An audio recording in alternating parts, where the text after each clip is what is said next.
everybody, welcome back for some racing with subscribers on Assetto Corsa.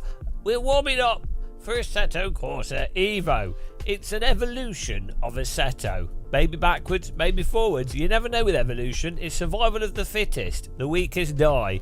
But the weakest could be the best. You never know. Not the best at surviving though, clearly. But it could be. They could be better at I don't know, potato throwing. You just don't know, because they don't exist anymore. We've got new settings here. We got new everything. We got high quality. We got everything happening. We're going to see if the computer catches on fire with our settings. Probably will do. We spent last night learning and researching about OLEDs. It's what we do. It's what we do. Hello, Abdul Salman. How's it going, man? How you doing?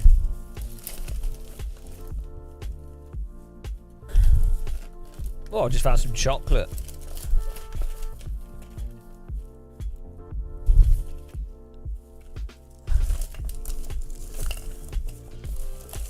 How's it going?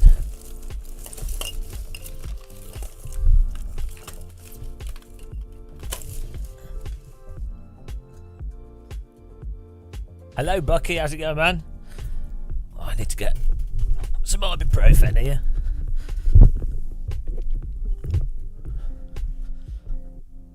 Server's up if you want to get in there.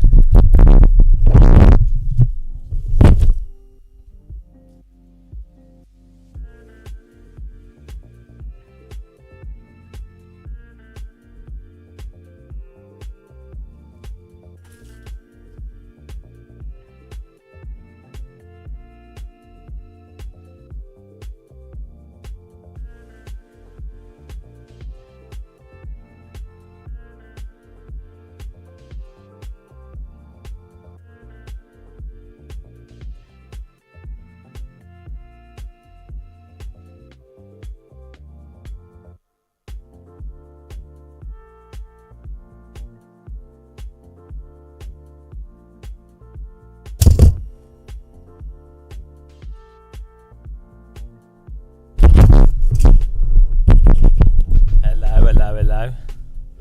Tom Jones, how's it going, man?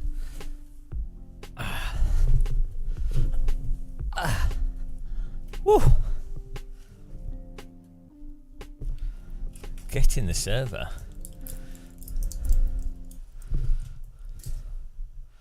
Let's see if this works.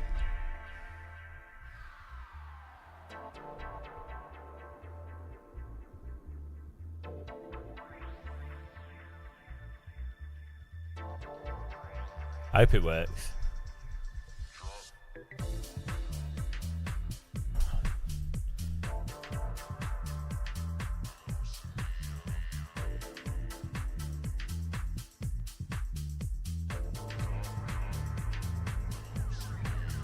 Here we go.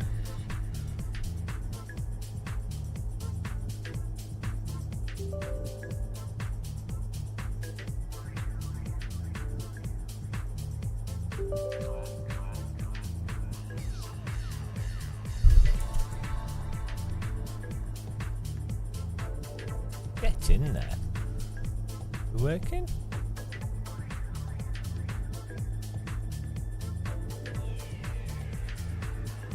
Nice. We're working. 100% career mode. I ain't doing that. Are you mad? Here we go. Here's a link to the server. Hello.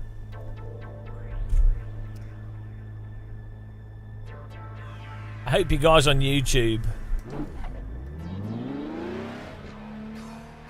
Oh no. That frame timing, that's not good. I hope you guys on YouTube are enjoying the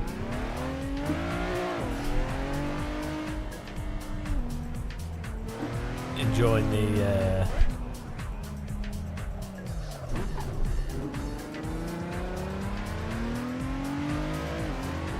quality.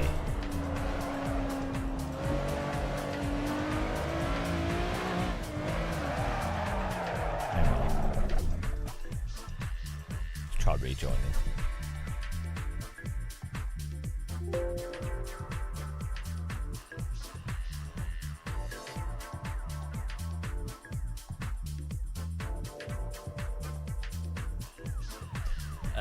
I'm cool, so we don't have that problem with goggles filling up with sweat.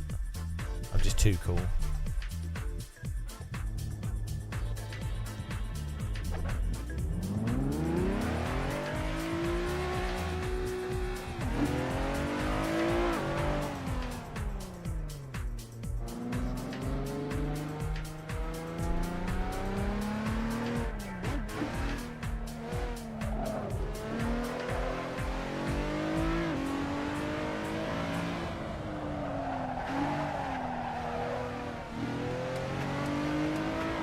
It's in the description on YouTube.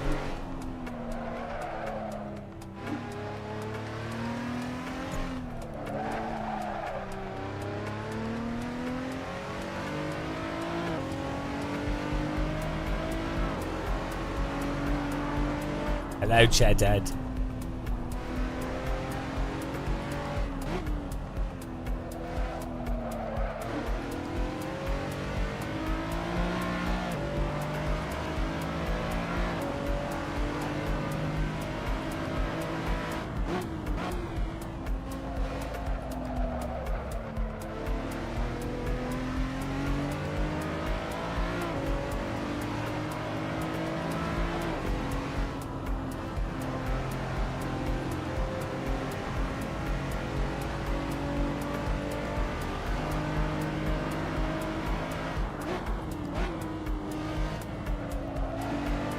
See, I was experimenting last night.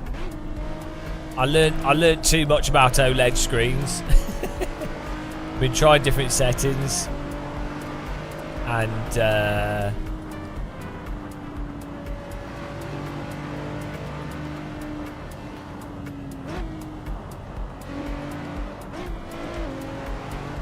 it wasn't stutter. What it is to do with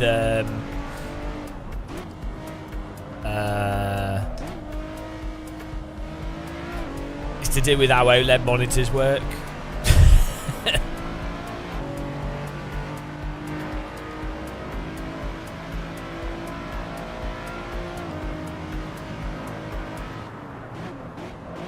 But basically, it might be that we have to use just flat out VSync with AC. I'm using G-Sync at the moment, but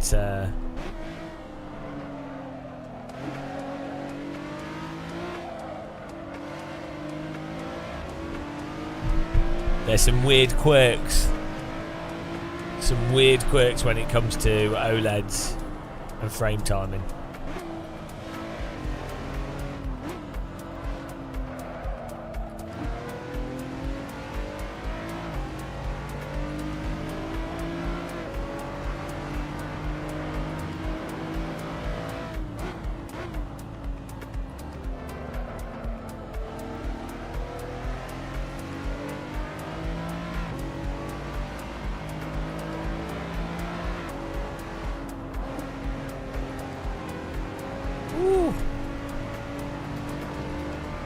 Yeah, I'm tempted to go back to just using VSync. I think you do. I think you do get better. It does. It looks better. So the blur was caused by just how panels work. It's not really blur. It's not very subtle. But you can, if you use black flame insertion, BFI, black flame insertion, or what they call motion clarity, that actually sorts it out, and it lowers pixel time. Hello, Kirith.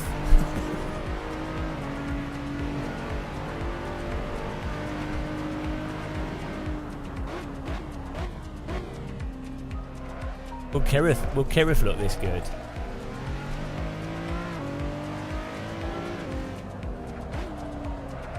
I might just go back to VSync now. Let's try that. Got a few minutes till the next race.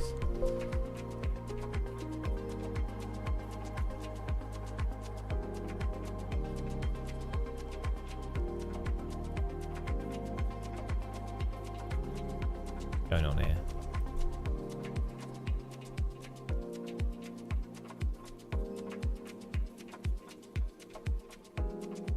It's all AC Evo.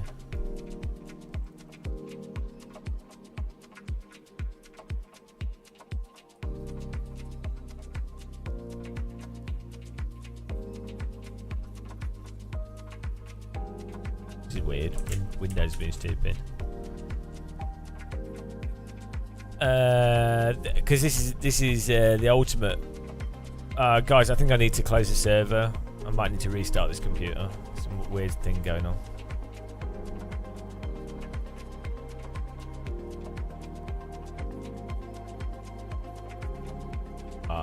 No, I think I need to restart this computer. Fail.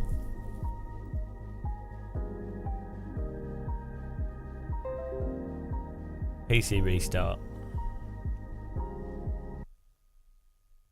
It's not called BFI on the LG screens. It's called something else. But if you put G-Sync on, you can't use BFI. But that's the downside of G-Sync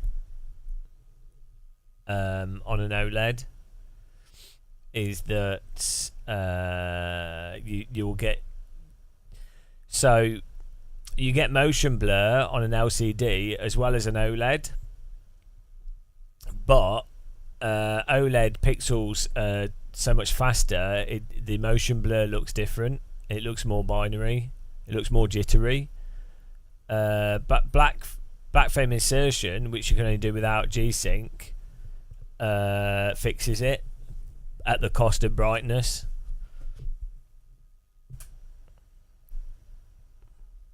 How fast does the C2 run at?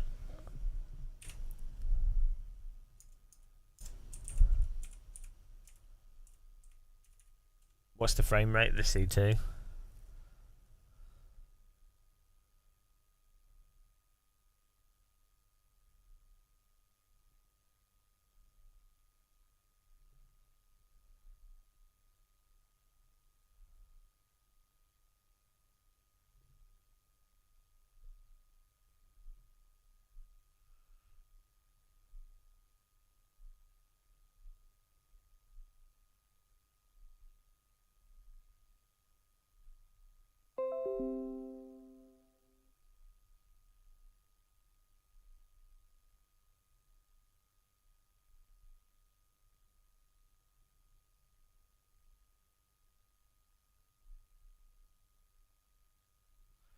But yeah, so I did a big research session last night.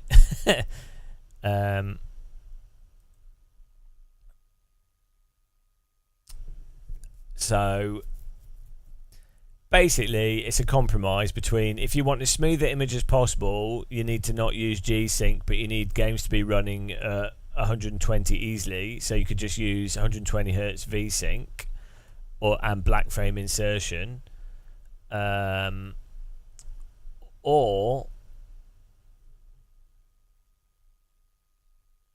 What's going on here?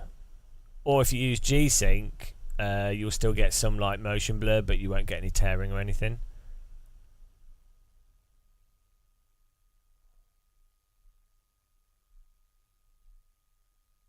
Video control panel's been mental. But well, it's weird. Why would they get rid of it? Because it makes it look so much better.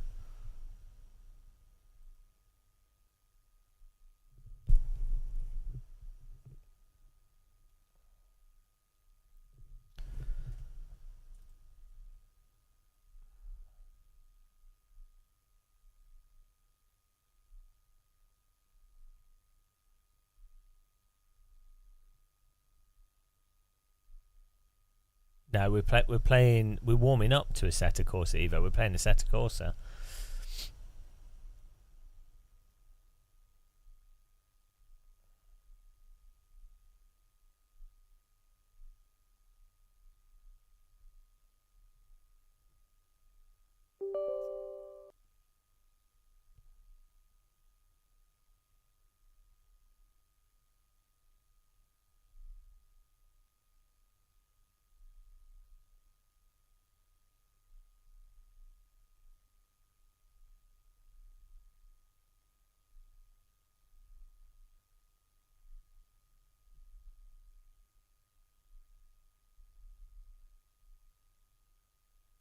Let's hope I don't have to reboot. We'll try this again.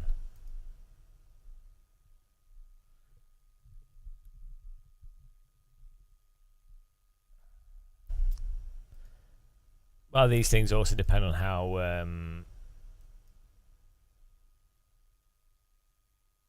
sensitive you are to these things, to like what you want to get out of it.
See if this works.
Woo!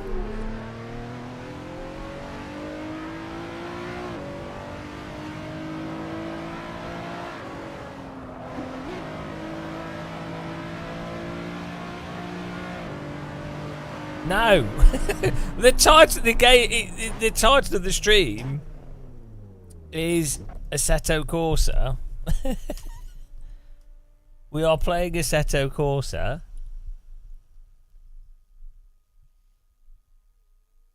Let me get the music back on here.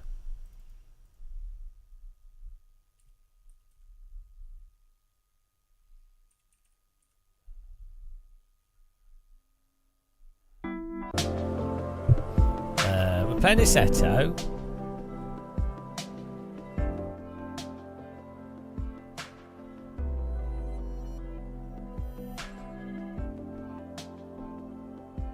We are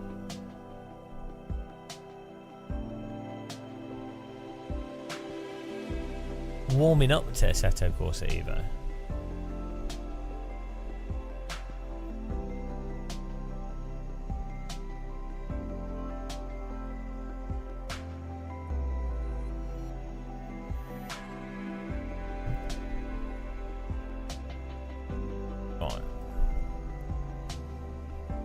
we just we got a server up if you want to join it, guys. I was just changing some settings here. Yeah, so for live streaming, for me at least with this setup, using VSync, I think generally works better than G-Sync. But I think if you're just playing by yourself, G-Sync could work quite well.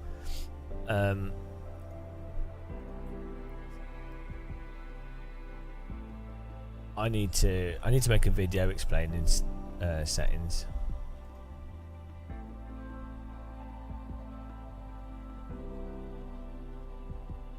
Yeah, the blur was from it's to do with how OLED panels work.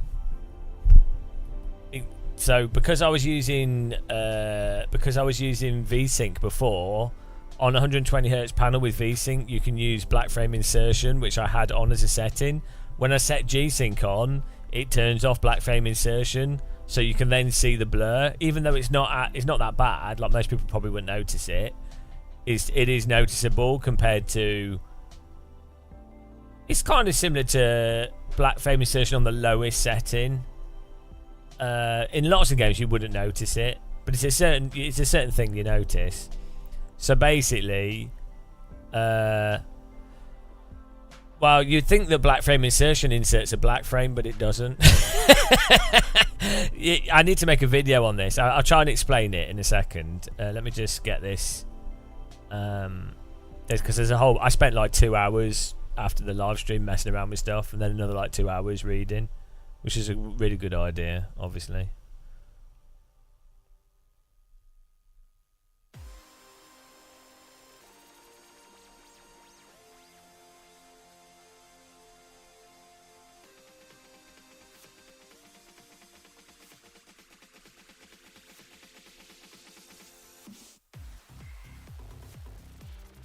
Right, here we go.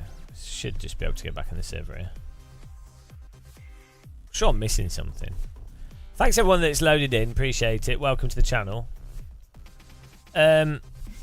So black frame insertion doesn't insert a black frame. So the way that an image is drawn onto a screen is you have like imagine like a line that's going down, kind of like scan line almost. So it's going, imagine the image like going down. Well, when you do black frame insertion, it will have, so before, a good thing to understand before that is what you have. This is what makes it make sense, actually. Whoops. I think you need to know this to understand it. So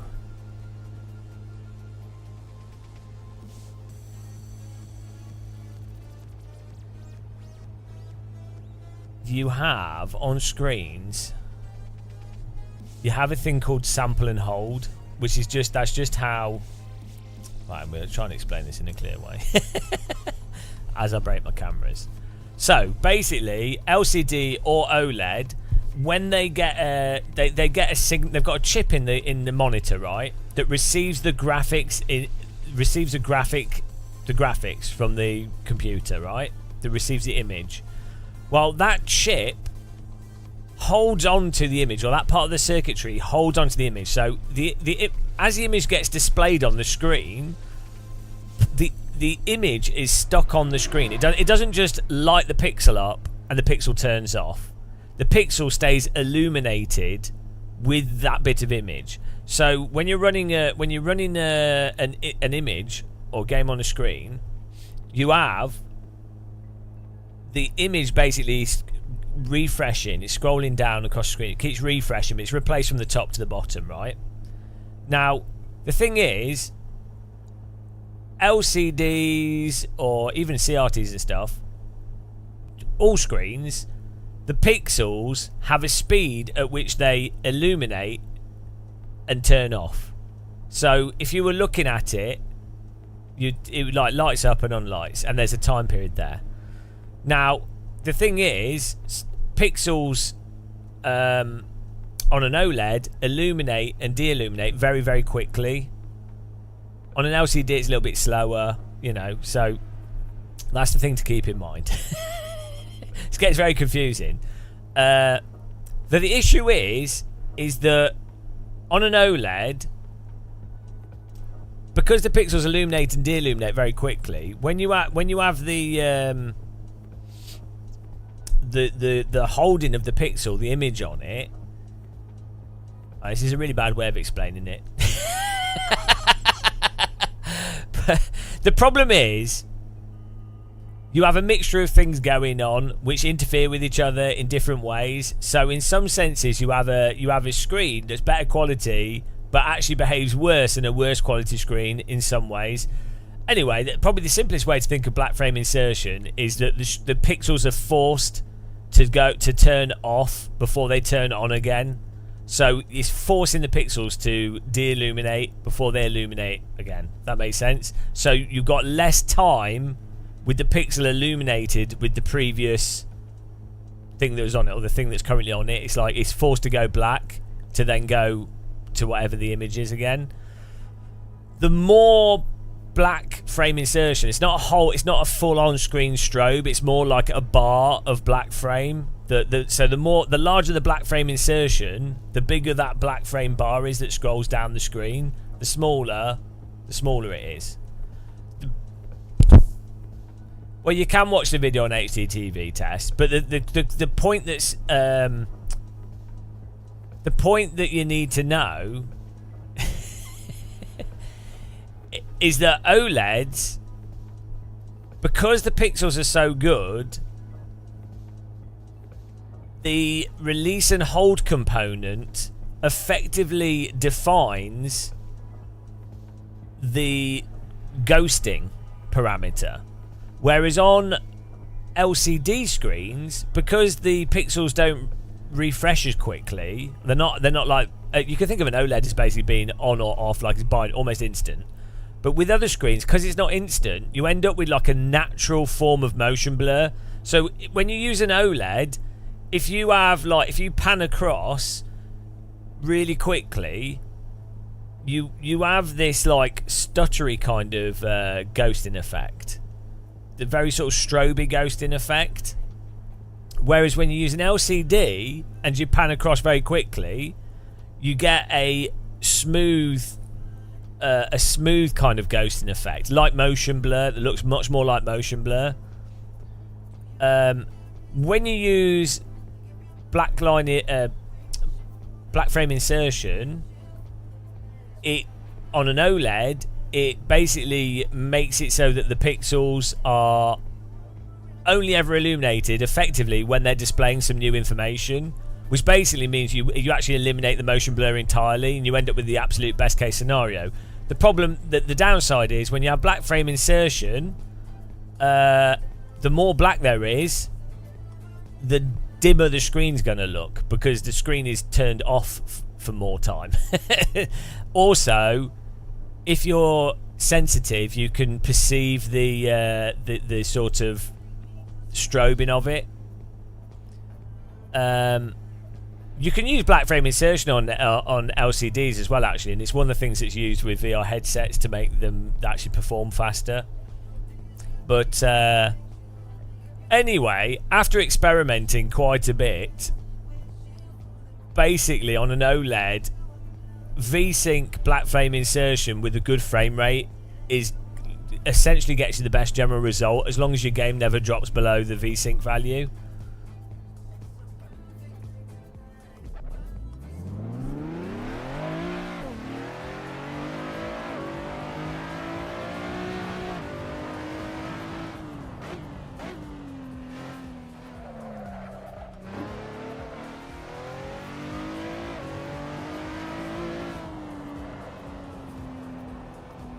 For some reason,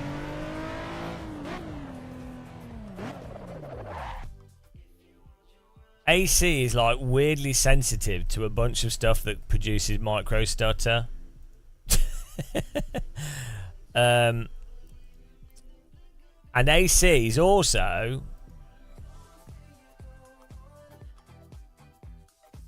it doesn't like reflex.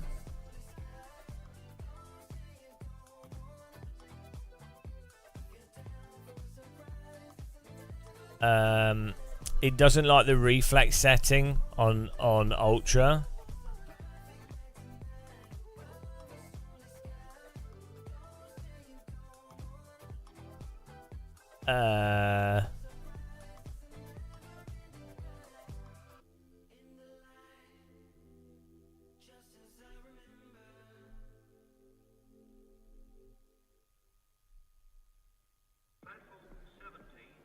There's some really weird, quirky things going on.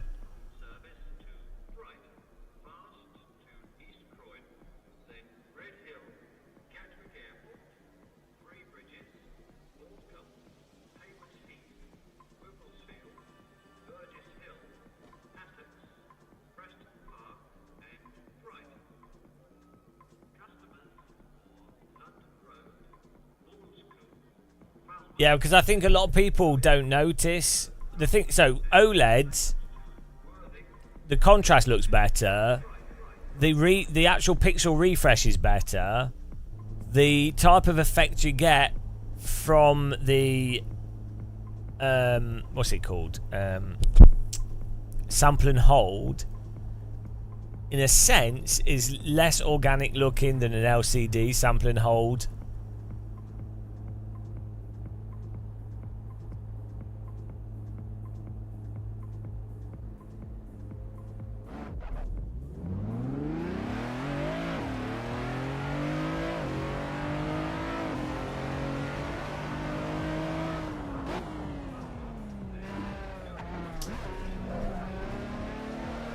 For some reason I've got stutter back in the game now though. we had it before, and then I decided to mess around with settings. I don't know why I decided to mess around with settings. Hang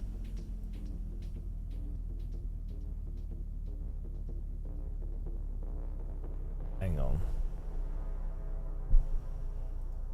It's not clickbait. It's just, we're warming up to Assetto Corsa EVO warm-up. The game says Assetto Corsa. Why do people not read?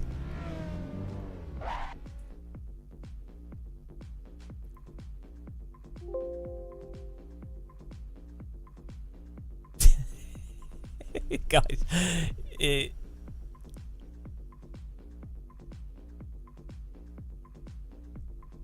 you still get stutter and frame pacing issues on an LCD.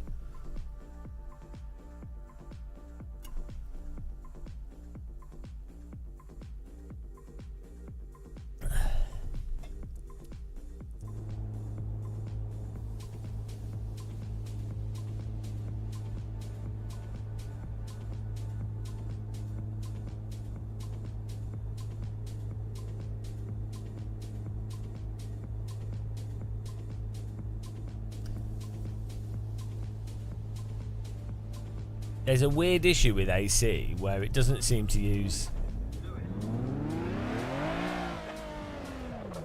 the V-Sync and stuff doesn't always work properly.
I don't know what PTR is.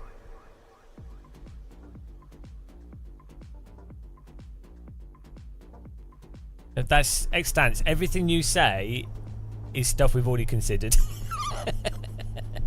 No, that's just how you use. That's how you use G-Sync by default. Maybe this NVIDIA driver we put on recently, because we were having this issue with iRacing. Actually, I might roll back the NVIDIA driver. This is the issue I was having in iRacing. Yeah, I need to roll back the NVIDIA driver.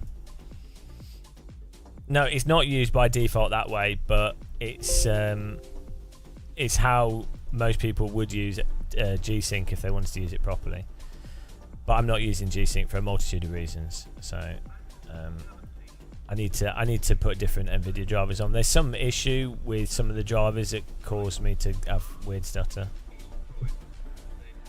Yeah, everything you're saying, Extance, is stuff I already know, obviously. I would guarantee, I would wager I've gone through the settings and read more about it than you. I would wager. I tested it.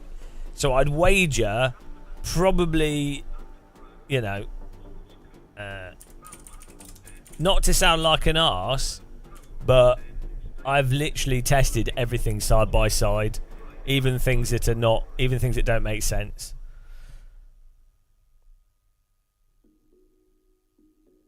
Well, so why would you suggest something that I've obviously already done? It doesn't make any sense. Let's get some old drivers here. Old drivers. There we go. I don't know what it is with the latest NVIDIA driver. It has a weird problem.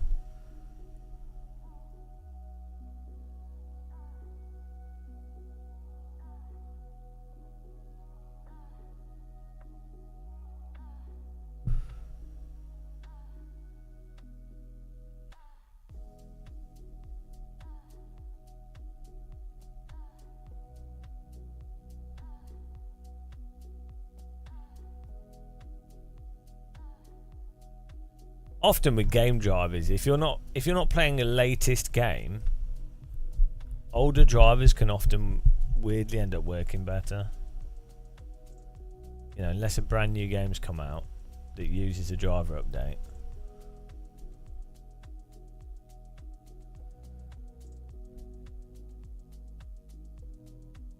Let's try this one.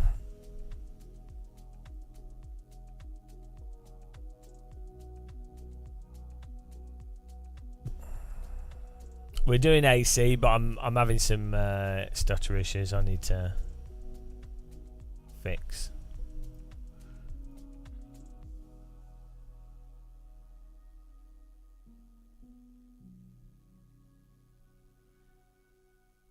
Yeah, iRacing is very CPU dependent as well as GPU, and then iRacing, like a lot of sims,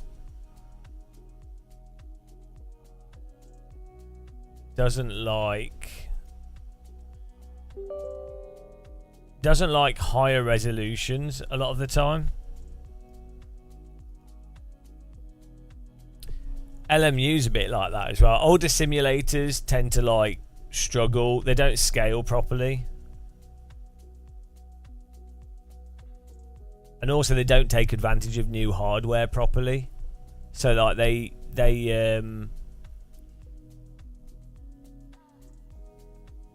you could have like a PC from 5 years ago and it performs the same as a PC from a year ago. Guys, the server's going to go down. I need to update these drivers. So sorry. Or update, downgrade. No, so Extance, everything you suggest is something I've already considered. Every single thing is going to be something that we've already gone through.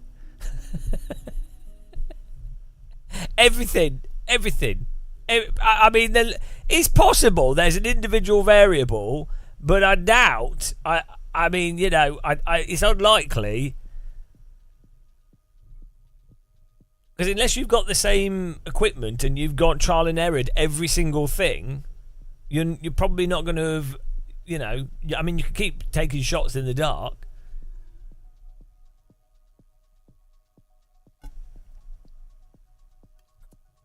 All right, Chairdead.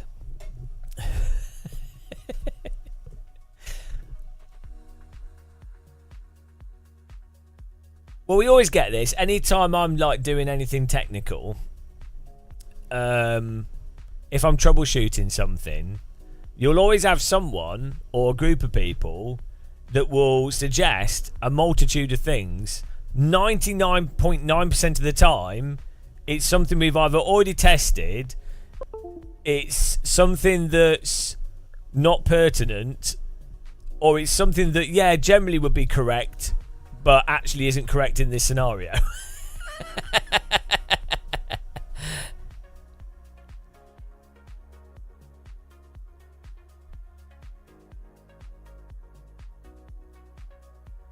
We don't really have a problem. We're just I'm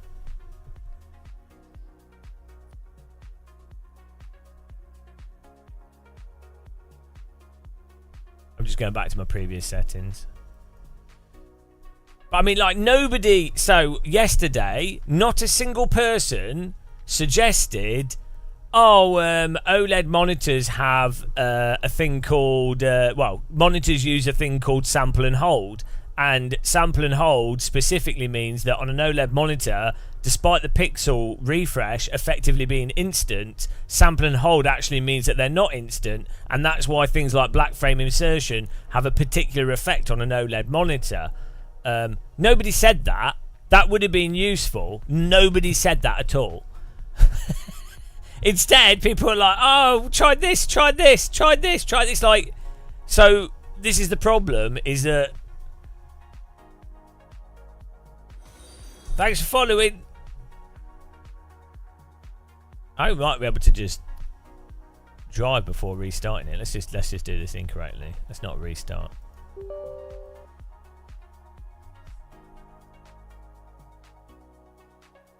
Rio, I mean, it's possible, isn't it? So the other thing is, though, if a OLED monitor, right, has 240 hertz, for example, then 240 hertz refresh rate would, in a sense, be similar to 120 hertz with medium black frame insertion. Only you'd be getting you'd be getting it without the black frame, basically, because the sample and hold would be taking place at half the amount of time. So the sample and hold frequency is double, which so that means you've reduced the ghosting effect with an OLED in half. None of this stuff is explained in the marketing. I just spent a few hours last night going deep dive into OLED screens and why I was getting a bit of blur and why I didn't notice it before and why G-Sync then causes that.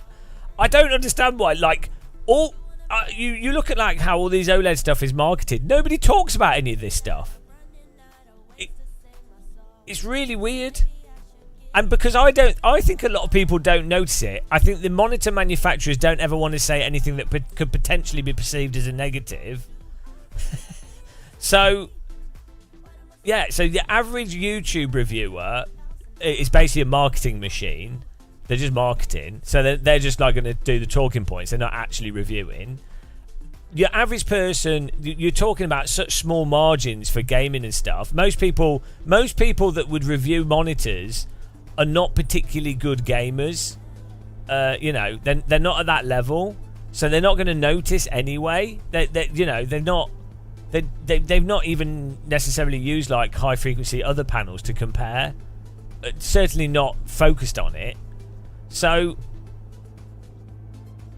what you end up getting is you have your rando YouTuber that's a super mega monitor nerd that does videos that will talk about the specifics. So there's people that go, oh, here's what happens for this thing from an engineering perspective, but they don't understand how it necessarily pertains to the reality of what that means when you're playing a game. But you can find their videos to understand when you see something, to understand why what's happening is happening, and then you can work out how it's relevant. But it's so like disjointed. And then the problem is, if this is exactly the same issue with force feedback, if I make a video and I put this in a video, first of all, I'd have to explain all the stuff the engineers explained, which is technical stuff, which is very hard to explain clearly. I would then have to explain the game stuff, which people that aren't good at games don't really notice necessarily. Most people wouldn't particularly notice, and people that certainly haven't used the screens wouldn't notice. They really wouldn't notice unless you're not going to really notice the difference between you wouldn't know unless you'd used a gaming monitor, like a 120 Hz plus monitor, 100 Hz monitor, versus even a 60 Hz monitor. You wouldn't really know what the difference was. So a video could explain that it's better, but you wouldn't understand it. So even if you made this video explaining stuff really, really well, yeah, but even Vincent from HDTV, he's just doing the thing of going through the features and going through the objective qualities. So he's a really good channel, and it's really useful for like, oh, which TV is objectively better or worse, and what, you know. I'm not knocking it. He's a really nice guy as well, but like I said, I've met him in real life. He's really nice. But that's a different thing, isn't it? To like the reality from the perspective of someone actually using these things. So yeah, this whole thing, but it's exactly the same issue with force feedback. If you explain to people, you need to have dynamic information in the force feedback that describes the tyres at the limit, which offsets the lack of feel that you don't have bum feel, and a DD wheel's the only thing with a dynamic range. And in a real car, you can feel this stuff. It's like, well, nobody drives real cars, so they don't know. Most people drive massively under the limit. Most people set up the force feedback terrible. Most people haven't used a nicely set up DD wheel. So it's really annoying. The problem is, knowing stuff is terrible, because you know something and you can't even explain it to people in a way that they'll generally understand or that's useful, that pushes things forwards. So the only way that things get pushed forwards is when a company puts it into their marketing and creates a narrative around it, that's what Apple does, and that's why Apple's successful, is that they take something that's obviously like pretty well established, quite a good thing in the industry, and then they market it all in a very simple concept, so that your average numpty looks at it and goes, I didn't know what that was, but oh, it's revolutionary, and that's fantastic, that looks really interesting. Oh, and this guy on the stage said it's really good, and look at those dancing people. And then they're all educated about it, and then they all get into it, and they're all like, oh yeah, we all knew that. So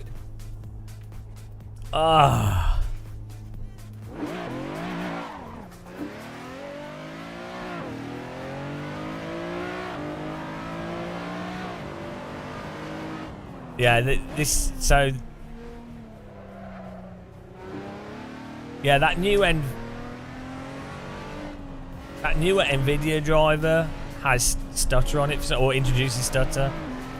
The older one doesn't. That's weird. It was doing it in iRacing as well.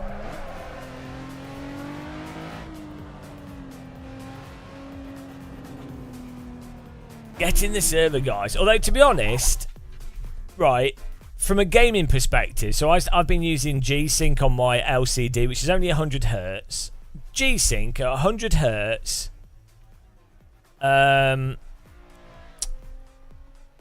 On a single LCD screen for Counter-Strike and stuff, absolutely fine. It's really, really good.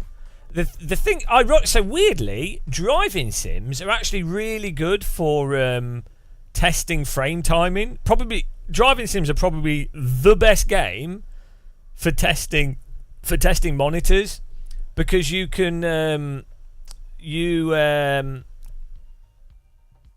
when you're going around a corner, the whole screen is having to refresh and display at a constant pace, and whereas in an FPS you're moving a mouse kind of erratically, which masks the pacing of the frame timing.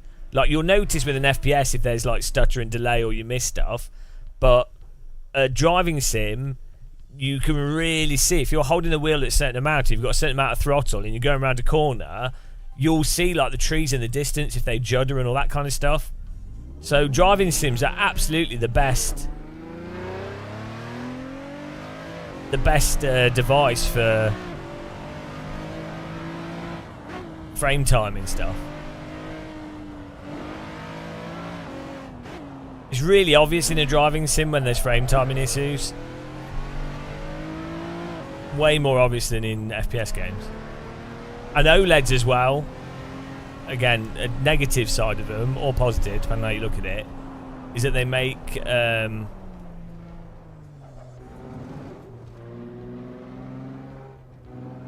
frame timing issues more obvious.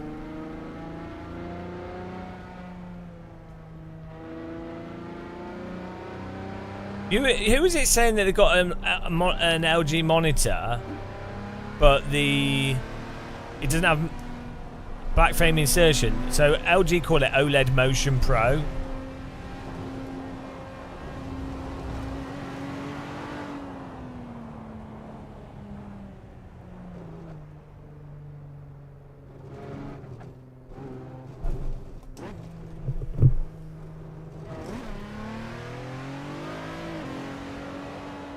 But someone was saying they don't, but I'm just saying what it's called. Yeah, it's called LG OLED Motion Pro. It should have it. Like, why would they get rid of it?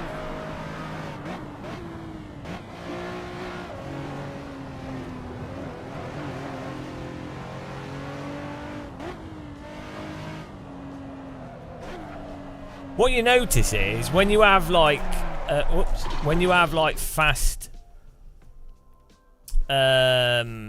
refresh of the pixels,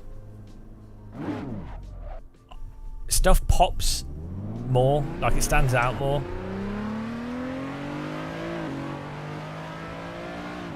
Why I don't understand why they would drop support for it, unless they thought that having it there made people aware of it, or maybe they thought people playing games consoles.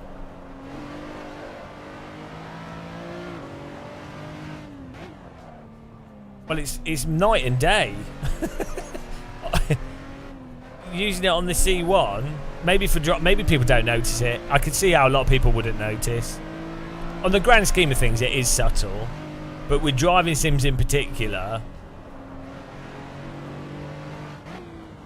it's definitely like even the trees and text in the distance stays like pin sharp. Also, you know the brightness thing? I actually put the screen on the brightest setting and then use black frame insertion, and it's a comfortable brightness in a room, which I think is quite nice. Yeah, Pelucan, those 120 hertz screens.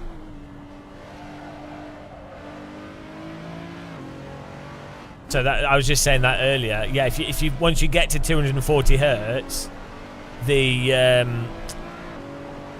release and hold and release on a 420 hertz monitor, the hold and release is the same as a 120 hertz monitor using 50% BFI, as you've just said, basically. So yeah, it'd be kind of moot, basically pointless. Yeah, you don't need.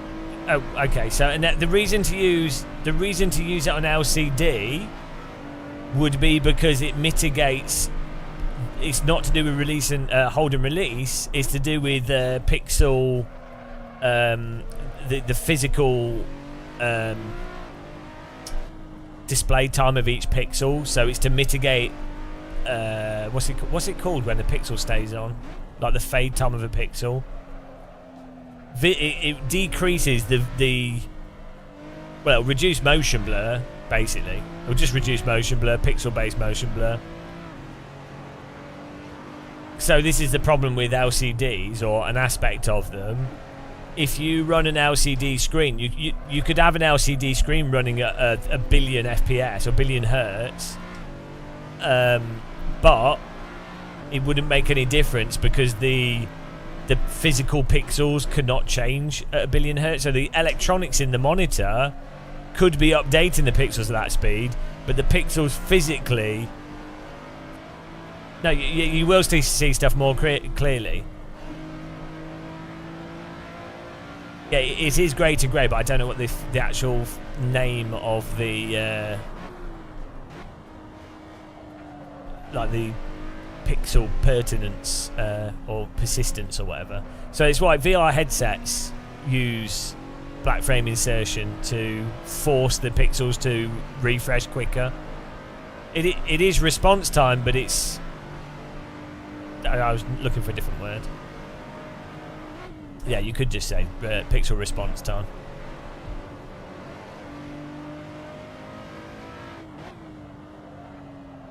Yeah, anyone can join. Just find the server, search for Game of Muscle.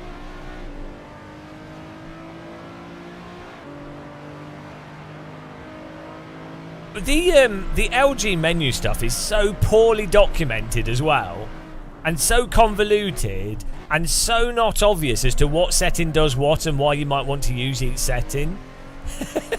It's hilarious. Like, it's the same as the G-Sync stuff. Like, you wouldn't know that for a large number of people, in the vast majority of situations, if you had a G-Sync monitor and an okayish graphics card, you'd be better off having G-Sync, V-Sync and Boost on.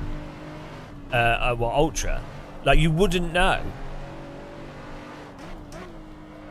And so many people... It's like the mouse thing. Do you remember with people buy gaming mice and they would have Windows mouse smoothing on?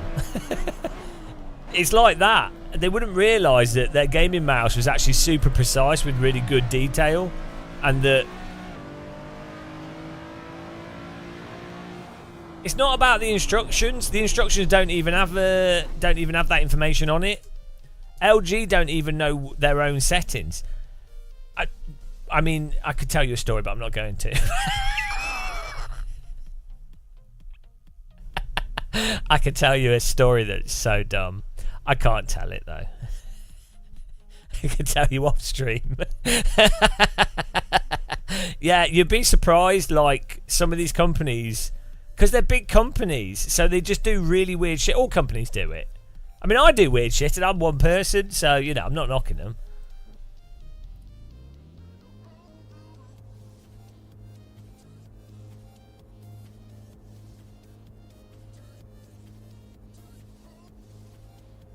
The problem with VA panels is the ghosting you get on them. Some of the newer VA panels, though, are a lot better, aren't they? So this is the other thing.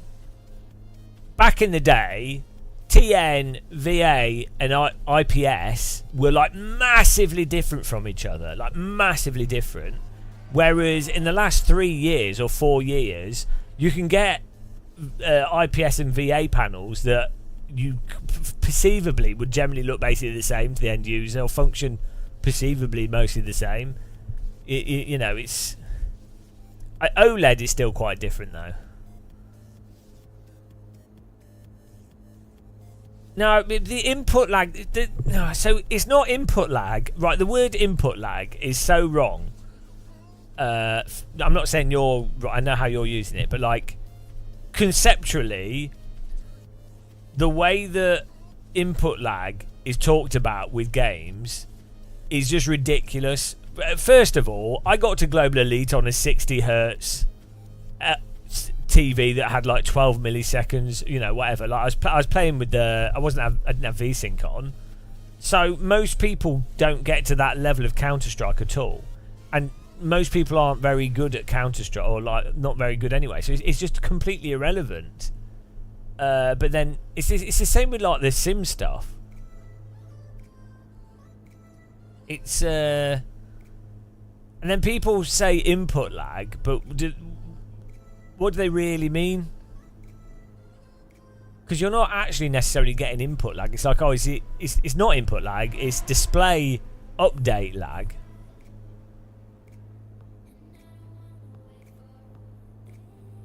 You're talking about driving sims, it's utterly irrelevant. By the way, guys, you could join the server, search for Game of Muscle.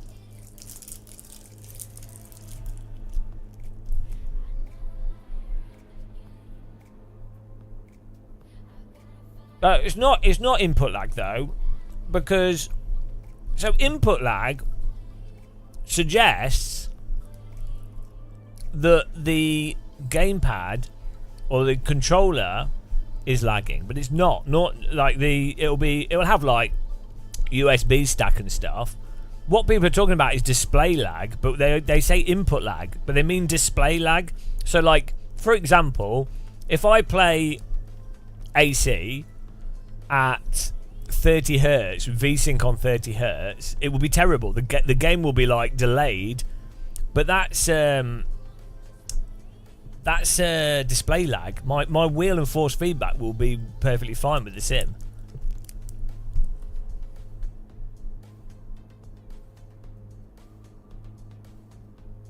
So what people really mean, the vast majority of people, when they say input lag, what they really mean is display lag.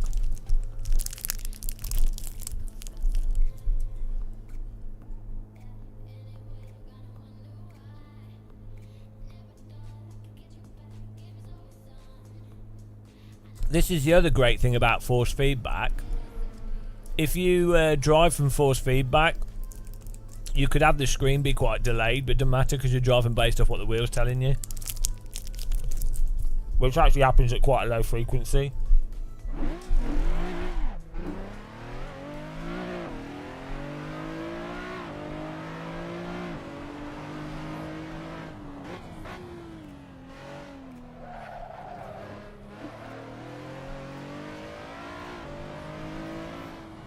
Like tyre slip, I don't know, end of the year.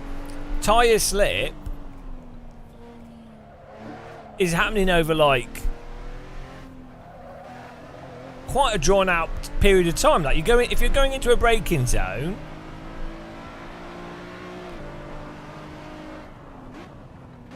the actual grip of the tyres is all happening really quite slowly.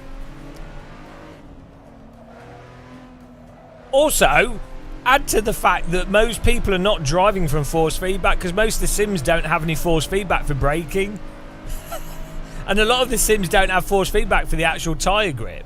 So the only what they're driving from is memory of how the car generally behaves, not what's actually happening. In which case, actual input lag in a driving sim is even less important.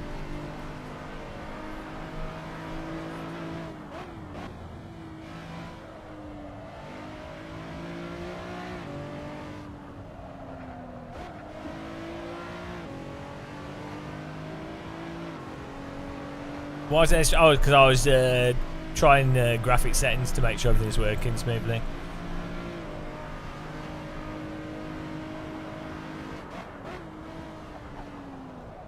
Not quite sure why the new NVIDIA drivers cause stutter in games for me. Don't know what that's about. Has anyone else had that problem? Hello, Simply Dabble. Like the 3080 Ti I'm using is it's fine in these drivers. Yeah, this is smooth now, but I've just gone back to VSync. The G-Sync has some issues with the screen blanking out, and you can't use black frame insertion, so the image isn't as crisp. So you're better off on an LG OLED and probably some other OLEDs. You're better off if your goal is absolute frame consistency, absolute sharpness. You're better off running BFI VSync, turning the graphics down so you never go below VSync frame rate, and that get you the best, most consistent, sharpest looking image. You will get a small amount of display lag though, in this case 8 milliseconds, so you know you will notice it. If you could just turn, you could uncap it entirely. If your goal was purely response time, you could just uncap it all.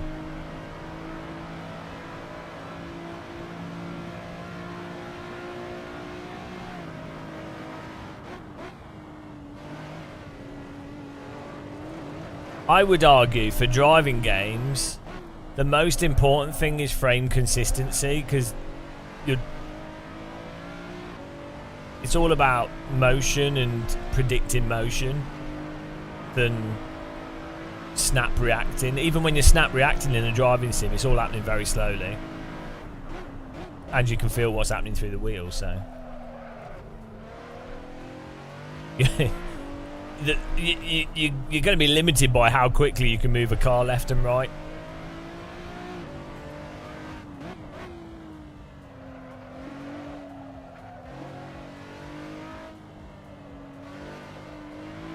Well, yeah, you're predicting in a race. Most of what you're doing is a prediction before the corner. Like, you're seeing other people racing, and you're leaving like a degree of space to give you and you're like, well, am I faster than them? Am I not? How long does it take to draft and then do an overtake? Are the next corners productive to be side by side through? And then you can't, because of lag, network lag, you can't actually drive truly reactively. Simulators aren't as snappy as real world cars, like not even the most snappy of sims. And also with lag, their position is not correct anyway, so you get like weird netcodes. You have to leave space. So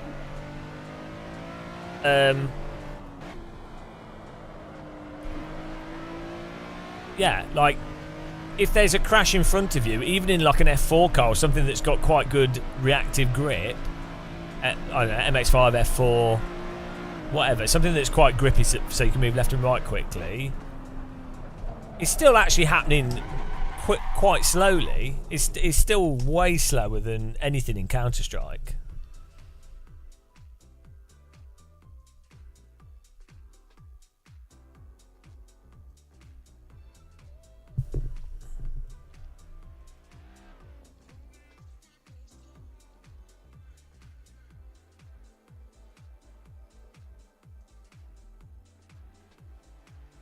They're in the description. They're in the description on YouTube. What's this setting? Auto? That does.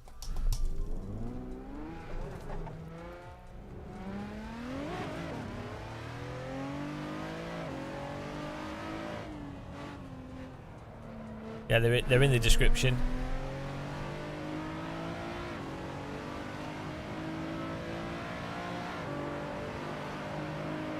You see the pit line still down your driveway.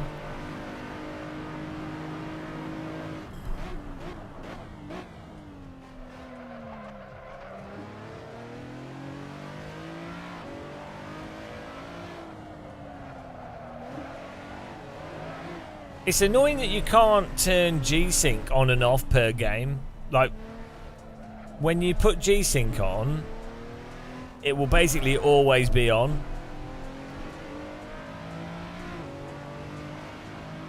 Because the ideal thing would be, some games would be better to run with G-Sync, and some games are better to run with V-Sync. And the problem is, if you try and just put V-Sync so it's only full screen, then the computer goes mental when it switches from window to full screen.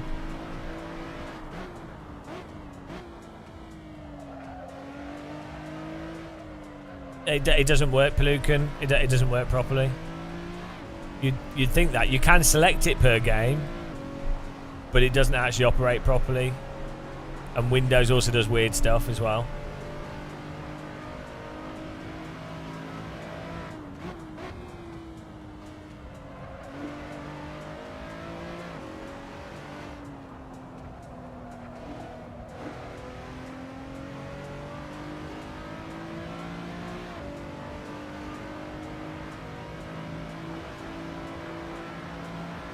Yeah, but you'll notice, so what's going on is, I think at a driver level, it's still in a sense acting as if G-Sync's on, even though it's not. So like, it's like G-Sync's on, but it's not doing the frame cap, and so it's not then performing G-Sync. But from the monitor's perspective, it still thinks, the monitor thinks G-Sync's on, but the game is not causing the monitor to change. So it's probably like some NVIDIA driver thing. But from a Windows perspective, the problem is if you enable G-Sync, if you're using a capture card maybe or other stuff, and you've got loads of monitors, you get all like the weird finicky G-Sync randomness, even when you're not, even when you've turned it off in the profile, if that makes sense. I don't know. I'd imagine the console version will come out within 6 months of the PC version. Yeah, so G-Sync is just a form of variable refresh rate. G-Sync and FreeSync are both variable refresh rate. G-Sync generally should mean that there's a licensed chip in the monitor specifically for G-Sync. But to be honest, since the last like 2 years or so, if a monitor's G-Sync compatible, like, you know, variable refresh rate, it should generally work the same. G-Sync is technically a little bit better, but basically it should effectively work the same. In the past, going back, it made quite a big difference.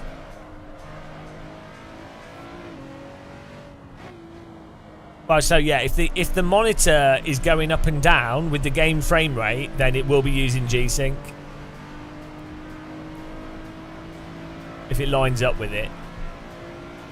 This is a pure Skybox.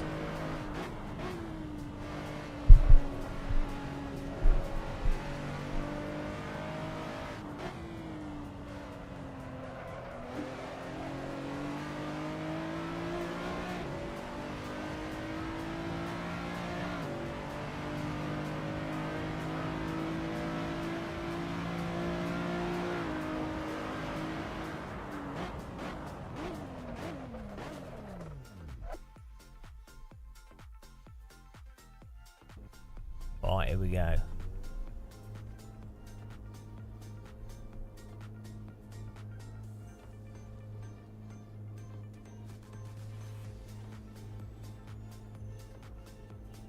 What on earth?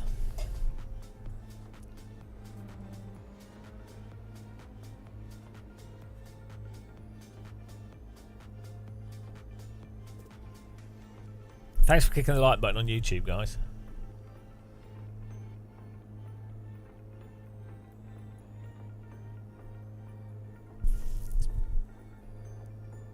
What's the CRMT video? Oh, what, the user interface? Yeah. Well, they made it. They just updated it, actually.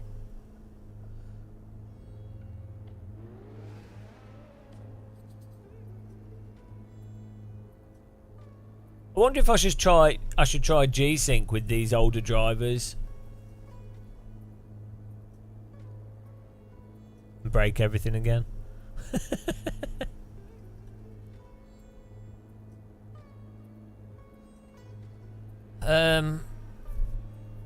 Well, I don't. Why is that relevant? Extents to anything?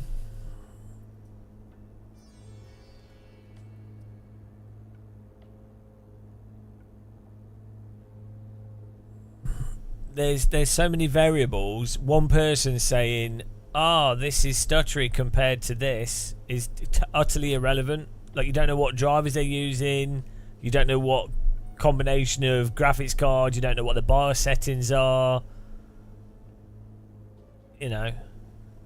Yeah, but that it doesn't matter who made a comment. Like, what you typed is like of no value. Like, I do think through history, generally speaking, historically, Intel stuff has been more stable in a sense, but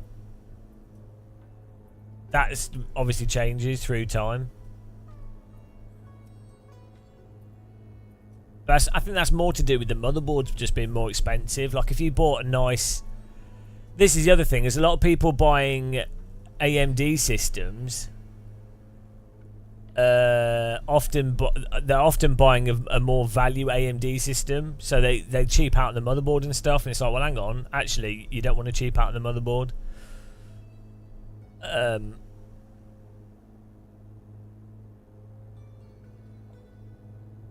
I wouldn't get AMD graphics cards though.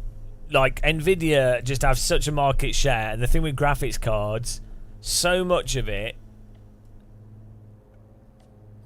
so much of it is basically just down to the developer, what the developer's using to develop on, and chances are the developer is developing on NVIDIA hardware, so that's what they're gonna notice rando issues more. You know, that's where they're gonna find the issues sooner, that they then are gonna fix sooner.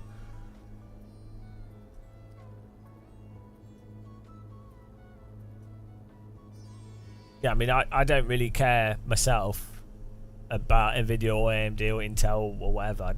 You know.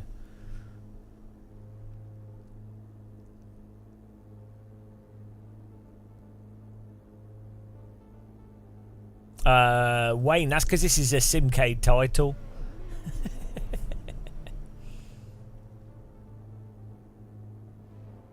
Well, also, it's going to depend what you're doing as well. Like, if you're playing...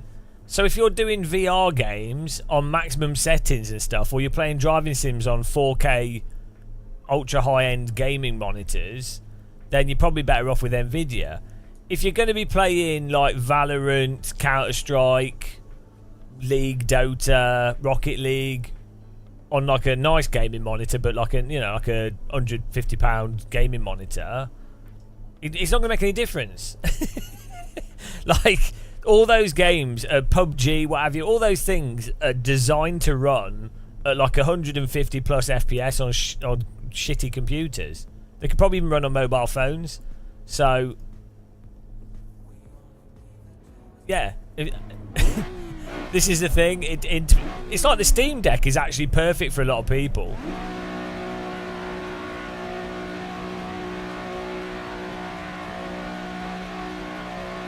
But for the vast majority of gamers, this is why I'm quite excited by the Steam Deck.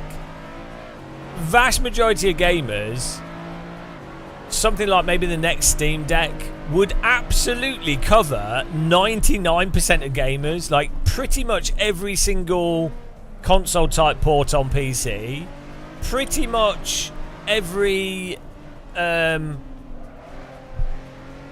like driving game and what have you, you know, normal game. Pretty most Steam games will be fine, and you wouldn't have to think about it. You just go, oh, just buy this year's Steam Deck.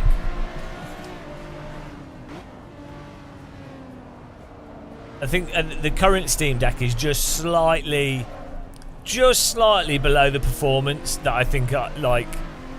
Current Steam Deck is kind of like a 1080, I guess. Oh, no, it's less than that because it's quite low resolution. Like a 1070 maybe performance, but portable. What you want is like a 2060 performance handheld that can do 1080p, like, so it could do Counter-Strike, so it can do all the games at basically 100 FPS with G-Sync on like mid settings, you know. Then you're like, well, hello Spitfire.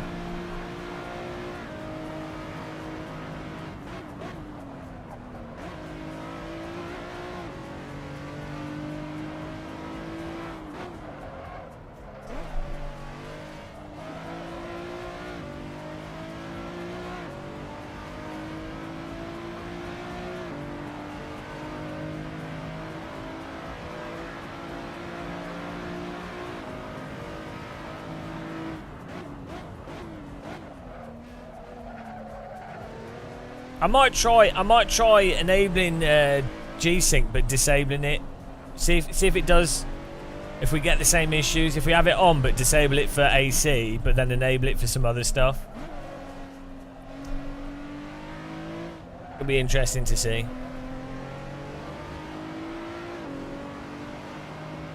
Well, all the VR headsets, you might as well just get a bloody Quest 3. Everything else is pointless. They're all pointless.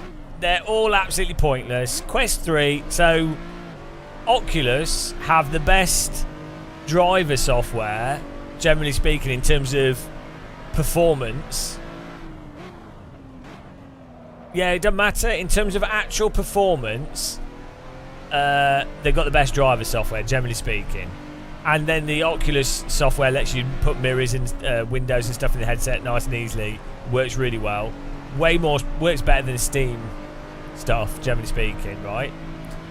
Then the fact is, the lenses on the Quest 3 are absolutely the best lenses by a billion miles, with the large sweet spot.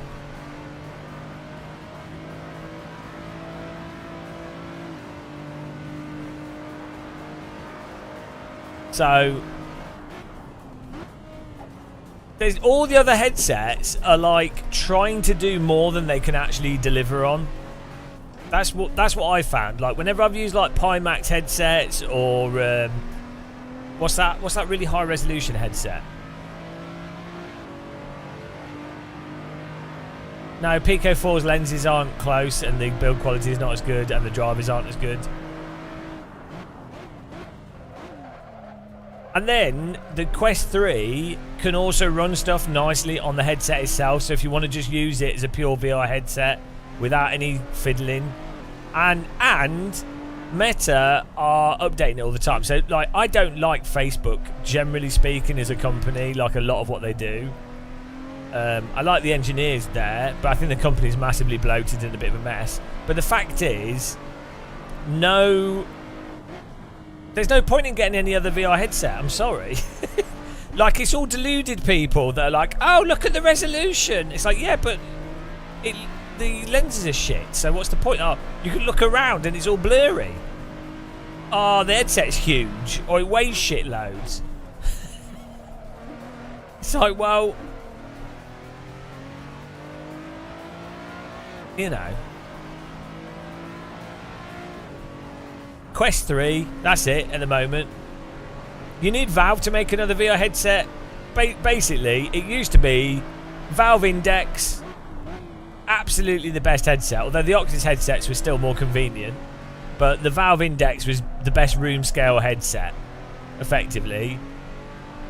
Now that the Quest 3 just completely destroyed, like, the comfort of it, the lenses, the clarity, the convenience, the wireless, the internal gameplay options, the software support. Yeah, other headsets have better screens or other aspects to them. Also, putting the Bobo VR head strap and taking the facing off it, and it's just way more comfortable. And it's quite an airy headset.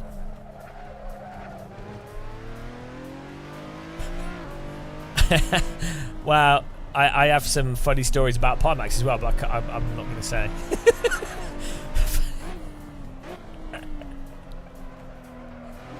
I think Pimax might actually do good stuff in the future.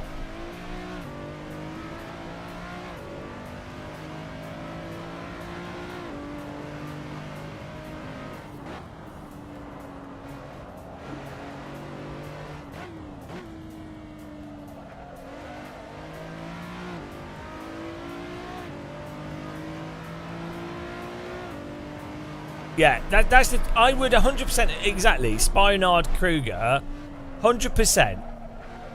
Quest 3 is the first VR headset that I ever used where I took it out of the box, I put it on, and it was still not perfect, but like it was like, oh right, 11 table tennis, okay, mini golf, okay, jump in an online game, chat. Like, don't get me wrong, there's a lot of stupid shit with the Quest 3. But compared to other VR headsets, I mean, the Valve Index was a bit like that once you put the lighthouses up, and if you were just playing like the lab or something.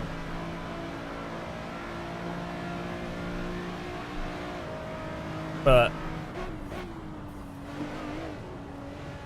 what's funny is the Quest 3 is basically the same as an Apple Vision Pro, in some ways better, but in some ways worse. But it's basically an Apple Vision Pro, but for like £500. It's so funny. Like Apple, like don't get me wrong. There's some really nice stuff in the Apple Vision Pro, but it's too big, too heavy, clunky, ridiculously. It's not actually a ridiculous price for the stuff they put in it, but they put stuff in it that nobody needs or that doesn't make sense yet because the software's not there. So.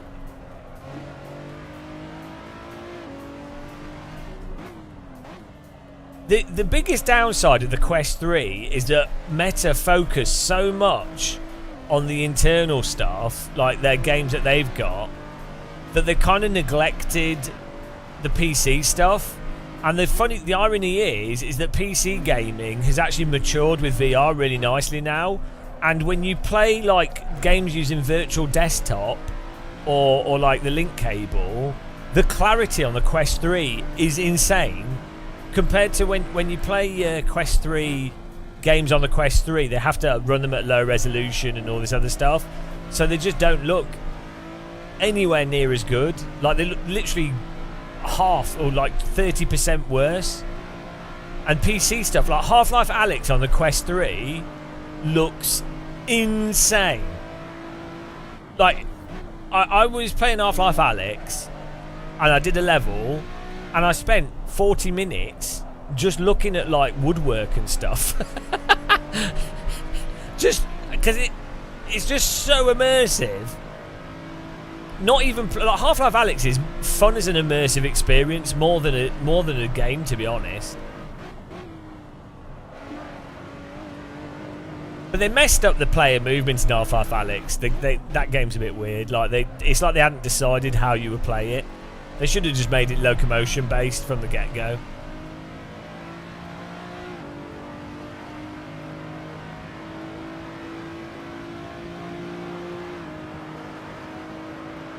Well, I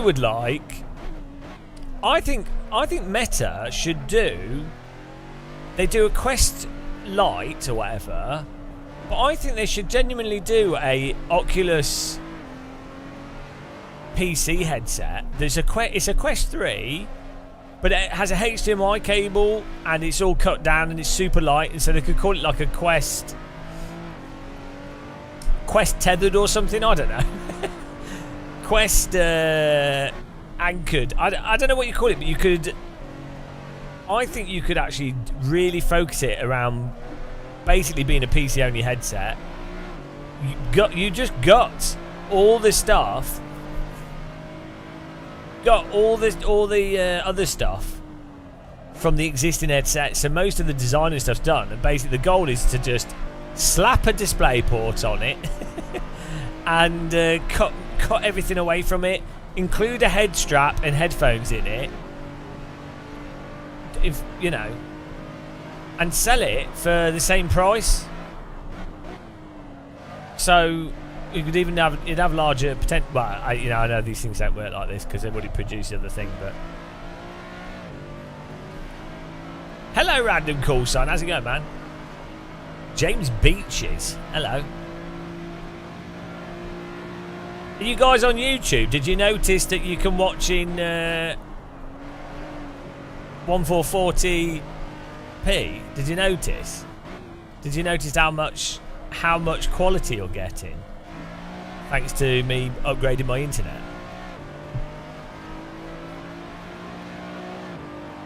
Nobody commented. Hello, Ansaria. Nobody cares. Nobody cares. Everyone hates Gamer Muscle quality.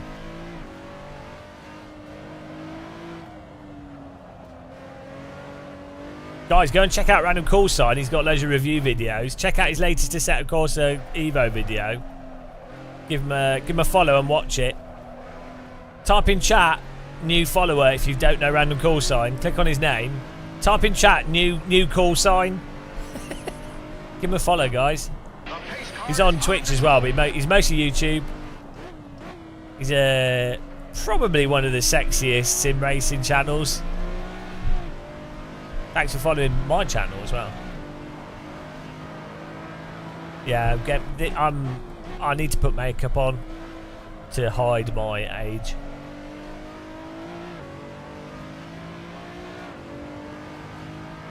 Oh, that's a good point, yeah, because they just... Meta said that, didn't they, recently, that they're going to allow other companies to...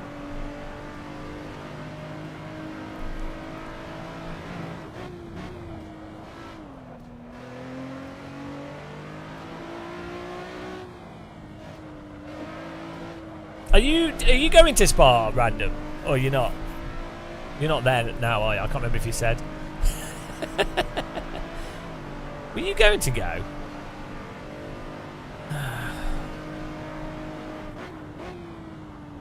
It's actually really good to go on the Friday.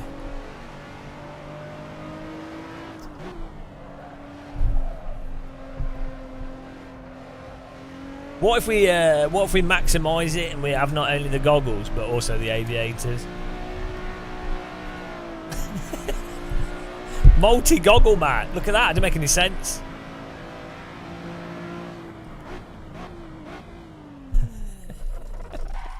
It doesn't make any sense. Yeah, we should try and go next year. But I think I think next year I'll go. No, I'll be going to the DEF CON 1 that's on this weekend at the same time as Spa. I'm doing that next year. I'm going to try and do... We'll do 24 hours of Nürburgring next year. Because I really want to do that. I set the game up to 900 and then my wheel to 900. Well done, guys. Antoine with the win. Potato. Jerry Paul second. Voshi third. Borvados fifth. People have left the server. Let's get a new server up now. Nice driving, guys. Right. A nice one. Appreciate everyone watching. Thanks for subscribing, liking. Thank you to everyone that uses our links. Moser, Fanatec. Really appreciate it. Thanks for being members, guys. Appreciate that as well. I still need to get like a membership thing on the live stream. Like some kind of... We've got the scrolling thing above us. But I want something else that's more... I don't know. You know. To celebrate the people that support us and feel depressed. The Game of Muscle Wall of Misery. We need to book a house ASAP. Oh, what, for next year's NERB? Yeah, that's a good point, actually. Yeah. We'll have a look at it. That's a good idea. Let's get this server up.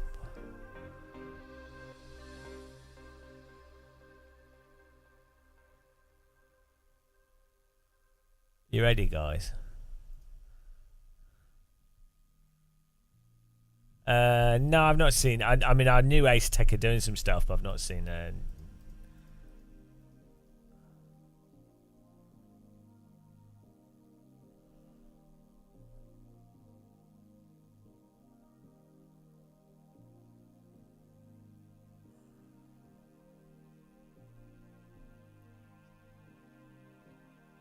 you ready, guys? Radical SR3.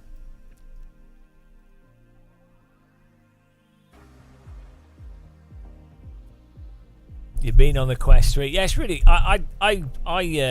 Quest 3 is the headset I use the most as well, just generally speaking. I have it in my sitting room. And I'll like jump on and okay, server's up, guys. I'll just pop it on and play like random games. I think there's not enough games for it that are good though, which is the downside. Like the fact that I've got like £150 of credit on it from people using my affiliate link, and I get store credit, and there's hardly anything I buy on it. I want like good tight first person shooters to play, you know, something like GoldenEye or like, you know, a nice solid single player FPS game with like missions to go through, sneaking around.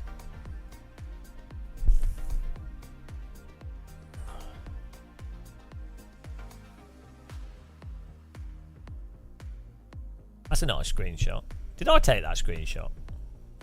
Looks really nice. It's a really satisfying screenshot. I'm sure I didn't take that. Someone else must have took that. No, I didn't character debate. It looked too childish.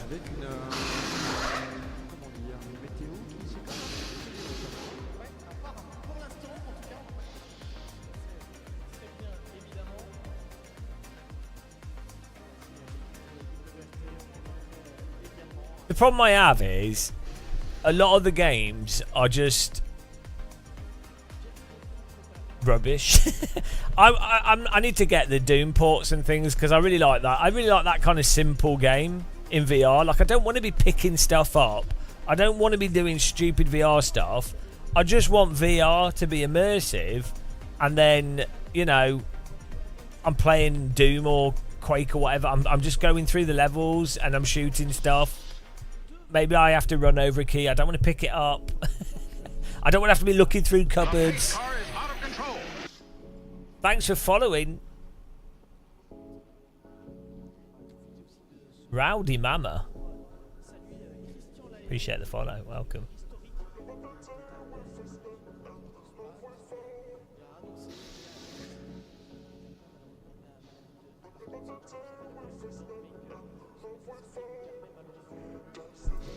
Yeah, exactly. GoldenEye, Half-Life 1, Half-Life 2, even like the Fear games, Doom, Max Payne, that kind of thing, just playing through. What a clickbaited live stream. It's not really clickbait, it's the Assetto Corsa EVO warm-up, day one. What's the thumbnail of? I don't even know what the thumbnail is. Yeah, when I'm playing a game, I don't want to do stuff that's not fun. Weirdly, there's no one joining this. The car's in the description on YouTube.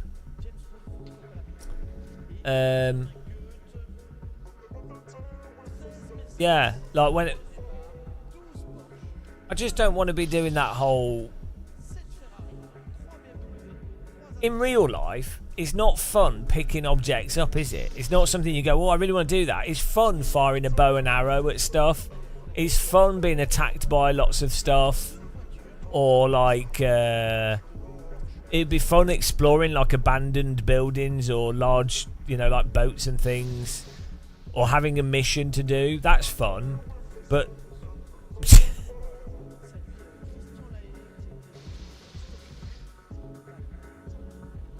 these guys are getting in a bit slow.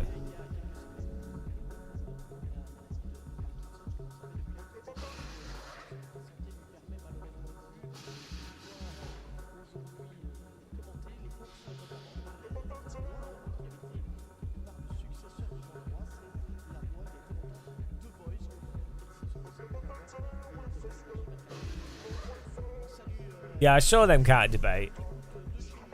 They did look good.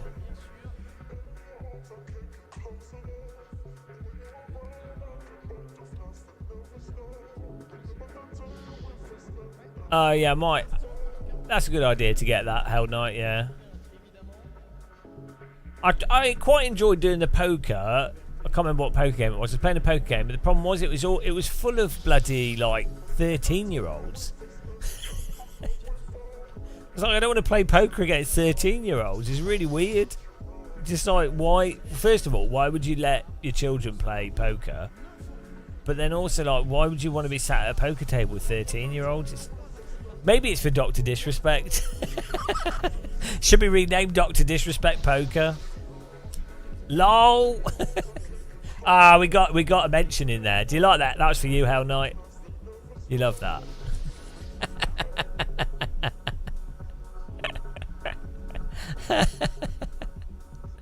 Oh, easy, easy. Is that natively on the Quest, that pool game?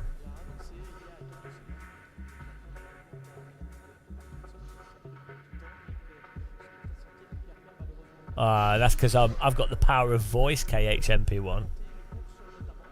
Oh, here we go. Now I started Hell Knight on it. No, this is his favourite story. This is like his bedtime story. Oh, please read me the one about the perverted streamer.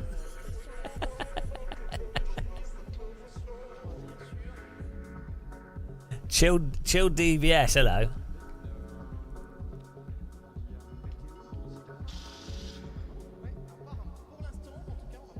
Why is it we've got hardly anyone playing? Hardly anyone wants to join.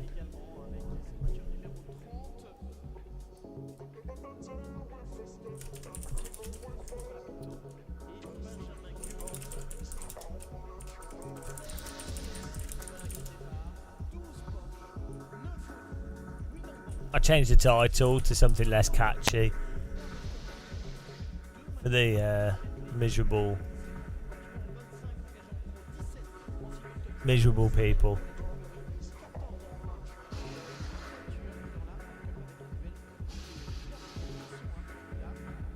Well, right. It's just weird, isn't it? Do I think EVO be as good as the blurb on Steam page? Kick off Assetto Corsa. Will it kill off Assetto? Well, hopefully. If it's good, yeah, hopefully. But I mean, I think AC will just stick around for ages. Because ultimately AC's established. It's got lots of mods.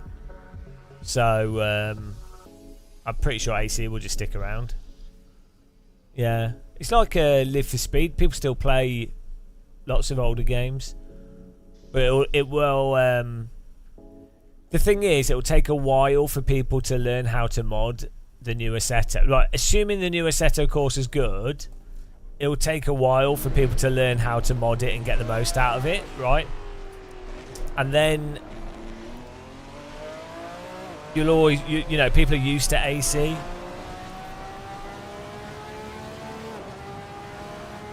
And AC's got, the other thing is, AC has so many tracks and mods. It's just going to take a long time for that to move over to EVO. That's all assuming that EVO's good. Like, EVO could be shit. You have to keep this in mind. A lot of people are always looking to the next new thing rather than just going, well, what's the current thing that's actually quite good?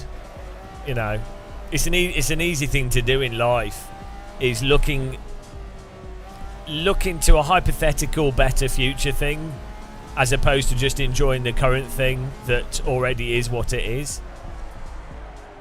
It's and then in the future, what people do is they look at the past in a hypothetical way through nostalgia.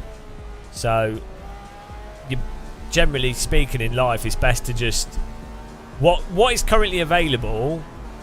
What do you like about it? Try and get the most out of what you like about it. Basically, that's a good philosophy. I'm a hypocrite, but like, yeah, be thankful for what you have, but I'm not sure if it's just that. I think it's just you can judge reality on what you could be infinite. Like, the future could be whatever, but you can judge what's currently happening by what it currently is. So, yeah, you can hypothesize positives and negatives into the future, but there's positives and negatives in the current time which you can identify, which are actually happening. So there's no point necessarily fixating on things that aren't actually happening or that could or couldn't happen. Like, you can try and make things happen that you like, you know, that's another thing. I don't think it will be the next Project Cars 3, to be honest. I think it's possible that it would launch with really shitty force feedback, or just drive worse. I mean, to be honest, I don't think ACC drives terribly, but it's you know,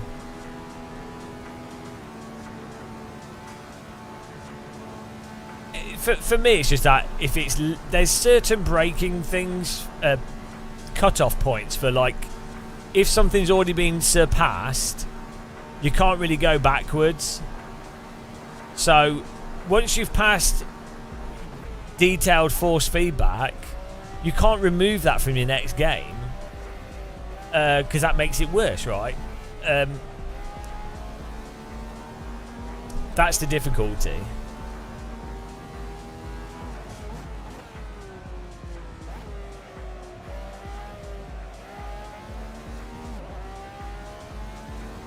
It's possible, chill divs, because they might think it's totally fine. Because a lot of so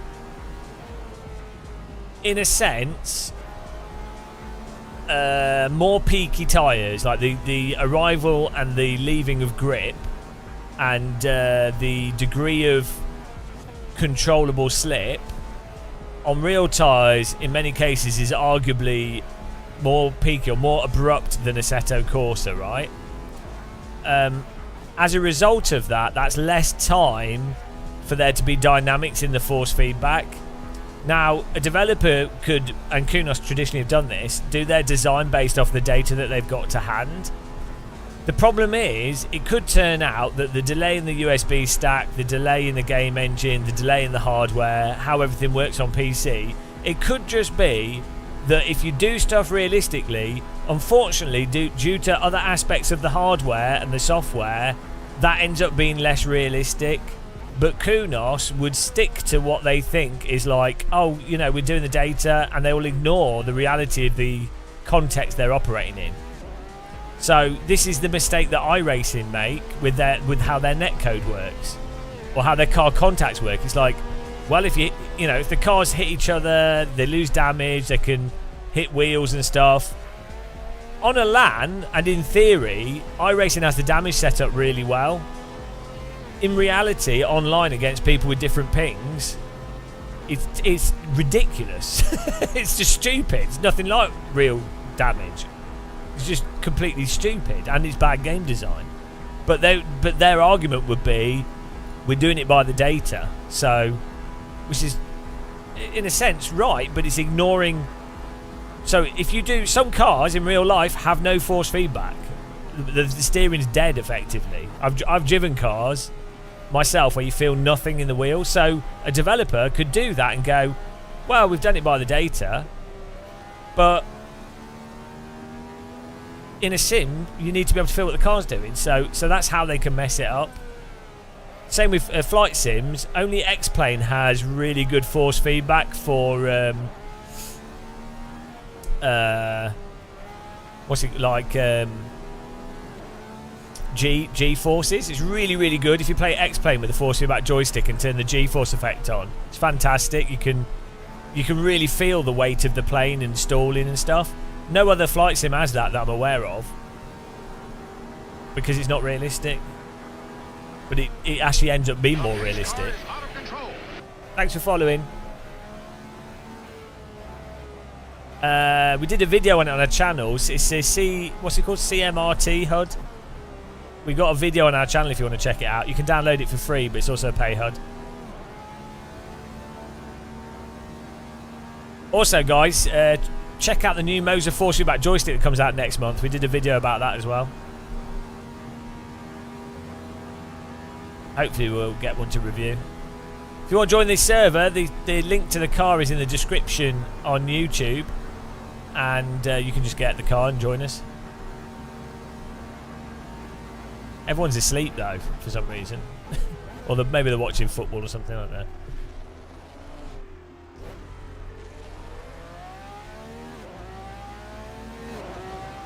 How much is the Moser throttle? What? The flight sim one? I don't know. It should be on their website. The base, I think, is £500 plus 250 for the joystick.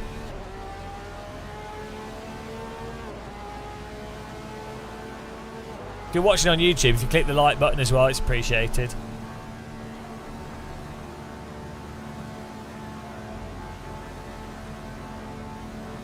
Yeah, they're doing it for a good price. It's like half the price of the Brunner. Well, less than half the price of the Brunner, which is awesome.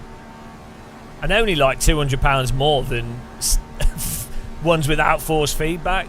So that's crazy.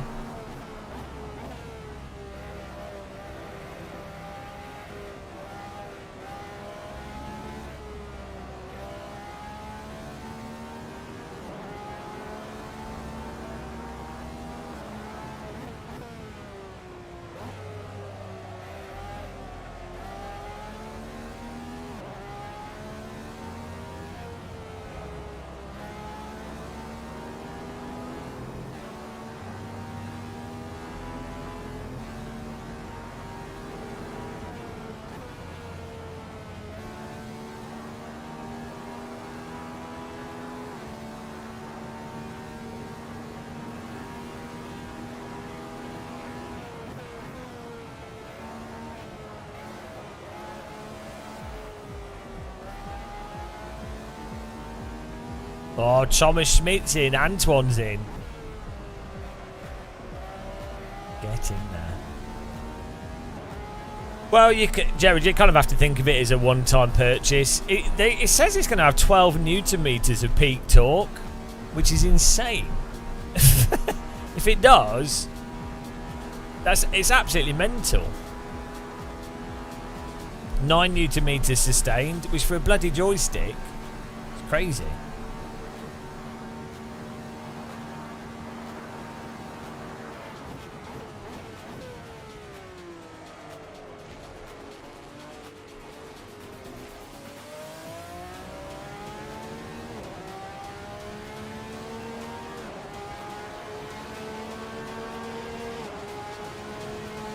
I know, it's funny, isn't it? I used a Sidewinder wheel joystick about 8 months ago, and Sidewinder joystick 8 months ago, and it does feel pretty good. They're quite weak. They're only like 2 Newton meters, but it's pretty funny. It gives you nice information to help you feel what a plane is doing and turbulence and stuff. It's pretty funny. It's funny how it works still with Microsoft Flight Sim. They were bomb-proof. The G25 of joysticks. Hello, Icarus. We're doing all right. I'm a little bit tired. We live streamed for like 10 hours yesterday, tidying cables, hoovering and stuff. Hard life. and then I went into a research binge into OLED panels and frame timing and G-Sync. So I was a bit wrecked, and I didn't sleep. I only got like 5 hours sleep last night, but it was alright.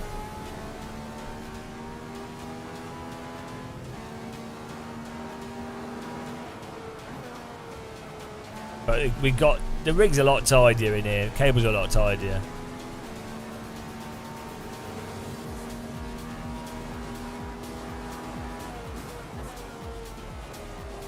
Yeah, I like being able to change colours. Why you do it? Previously, you just held down a button and pushed the button on the wheel.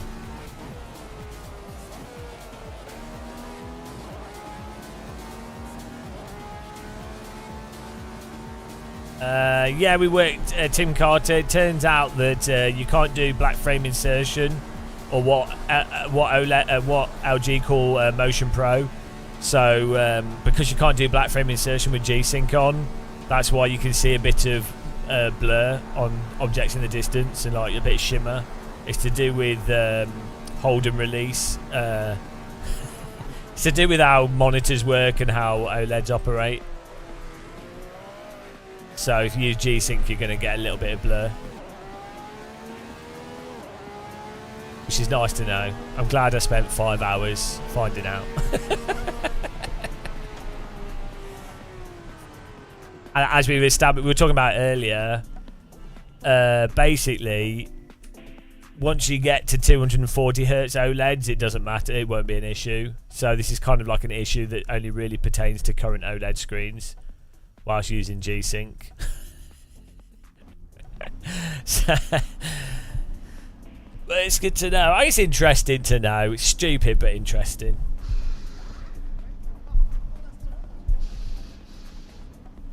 Well, what's your ultra wide? Is it OLED or is it LCD?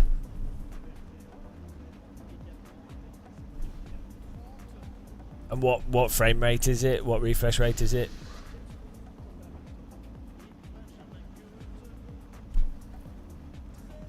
Hang on, you got heart failure, so you can't have your legs in front of you. I'm not laughing at your condition, but like you bought equipment and then specifically had the medical. That's like your body was like, "Ha! How dare you buy these fun toys? Banned, physically banned." Yeah. Well, you could working in front of you. You could use... Oh, that's for sim racing. Okay. flight sim, to be honest. Might be Crabbit Wife. Flight sim might be a really good idea.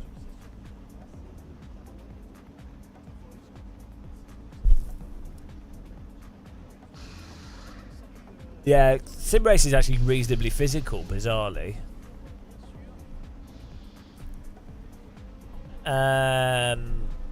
Tim, yeah, so the thing is, LCDs basically have the same thing.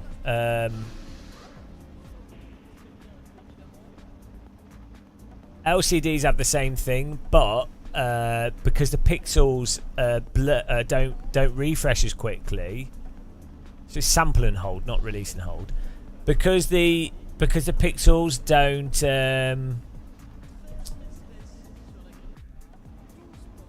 the pixels don't refresh as quickly because the persistence of the pixels, it means that you get motion blur that's quite smooth, but it's fine.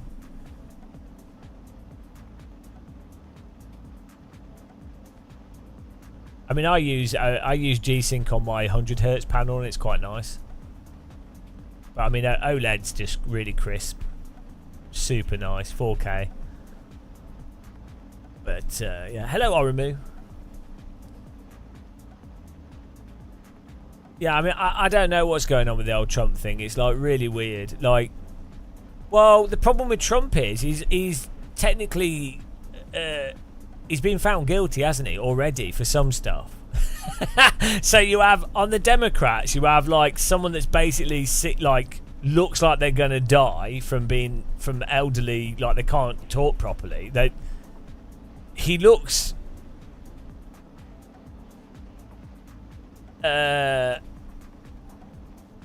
Yeah, Biden looks like he's going to die within like a year from old age.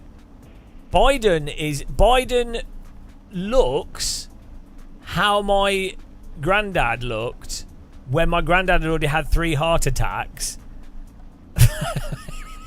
Like 8 months to a year before he died. I mean, Biden's more moving around and stuff more than my granddad was, but like, do you know what I mean? He's like, occasionally just turns off, and then Trump is literally a criminal. So, yeah, it's mental. Like, regardless of like, both of them are so shit. It's incredible. They're both examples of like different forms of corruption. It's really weird. Yeah, the best thing that could happen for the Democrats would be for Biden to die. And that's the best thing that could happen for Republicans, actually, is for Trump to just die. And then you have to have a replacement fight with 2 new people. That would be the best thing for America, would be for both Biden and Trump to both die on the same day. How funny is that?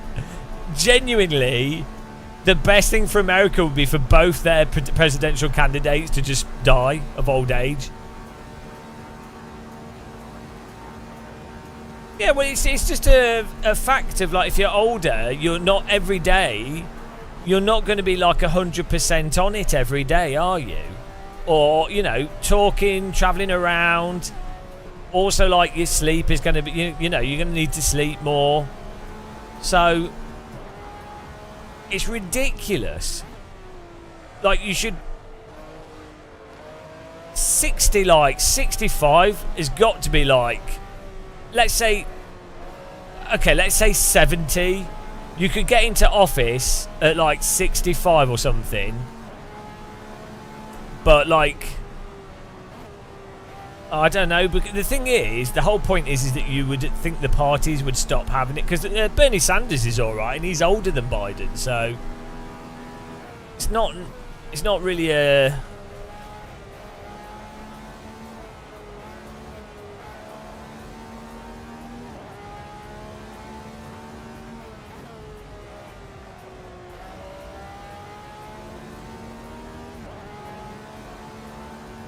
It's Guster, it's just nepotism, isn't it?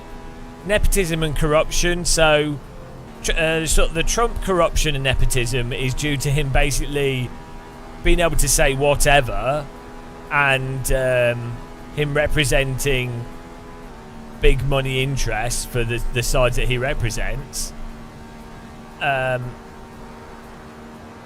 him having a whole load of part of that establishment behind him. And then it's the same for Biden. He has a bunch of the general establishment and financial interest behind him, and then the sort of nepotism. And then also, I think so from my understanding, who's the vice president? I think from my understanding, the idea was that Biden was going to be the president, and then he was going to build up the vice president, and then was it a woman?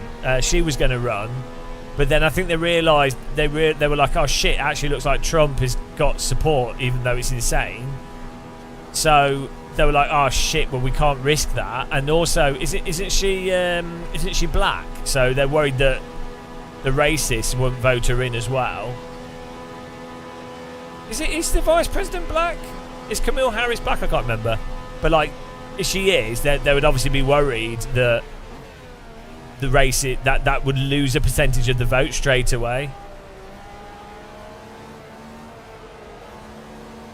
Yeah, I mean, I don't know. Personally, I don't care about people's skin colour, so I I mean, also the fact that she's a female as well, so you know, there'll be a whole load of people that wouldn't vote based off that, or like the type of attacks, you know, the narratives, the story structure that people base what they vote on, you know. So yeah, I mean, I'm not saying she's good, I'm just saying I think that was the original plan. The funny thing is though, America, if they had Sanders, like if you had Democrats with Sanders, they would still be very right wing compared to compared to UK and Europe, generally speaking, and that would actually be better for your average American. But that they're not allowed. The establishment would be genuinely scared of someone like Sanders being in power, because he potentially would do stuff that would decrease the power of the money owners of the Democrats.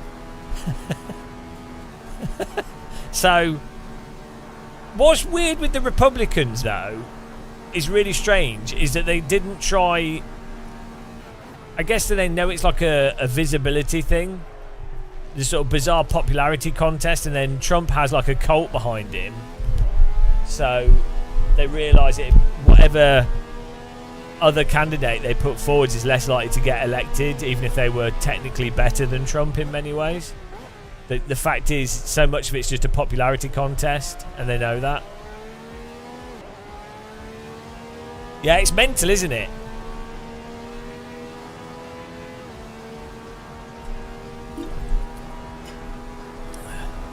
It's actually mental.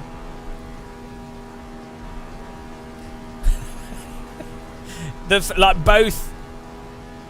The thing is that the other thing that's weird though is that really neither Biden or Trump represent, like, they're just placeholders for the people that actually own them. So you really can't. The election shouldn't really be about those people, but the focus is on the people. But it should really be for what their actual mandate and politics would be. And the problem is Trump doesn't represent anything, which gives him the advantage that people can then just invent whatever they think they want to happen could happen. So it's the same as like the Brexit vote in the UK, and that's the big advantage that Trump has, is that he doesn't represent anything at all. So he represents everything that people think positively, right? The people that would vote for him. Whereas Biden represents the status quo and the continuation of what's currently not working. So from a bystander sort of average voter's perspective, it gives someone like Trump a much bigger likelihood of getting voted. If you're someone that's like, I'm in a bad situation, I need something to change. This is how populists and fascists get into power. I'm not saying that Trump's a fascist, that's no oversimplification, but this is again how we end up with 1930s fascism bullshit, and then wars, and then loads of people dying for no reason. So, yeah. Positivity. It's alright though, I'm in my radical.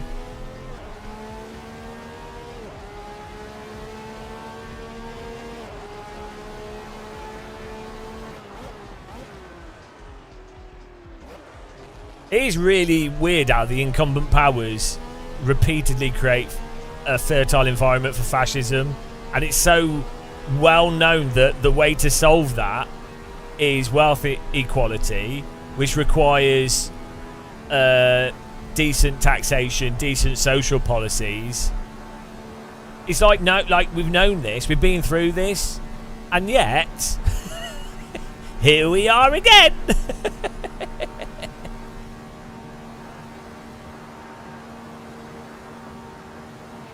Well, I don't think Reform looked more credible than Labour, but yeah, I can see how they can do to people that don't know the reality of politics. That's the problem. Superficially, from an ignorant perspective, Reform could look better than Labour. Yeah, totally. Even though in reality, it doesn't require much research to see that Reform are not really. They wouldn't offer anything at all. And I'm not saying Labour are good. Don't get me wrong. Don't get me wrong on this. But it's as I say, it's exactly the same as the Brexit vote. You have like decades of austerity and people fed up with status quo, and then you go, here's a referendum, and then you have a populist generally going, oh well, you might as well throw the dice because, well, it's shit as it is, so why endorse the status quo? And so if you don't offer people actual change, which the establishment don't, because they're worried about losing all the profits they've got and all the power they currently have. So then, yeah, obviously the more populist fascist stuff then gets power. It's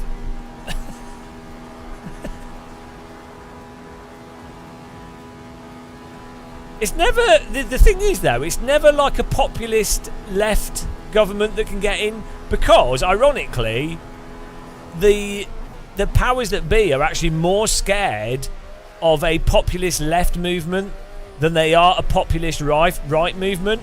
Because the fact is, if a populist left movement actually got into power, it would absolutely destroy the establishment, whereas they generally feel like a populist fascist right movement won't ever get into power, because this is exactly what happened in 1930s Germany. The powers that be at that time in Germany genuinely were like, oh, Hitler's a joke. Oh, he's stupid. Why would anyone follow him? What moron? And this is the same thing that it's just going to happen over and over again. These things need to be taken seriously. And the way they need to be taken seriously is by governmental policy that redistributes wealth, so that you don't have a whole bunch of the population being desperate.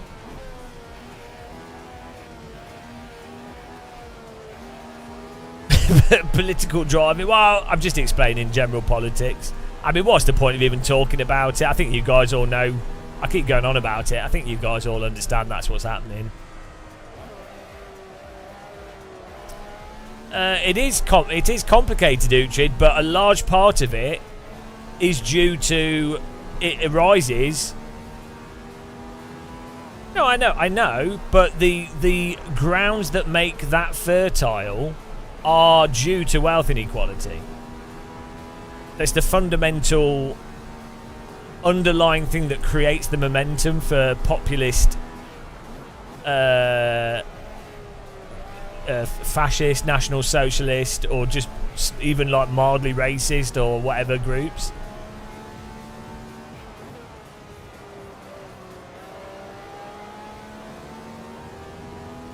That's how fascists often get into power in other countries as well.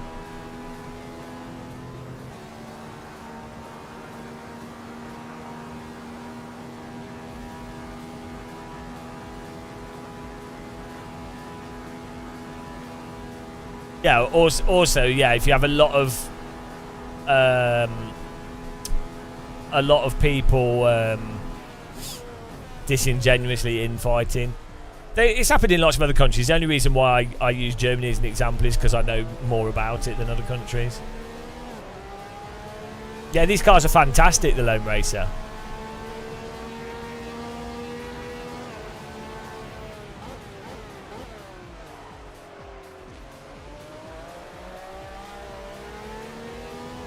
Can't go wrong with a Radical.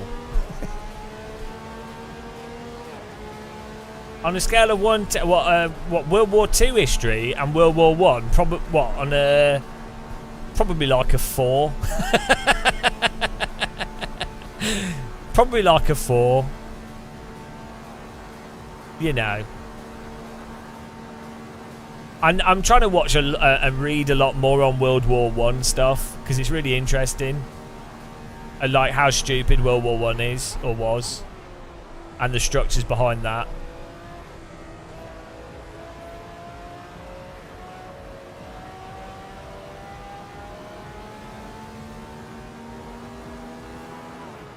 The whole situation for World War One, the European perspective on it is mental. Now, I've just read a lot on the formation of the Nazi Party and the economic situation, and then obviously like how communism fits into this, and the sort of the general structure of Europe and. You know that time period. I think it's fascinating.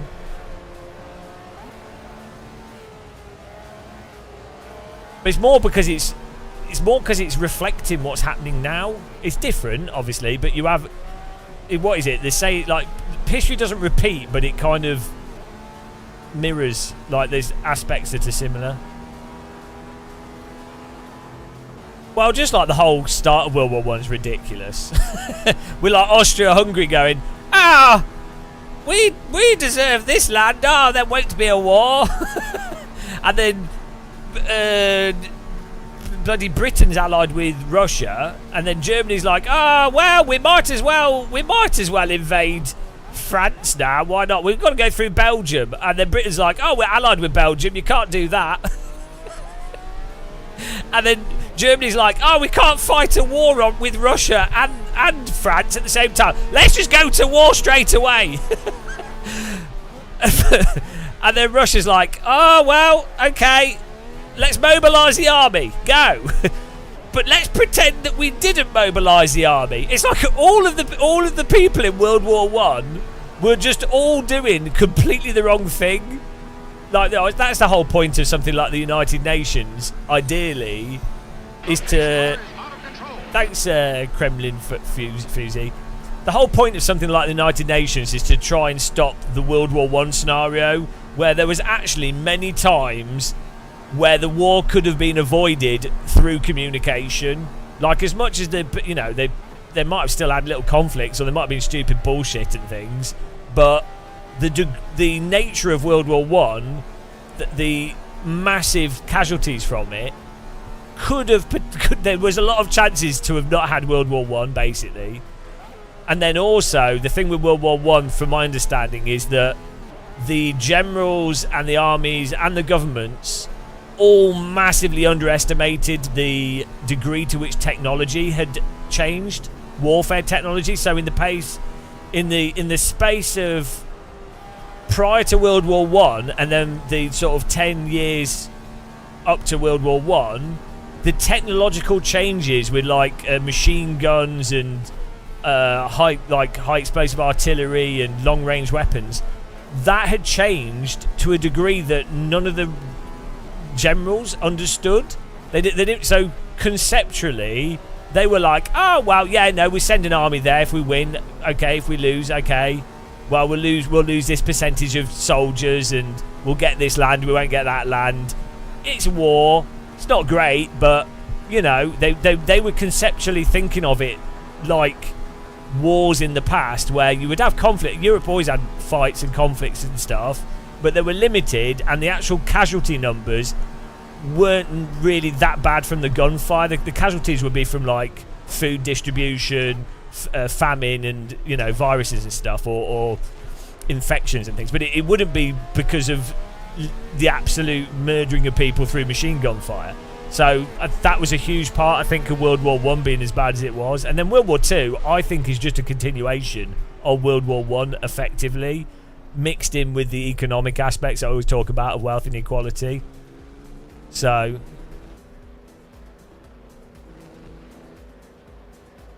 yeah, then a lot of World War Two was caused by the petitioning of land and all the weird, like, the retribution from World War One, trying to put blame on Germany when you from my understanding of the history, you can't really blame Germany for World War One. It's absurd. Like Austria-Hungary, but Germany, well, Austria-Hungary is probably. But then you can blame all of the countries pretty equally. So it's just like, oh, well, the Allies won, or UK. Who won World War One? Serbia, Britain, France, Belgium. Yeah. Anyway, the people that like came out of World War One as winners, I don't think anyone won. All, were like, oh well, we need someone to blame. But there was no winner. It was, the whole thing was stupid. So, yeah, well done to Thomas for winning there. Antoine second, myself third, Sapper fourth, Jerry Paul fifth, Alan sixth, Wayne Harwer seventh, Icarus eighth, Cosmin Johnny ninth, and Toby 10th. Let's do another server there. Yeah, so the whole thing it's fascinating. Yeah, the weapons industry won and people dying. Yeah, that's the other thing. People often think of wars as like, oh, the Allies won World War Two, or like, who won World War One? It's like nobody bloody won. It was a complete shit show. Humanity lost. Yeah.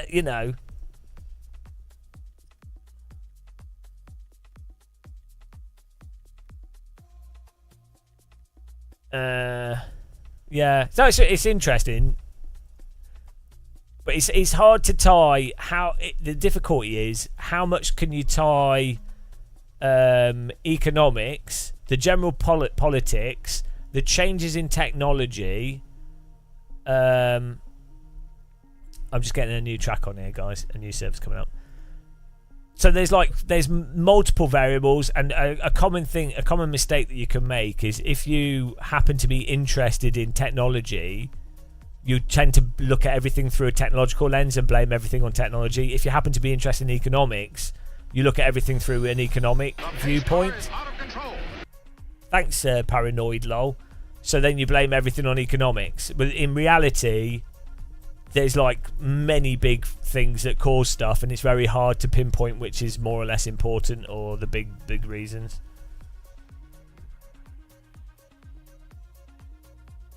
Germany won 15 years after World War II, had the biggest economic power in Europe. It was the plan all along. The long 6D chess. The real winners are the people that are like on a farm in the hillside, like Scottish people or something, just on a hillside. I'm telling you guys, why join the army and be involved in all this stuff if you can just be... Oh, we're just setting up the server here. If you can... if you live in the countryside, right, in like New Zealand or something, out of the way, you can let all these countries... Like, you've got your sheep, you've got your milk, you've got your wool, you can go surfing... And then you just let all the superpowers do all their stupid shit. Like, they can be fighting over who has what land and what resources. You don't care because you've got sheep. So, do you know what I mean? That seems like the most intelligent thing to be doing. Like, the guys, those uncontacted tribes in the jungle, they didn't notice World War One, World War Two, the Cold War. They were just in there. They were in the jungle doing their whatever, hunting for whatever they were doing and living their life, having a good time. Who's the winner? The people all shooting each other, or the people just living life?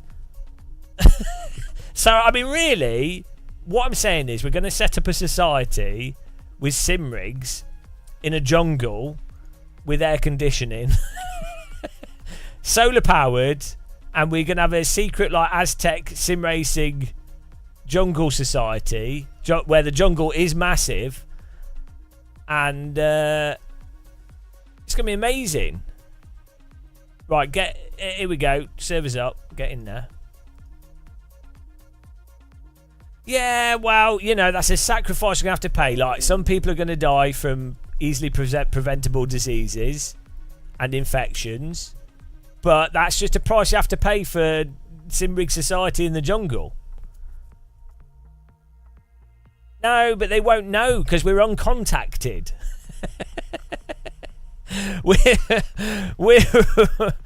I've turned the pitbox mod off on this one. This is the bog standard one. We're an uncontacted sim racing tribe, and you're not allowed to contact us.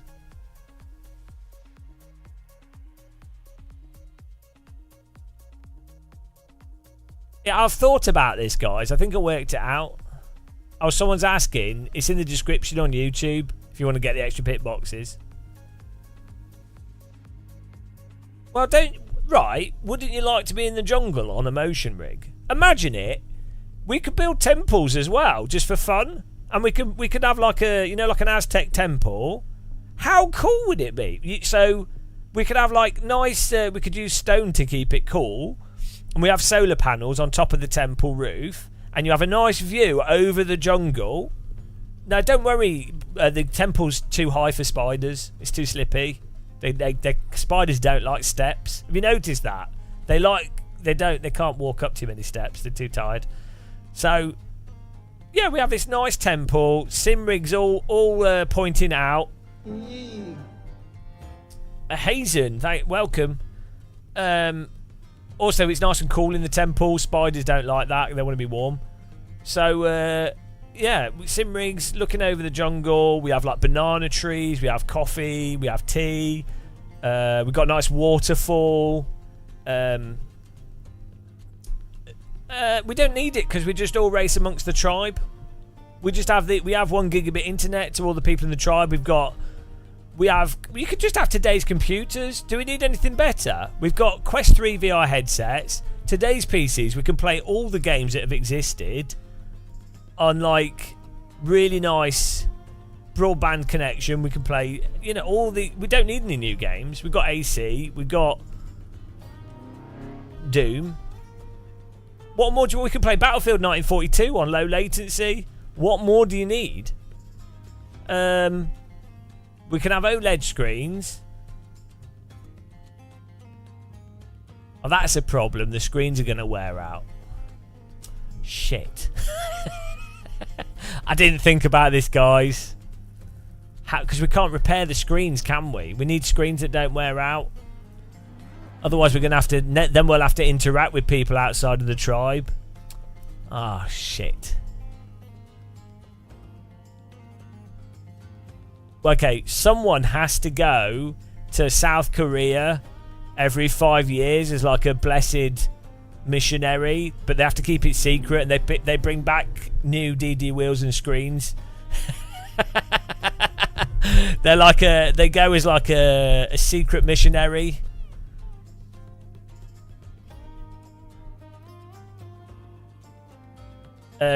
Buster, the problem is off-grid life increases daily BS by 1 billion. I know what you mean by BS, like general media stuff, but just having like clean water and food and stuff is quite a chore. If you're truly off-grid, there's a lot of work.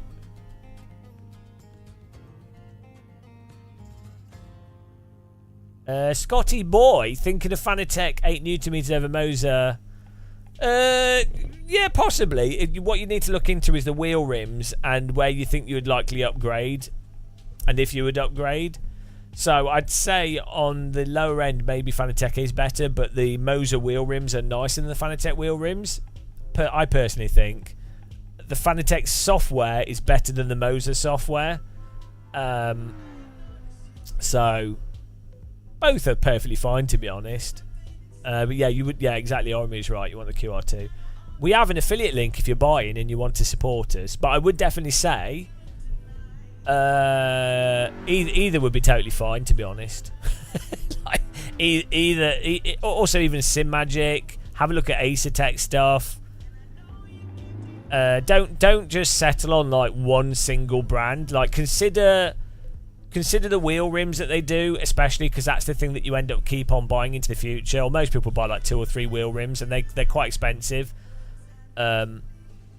But outside of that, yeah, they're all pretty similar stuff, to be honest.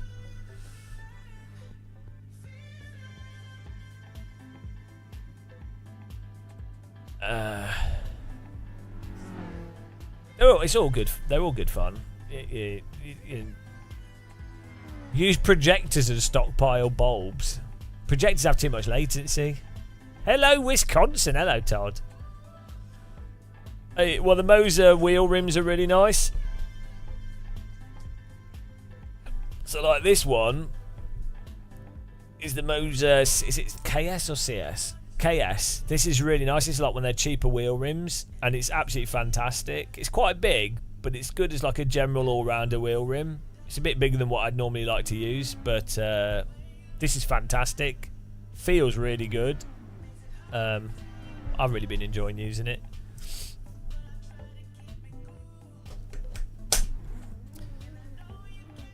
We got the Fanatec McLaren wheel rim. That's really good. If you were going Fanatec and you wanted a GT3 rim, the McLaren wheel rim's quite nice. Feels really good. The grips on it, and it's quite solid feeling. And it's light. So the thing to be aware of with the R5 is the force is quite weak. So heavier wheel rims don't work on it very well. So you're much better off with lighter wheel rims. On lower end DD wheels, lighter wheel rims will feel better and work better. Whereas once you get to like 12 Newton meter, you can put heavier wheel rims and it's quite nice. I need to make a video about that actually, because that's a specific point that I think a lot of people aren't aware of. But what I'd say is, if you're younger and you don't have much money, I would probably not do sim racing. I'd go outside and have a life. But if you've got disposable income, don't buy. Just save up until you can buy like a 12 Newton meter DD wheel. Just save. Wait 3 months. Save more money and then buy a 12 Newton meter wheel. You're better off waiting 3 months using like whatever you currently have to save up enough to buy a slightly more powerful wheelbase. Like you'll once you've got a 12 Newton meter wheelbase, the vast majority of people would never need anything better.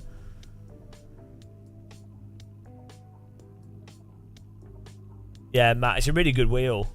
The problem is though, there's some really bad people that work at Fanatec. There's this one guy with like a weird South African accent, and I was at like Spa 24 and he made me sing a song to him, and he was just really obnoxious, and it really put me off Fanatec. I was like, if people like that work at Fanatec, what else does that say about Fanatec? You know? Do you know what I mean, Matt? So that's what people need to really be aware of.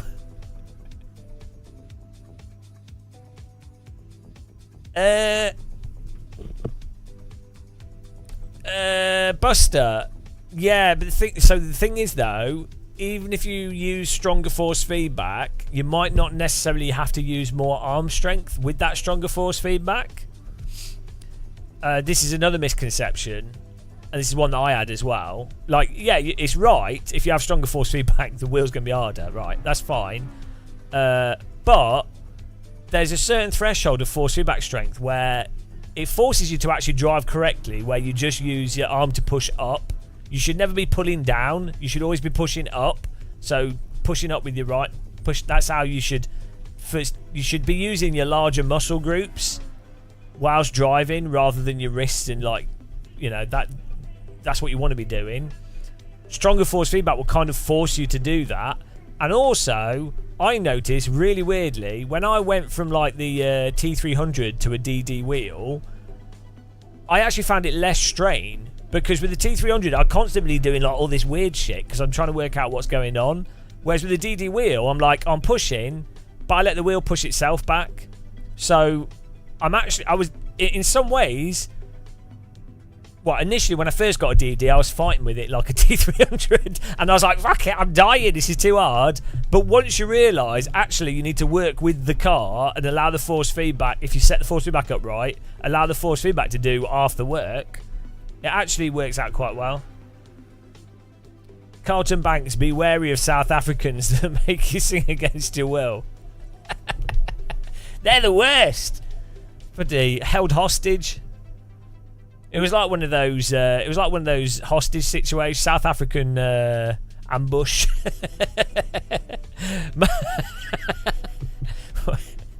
Sing a song, or I won't let you go. Have you seen that video on YouTube of the South African robbers, and then the guys in the truck being chased? It's insane. And then the police coming in on the back of a trailer with guns. They need to make a video game about South Africa, like South African Police Force video game. Let me find this documentary. It's mental. It's from like the 90s, I think.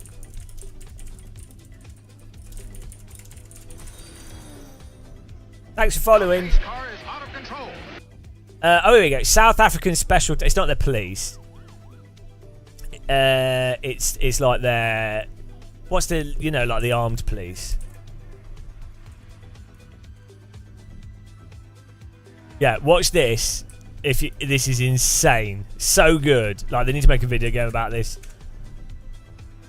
I mean, it's mental. they're just like, oh yeah. Then they come out of the back of a truck and they're just all shooting at each other. It's crazy. They've got helicopters. Oh, it's mental.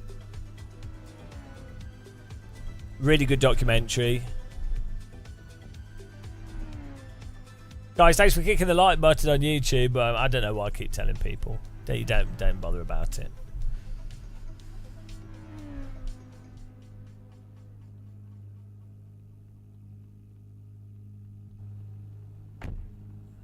I quite like when you go to the car how it loads the... Oh, it only does it the first time. It's quite nice how it animates the UI in. Dutchy ZA, what are the chances? I was telling everyone about the documentary. South Africa's Special Task Force. Really good documentary. You just don't buy into the pissing competition. No, so it's not a pissing competition, Scotty. So the reason to go to like 12 Newton meters over 8 Newton meters is that if you have heavier wheel rims on your DD base, 8 Newton meters will struggle to like correct the heavier wheel rim and keep it with the sim. Also, when you're driving stuff like Formula cars, you'll have less when you're going through Eau Rouge or sustained corners. There'll be less dynamic range to it, so you end up having to run the force feedback at a lot lower than 8 Newton meters. Also, if you start then wanting to use a bit of damper on the wheel or like some kind of inertia and stuff that calms the wheel down, or you're playing a driving sim that actually automatically has that built into the sim, the weaker, the 8 Newton meters or lower, the damper further gets in the way of the details, and so you need stronger force feedback to get past those damper effects. The thing is, if you were always going to play at lower strength force feedback, you're not going to get overactive steering wheel, so it doesn't matter. If you were always going to use lighter wheel rims or smaller Formula rims, well, it doesn't matter because those wheel rims don't have much inertia, so you don't need to. That doesn't really.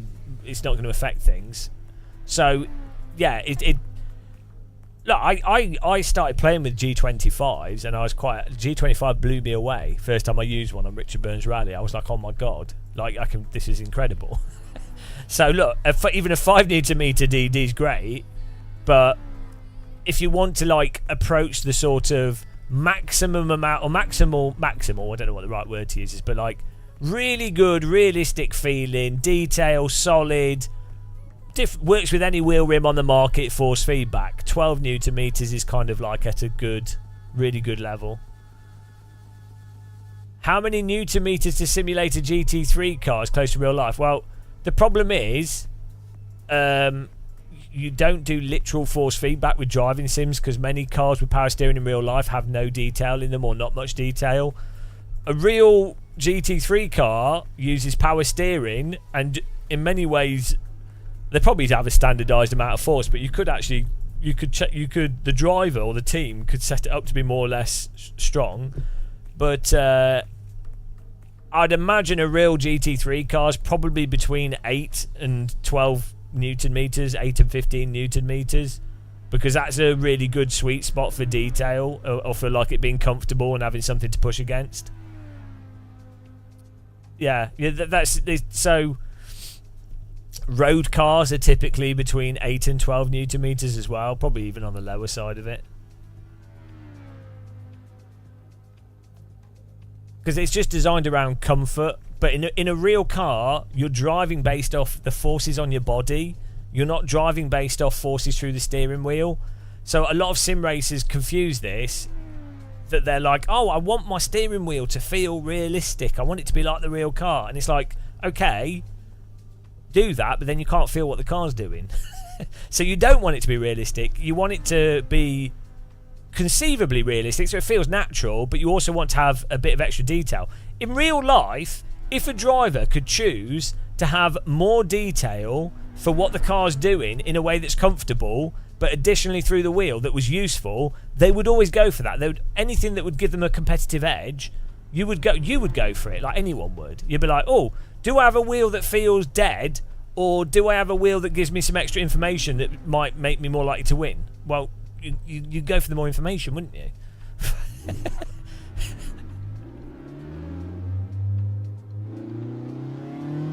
Oh yeah, no, T300 to 8 Newton meters, fantastic. Yeah. No, I went from a Momo Black, well, Sidewinder briefly, Momo Black, no, Sidewinder, G25, Momo Black, no, Sidewinder, Momo Black, G25, T300, TSPC Racer, back to the T300, no, T300, T500, back to the T300, then to a TSPC Racer, then no SW, and then I've just been using rando DD wheels that I've reviewed or had on and off.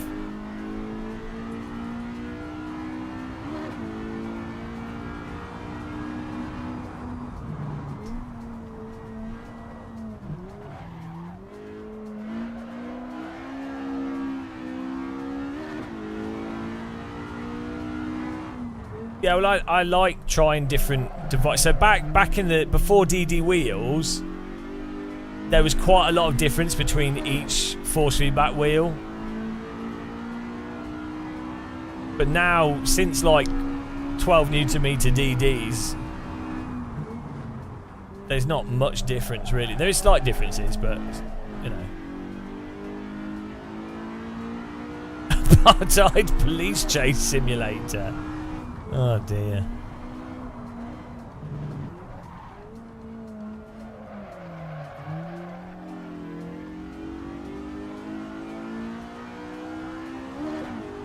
Scotty boy, it depends on the real car that you're driving. So, I've driven cars in real life that feel like absolute shit through the wheel, and I've driven cars in real life that feel alright. Like, Lee's Toyota Celica felt like a 12 Newton meter DD, set up with nice detail. The Aero Latimer drove felt like absolute ass through the wheel. I've driven some go-karts that felt like a T500, and some that feel like a DD wheel with dampers put on 100%. Just depends on how the steering geometry is set up, or if it's power steering or not.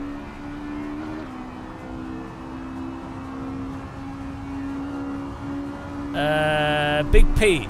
Well, I don't have an affiliate link for the Asetto stuff. Matt Malone does maybe, but I don't, so I can't recommend it until Asetto give me affiliate links. I can't, because I'm just a capitalist. So my view is I think the Asetto motors are better than the Moser motors, to be honest. Alright, Matt, take care. Guys, check out Matt's channel. on YouTube. He does live streaming. Yeah, I think if it was me, so the thing with the Assetto wheels, Assetto pedals I think are terrible. But the wheels are really nice, the wheelbases are really nice, and their button boxes and stuff are really nice. But they look ugly, but they function and feel really nice. So if your goal was pure feel, also for a good price, I think the Assetto motors are better than Moser. Also, I think the Assetto software might be better than Moser software as well. So, I would, if I was in that budget range, I'd probably go for Assetto over Moser. However, if I was also looking to plug pedals into it, mind you, the Moser pedals are pretty shitty as well. So, why are you guys parked here?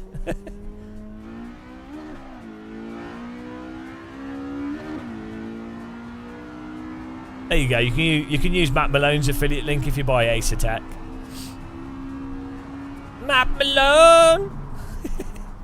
Assetto have some really nice wheel rim options as well.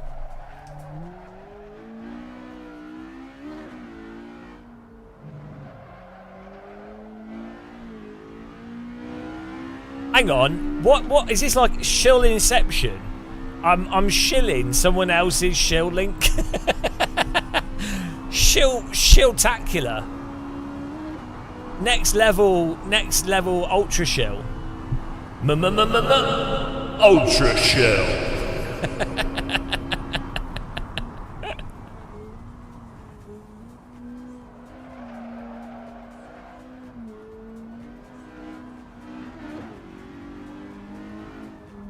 I know, Scotty. It should be informative. Oh, you can have it realistic. It should just be a tick box.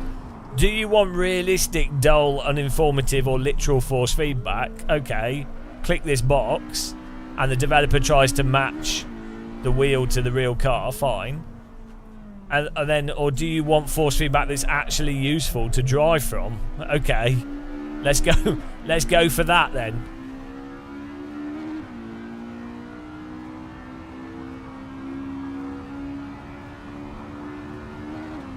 Yeah, thanks everyone else that uses our links for buying Moser stuff, joysticks, flight equipment, steering wheels, or Fanatec, or my Amazon link. They're all in the description. And also you can join our Discord by clicking on that link. If you want to, if you like links. This is a link time. It's the best link time of the year. It's the most wonderful link time of the year. Yeah, but those rumble motors don't really do anything night. So rumble doesn't really help you drive. It's more immersive. That's another misconception in sim racing. High frequency vibrations, they're nice for immersion. They can be good for stuff like, oh, there's ABS or you're massively understeering, whatever. But it's not useful for balancing the car at the limit. That's all low frequency force feedback. So those kind of things are actually pretty pointless. Generally, you might enjoy it, that's fine, so I guess it's not pointless. But wealth inequality's winning again. You're wealth inequality. When I read your name, Thomas, and I think about you, I just think wealth inequality. You're so poor. You're the personal embodiment of wealth inequality. On the negative side, no, you're second. Wealth inequality is winning. Thomas is second. I see what you're saying now. I'm a bit slow. Oh no, bloody wealth inequality is always on the pole. Imagine if you became a Formula 1 driver and your name was Wealth Inequality. That'd be well good. And Wealth Inequality is on pole position. Wealth Inequality is winning at the Formula 1.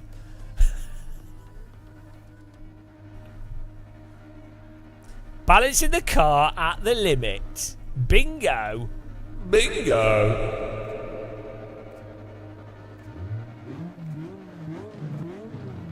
You've got to balance the car at the limit.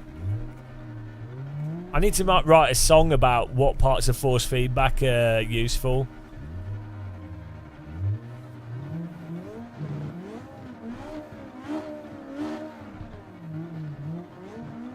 Try and draw a picture with the...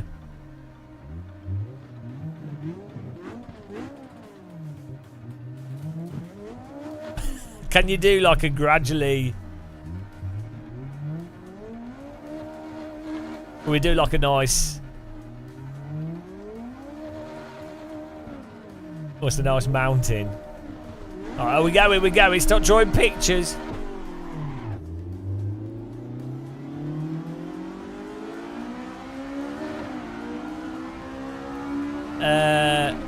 Yeah, but Knight, you don't use the rumble. The rumble doesn't really work for surfaces, and surface rumble can already come through the wheelbase, through the base force feedback anyway. So, and road texture and stuff should already come through the wheelbase, and the road texture for suspension and everything else that would be realistic again is quite low frequency force feedback. It's not high frequency stuff. So the type of rumble motors you have in a wheelbase, also they're physical motors that move, so it takes time for them to spin up, so they can't actually do road texture. So I'm sorry.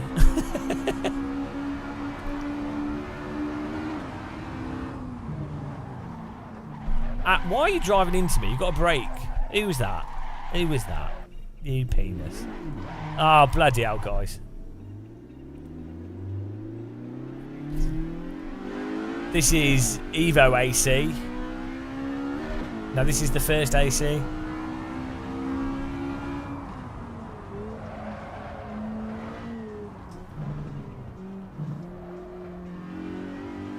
This is everyone driving into each other AC for some reason. What do you mean I don't get your point?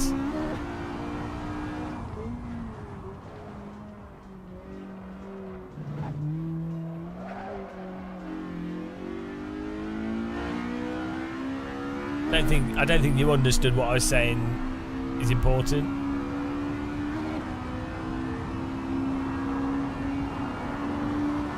Oh. Drifting!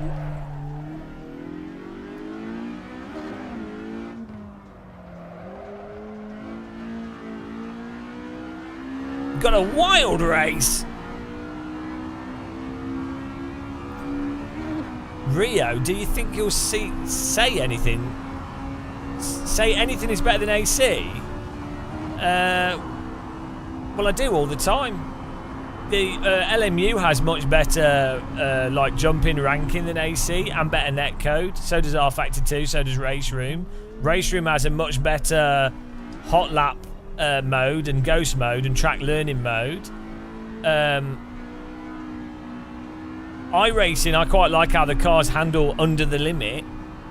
The initial sort of pokiness of the rolling I quite like with a lot of their cars. iRacing has active built-in ranking and voice chat, which AC doesn't have.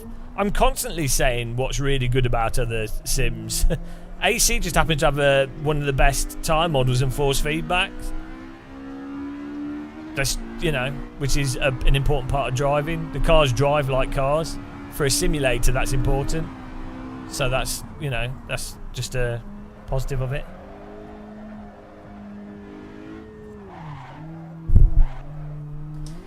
Yeah, well, F1 gridlock, not necessarily.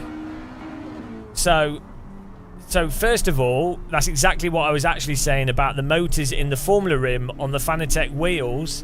They actually are quite large. They're quite large motors. They're not tiny motors, and they're the motors with a thing on them. They're not piezoelectric, and they're not tactile transducers. So ironically, they can't actually react that fast.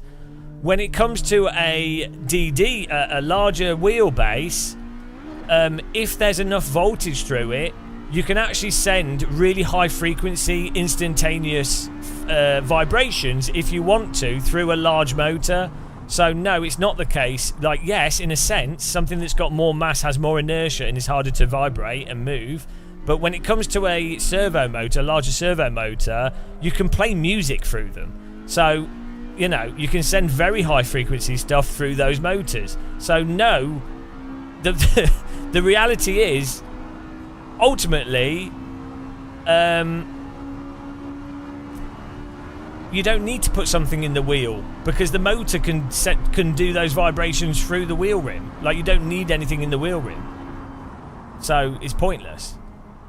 But then again, the type of vibrations that you get for grass or a road surface are not super high frequency. They're actually reasonably low frequency. You're talking like lower than 100 hertz, like 60 hertz or something. So again, it's not super high frequency stuff, but you need the initial response to be fast, but the actual vibration itself is quite slow. But again, those types of things don't actually help you really drive the car. No, but you can... Jesus Christ, going around in circles here. I've just explained the whole... So, I literally said at the start, vibrations can be nice for immersion, but they do not help you drive the car. They let you know if you've massively gone over the limit or if you're pushing through a corner in understeer. You can get those vibrations for pushing through the corner or ABS, you can do through the wheelbase in even like a T300.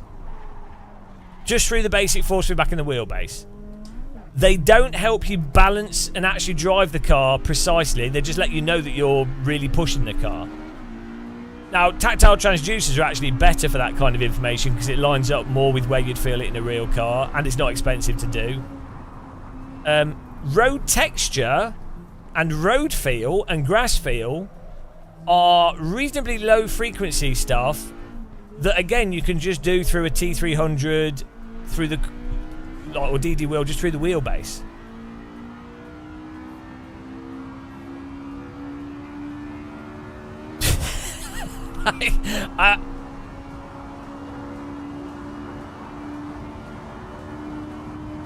That's a good point. I don't have my tactile transducers on. The high frequency vibrations through a steering wheel generally feel terrible and feel really artificial. So stuff like True Force and Full Force and GTR Evolution's built-in game additional force feedback effects that actually feel exactly the same as Full Force and True Force, but were included in the game for free, not marketing. You end up turning them all off if you do a lot of driving, because you eventually just go, oh, hang on a minute, this stuff's all superfluous to the information that's useful to drive from. You might leave it on, you might find it immersive, but generally speaking, the vast majority of people turn those kind of over-the-top vibration things off. Exactly the same as if you ever set up motion rigs or do stuff with real race drivers, or you're using a motion rig a lot yourself, you will gradually find that you generally turn the motion down to the point where the motion is basically just capturing the suspension compression and really like maybe like a bit of heave when you go over a crest. But you really tone it all down so it's really responsive and useful information rather than immersive information. That's what most people will do if they own a motion rig over time. Vast majority of people. And especially real drivers. Because if you give a real pilot or a real driver completely wrong information, it throws them off. It's like negative information.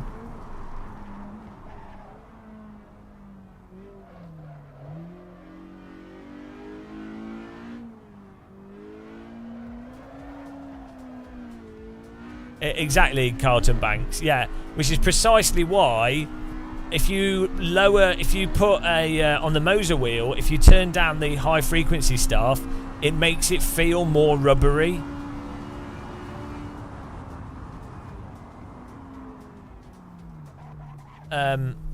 And also, if you use tactile transducers, if you run them on slightly lower frequency settings rather than high frequency stuff, rather than it feel like you're like, it feels more like a tire carcass that's vibrating as opposed to like a stone in a Coke can.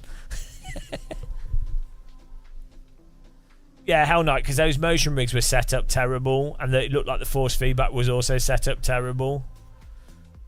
Because people often do that with motion rigs, they just set them up really crazy. I don't know why. I think it's because the type of people that, if you buy a motion rig, often the type of people that buy motion rigs and set them up are people that like the idea of motion. They're not looking at it from the angle of what's the most functionally, you know, what's the best way to use it for detailing information. They're looking at it from the thing of, oh, I've got something that can move a lot. I really want to move it a lot to get the value out of what I've bought. You know? VRS or Moser? Probably VRS, to be honest. Generally speaking, I don't know. It depends on the wheel rims. So Moser's probably, it's going to be easier to get wheel rims for the Moser than the VRS base. Wealth inequality with the... Why does it say I'm second? I was not second. What's going on? This is broken. It's broken. Ah, you've ruined the results, guys. We'll never know. We'll never know who won. Why does it say I'm second? Did you all crash or something?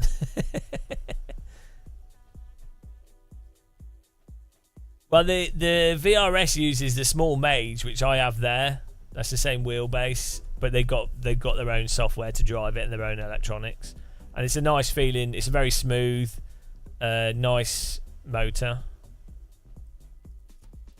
I'm going to make a new server here. I haven't made a video. I tried making one, but then it didn't record properly. So I literally spent an hour making a video, and it was all pointless. Let me just show you Moser settings. All you need to know. Let me get this on the screen here. I'll create a new server, guys.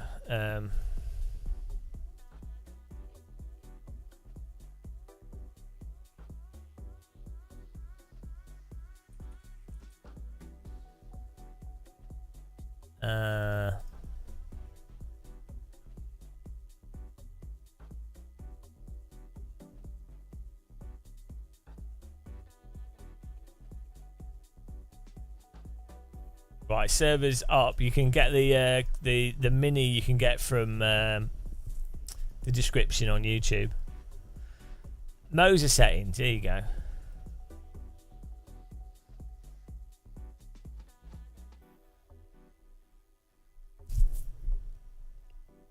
Let's do this.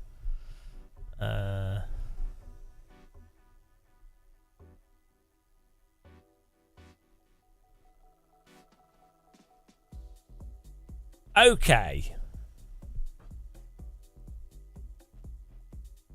Right.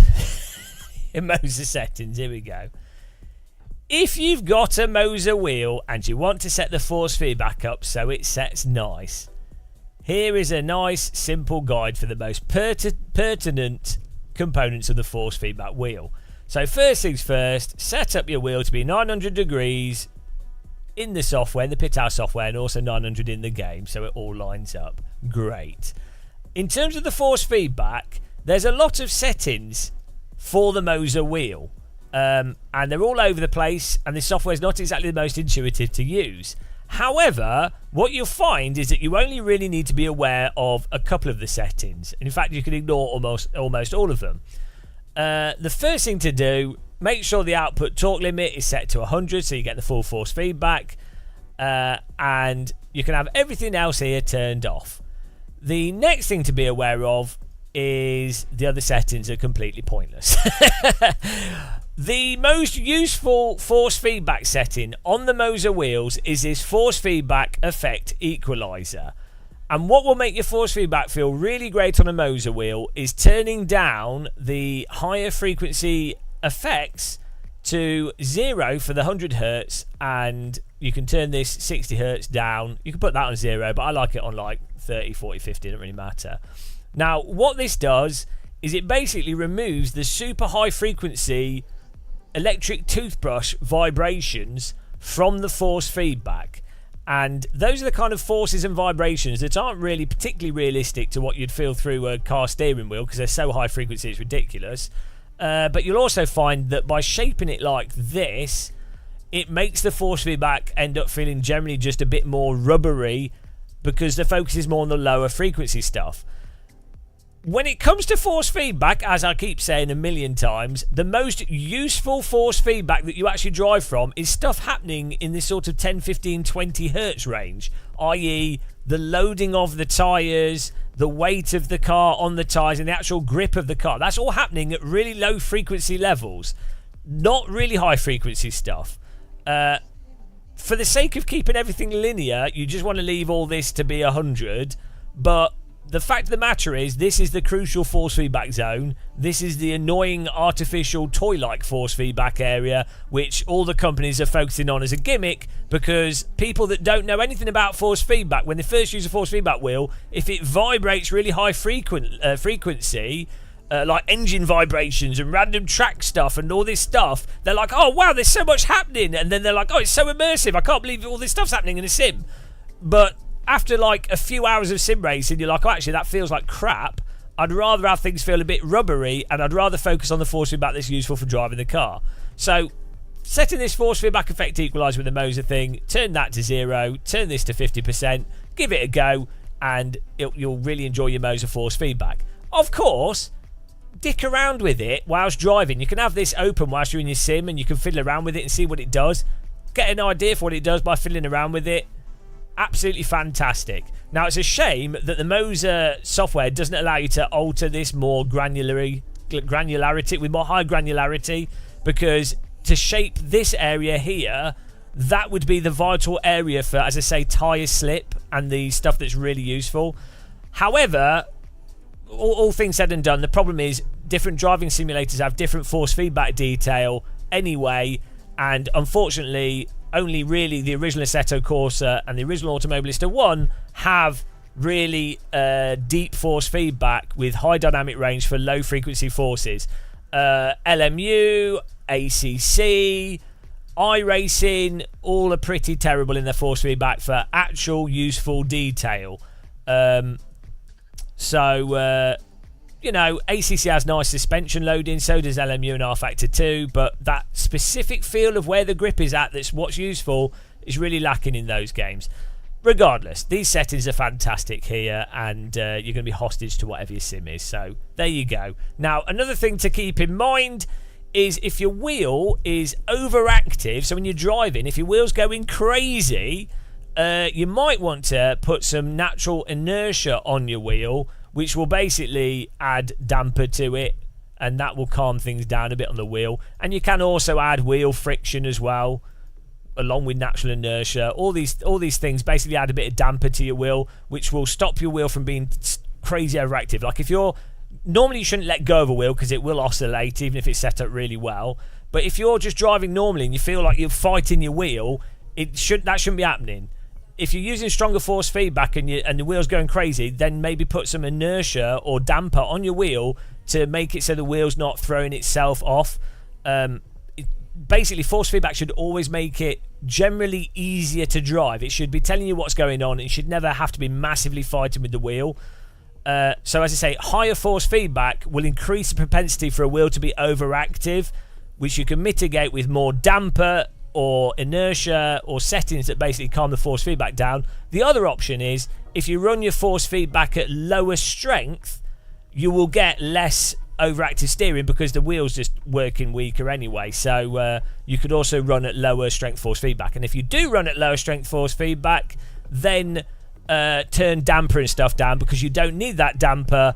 And when you're running lower force feedback, you have less dynamic range, and so stuff like damper would basically hide the detail. So lower force feedback, you generally want less damper. Higher, stronger force feedback, you'll generally want more damper and inertia to keep the wheel calm.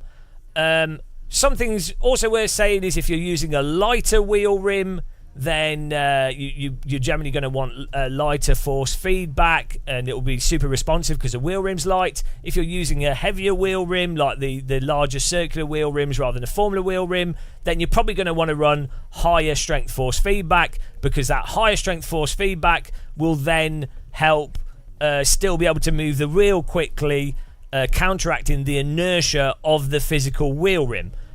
We're saying if you've got a weaker wheelbase, so like it's a Moza R5 or something, or whatever the lower strength ones are, you want to get lighter wheel rims, because those wheel rims are not going to have as much physical inertia, and then the force feedback motor will be able to move those wheel rims more easily and more precisely.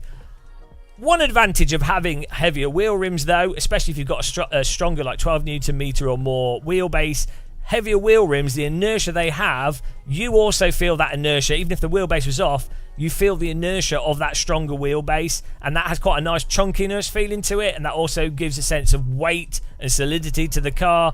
And when you combine that with force feedback, a heavier wheel rim can be quite nice, and that's one of the justifications as to why you might want a stronger, more powerful wheelbase. So 12 Newton meters will pretty much cover any wheel rim that you generally throw at a wheelbase.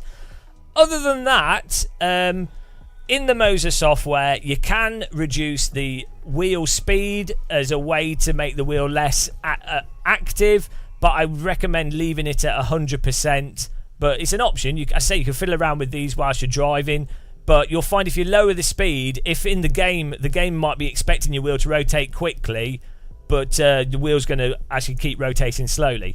This wheel speed setting might be really good if you have kids or younger people using the Moza wheel. And so let's say you're at a trade show, or you've got younger people around and they want to have a go.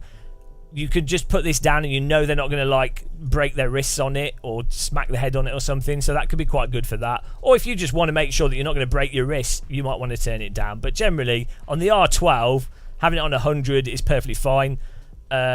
Maybe on the stronger wheelbases you might want to turn it down. I'm not fiddled with that. Other than that, that's it really. I think pretty much that pretty much covers everything that you could want to do. Oh, you can also, similar to this maximum wheel speed setting, you can also change the maximum output torque limit to reduce that, and that will have an effect on how strong the force feedback could be. So you could turn that down if you want to. Hands-off protection.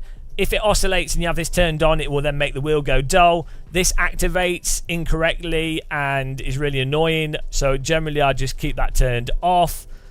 And I wouldn't bother with editing this base force feedback curve, because you end up messing up the force feedback from the game. You really don't need to fiddle with this. You could play with it again, see what it does, why not, but no real need. That is pretty much it really for the force feedback settings.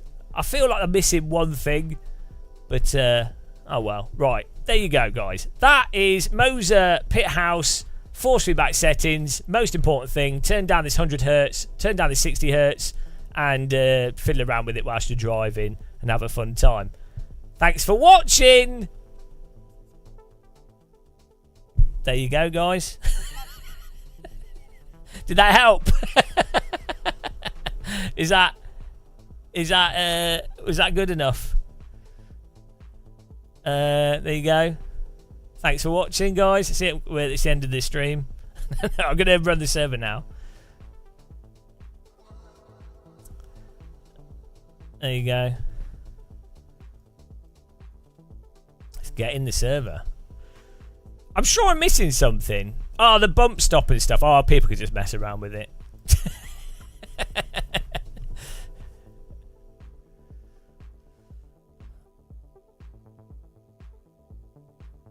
I mean, you could then go into each individual game settings, can't you? But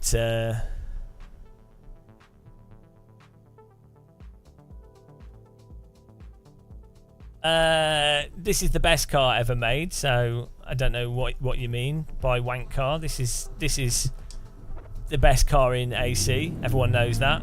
So good, aliens are descending into it. This is peak sim racing. This is one of the best, if not the best cars.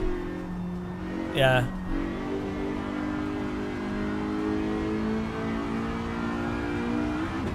Probably... Right, I need to change the setting here. Probably the best car ever in the history of everything. Yeah. No, I mean there's no real debate on it, is there? It's only a short sprint race.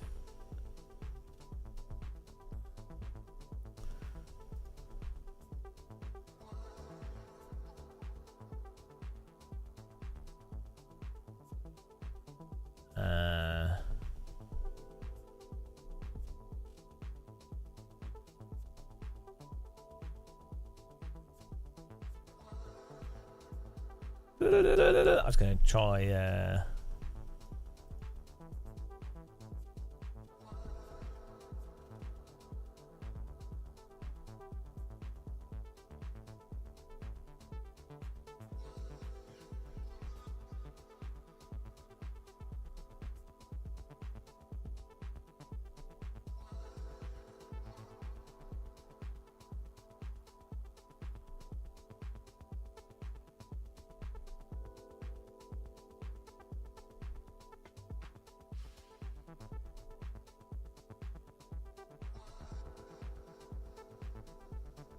It froze? What froze? I froze.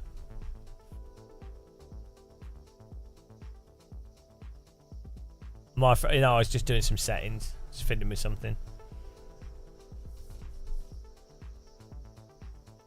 Night, have a good day. Your dosage of disagreement. I don't disagree with you. I've never disagreed. There's no disagreement. I disagree. I disagree that we disagree. Disagree inception.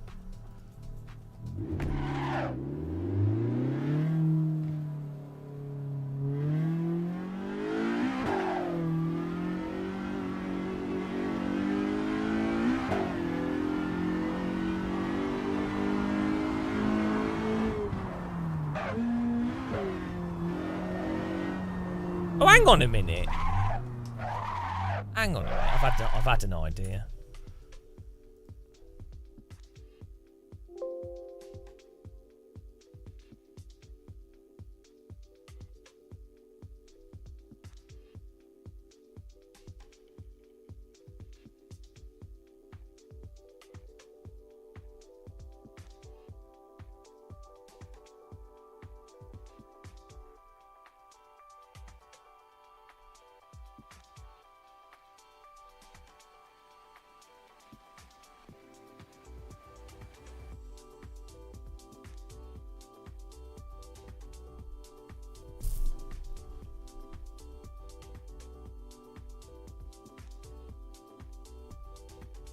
Full of ideas today.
Oh, thanks for following, Co2K. Welcome.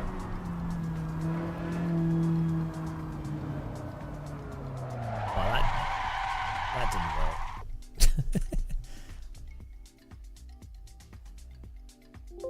didn't work. My car is amazing. How dare you say that?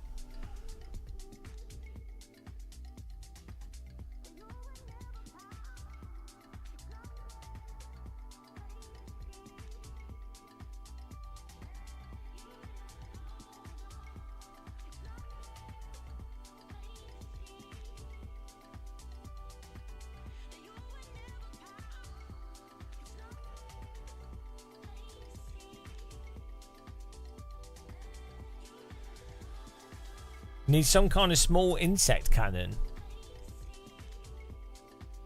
Oh, yeah. That would be ideal. These goggles keep my forehead safe.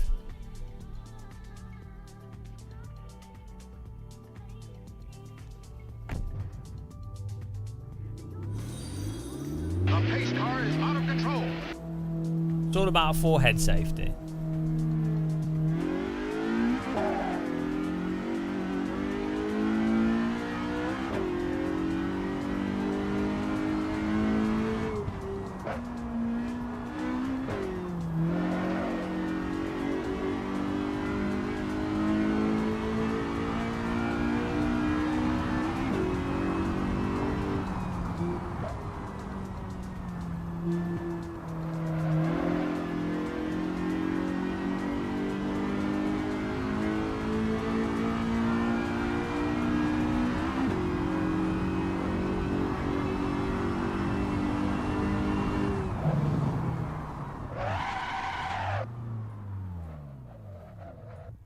Oh, we're doing alright, yeah.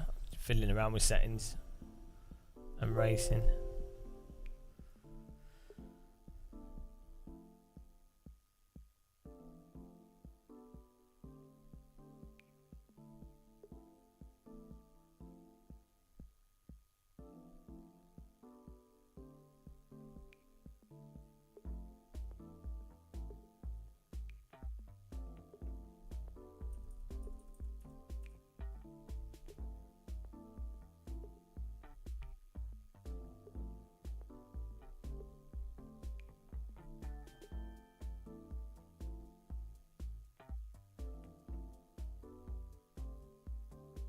Yeah, you always need forehead protection. It's just, you know, anything could go wrong if you didn't have it.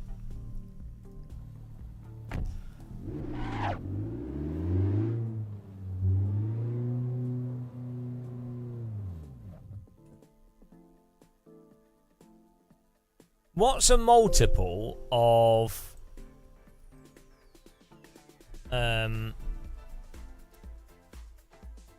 100 and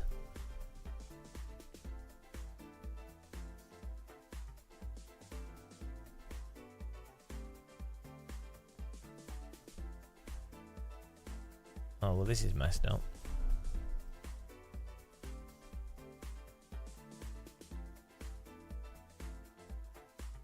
Wow, my screen's being stupid. What's a multiple of 119.88?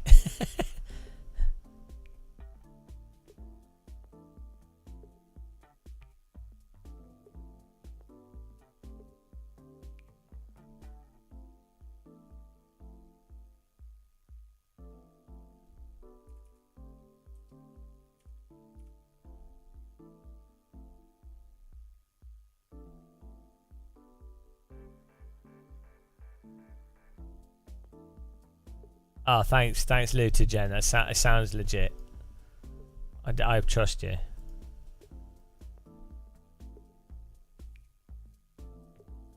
Oh, thanks, Big Pete. That's really useful. Thank you.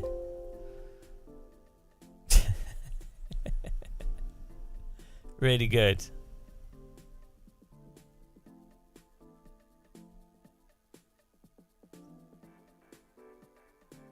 No, I don't want hot. I like what would fit into it still.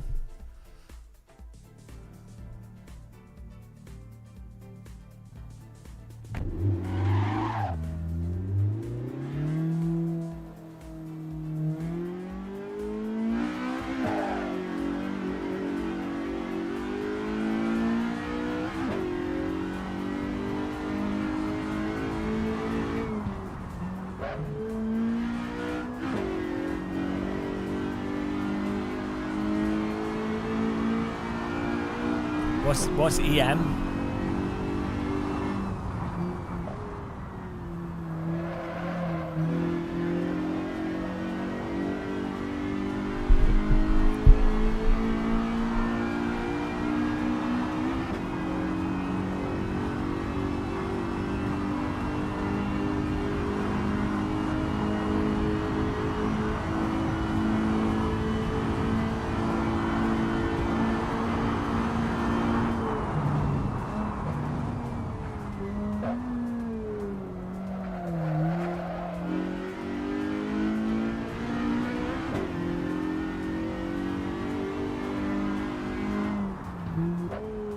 14, 371.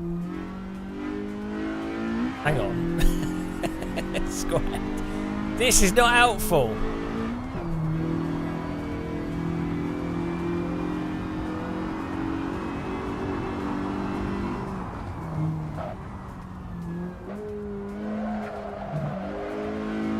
There was a video on YouTube of someone pretending to be a race driver.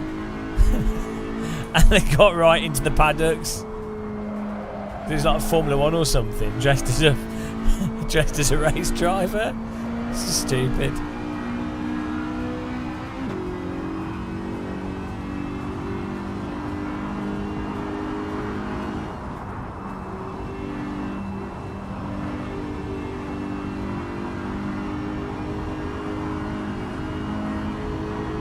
Yeah.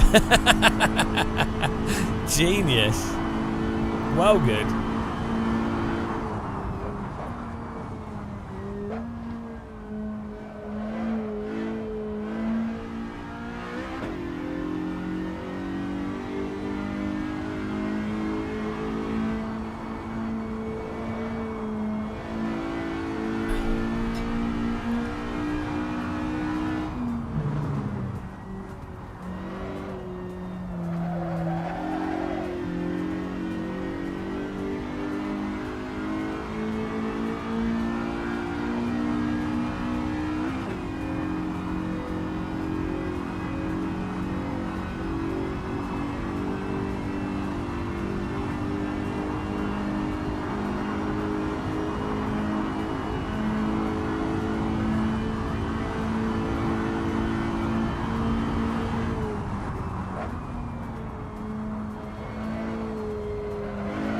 Oh, this is going to be amazing, this race. On the limit. 22 seconds. We're going to set a lap here.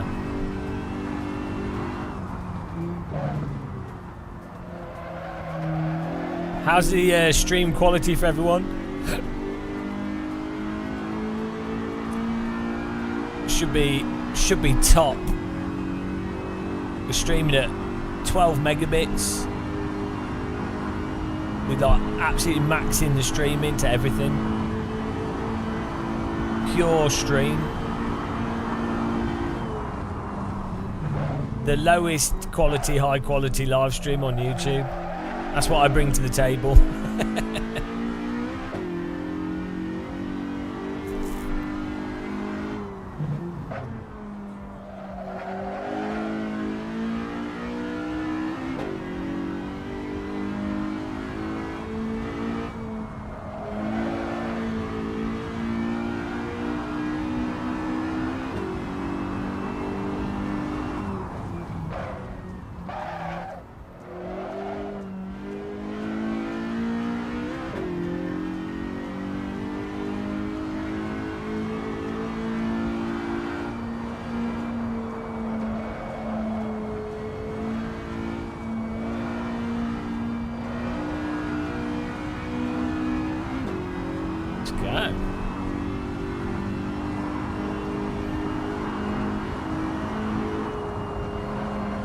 Woo!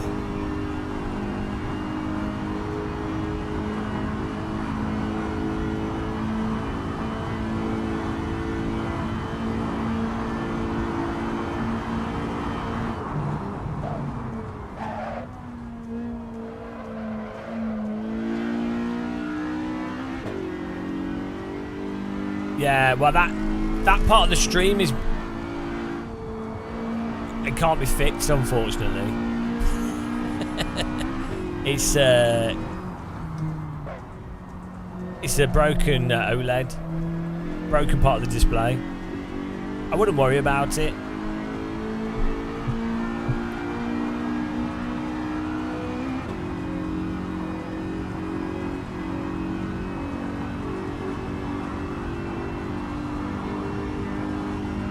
Straight to second.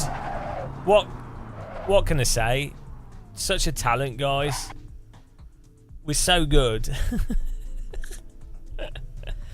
One of the best, if not the best.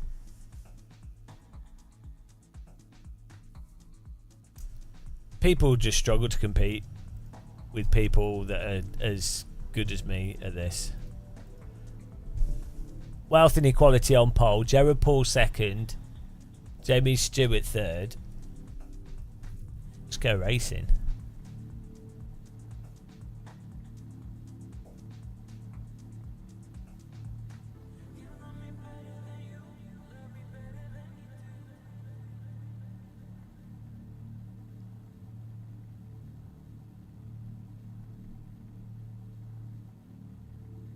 Well, you'd have thought what might happen is, if you can put like a lot of the AI learning stuff, if you can get AI to simplify it into a single printed chip, and the chip is basically capable of looking at video footage, really low quality video footage, and then basically guessing what it should be, but it guesses to a high probability rate, you could effectively have like a 10 kilobit image, a 10 kilobyte image is sent like in real time, and the chip just interpolates it all into photorealism.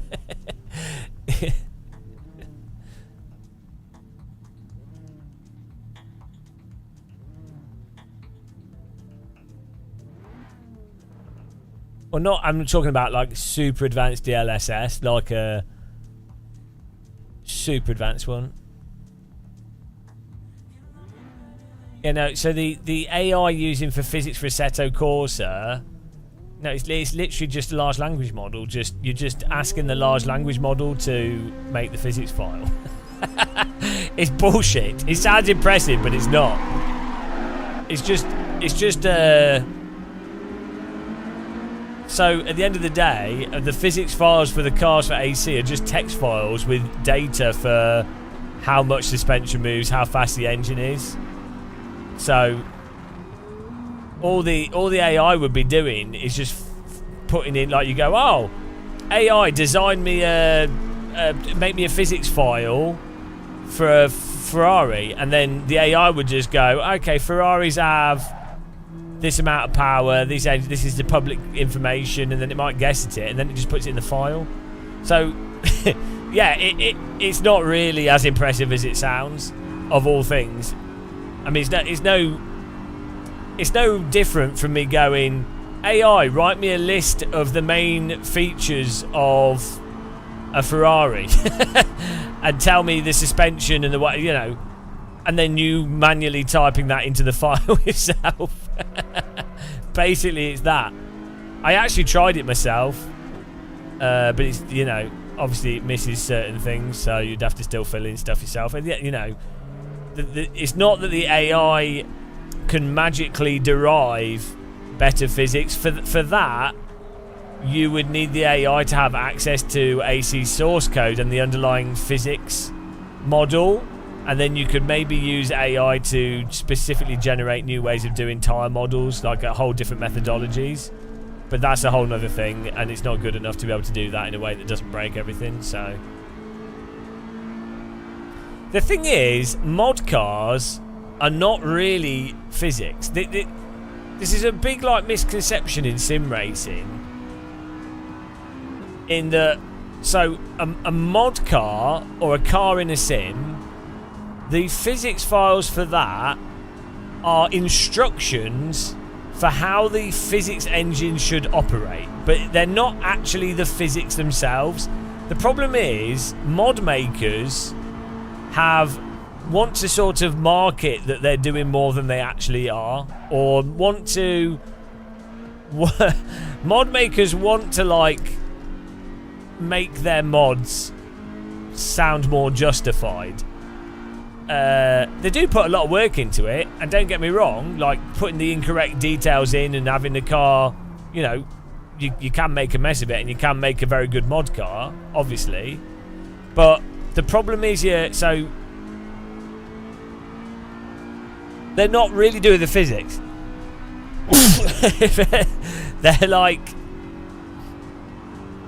They're making a very good mod car. It's a lot of work, and also to get the end result is a lot. Yeah, I'm not undermining it, and I'm not saying it's not important, but it is fundamentally different to the actual physics, like the actual tyre model, the actual way that the data is then interpreted by the physics engine. Well, it doesn't necessarily take that much knowledge not to mess it up. I mean, on the grand scheme of things, like if you... With Assetto Corsa, if you have the data to hand for what a car should generally be, you can put that data into it and you'll generally get a reasonably okay result out of it. So, you know, no one's going to be able to really question it because they're not going to know. And it's and it's also going to be limited in many ways by the nature of the underlying physics engine. So, like, as a result, every car in R-Factor 2 feels like an R-Factor 2 car. Every car in AC feels like AC. Every car in iRacing feels like iRacing. Because, yeah, they might have different speeds, different suspension, different downforce, different grip, more faster rotation, wider controllable slip, all these things. But fundamentally, they're all operating on the same underlying physics engine. So that's the crux of what makes a sim, for the most part. Like, I'm not under... Again, you can make cars that are more fun to drive. It's the same as, like, let's say you've got guns in a first-person shooter. They're going to be limited by the underlying graphics and physics engine and nature of that video game. Like, does it use hit scan? Does it use actual physics for the bullets and everything? And then you still have to go, well, okay, a gun that fires quickly with this amount of recoil is more fun than a gun that has a crazy amount of recoil. Or, you know, in terms of game design, right, we need a gun that has a certain amount of recoil so it's a challenge, but it's not tedious. You know, so, you know, there's still design in there. So I'm not knocking it, but there's a distinction between implementing a car and physics, and the problem is the average person doesn't understand that, I think, because of the way that language is used.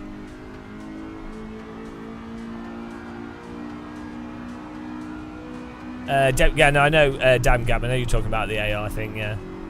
No, but the AI thing, again, the implication that your average person, when someone says, they might be being honest, but the average person, when someone says, oh, someone's used AI to make a car in Assetto Corsa, the implication and the thing that most people would think is, oh wow, I wonder if AI can just generate really good mod cars straight away, and they probably assume it's more novel than just having the AI write the text file. So otherwise it wouldn't be interesting, would it? So somewhat mediocre, hello. There's a lot of stuff like that. That's marketing, isn't it? Marketers, people might do this not on purpose, but marketers in general often look for things that are kind of leading to a positive conclusion to a viewer that's not, they know it's not the actual reality, but it's the more interesting conclusion that your average viewer would come to, which leads them to be more excited and more hyped for the novelty of something, even when it's not novel. That's a large part of marketing. That it is lying. It is literally lying, but it's framed as not lying.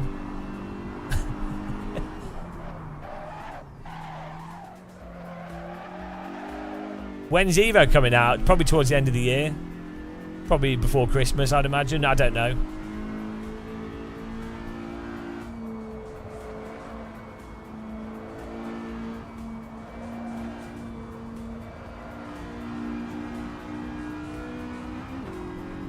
Something I think large language models or current AI technologies could work really well at, though, is, for example, if they're constrained really well and you have a range of possibilities, you could use AI for in-game making cars more, generating cars and things in an interesting way.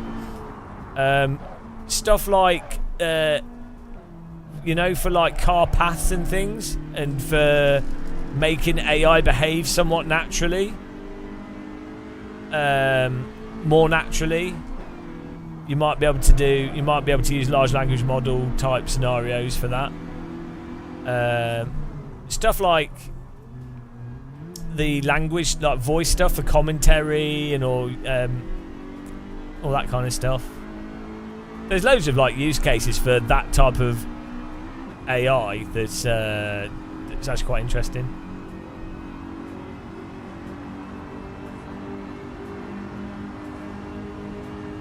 Well, that's. It'd be more that you have you'd put down the racing line, because you obviously know what the racing line is as a developer. You know what the optimal lines are, but it's more that you would use AI to realistically have AI make mistakes in a correct way. Because the difficulty with a sim isn't having AI that can drive perfectly. Is having AI that can drive imperfectly realistically.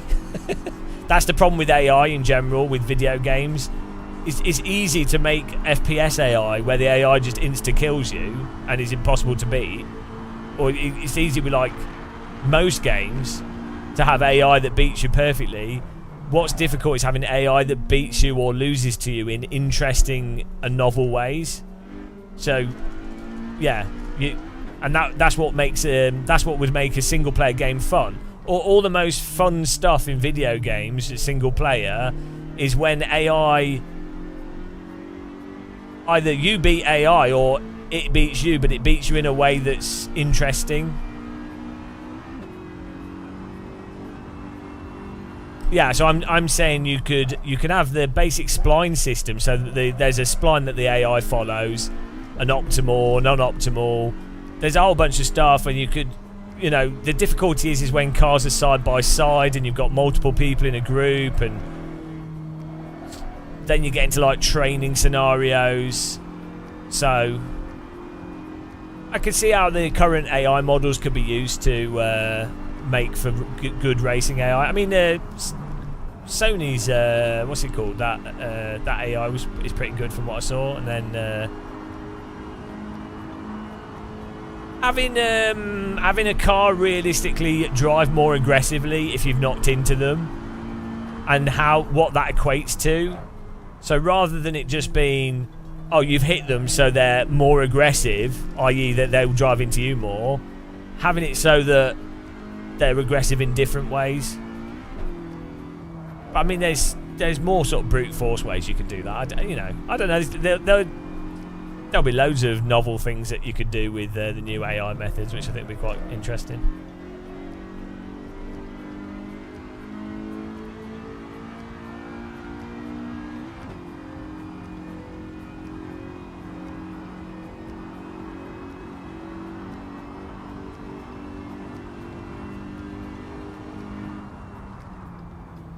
Yeah, what you'll find with even with the latest version of ChatGTP is much better to think of it as a super advanced Google internet search, but it always performs better if you give it more, and you're just using it to fill in the gaps of your knowledge. You're not using it to do the work. Like, the more you if you say, yeah, we're changing car. If you say to AI, write me a rap song, it will give you the most generic shit ever that's useless. Whereas if you write a rap song and you say to AI, oh, give me 10 different rhymes or whatever, or how could I reword this differently, give me 15 versions of this, and then you pick what's the better version, that's really useful. Wealth inequality with the win there. J. Paul second, Antoine Jackie Potatoes in third, Jay Stewart fourth, Icarus fifth, Chedhead sixth, Alan seventh, myself eighth, Mr. Hayworth in 9th, Dinar 10th. Well done. Right, let's go to another car here. Palooka, not necessarily, because you would bake it into a lookup table of some kind. So it's the same. It's like R Factor 2 tire model.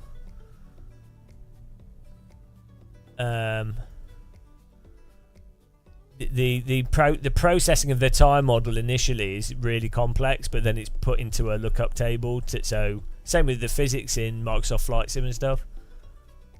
So then it's a case of just having enough RAM or enough space, and a way to quickly access that lookup table, so that you've limited a nearly infinite amount, a very large amount of stuff into a quickly accessible. Let's get another server up here. We could drive the Porsche 962.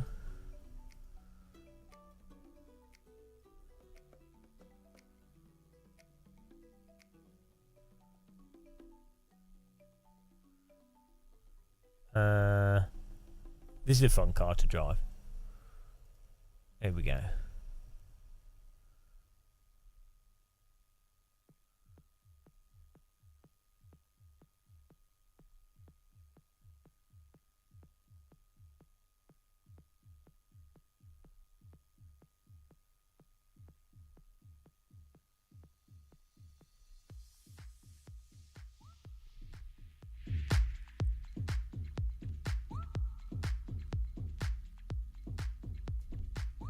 Servers up.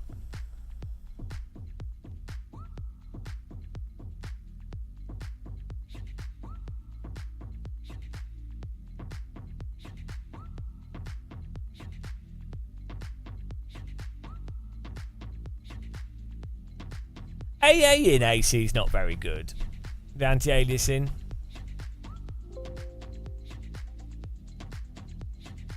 Oh, I need to change my frame rate back here.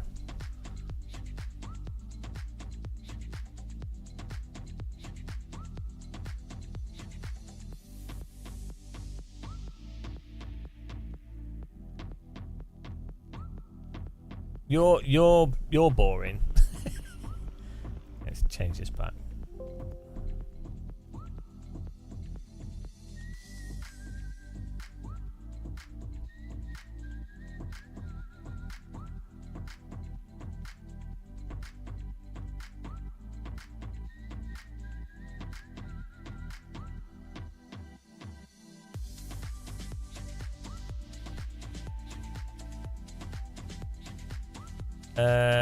AI will be used to quickly turn. Yeah, there'll be. Well, there'll also just be like instant processing. So you'll have a 3D package. Well, it's like how you'll just use anything. Like you'll have like a 3D package. You could have like you start modeling whatever you're modeling, and then it models it shows you a higher resolution version of that. That's the AI guest version. So it's like doing like a whole bunch of. It might even show like 5 versions of what you're doing, and if the AI predicts correctly what you were aiming for, you click that window and then you start working on that higher that thing. So you would then get to the end result that you were trying to get to yourself a lot quicker. That would seem like a really likely way of doing things. Same with like music and stuff. You'd be like working on a song or whatever, and then you're like, oh. You could use a large language model to like go, well, I'm going for this feeling. I want it to feel like this, and I think this is a bit too high pitch, or this is too low pitch, or there's not enough mid-tone to this, or I want it to have a bit more of a woody sound, or I want it to have a bit more of a sort of this feel, and then it might go, oh, okay, here's a synthesizer or sound that matches what interprets what you're trying to say, and then you click that and you go, oh, okay. Then make this like that, and you could have loads of knobs that adjust it and then tweak it. So it's like an AI. No, it won't all look and sound the same, because it's exactly like you'd still be doing your own thing. You're just using it as an assist. So it just means you can work a lot faster. It would all sound the same if you don't do anything other than use the AI tool. If you are literally not adding stuff into it, yeah, the end result will be just regurgitated median bollocks. If you are taking what it does, no, you haven't though. That's the whole point. You're controlling it and you're doing your own thing on top of it. So it's equivalent to if I am a composer and I've got an orchestra, and that orchestra all have individual knowledge of their instruments and their ability and whatever they've done, and as the composer, I would say, right, woodwind or whatever.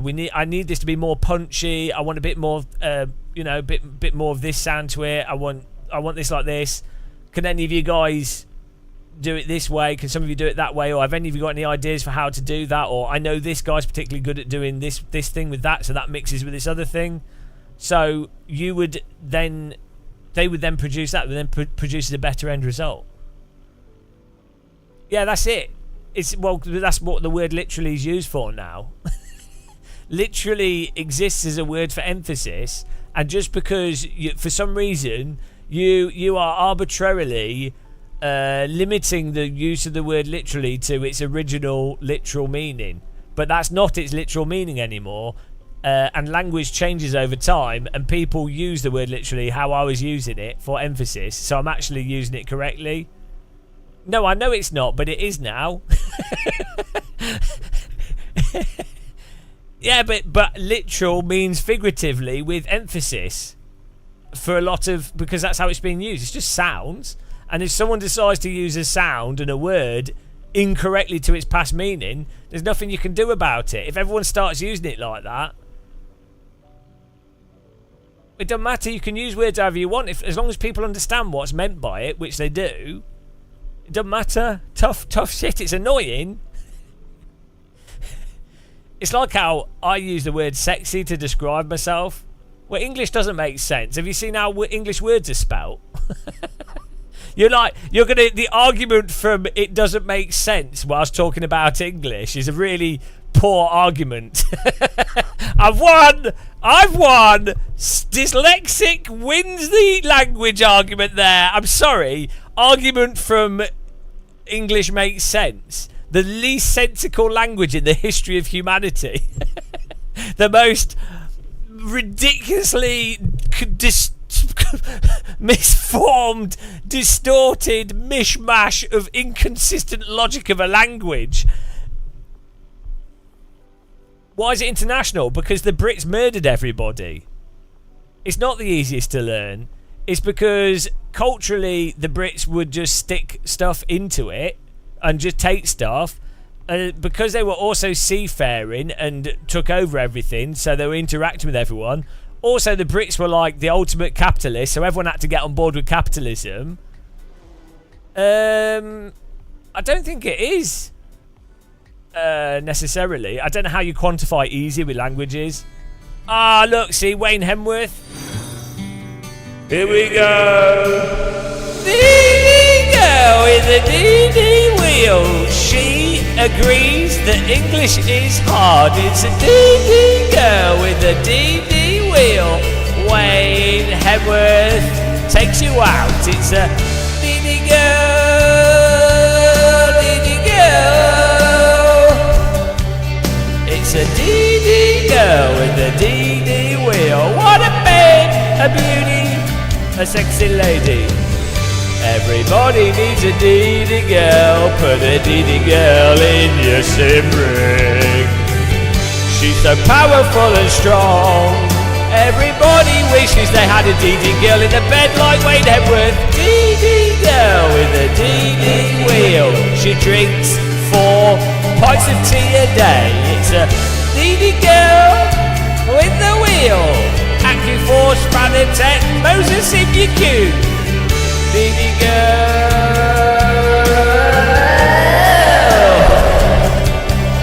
Dee-dee girl. Thank you, Wayne Hemworth. Emotional. Thank you very much for being a member. Really appreciate the support. You've got on the list of despair. Have a rocket as well. What a launch. Right, English is not right. How do we quantify language difference? I thought Arabic is supposed to be way harder than English. Right. Thanks for subscribing, following. Thanks again, everyone that uses our affiliate links when buying as well. As a reminder, Moser, Fanatec, Amazon. We also have Ione water bottle partnership coming up. If you want a new water bottle, that's great. We're doing everything commercial here. What a commercial man. We'll ask ChatGTP.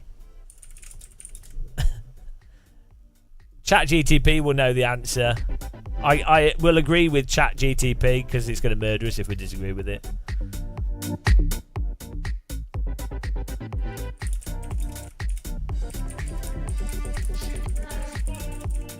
Right, ChatGTP, which are the 5 easiest languages to learn? I didn't give it any prompts, so I've left it open. It says, the ease of learning a new language can vary greatly depending on several factors, such as your native language, your previous experience with learning.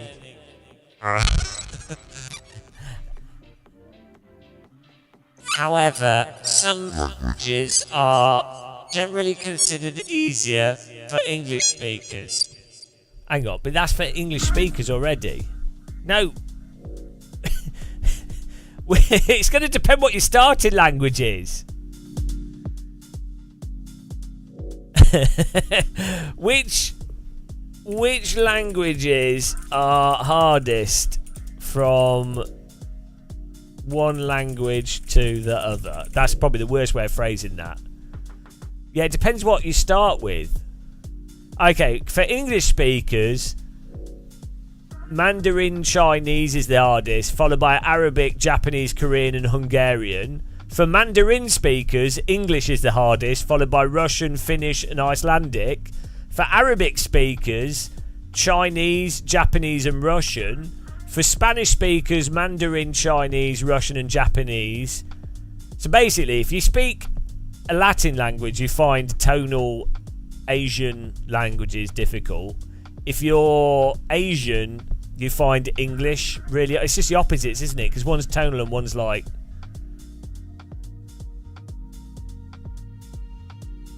No, you're not completely right, because if you're Chinese, English is the hardest to speak. If you're English, Chinese is the hardest to speak. For Mandarin speakers, which is most people on Earth, English is the hardest to speak. So it's the opposite of what you're saying. If you're English, how do you quantify that? If you're English, Chinese is harder for English than English is for Chinese. How do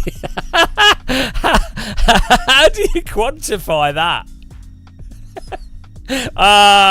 Yeah.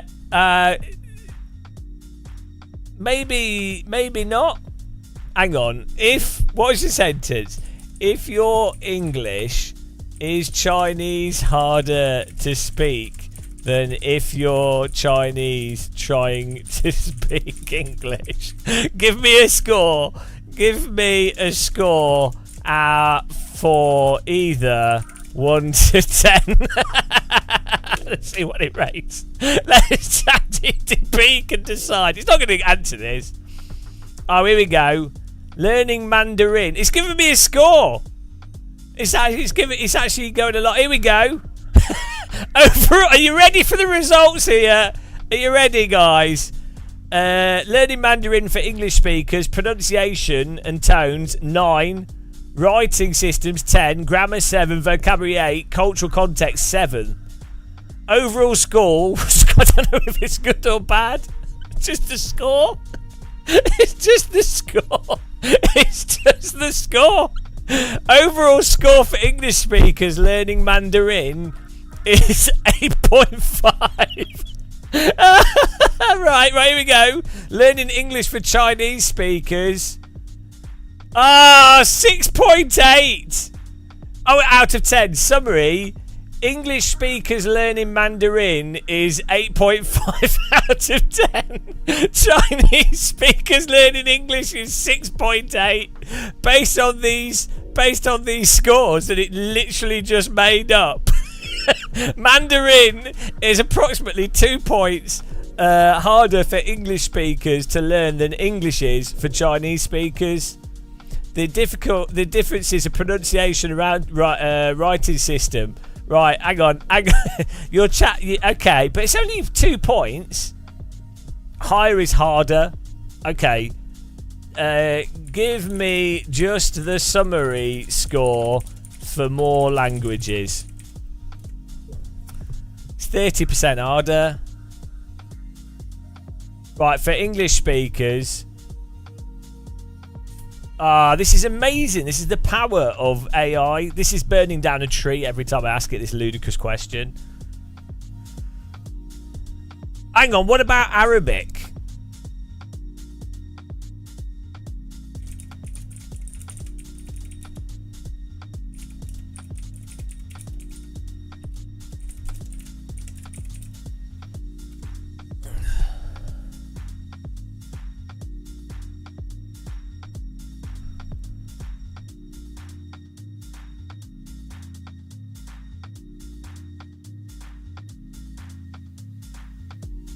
Oh, it's broken. Well, I still... so what was the claim? That English is the easiest language to learn for everybody? I mean... and that's why everyone speaks English, because it's the easiest to learn? What was that? What was that related to? What was what was the previous argument? What were we on previously? You just said, why is English everywhere? And you were saying because it's the easiest to learn, and I was saying it's because English took over the world. I don't know. Should work. I can't think. There's other people in the server, so it's a bit weird. Normally, if it's a content issue, other people don't load in.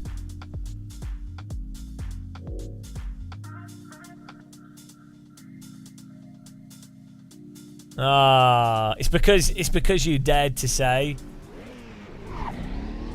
It's because you made a claim about English language that was totally unreasonable.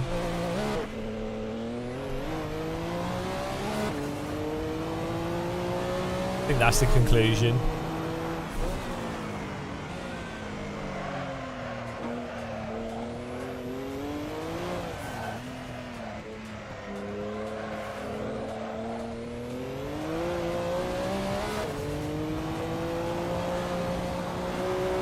No, it'll be do an integrity check of AC. Maybe it's Silverstone.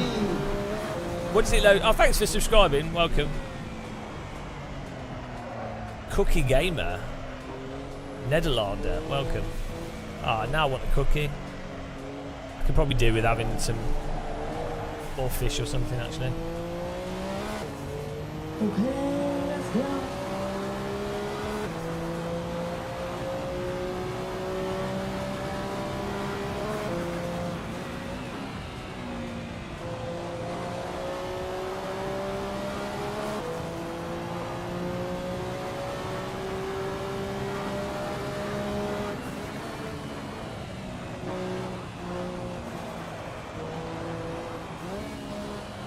I think it's the short tail. It's a really fun car to drive.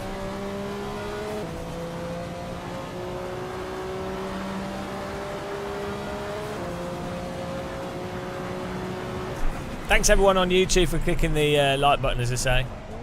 Thanks for using my links as well.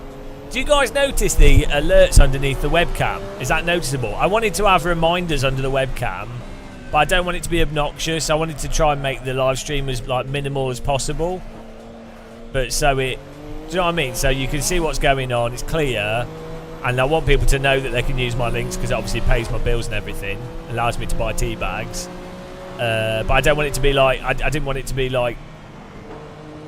No, I want it to be as clear, like just a clean, really clean live stream. Because I think that is just nicer to watch. Mind you, everyone watching this probably hates themselves, so...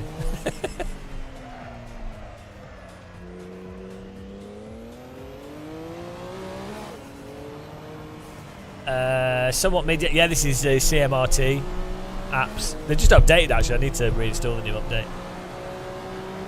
I need a cup of tea. I haven't had any tea today. I've just been drinking coffee. I didn't sleep last night, so... I had like 4 hours sleep. Well, I don't know, 5 hours sleep, maybe. It's been so warm. I need to readjust my pillows as well, not my back's stupid.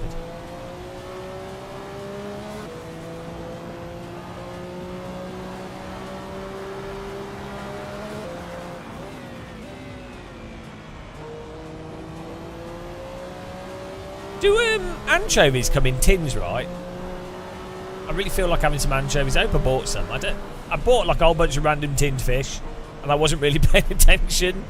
I was just like, whatever was in water and tomato sauce. So anchovies are typically in brine, aren't they? Oh yeah, they do come in glass jars, yeah. So I need to... I've really got like a craving for anchovies. I don't know why. I had sardines for dinner today.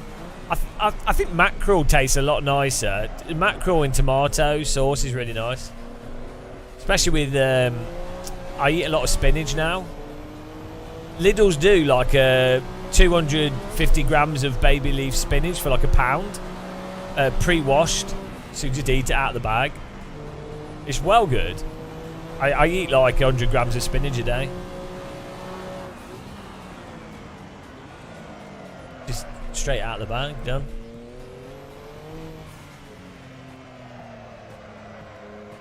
So, yeah, we don't really have good sushi in the UK. Also, I would be... people get mental parasitic diseases from raw sushi. I really just wouldn't risk it. There's some like mental diseases you can get from eating raw food. It's unlikely, but horrifically mental parasitic diseases. Ah, proper sourdough toast. Yeah, that'd be nice. Why is it so hard to find good sourdough?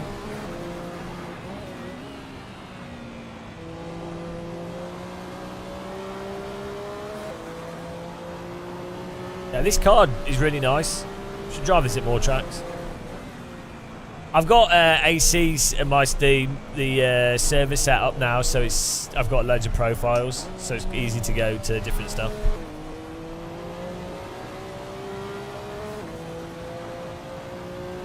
Right, this car is amazing and would be awesome for spectators. Why not? I know they do like revival races, but why not do like this type of car for Formula 1? Or like GT? Why not do like a kit version of this type of car that's affordable? Ah, Stormart's been delivering post. Oh, I've got some post arriving. We've got a new HDMI cable and our new audio cables. Well excited. I thought Stormart might deliver it. That'd be really weird.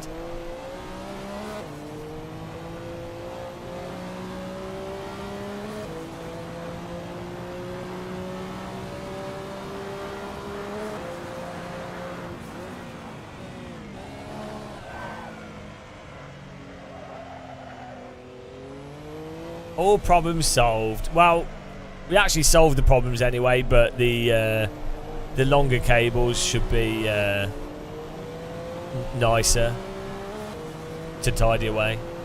We got the cables. We did a really good... I'm just patting myself on the back here, but did a really good job of tidying things. The rig still needs tidying up a bit, like the actual cables on the rig, but... When did the 962 become affordable? No, I'm saying if you could rebuild something that basically drove exactly the same with modern technology, so it could be affordable. Oh, election propaganda. Think how much paper is wasted for like Tory leaflets that just have bollocks written on them. Surely, that's weird that we just accept that. It's literal litter. Was that a correct use of the word literal? Because it was. That wasn't figurative. It was literal. It's litter. Literally litter. See, emphasis and correct.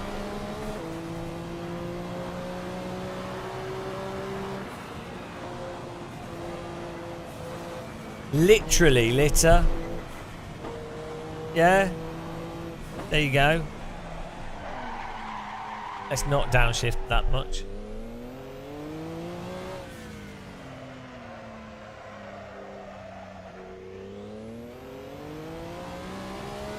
You can't even burn it because they print it on plastic. They should actually, they should pass a law that electoral propaganda has to be printed on, like paper. That would be good, actually. They could do that. It should be printed on toilet paper, and then you could just use it as toilet paper. That would be perfect for all the parties. Then you basically just get a roll of toilet paper, and it's just distributed. Everyone needs to use toilet paper. Everyone has to use toilet paper.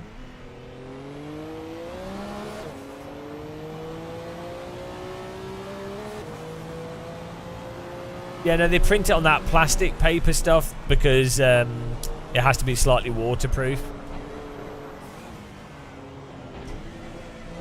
It's basically like very thin business card material. I don't know what it is. I think it has got plastic in it.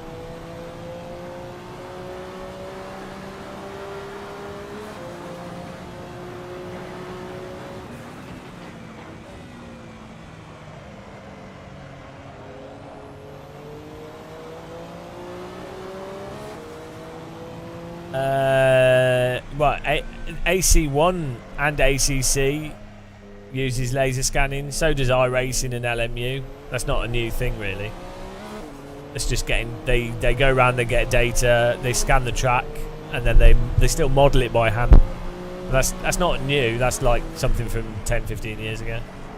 The resolution of the tracks will probably be better in AC EVO though, and they'll be presumably updated to newer versions, like so the new Spa. You know, like the tracks generally change and shift a bit over time as well, in subtle ways. So curbing often changes, actually within like every 3 or so years. The sausages, the nature of the curbing, the wear on the curbing. Donington's had its curbing change colour like 3 times. Okay, we're going racing.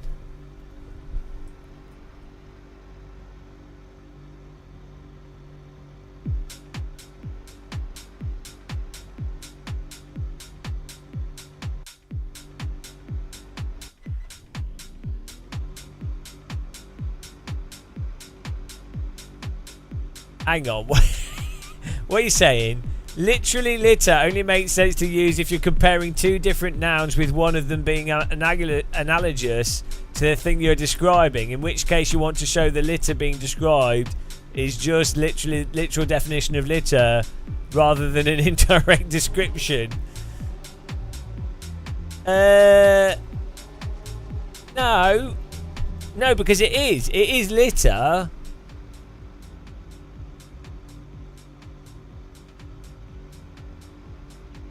Because it is litter as well as other litter.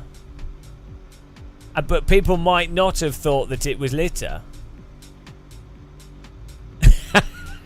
ChatGTP. You can do this with every argument. You just paste it into ChatGTP and you say, give me a score for which argument is more or less correct. That's the stupidest way to win argument. They should do this for the debates. They should put whatever the person says in the debate, they have ChatGTP on the stage and they paste what they say in and they go, right, tell me who's right, who's more or less wrong, or who told the truth more. You could do that in real time. That's well good. And there'll be no bias at all. Here we go.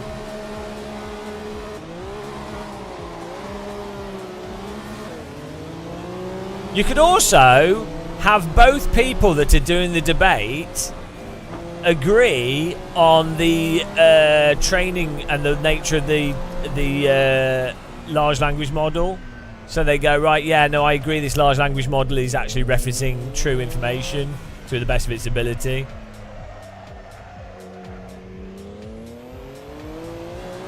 Ah, your AC's on fire. I can't believe it's not litter.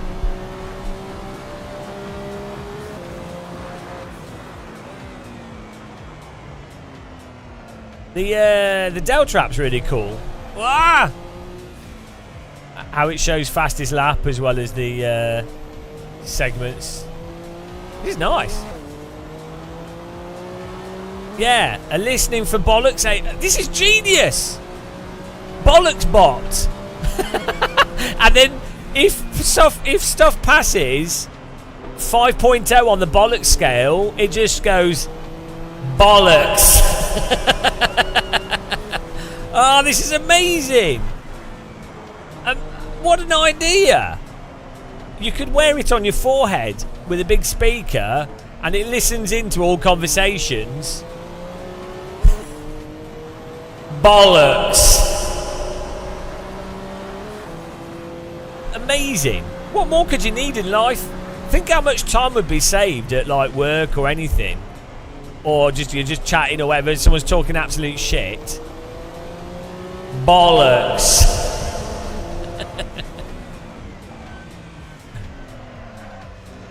What could be funny is you say that's what you've invented and you have it on a speaker in your forehead and you talk to someone, you go, oh, this is a new AI that does this.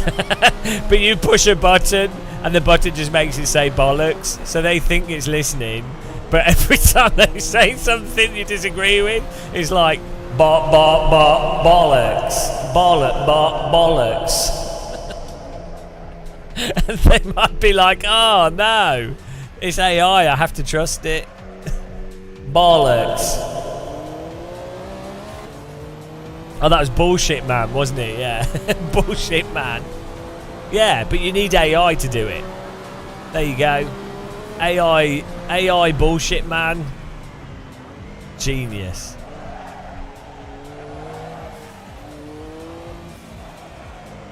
That's what we need. Get in there. Yeah, probably you could just have it say it by default in response to everything, really. Fortunately, the speaker would be on my head, so I'd be immune. That's the real innovation.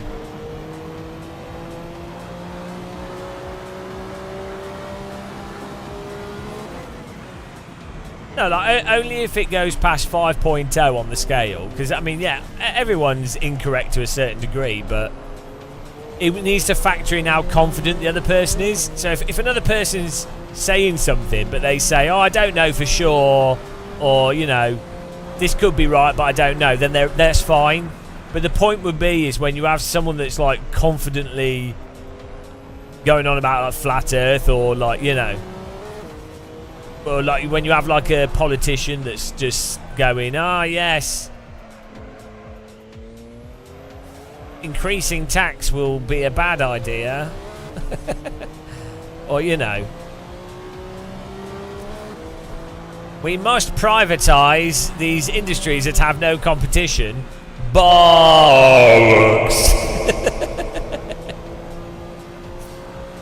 The world could be improved instantly.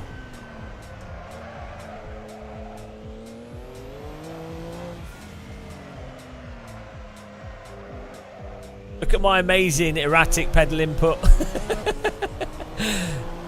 Now, many people would be critical of looking at my brake and accelerator trace. A lot of people would be critical, but what I like to point out is, you know, that fighting style, drunken fighting. That didn't really work very well. Yeah, you know that drunken stance, fighting style, that's my pedal input style.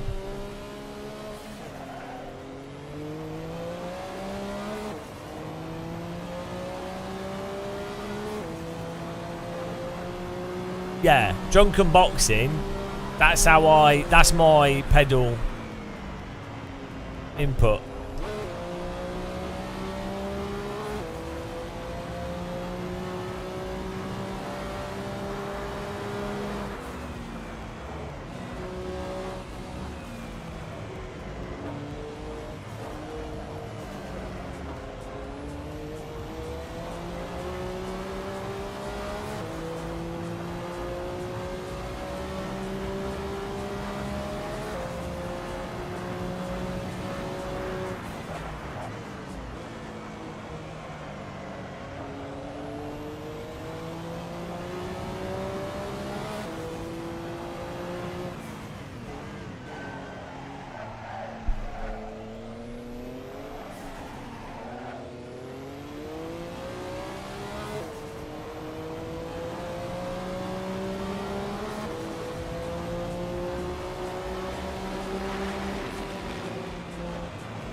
Oh, join our YouTube channel. What a place to go to if you're not a member.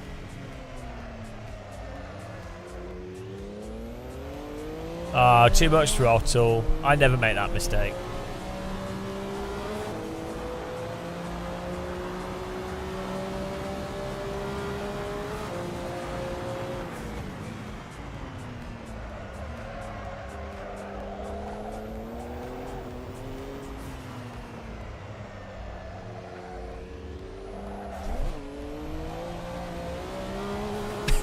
Sliding everywhere. You always need a car. Should always have too much power for grip. That's the key. That's the key to a fun time driving. Anytime a car has less power than grip, this is a bust. The car should basically have like 30% too much power.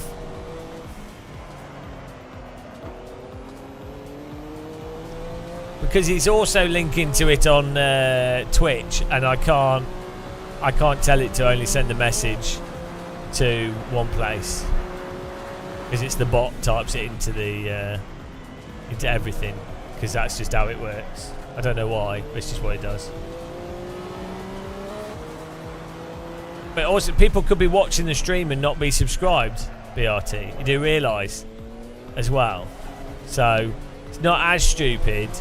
Like, then all they need to do is click the link and they're like, oh wow, that was easy. And if they're on mobile, so really, there's many reasons. So I don't appreciate you mocking.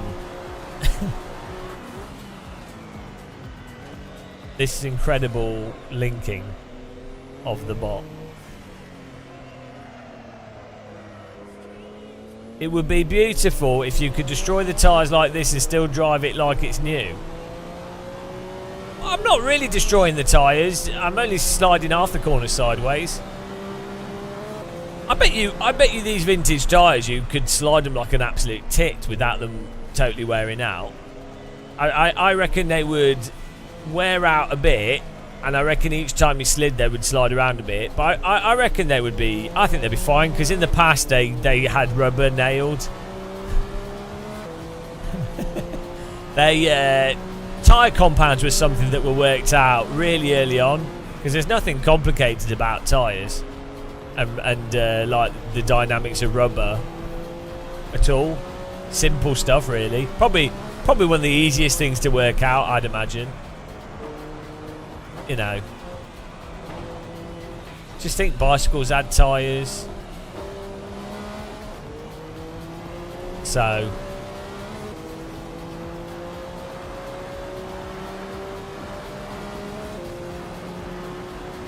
when was the first racing slick used in like the 80s?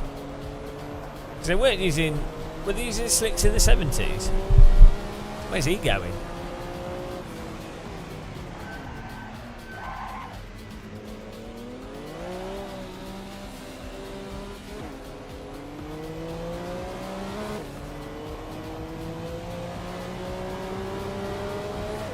Look at this. Oh, it's Antoine Jackie Potato coming at us with a baguette in his hand. It doesn't matter. We can just make. We can make tyres out of carbon fibre.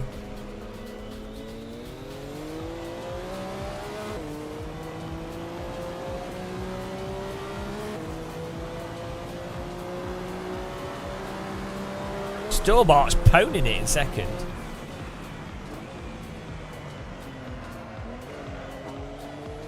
You don't need inner tubes anymore. We've got past that. Inner tubes are for noobs. Inner tube, more like inner noob.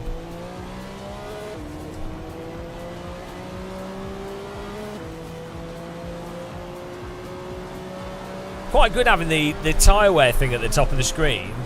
Lets you know if you're in optimal, or if you're when you're getting into like worn versus when you're getting into the death zone.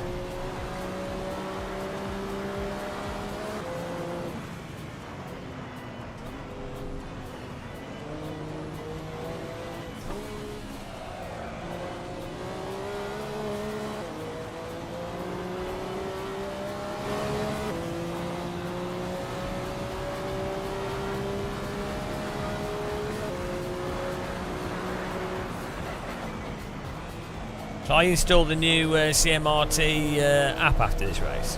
I need to get... Oh! Antoine is a noob.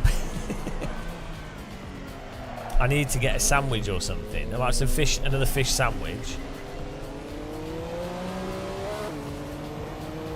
I need some cheese or something.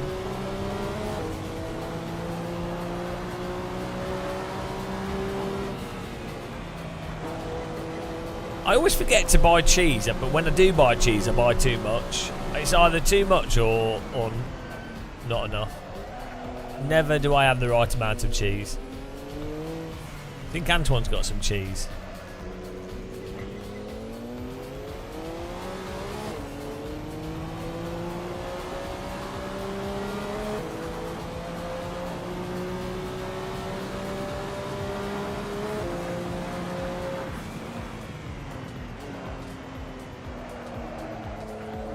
Oh, I'm coming, Antoine.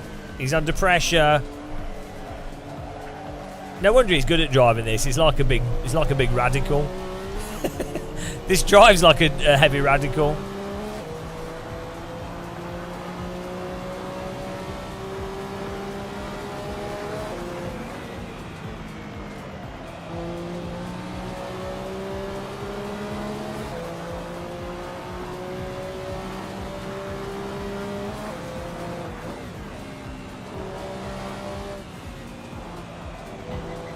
I'm coming for you. We have to get the Antoine. He's all over the place on the throttle. He's slapping that throttle pedal.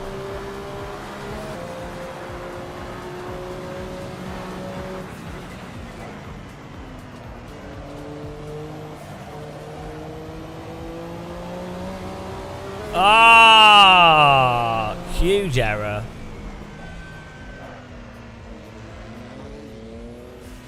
Ah, double huge error. The tyres are going. Does that put me in the... Ah, third place. Final lap. Antoine and FAI struggling. Oh, so am I. Oh no, he's back. Antoine's back. Yes, he's back. Back again.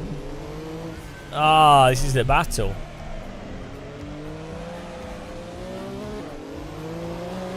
Fight! Oh no, he's run out of track. Oh no, he's still there.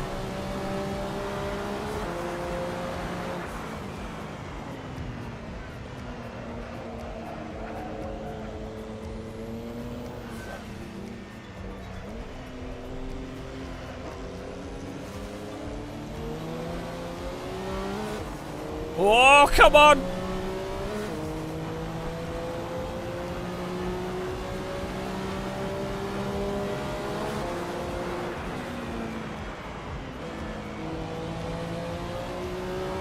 Oh, come on! We'll get the potato.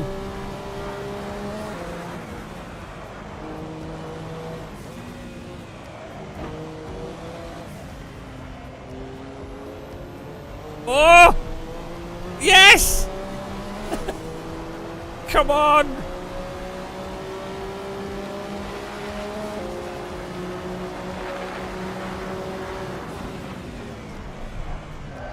Oh!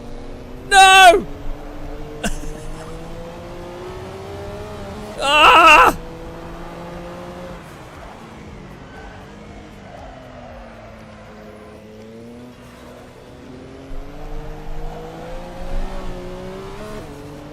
Ah, absolutely disgraceful. Ban France. Ban the French. Ah, absolutely disgraceful. Ban Antoine. That was like a Project Cars 2 classic radical battle, but in a vintage car. Good racing. He didn't deserve that, obviously. I think we're going to have to ban Antoine. A Schwarin with the win there. Stallbart second. Antoine third. Myself fourth. FAI fifth. Jay Stewart sixth. Alan seventh. Chedhead is on holiday. He's coming. He's coming. Good driving there, though. We do this car again. It's good fun.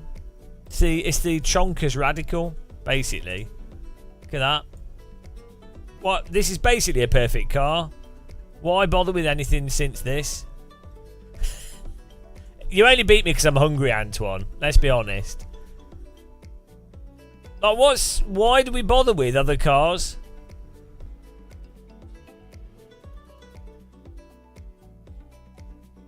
Really? Let's be real. What's the point? Do you know what I mean? Doesn't that? It's basically like a, looks sort of like an LMP2 car, but older. Such an awesome this shape of the cockpit combined with this front part of the car. The back's a bit weird. Yeah, great car. Good racing. I'm gonna get a sandwich. We'll do another server with the same car, so if anyone wants to join, you can get in.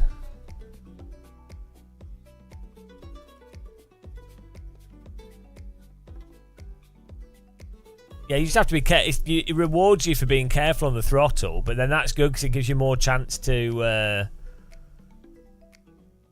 you know, you can put pressure on the car in front, and then they feel pressured to drive harder. I think we should just do a Spa, you know. Spa with this car would be fantastic. So I'll put that on.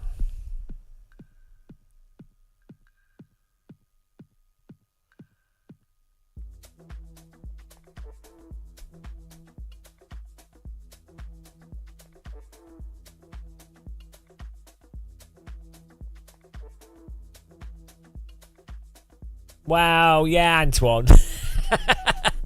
I was trying to put you off psychologically. I don't think it worked.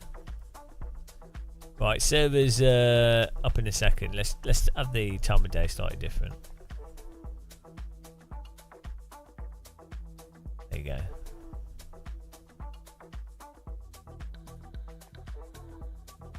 Servers up.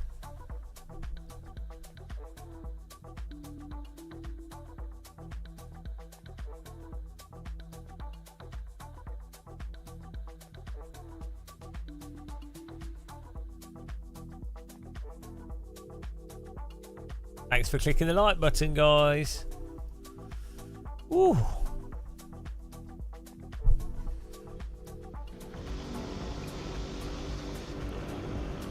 Avec une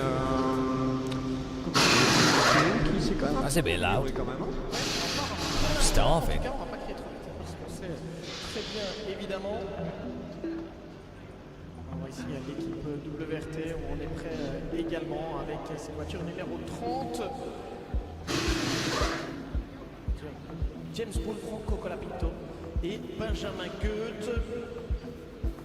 13 Mercedes sur la grille de départ, 12 Porsche, 9 Audi, 8 Lamborghini, 7 Ferrari, 3 BMW, 3 Aston Martin, 2 McLaren, une Bentley, total 58 voitures, 25 engagés en pro, 17 en Silver Cup, c'est un nouveau record d'ailleurs pour la catégorie, 14 en croix et 2 voitures en Cup avec un duel de Porsche qui sont attendus là.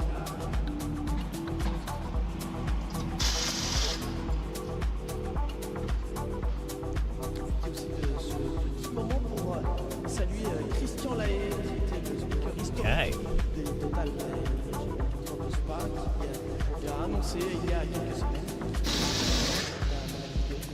Is there a link to the server? Oh no. Sa santé lui permet malheureusement plus de pouvoir aujourd'hui commenter. Right, I'm gonna get a sandwich, guys, because I'm flagging. Flagging and lagging. Lag flag. Flagger lagger. Has anybody got some cheese?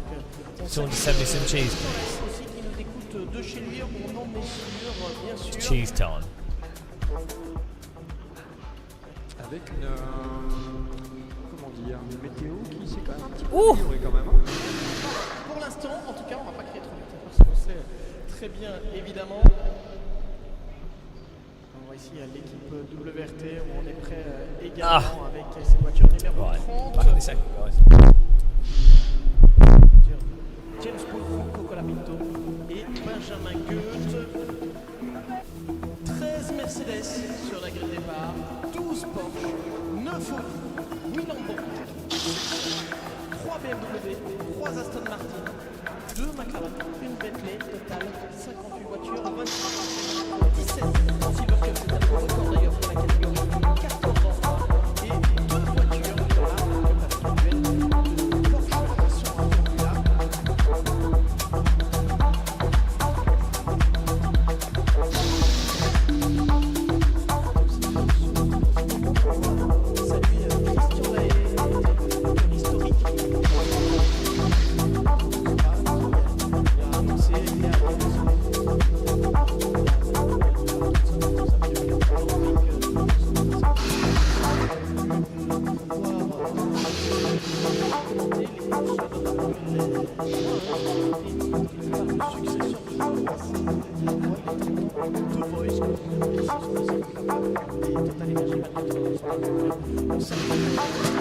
Aussi qui nous écoute de chez lui, on en est sûr, bien sûr. Avec une, comment dire, une météo qui s'est quand même un petit peu améliorée quand même. Hein. Ouais, apparemment, pour l'instant, en tout cas, on va pas crier trop vite, parce que c'est très bien, évidemment. On va essayer avec l'équipe WRT, on est prêt également avec cette voiture numéro 30. James Bond, Coca et Benjamin Goethe. Mercedes sur la grille de départ. 12 Porsche, 9 Audi, 8 Lamborghini, 7 Ferrari, 3 BMW, 3 Aston Martin, 2 McLaren, une Bentley, total 58 voitures, 25 engagements pour 17 en 6 record d'ailleurs pour la catégorie 14 enfants et 2 voitures dans la Cup avec la duel de Porsche qui sont attendues là.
C'est un nouveau record d'ailleurs pour la catégorie 14 enfants et 2 voitures dans la de Porsche qui sont attendues là.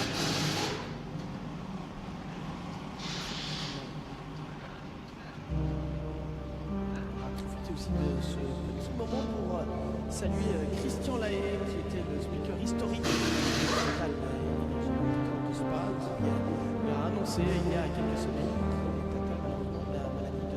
que vous savez depuis un petit temps, mais que son état de santé ne lui permet malheureusement plus de pouvoir aujourd'hui commenter les courses, notamment la voix, qui avait été quelque part le successeur de Jean Leroy, c'est la voix, il a été longtemps de Voice, et ici sur le circuit, la voix des Total Energy 24 heures de Spa. Donc on salue Christian Lahaye aussi qui nous écoute de chez lui, on en est sûr, bien sûr. Avec une météo qui s'est quand même un petit peu améliorée quand même. Hein. Ouais, apparemment. Pour l'instant, en tout cas, on va pas crier trop vite, parce que c'est très bien, évidemment. On va essayer avec l'équipe WRT, on est prêt également avec cette voiture numéro 30. James Bond.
de chez lui, on est sûr, bien sûr.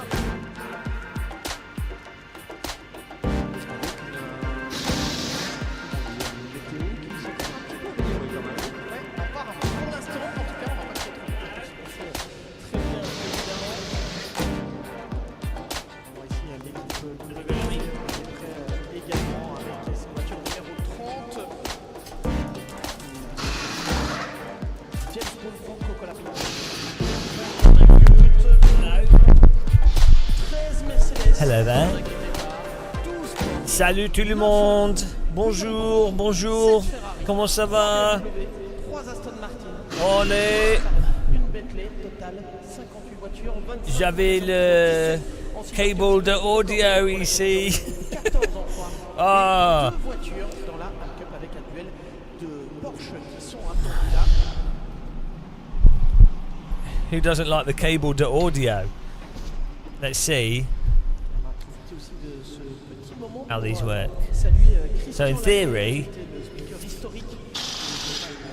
should be able to replace this stuff. Il a annoncé il y a quelques semaines, il est atteint malheureusement de la maladie de. On savait depuis un petit temps, mais que son état de santé ne lui permet malheureusement plus de pouvoir aujourd'hui commenter les courses, notamment la voix, lui qui avait été quelque part le successeur de Jean Leroy, c'est la voix, il a été longtemps The Voice, comme on dit, la voix des Total Energy 24 heures de Spa. Donc on salue Christian Lahaye aussi qui nous écoute de chez lui, on en est sûr, bien sûr. Oh, hang on. Avec une Given that everything's working, météo it's probably a terrible idea. améliorée quand même. Hein. Ouais, apparemment.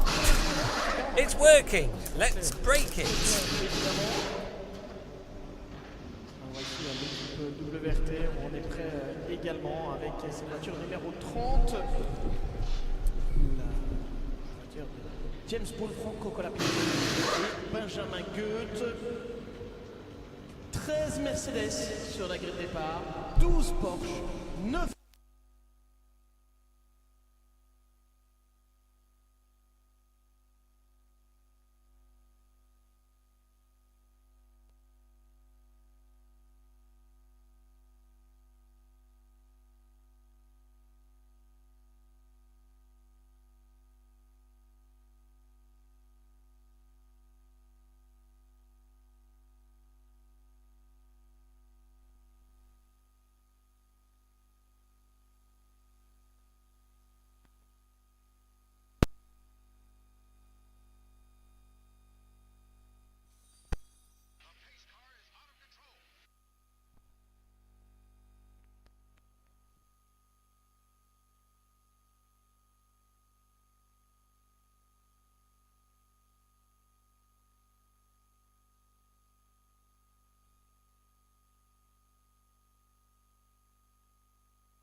Parkinson, que l'on savait depuis un petit temps, mais que son état de santé ne lui permet malheureusement plus de pouvoir aujourd'hui les courses, notamment la voix, par le successeur de Jean Leroy, c'est la voix qui a été longtemps The Voice, comme on dit ici sur le circuit là.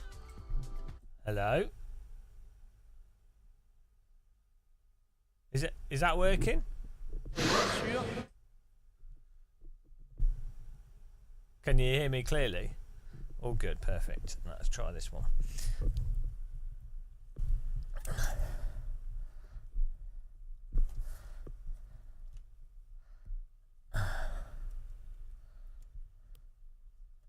I'm gonna have to.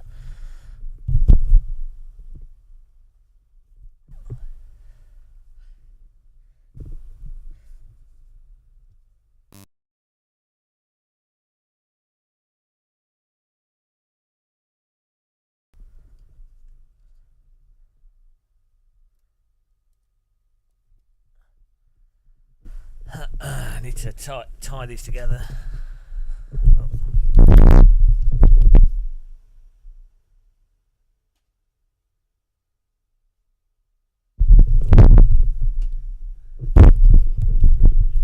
Yeah, I turned the game off just so I could see the input.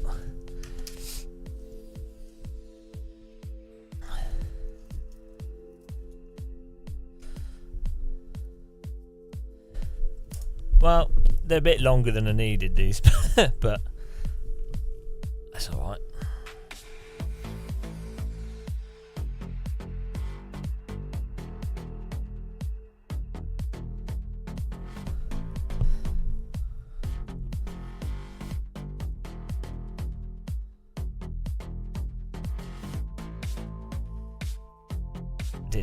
I needed some longer.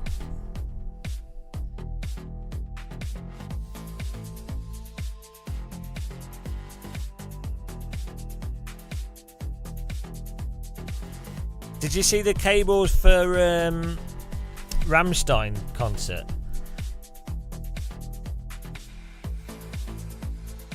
They had them all laid out. It's crazy. Like crazy high voltage cables. Or high current cables, yes.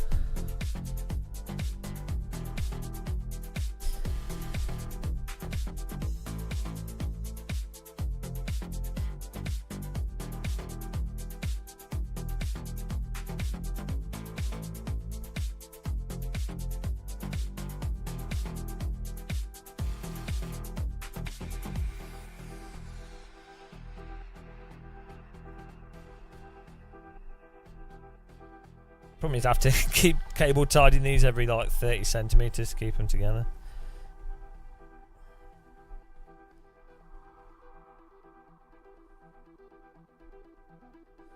Oh well.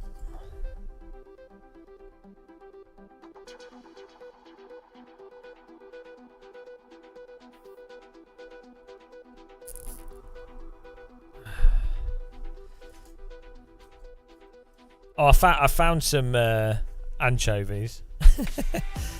Feel like a one.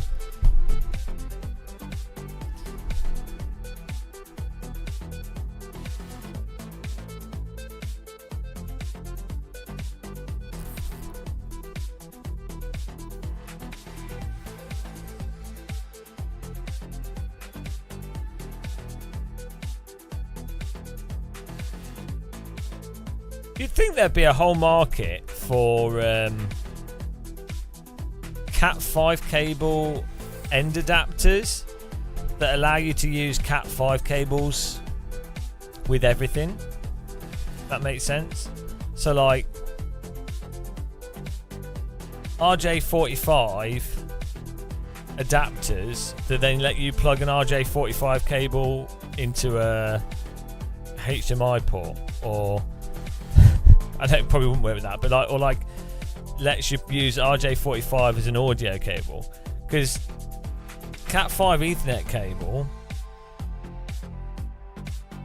is like so abundant, and even Cat6, but like the Cat5 cable is really quite good quality cable, and relatively speaking for its price. So then you could just have connectors, and most people would probably already have the cables wired.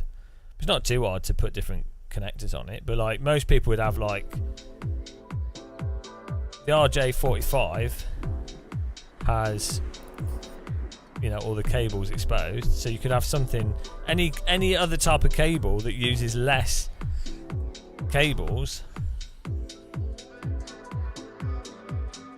could use it. That'd be really good.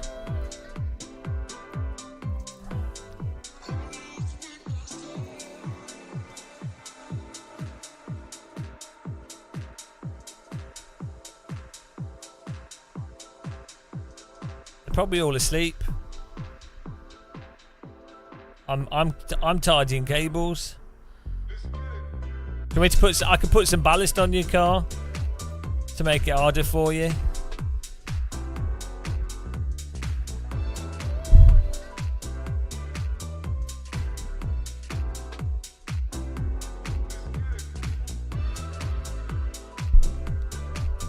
I can ballast you.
I don't know what the limit is, but if you put too much ballast on, what happens is the car like won't move. It just gets stuck and the force feedback gets super heavy.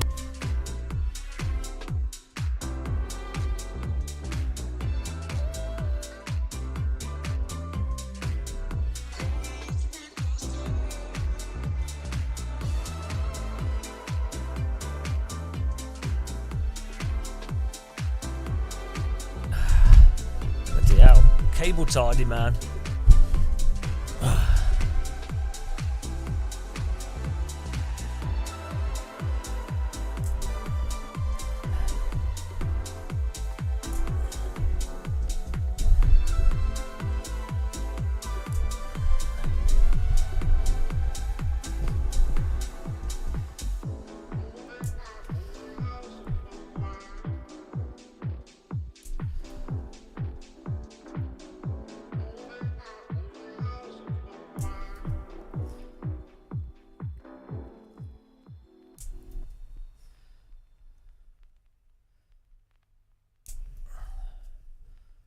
Thanks for subscribing, Chair.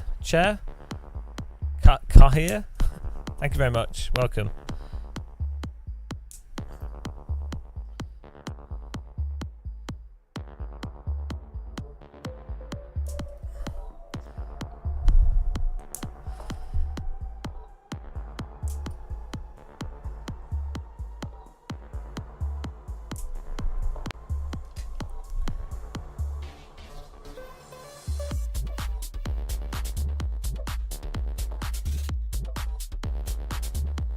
Wonder if this ends up picking up noise.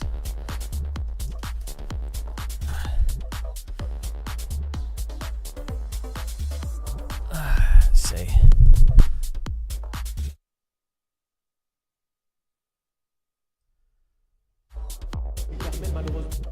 Nice. I'm tempted to run the cable down the same. This could be a disaster.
That's good quality cable, because that's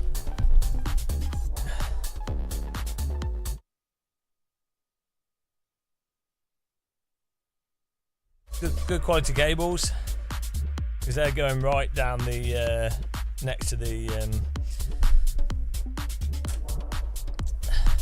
all the power cables. I thought that wouldn't work. Cable win. Winner, winner. Cable dinner. £20 on cables well spent.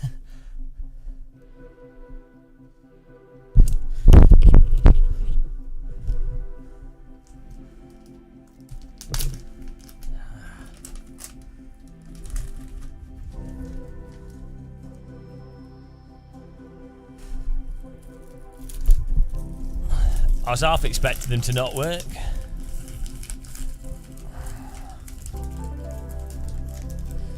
Woo.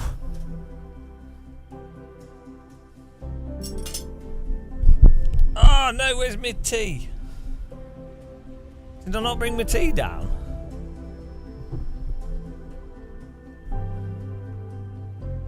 Oh, it's there. It's hidden. Well, everybody. Thanks, 07 buck. Woo. We got new audio cables installed. Winner.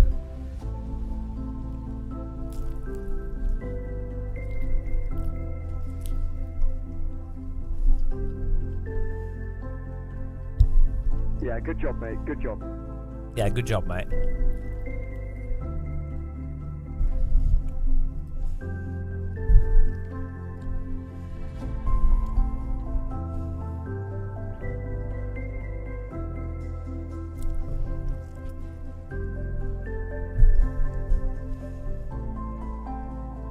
Mackerel and spinach sandwich.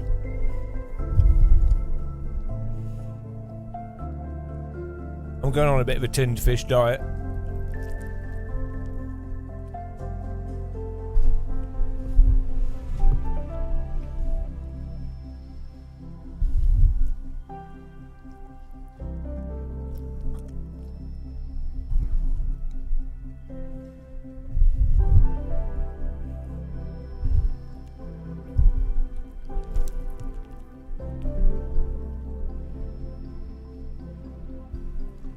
I think mackerel is supposed to be quite good for you.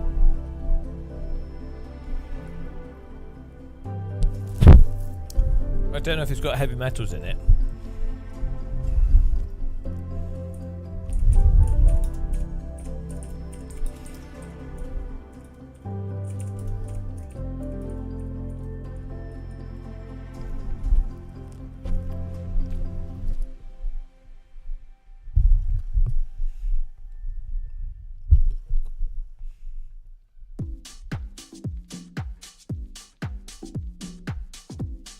Here we go, the tinned fish.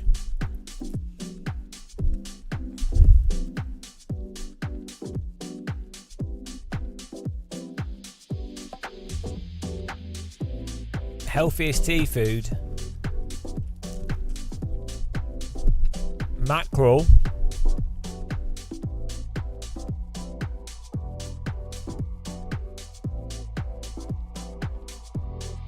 Sardines.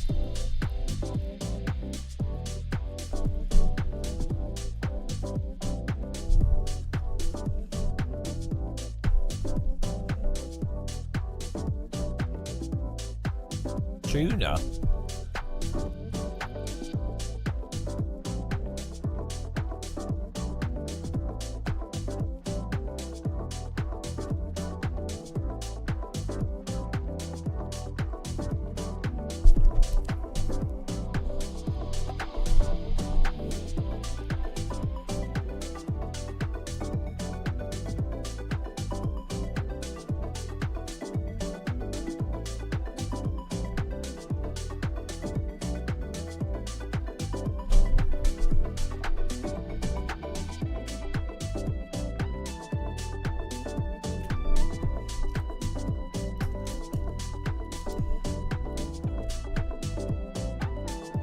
Anchovy time. Oh wow, you get a lot of anchovies in a tin. I didn't realise you get this many. An anchovy party.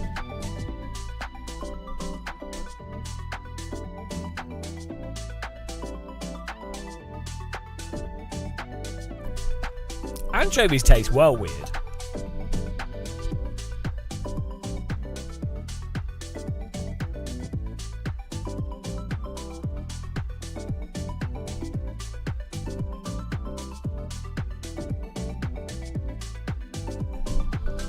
They taste like warm.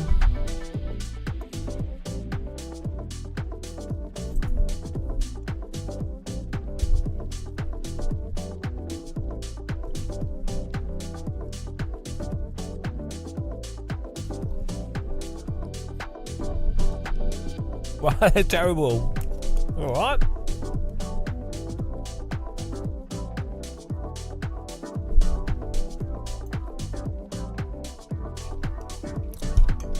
Anchovies taste proper weird though.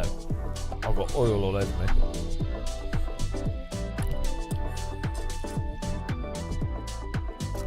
I think canned fish is alright. Anchovies taste well weird though. I've never eaten like 40 anchovies before.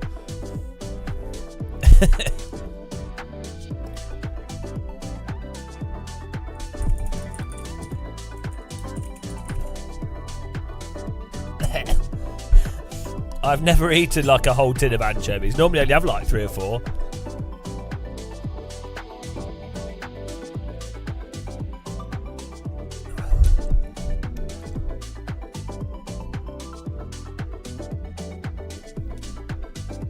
Yeah, apparently they're alright.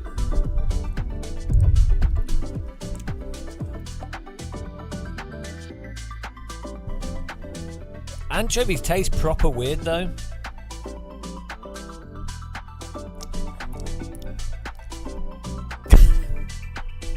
They don't taste like fish. Wash them down with some tea, yeah.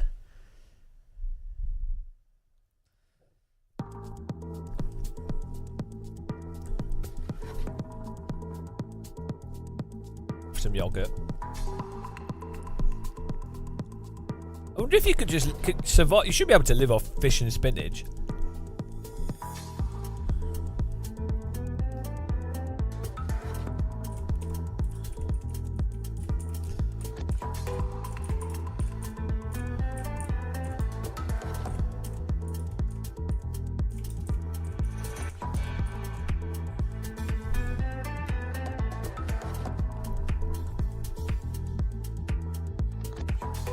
In Denmark, you put anchovies on schnitzel.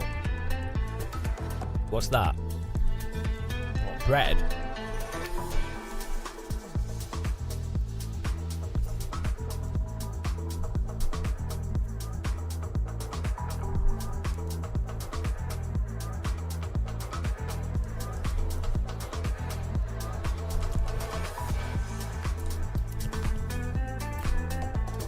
Well, that was alright. Now I've got oil all over my hands.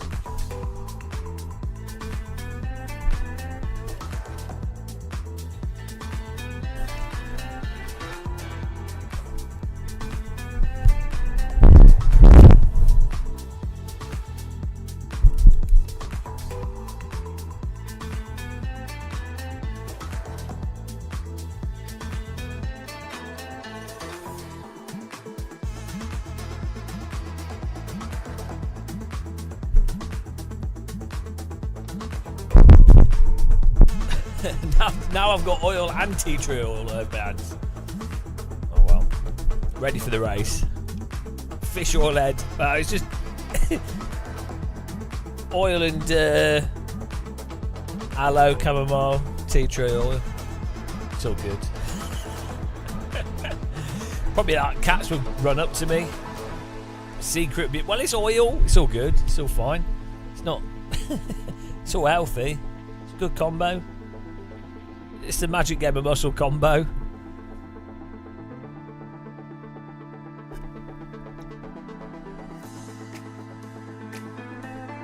I mean, Romans used to bath in olive oil.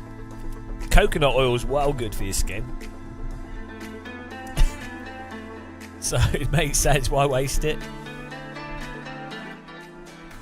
Oh, here we go, guys.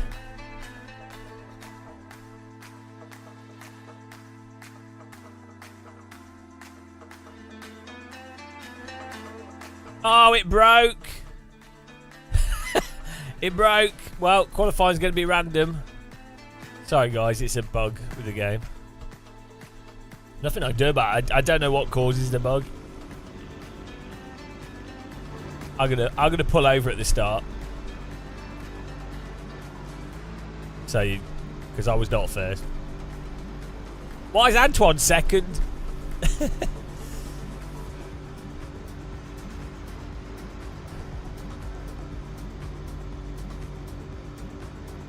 It'd be quite good if you could actually force random grid order. I don't think it's a command. You can do it before, but only before the server starts.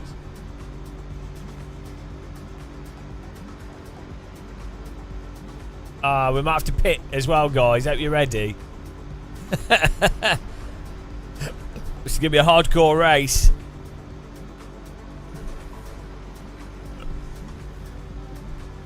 I'm going to pull over at the start to give you guys a chance because I'm really good, so, you know.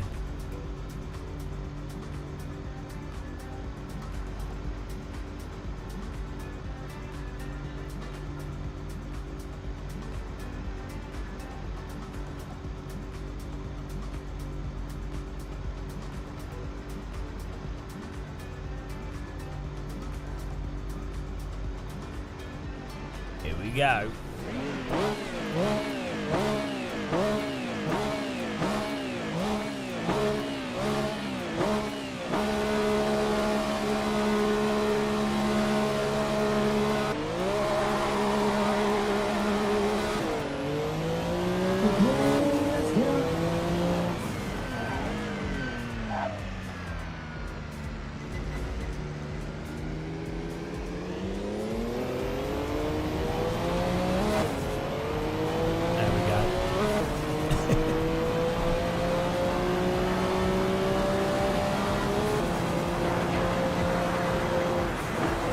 Woo! A bit of understeer through that.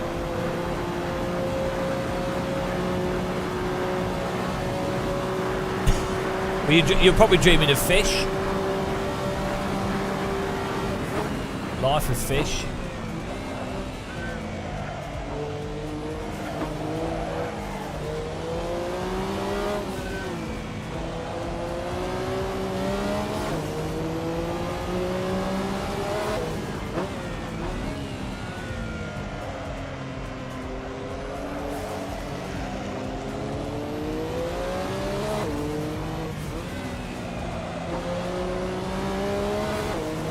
Now I just need my HDMI cable to arrive. I'm sure I ordered something else on Amazon that's coming today. I don't know. I have a habit of ordering stuff at like 2 in the morning or like late at night when I'm tired. I'm like, oh, let's buy some shit. I don't know why.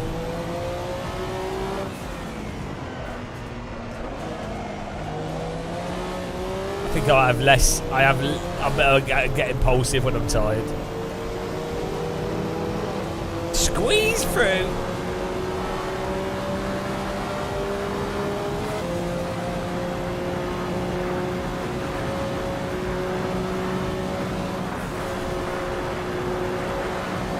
Flag of the yellow, green flag.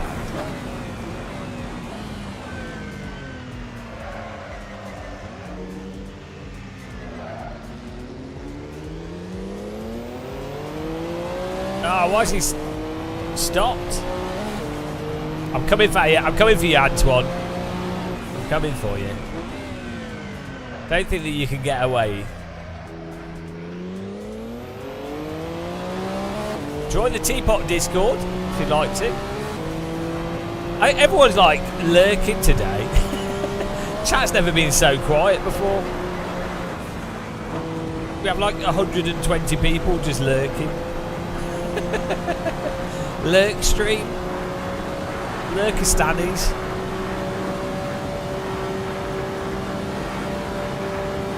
It's because I think everyone's just admiring how tidy the cable tidies are and how streamlined the sim rig is. It's just like blowing them away. They're like, oh my god, it's so clean and tidy. There's nothing to say. There's nothing to complain. The YouTube is now running at a high. We've got faster internet, so the quality's high on YouTube. We got perfect frame rate. There's nothing to complain about. There's nothing left to complain about. I need to play some iRacing. That's the only solution. Oh, that's not creepy. Hello. I really enjoy listening to your voice. Hello, Dave. Yeah. I got the full fibre. I've been watching your stool samples. Hello.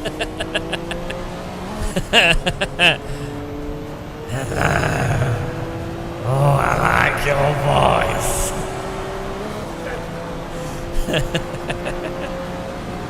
Yeah, we got full fibre. I'm only getting 50 up though. I'm getting 1,000 down, but only 50 up. So I'm gonna hit up the ISP and I'm gonna go, guys, I'm paying the money for the up. I don't need down. I need up. Do you think I'm some kind of internet noob? Oh, thank you, a tot drap. Thank you for raiding us. Welcome, you and your friend. Appreciate it. I'll check out your channel. Now, I should be getting 100 up where I am. 900 down, 100 up is the predicted. I'm not telling you, but it's a big ISP. I'm not saying because it's better to not say. But it's, you know. Yeah, it should be 100 up.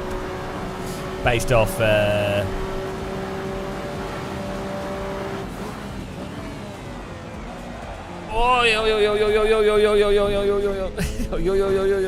ah, bollocks.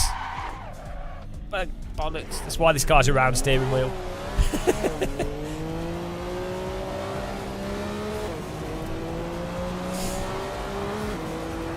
It's funny, isn't it, though? Like, the ISPs, I guess they're down for them is easier or something. But, like, for fibre, yeah, I spend £45 a month. That's my general internet. But, you know, again, it's for work as much as it is for... So, technically, I get a slight tax rebate off it, so...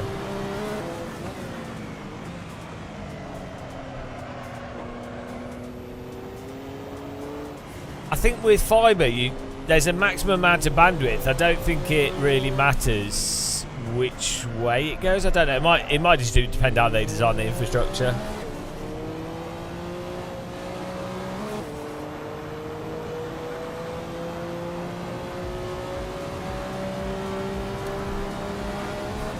I just see it as a business cost, really. Well, for the thing for me, BRT, is that I stream to YouTube and Twitch at the same time on 2 separate encoders, and then we also sometimes host on the thing as well. So, and for live streaming, you want like 30% overhead.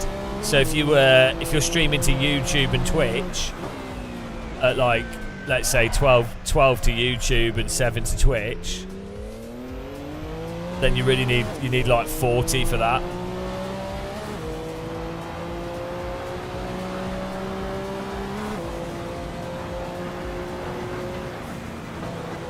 But the main thing for internet is reliability. Really. Consistency and reliability. But yeah, the weird thing is, for the vast majority of people, realistically, 300 down and 25 up would be... Obviously, you want to future-proof things, but... And once the network's in, you might as well max it out. But, like, realistically, that's what you... that would cater to a house with like 3 people streaming in HD.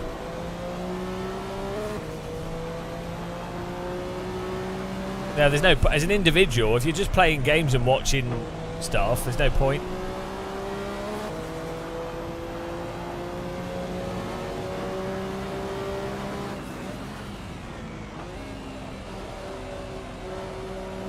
It is pretty funny that, in theory, if you've got 900 megabits, like 1 gigabit, right, that's 100 megabytes a second.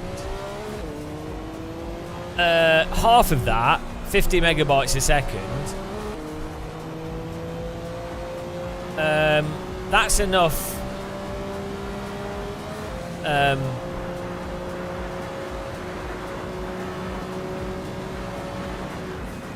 That's enough for like 8K 30 compressed video footage that looks pretty immaculate. Like, how fast is it? Can someone Google how fast a Blu-ray disc is read at?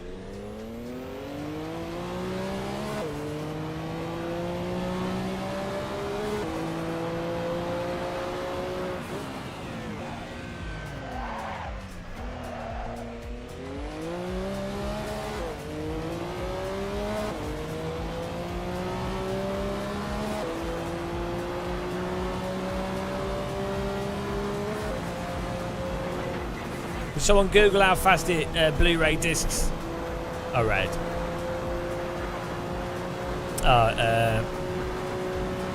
54 megabytes a second. Yeah, so there you go. There you go.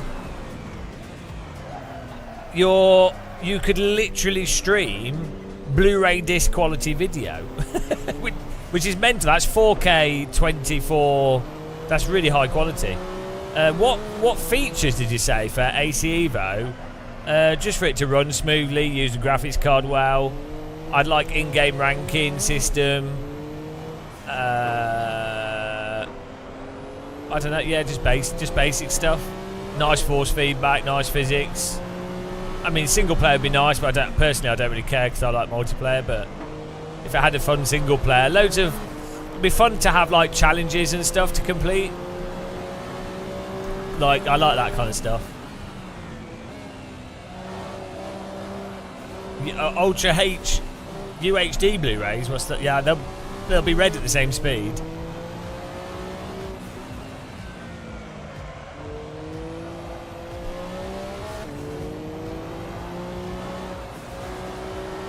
Can someone just Google if Blu-ray, if not Blu-ray, bloody hell, if fiber connection, if the upload speed is limited, or like if it's more, is upload more demanding than download? Storebart with the fastest lap, well done.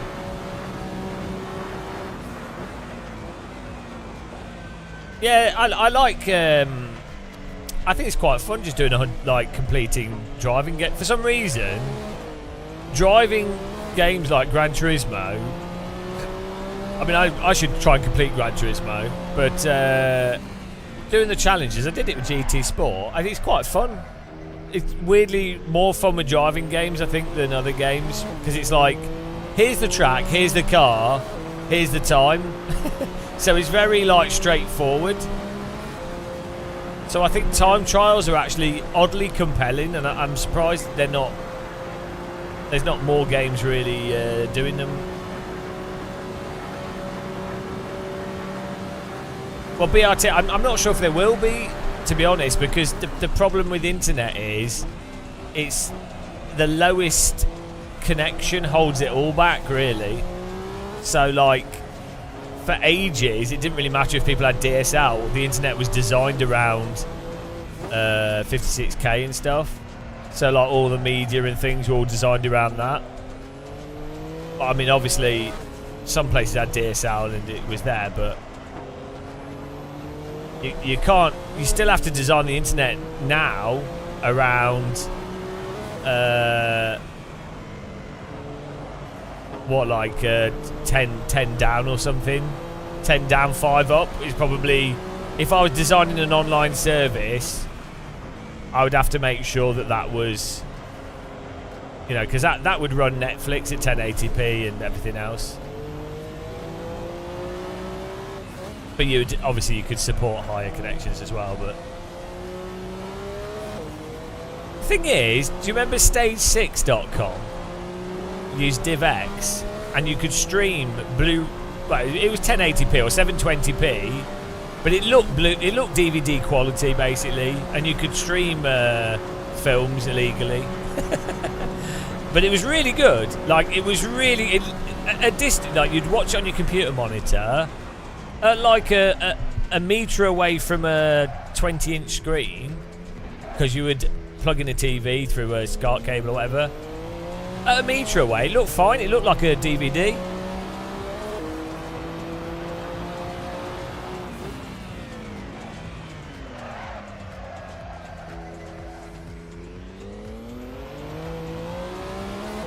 Well, it used to be, I think that it used to be, I don't know if this is the case anymore, but when there was a lot of people using the internet on the street, or a lot of bandwidth, that bandwidth would be shared between all the houses. But I have a suspicion that now, if you have fibre to the box, to the original box, that fibre optic cable is like able to support like 100 terabit or something ridiculous. So the number of houses on the street, unless you were like in some kind of, like maybe in central London or something, but then they'd probably just have another box, or they'd just have double up the so I think so the problem in the past was they couldn't just double things up because it was limited by the physical copper cable. So, and you couldn't just add extra copper cable, so it would be limited by how much bandwidth you can fundamentally put through a copper cable. Whereas now, once you've got a fibre optic cable, the limitation is how much money do you want to spend on like multiplexer technology, because technically you can send like insane data bandwidth through a fibre optic cable, like absolutely mental, but it just costs more. It's just more and more expensive for the technology.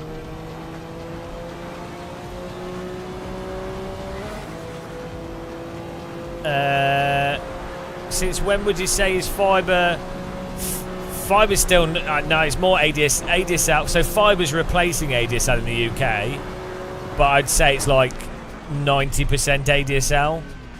Or what it is fiber to a junction box in like 50% of the UK, and then ADSL to the house.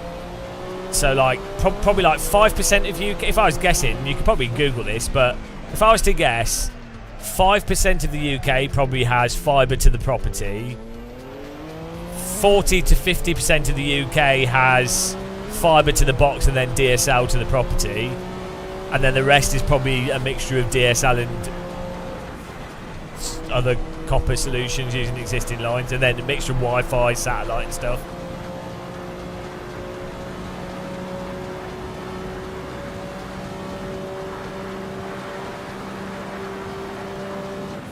Pretty old information actually though. So they started to implement fibre. Do you remember, was it Diamond was the company? So back in 2002 to 2004 is when they started doing fibre, like trying to roll out fibre across the UK. And I grew up in a really small town, so if they were doing it, then it was a semi-mainstream thing.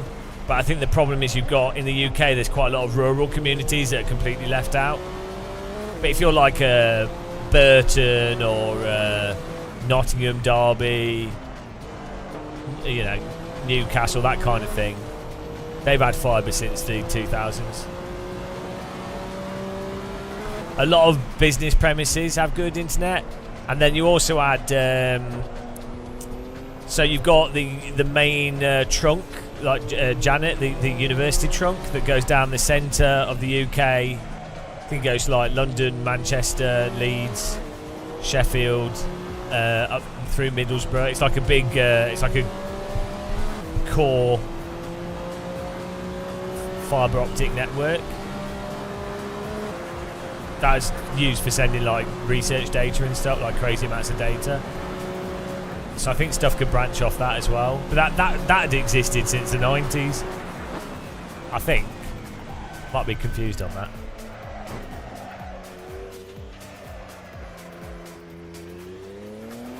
It's alright, counter debate. Are we done? Third place. Antoine's poning it. Should we do a shorter race in this car? Antoine with a win, Stillbart second, T Carter third. Myself fourth, Chedhead fifth. Super Drift sixth. Smokey seventh. Nice one. I have a banana actually. I've lost my banana. Let's do this on a smaller track. And yeah,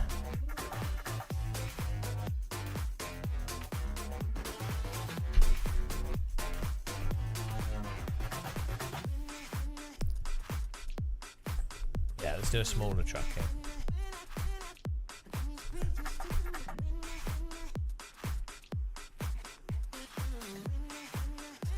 Yeah, because they really don't want to keep digging up roads, do they?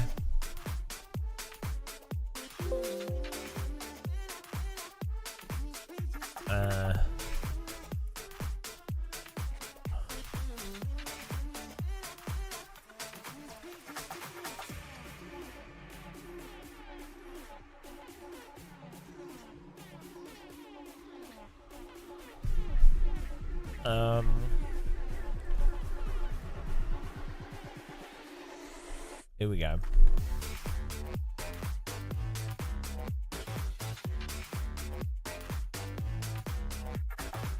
I'll make the sessions quicker.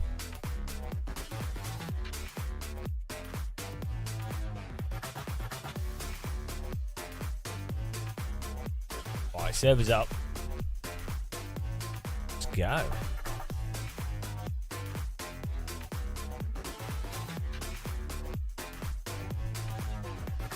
Alright, let's have a look on ChatGTP. How much?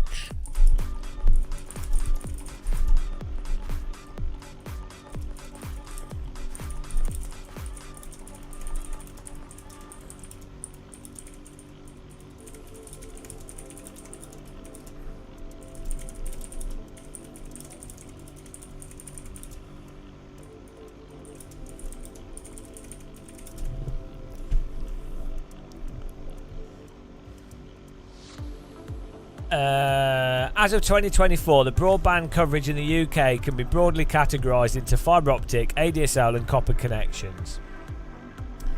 Fibre optic, 45% of UK homes have access to full fibre broadband. That's quite high. Planning to reach 80% by 2026 and 100 by 2030.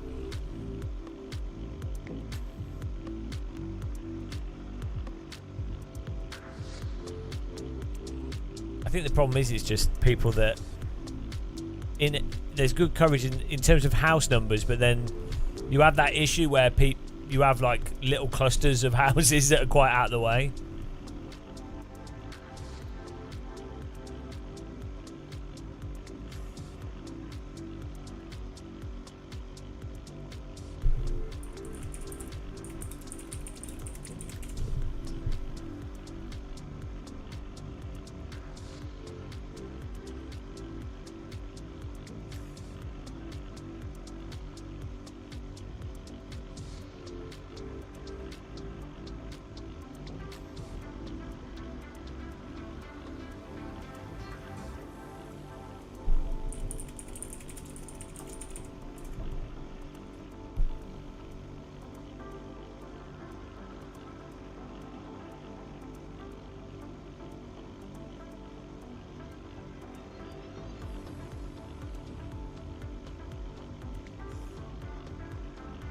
LEC Fun, you've been living in your current address for 8 years and still no sign of fibre.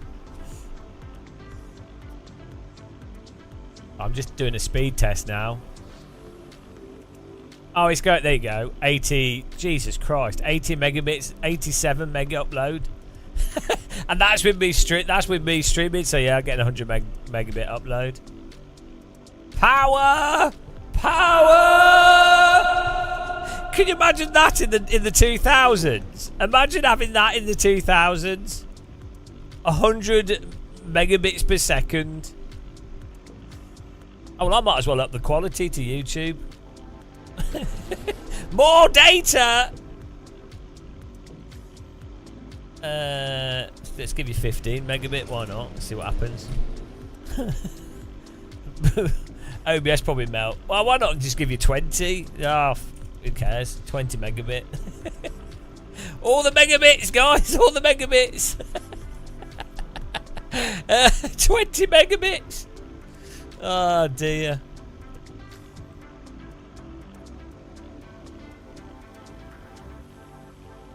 Oh, that's true. Yeah, we need to upload every single nanosecond to Microsoft. There you go. We can live stream in 4K now. I wonder if I streamed. I mean, the motion would look worse. But it's probably looking crisp as well because the car's parked.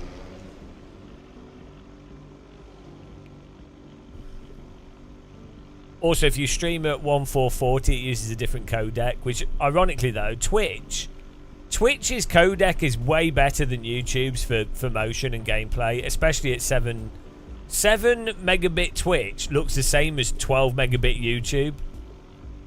How much am I uploading right now? 29 29 megabit for OBS, and then other stuff is using. Oh, we can increase server stuff as well.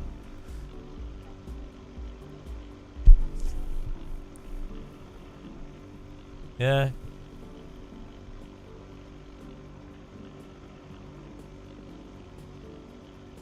Get on the server, guys. You want to join Chedhead's in here. Antoine's still in here.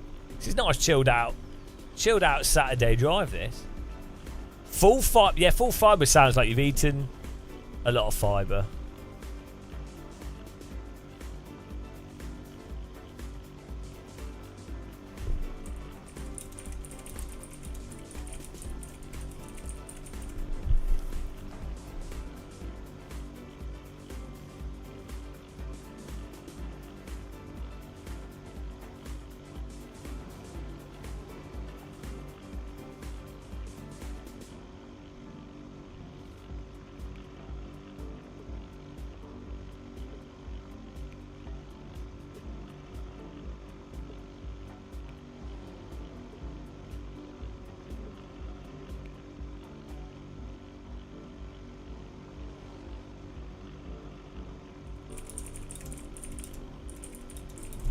I kind of want to play some flight sim.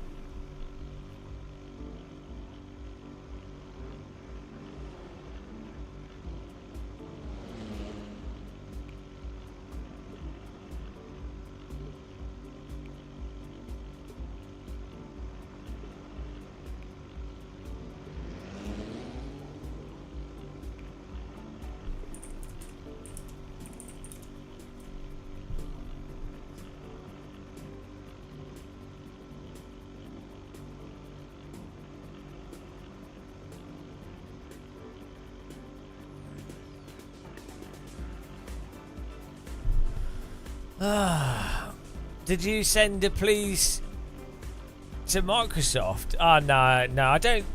So Microsoft stuff is done through like separate marketing companies. So basically, if they just reach out to you, like companies like Microsoft, LG, Sony, big stuff.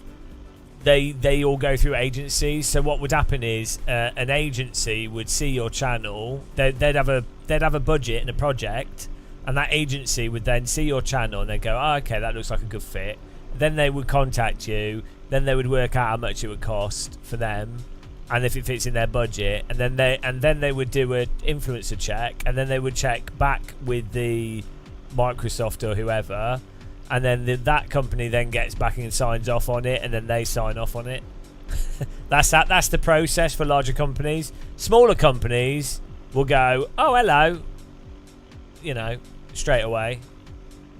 It gets really convoluted with giant companies because they're not the thing is, people tend to think of Microsoft or Google, all these things as one company, but you have a big central, huge corporate company that's like the core big company, right?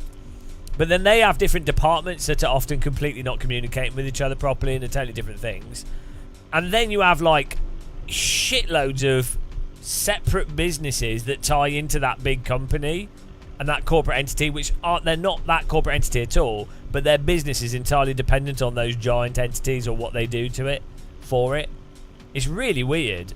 I don't think these sorts of things are not explained very well, actually, to general. Like, that would be a good thing to explain to people at school.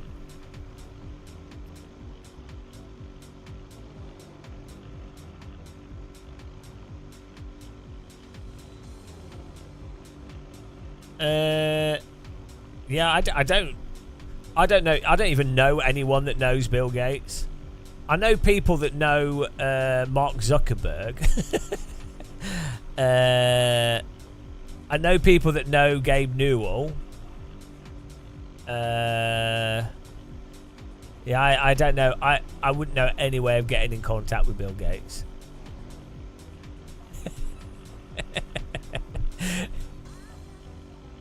I know people that know a lot of people in like film and stuff, but that's like useless.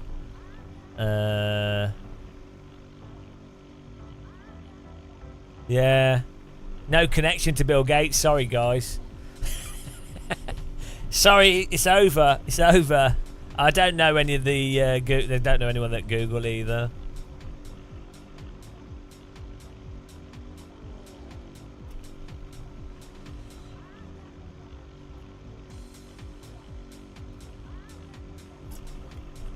Tell Zuckerberg to contact Bill. I don't know if they. I don't know what sort of. Because Bill Gates is old now. He's basically retired. I mean, he does his charity stuff and these other business things. But who's in charge of? Oh, that looks nice. Who's in charge of Microsoft now? I don't know anyone that knows anyone at Apple either.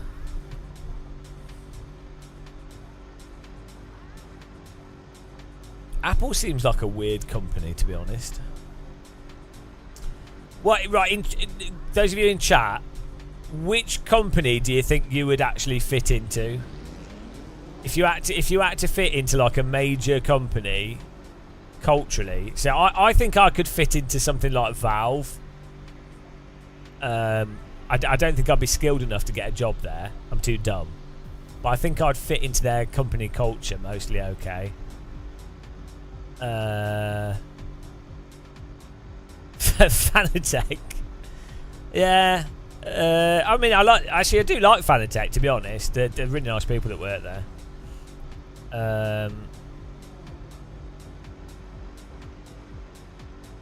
Enron. Ginsters. Oh, yeah, maybe. Maybe working at a brewery would be alright. I wonder, like Yorkshire Tea, maybe. Maybe that would work.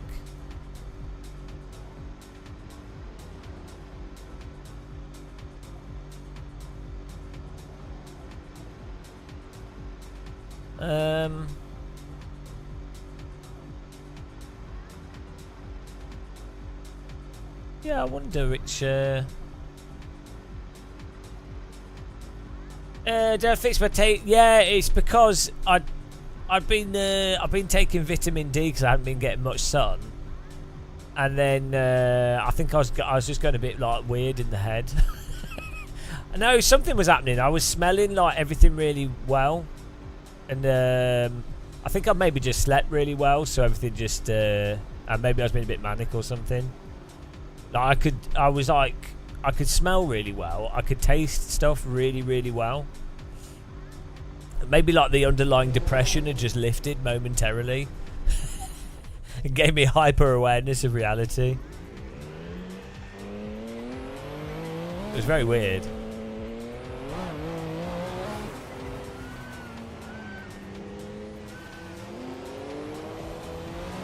I love this green windshield, looks awesome.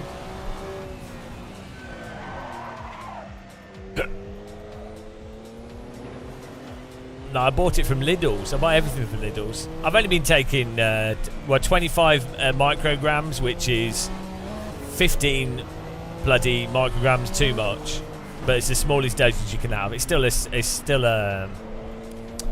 fine. It's within safe limits. But like, it's so dumb. Vitamins, right? So moronic. They're marketed as like stronger equals better. The irony is, if you eat too much vitamin D, you get like heart conditions. You can get like kidney stones. You can get kidney damage. There's a whole bunch of negatives you can get by having not a huge amount too much vitamin D. Because the pills are tiny, countermate. It's the same with melatonin.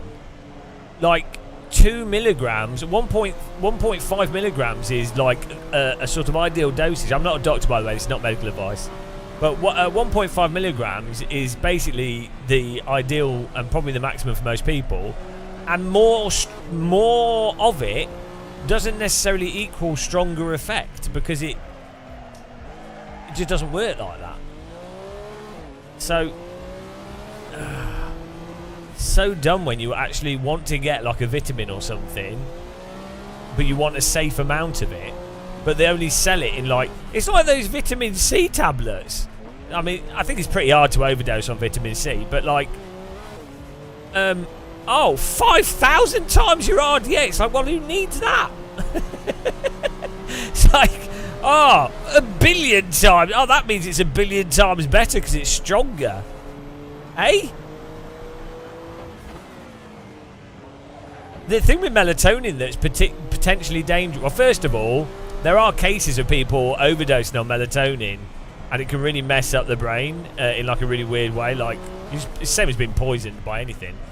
But the thing with melatonin is if someone kept on taking quite high amounts, obviously their body's going to adapt to it and it can't be good. I do eat a lot of fruit. I eat bananas and oranges. Actually, that's good. I did got an orange in the fridge. Oranges in the fridge is amazing.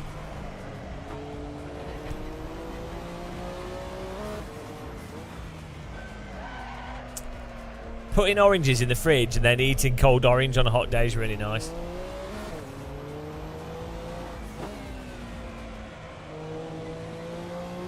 Yeah, mixed diet in moderation. We always talk about this, but like, yeah, having not eating a shitload of stuff, eating a balanced diet, walk a few miles, walk like 2 miles a day. Don't be too strenuous on yourself. Be generally relaxed. Eat like an apple and maybe an orange a day, like 2 bits of fruit a day. Eat some lettuce and some cucumber and spinach every day.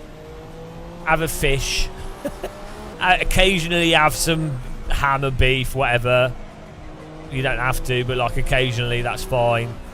A little bit of bread is fine. Ideally not like heavily processed bread, but whatever, a small amount's fine. Bit of butter's fine. Yogurt, a bit of yogurt. You know. Maybe some potato, just a mix of stuff sorted. Some olive oil. And of course, most importantly, tea, because you might as well be dead if you're not drinking tea. Like, honestly, people go through life not drinking tea. What's the point? Really? I mean, I definitely have an addiction to tea. Like, it is categorically addictive. Like, I start getting anxiety when I don't have tea. So it's definitely an addiction. Oh, eggs as well, I guess, are probably quite good.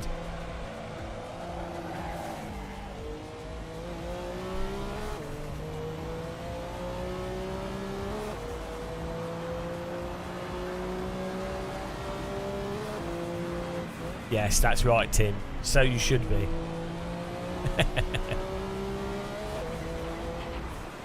Get in the server, guys. Hardly anyone's racing today. Normally our servers are absolutely full. Maybe the title was a bit shit. Oh, I guess we didn't do any racing in AC for a little bit. But weirdly, Saturdays we often are harder for live streaming than Sundays. I think on Saturdays people are doing stuff. It's weird with AC. The AC schedule, 3 PM most weekdays is great.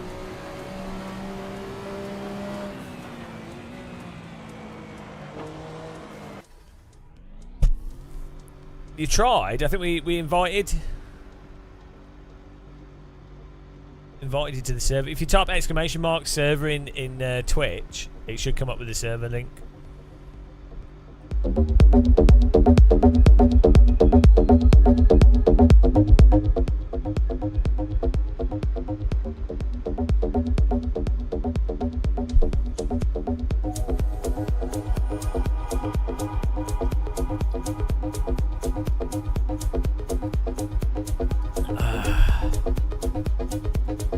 So can someone on Twitch type it?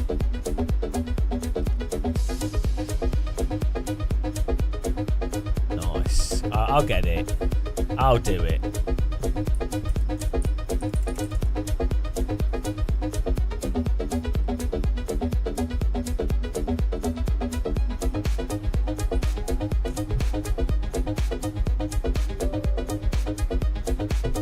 Let's see if that works.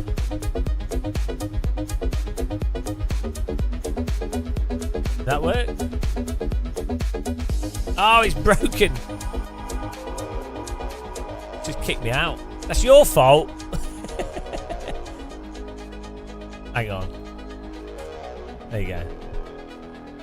Just kick me out my own server.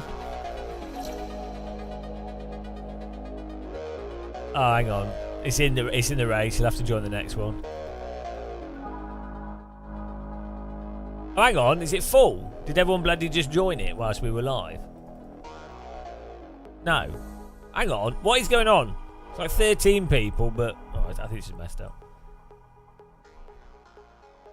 Ah, why have we not got the audio? Ah, what? This is BRT's fault. Ah, BRT. It was all working, and look what you've done. Typical BRT.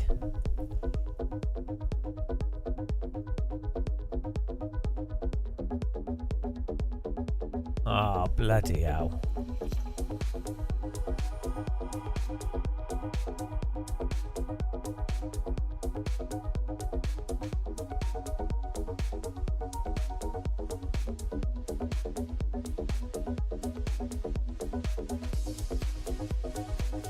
Okay, let's go.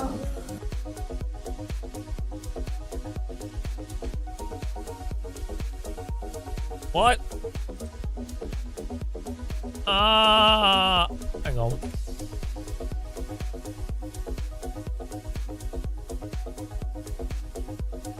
Okay, let's go.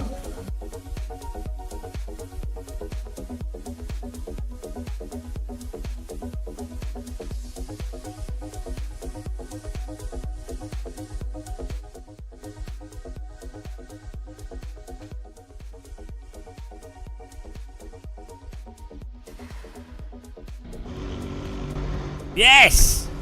No! Where's everyone gone? Why has everyone disappeared? Oh, they've already started the race! Hang on. Restart. There we go.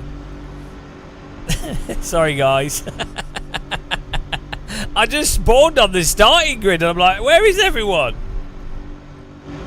Where's everyone gone? I didn't have any sound. Right, here we go. That's BRT's fault. Let's go. It's all BRT's fault.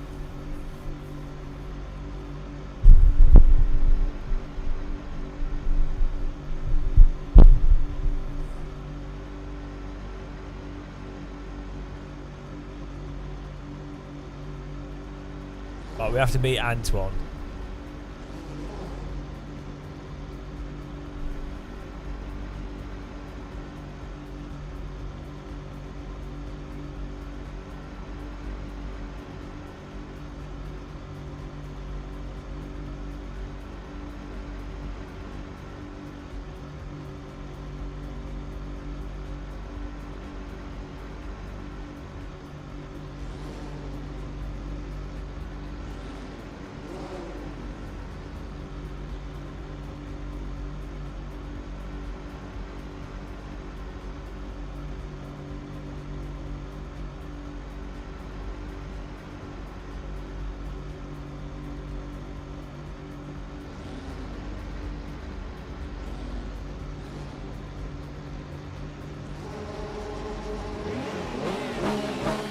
Here we go.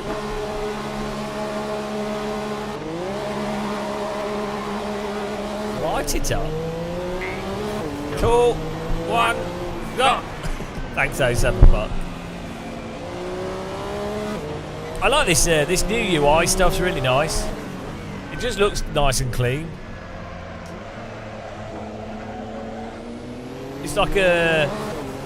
It's not even that particularly minimal. It just looks nice. Bloody hell.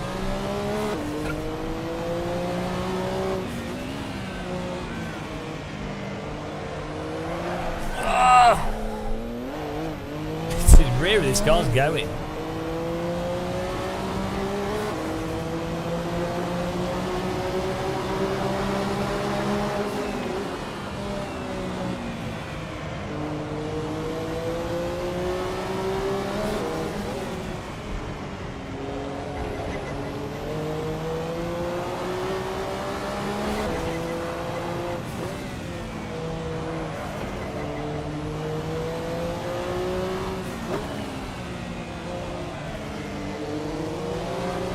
Shedhead's poning it through. Shed in his head. Chedageddon. Sheddington. Shed minstrel. Sir Cheddars. Chedded wheat.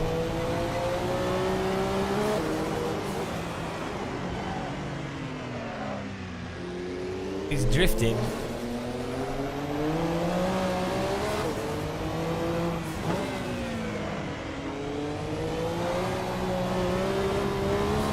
think the turbo on this car is a bit. Yeah, this is quite nice.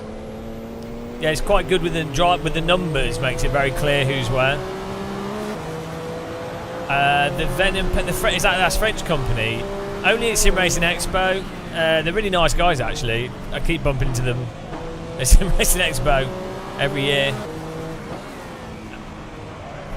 They seemed alright.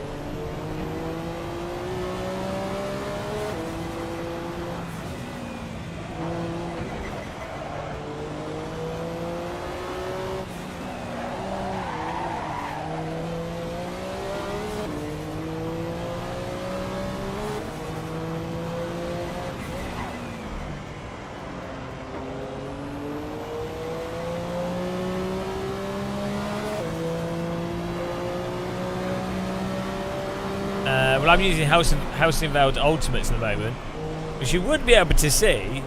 I mean, you know I'm using House in Veld. They should be on the camera, but the USB...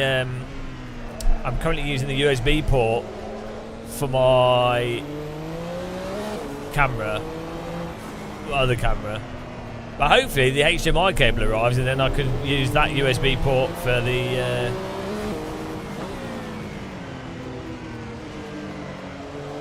LG camera. You don't need the Ultimate Pluses. Just get Sprints. Yeah, the Ultimate Pluses are totally not needed.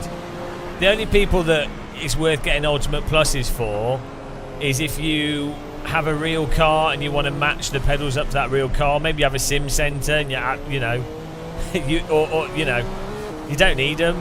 They're really good pedals. Nothing wrong with them, and the support you get is fantastic, so it's good, you know. Problem is, House in Vale's named after a guy that's a complete arse, so... No, they're really good. Really, really good pedals, really nice guys. Like, I've bumped into them a few times at Sim Racing Expo, and they're all the people that work there that I've talked to. That's not all the people, there's probably only like 5 people I've talked to, but they're really good.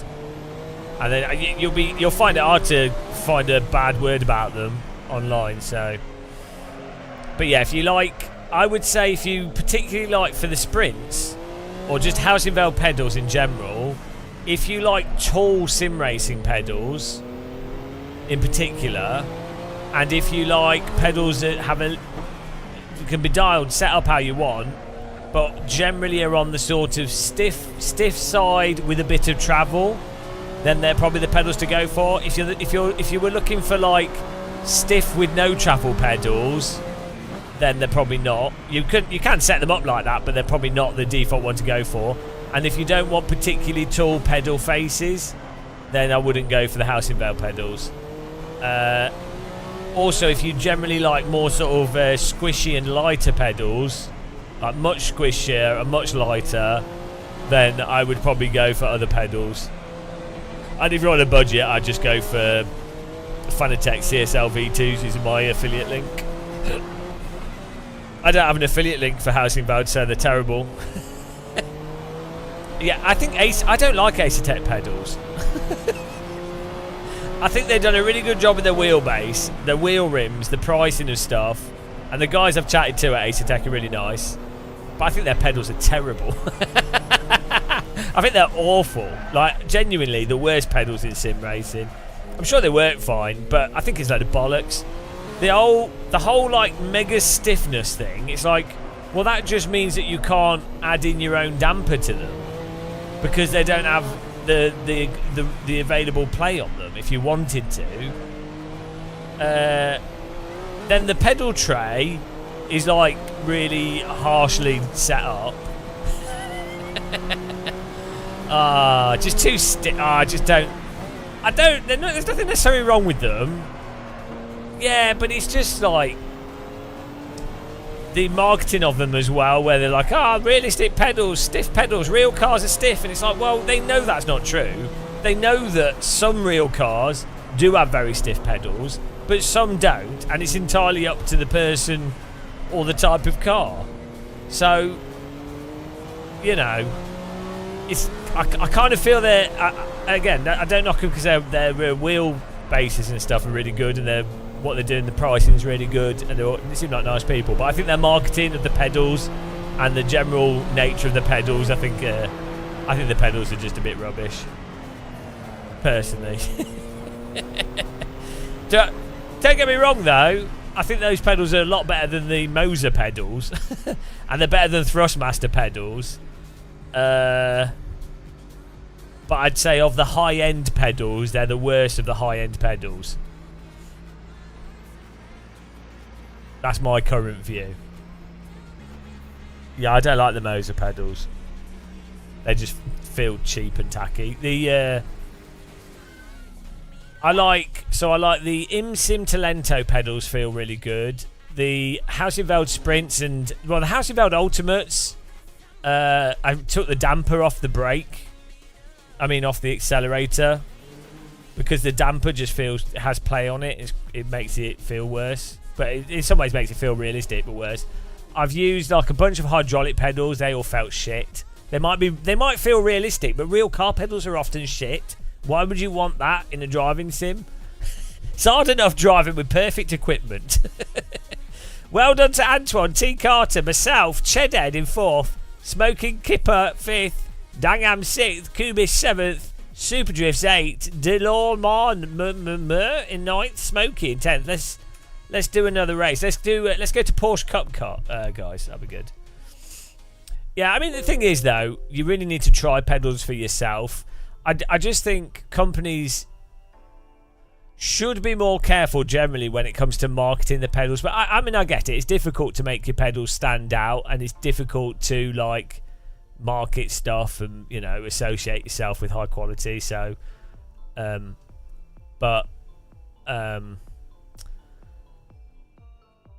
problem with pedals is real car pedals are often shit. So good sim pedals would be worse. Would have to be worse than like Fanatec Club Sport V2 pedals, or what they're called, CSL V2 pedals, right? Are better feeling than race car pedals. Work better as an input device compared to real car pedals. It's the same thing with I always say this with like flight yoke. So I've used like really high end like my joystick, my Brunner force feedback joystick. I've used other force feedback yokes and really nice flight sim equipment. Real world Cessna yoke feels terrible. It feels like a broken game controller because it's so inconsistent in its movement and horrible. But it doesn't matter because you feel G-forces and you're looking at the gauges to fly the plane. But it's often real-world stuff feels terrible. So realistic isn't often realistic's not better. Realistic is worse. But people just get lost in this whole realism equals, you know, it's a sim, so real's better. It's like, well, not really. Yeah, the V3s have a bit of a weird. I've got a Fanatec V3s, and I bought V2s myself. I think the actual feel of the CSLs is better, but yeah, you can mess with the V3s. But yeah, no, yeah, they do have quite a narrow throw to them. Right, let me get this server up here, guys. Want a Porsche Cup car? I've not made a template for this, so let me just copy and paste one. Christy Cretine. Yeah, it will have VR support at launch. I think they're aiming for that. But the sad thing is, I don't know if you know this, Christy, but Kunos have said that if you buy the game, you will no longer be allowed to eat pineapple pizza. So, you know, it's controversial.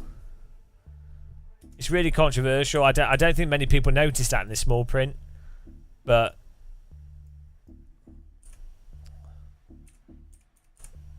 I mean, I had to expose it. You know, people need to know these things. That's what I'm here for. Right, Porsche Cup, guys. What track would you guys like? Good job on. I didn't do anything. YouTubers get congratulated for doing nothing. It's so dumb. Like, congratulate CMRT. I had 10 people in chat telling me to tell people about it as well, so I wasn't even doing my job properly. And yet I get the credit. Good job, Gamer Muscle. Good job talking about it. Oh, it was really hard. It's really hard. And I appreciate it. I appreciate the kind words. Send your kindness to CMRT, though. I'm an idiot. Right. Porsche Cup. We'll stick to base content. Yeah, good job, mate. Good job. Yeah, good job, mate. Good job, mate. Good job. We need a fixed setup. I should have one actually. Add setup. Here we go. Fixed setup.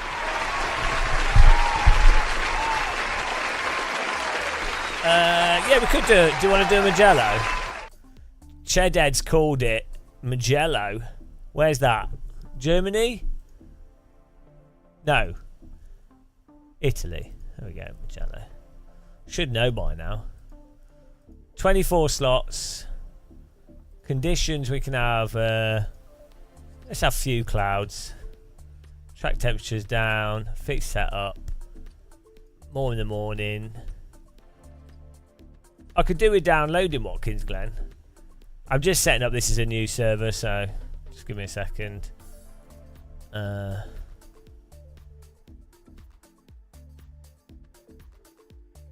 Right, there you go.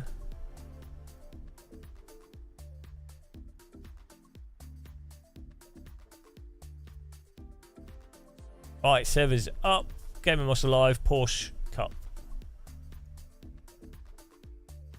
Join. Can someone save the link and paste it in chat as well? I forgot to click it. Yeah, well, for people that like single player, I think good single player. Okay AI, basic rank multiplayer. They could just have the same content as AC. They don't have to do much, do they, for it to be killer?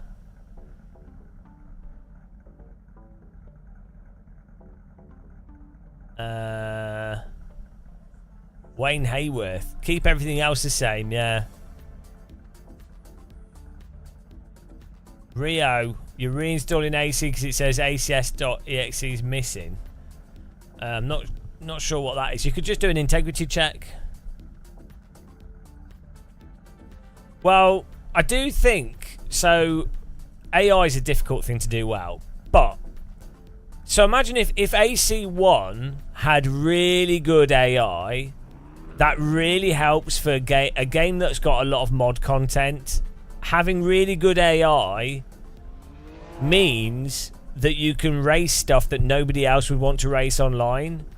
So you could be like, all right, I'm gonna do 4 races in this, and it would be enjoyable. But the problem is, no developer has done really good AI ever. I mean, iRacing, but I think that's because the time model's shit. I think that's why the AI works better, because you can't drive on the limit and everything's really sloppy. So if you iRacing cars drive like vintage cars, which you'll see drive AI can handle those kind of cars quite easily because everything's very drawn out. It's not very snappy physics. So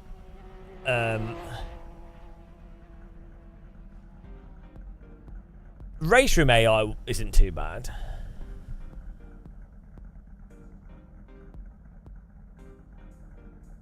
What would I exchange in AC1 for better AI? Nothing, because I personally don't really care about single player. I think ranked multiplayer is. It depends what you're doing.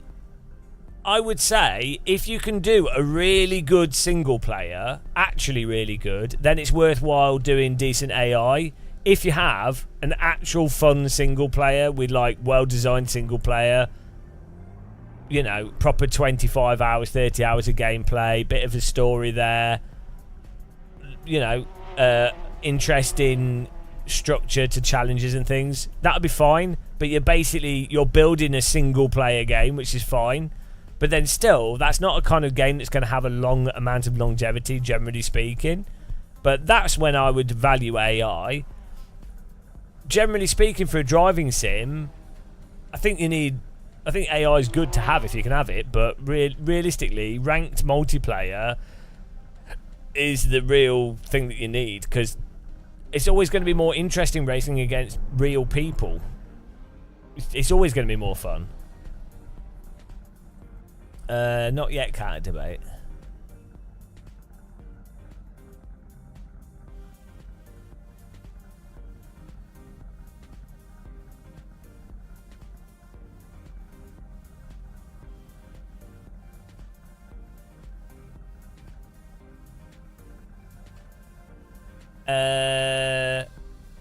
Yeah, but imagine how big AC1 could be if it had ranked multiplayer built into it. Imagine how much bigger it could be in terms of a competitive scene and actual racing, as opposed to most people playing AC1 are just doing cruising and that kind of stuff. So, you know, that's the real reason you got people playing AC is because of all the branded road cars. That's a much bigger market than racing or anything. It's like Euro Truck Sim. People just like to, you know, they want to drive on public roads.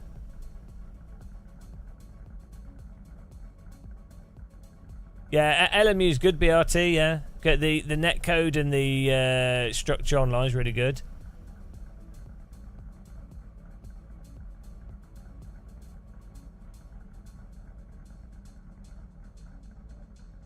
Do you still think AC1 still had official ranked multiplayer going at this point? If it had one from the start? Well, you mean if it had it, would it still be active? Yeah, like, well, look what happened with ACC. That game was dead. Not dead, but like, it was carried by having console sales. And, you know, but when LFM picked up ACC, it basically saved ACC.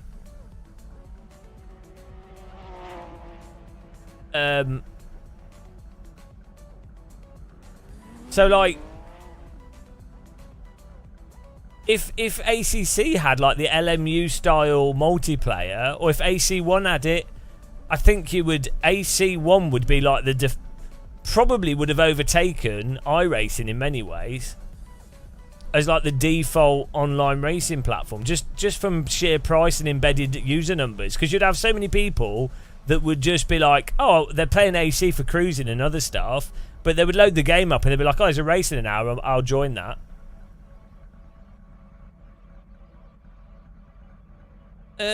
Yeah, but I don't know what argument you're making, Uhtred. Yeah, developers have to keep updating their software regardless, so.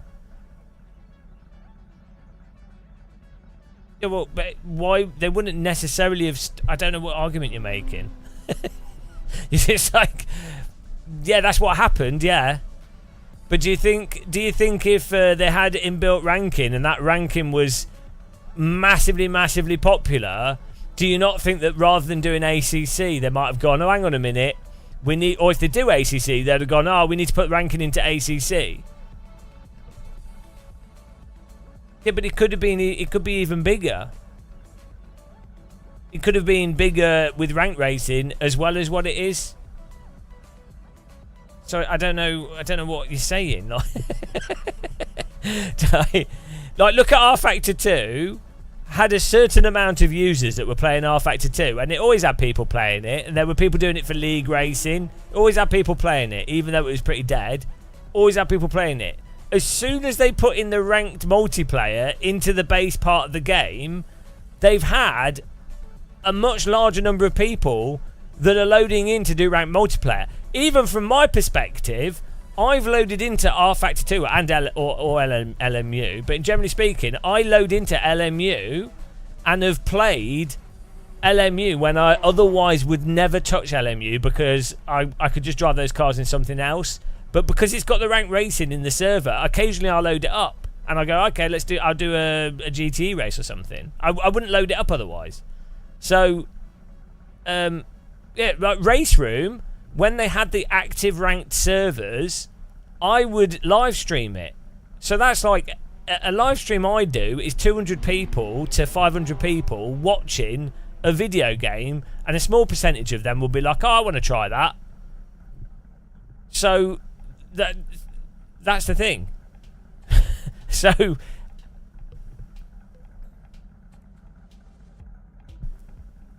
I think most people have just moved to LMU, but yeah, there are still people playing R Factor 2. But I think LMU's basically replaced it, because LMU is basically R Factor 2.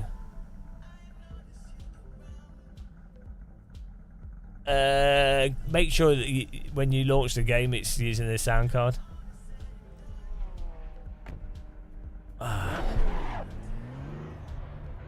LMU's worth jumping in. The force feedback's just a bit rubbish. Yeah, it's fun racing. It's the same as R Factor 2's rank racing, but just with GT. Force feedback's terrible though. But yeah, it's just R Factor 2. Kirk House throwing money at us. It's going to be delayed. It'll pop up on the screen. Thank you very much. $10 is super generous. $10 super chat there. Thank you. Give Helga a bit. Was that a sticker? Thank you. 3, 2, 1, go! Thank you. No, we don't have any fast drivers. LMU's force feedback is terrible. BRT. Like, you think ACC's force feedback's okay, so it has no force feedback for the limit. It's just all suspension and noise and shit. It's pointless. But BRT's got like dull hands. He thinks ACC's fine, so you know. He's passed the ACC, failed the ACC force feedback test. So you know, dull, numb hands. Sadly, he's yeah, he's driving on a Mad Cat's wheel. He's in the basement of the Church of Force Feedback. He's like the local weird person. Yeah. I actually think LMU, yeah, because you don't know what you're talking about, BRT. You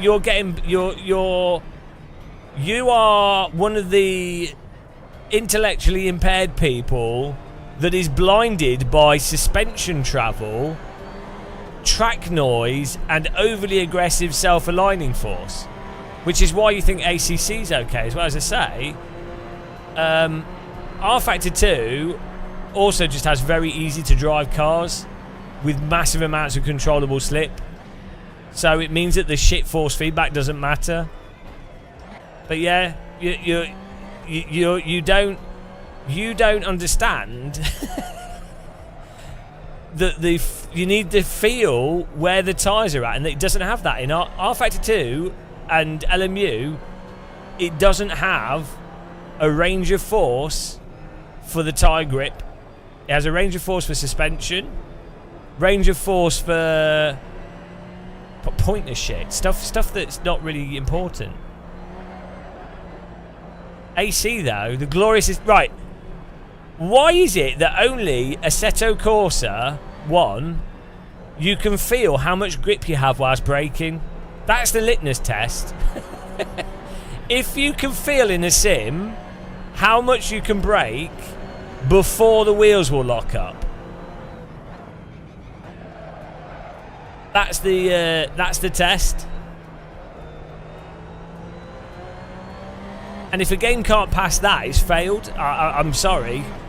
It's off to the gulag for that game.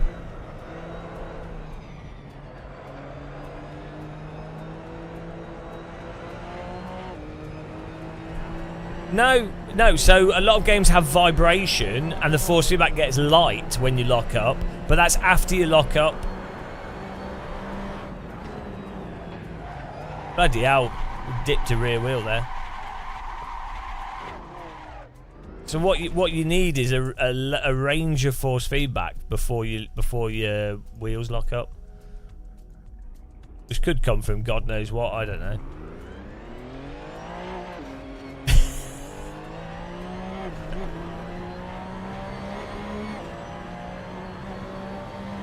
Yeah, AC1 and AMS1's pretty good. I can't remember what the braking's like in AMS1, but the cars handle really nice. So.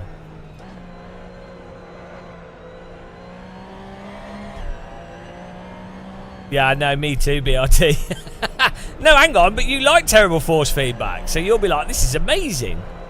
To be honest, as I've said multiple times, I really think that ACC could actually be okay.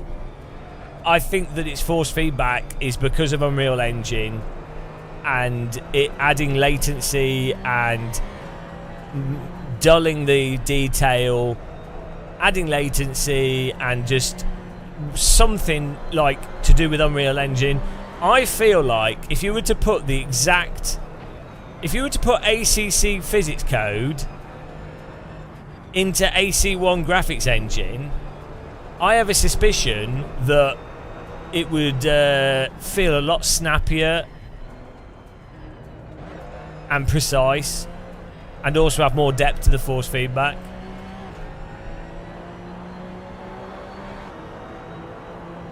As an example, right?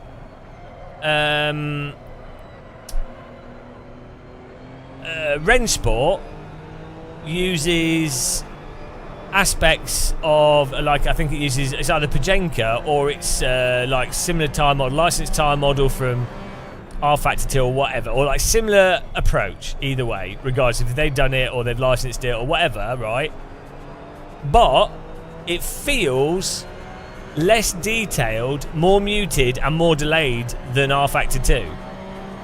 Kartcraft feels muted, delayed and slightly unresponsive, even though the carts are quite sliding. The handling is not like awful, I don't think, but it has exactly the same. So ACC, Rensport, Kartcraft all have the same kind of somewhat dull, delayed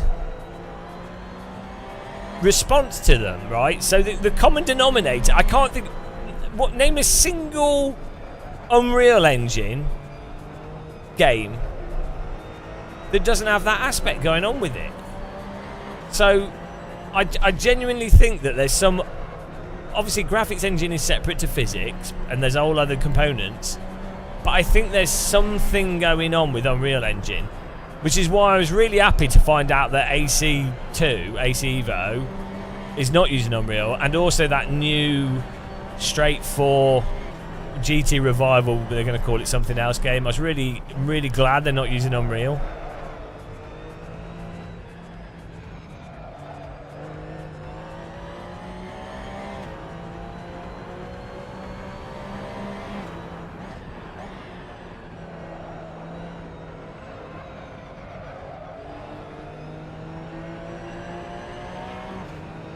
No, AC EVO is using their own game engine. It's not allegedly. It's not Unreal.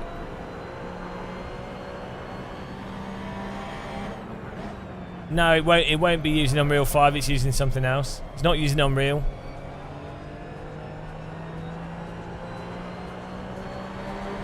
It doesn't even look like Unreal 5 in the screenshots either. No, I don't know what it's using, but it's not Unreal.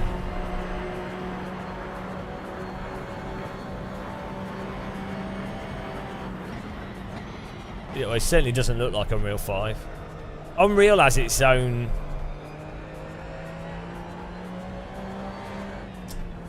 Well, first of all, you can...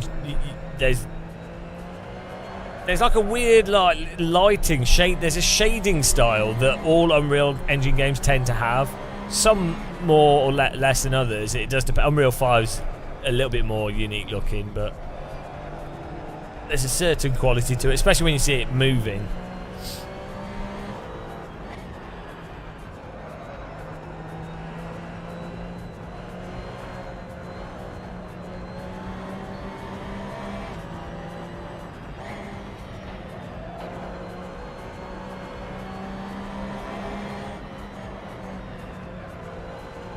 You were buzzing for the new Forza.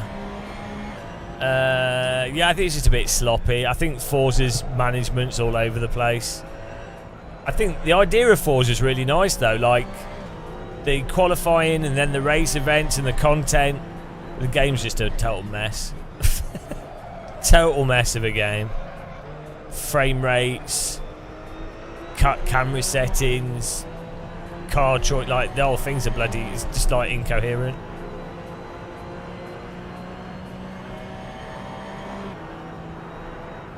Oh yeah, temporal AA is so bad. It's hilarious, isn't it? Also, so I play Hell Let Loose. I really enjoy it. When you load into Hell Let Loose or any Unreal Engine game, it does that thing where it has to load the textures first. So you see the objects on the screen, and then it streams the textures, so they go from blurry to then sharp, or like the geometry goes from like low quality to high quality. And that looks awful. Like, it looks terrible. And I don't understand, like, in my mind, that is worse than the game looking bad but running completely consistently in the first place. Do you know what I mean? Like a lower resolution world map, but it never, like, pops in and out and does weird shit, is more immersive than the terrain merging and morphing and... or textures...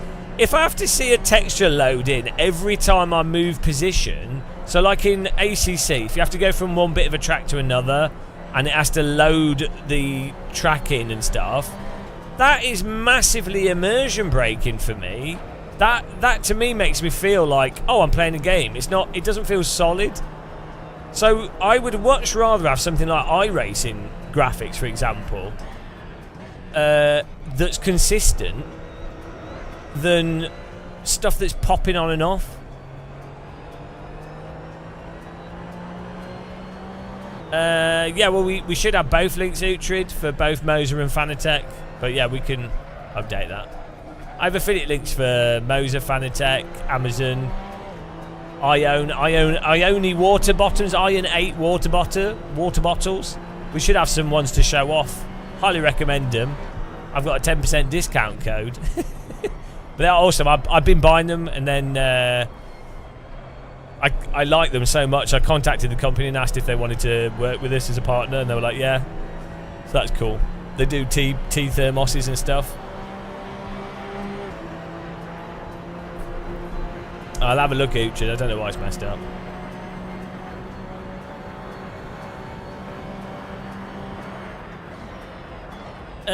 Christopher Kabish. Yeah, well, part of it's streaming, but also it does it when it's small stuff.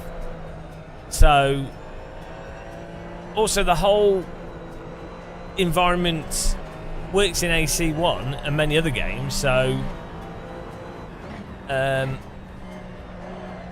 also, if you can't load it in fully, you need to then have some kind of like fade to black and then fade to thing. But I don't think you can do that because unless it's on the screen visible to the camera, I don't think it streams it properly. So I think that's why they have to display it.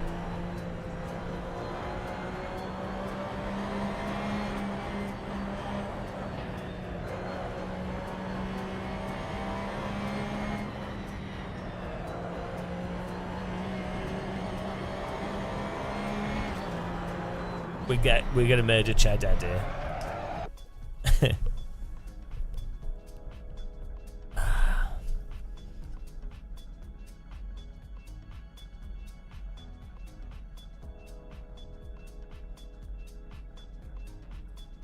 Yeah, Grey Zone was horrendous. I refunded it.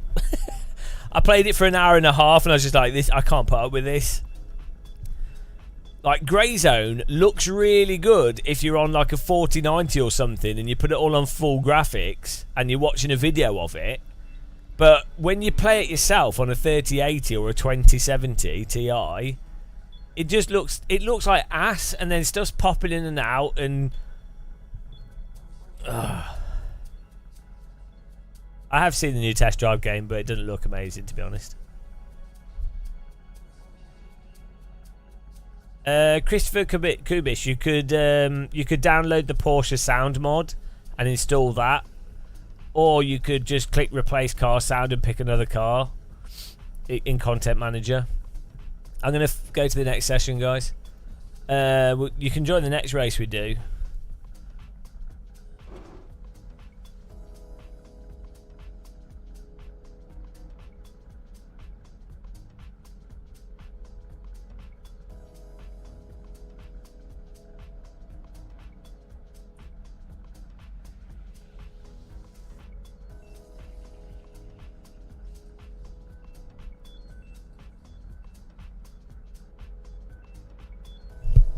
Yeah, I think Unreal Engine's awful. Oh dear, so many games have been ruined by Unreal Engine. Thanks, BRT.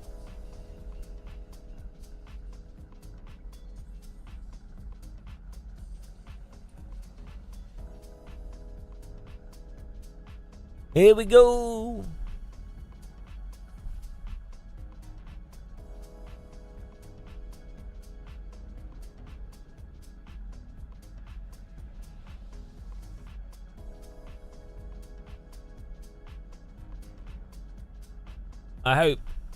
I don't know, I look at Unreal Engine 5 and it seems that runs really badly as well. Like,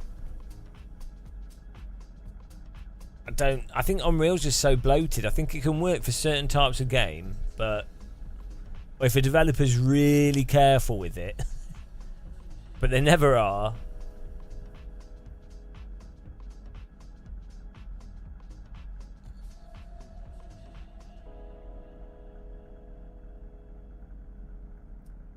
BRT, they'll just ignore it. It's easy. It's better to just keep posting it.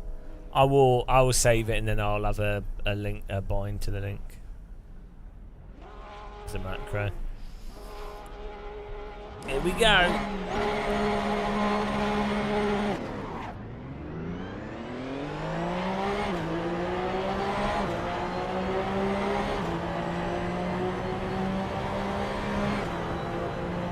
Okay, let's go.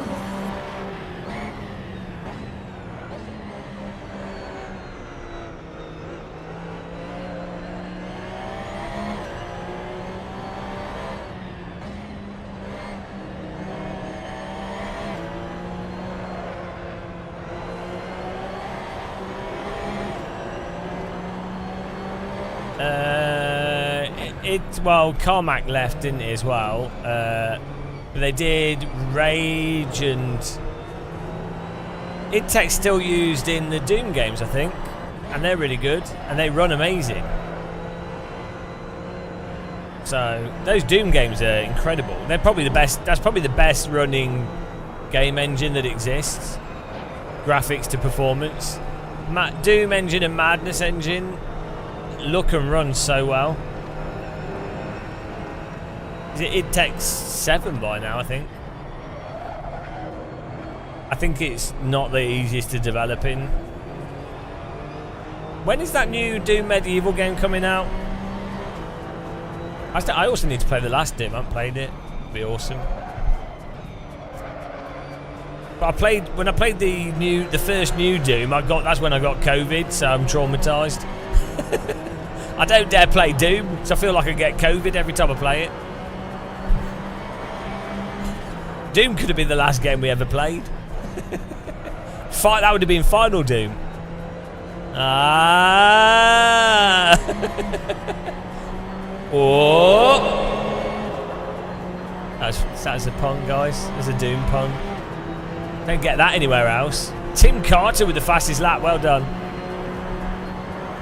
Poning it in first place. What's he done? He's put all the beans in his car.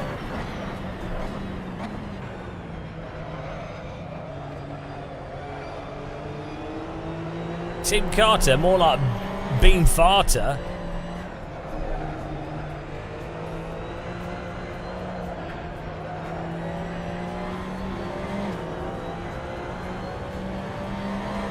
How come Chedhead's so fast?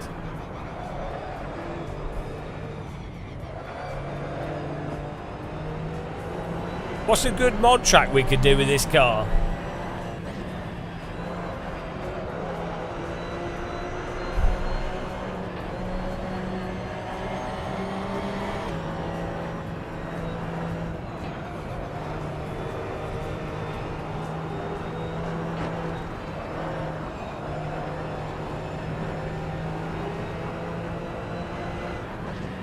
You want us to do Watkins Glen?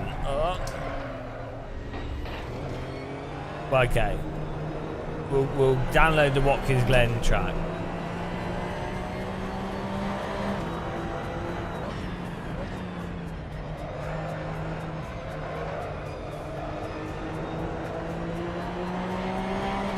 Man, this is running so well. With medium black frame insertion on my OLED. ACs and games just look incredible. There's basically no motion blur at all. Probably like a pixel of motion blur, which at 4K from a meter away is like nothing.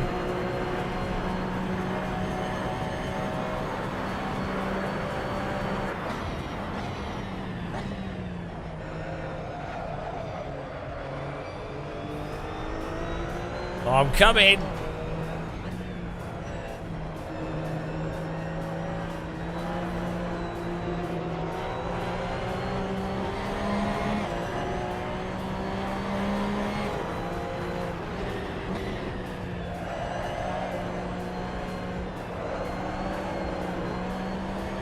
Okay, let's go.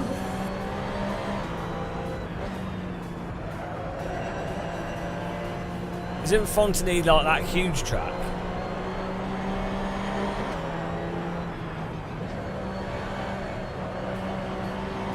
The public road. There's the other German one as well, which is like 15 miles long. It's a bit too hard for a fast car. It'd be good in a slow car though. French Nords. Franceslav. UK should build a UK Nordschleifer. Why don't we do that? Why is the UK so shit?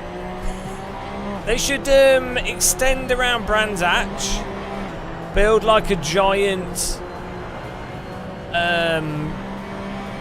build like a big thing. I mean, it's a bit flat around there. So, it's not that flat. I mean, it's not particularly hilly though. So... where would you build a Nordschleife in the... Oh, Scotland! It's a bit out of the way. Shit. Where would you build a Nordschleifer in the UK? Wales. Oh, Wales. Yeah, Wales. Welsh Schleifer. There you go. Wales. Alton Park, maybe. Well, that's near Manchester or something, isn't it? Yeah, Wales is the obvious place, yeah. I mean, I guess we've got the Isle of Man, but that's not in the UK, really. And that's just, like, not a racetrack at all, so... It's not out yet, Shumi. But it could be really good.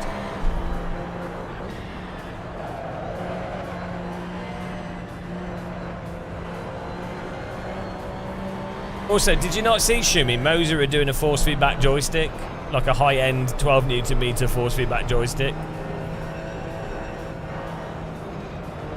Force feedback flight sims are coming back. It's happening. There was three separate companies at Flight Sim Expo doing force feedback joysticks, and there's also another company doing a force feedback yoke.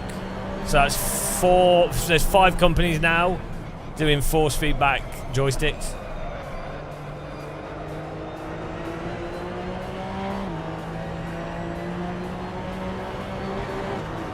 Wales is nice. I like Wales.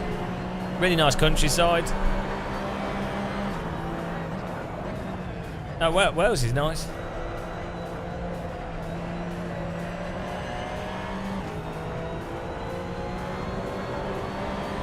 Yeah, the Welsh WRC. Yeah. The rally stage is awesome.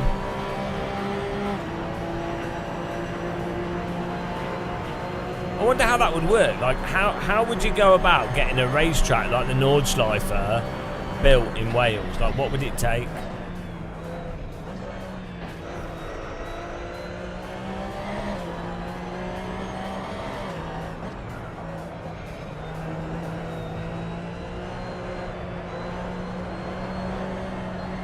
I'm coming, Chedhead. Been chasing him down all race here.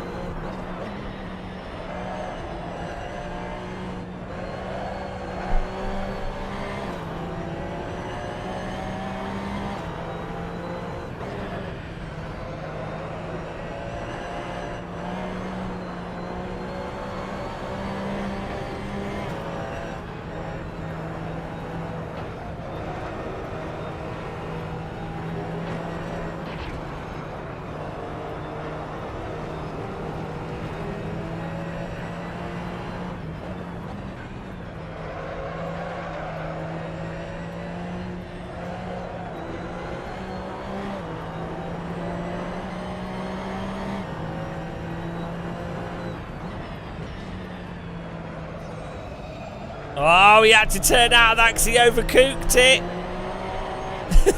This is such a, like, car, like, proper driver's car.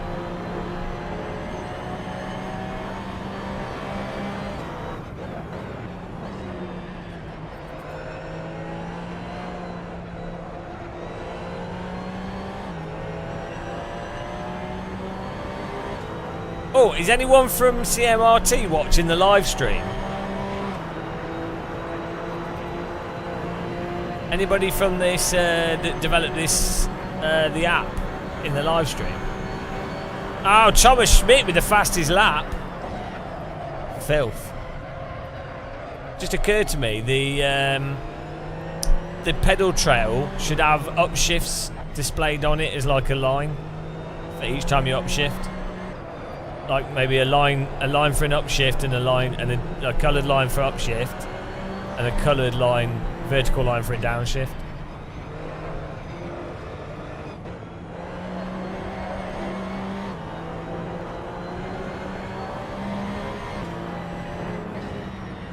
Maybe you can do that.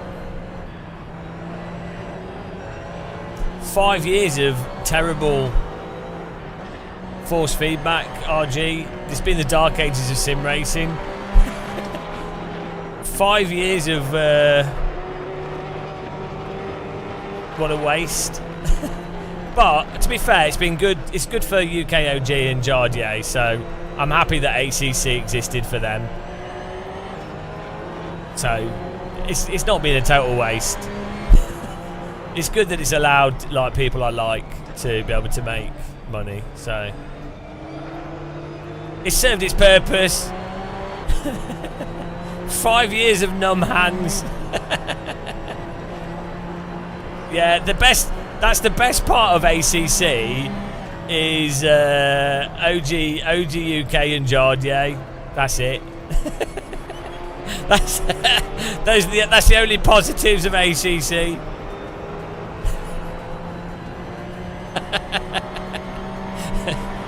Oh dear. Yeah, also, Thomas with the fastest lap again. George was like a mental Guitar Hero player. So is that a surprise that he's good at ACC? I think there's a connection there.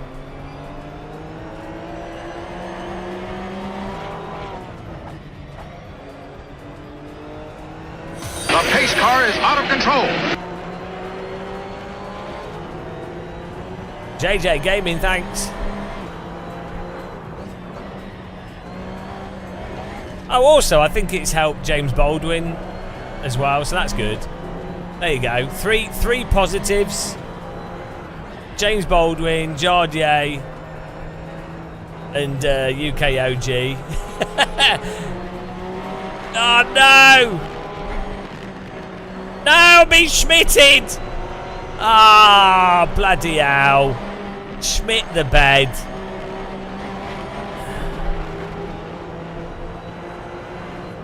Ah, what the Schmidt. AC was 2014. The beta in 2013. Wow. Yeah, I'm not quite sure actually. I think the beta was 2013.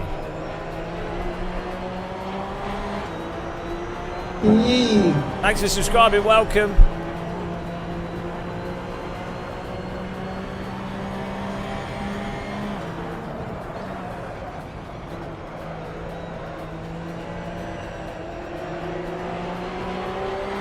Ah!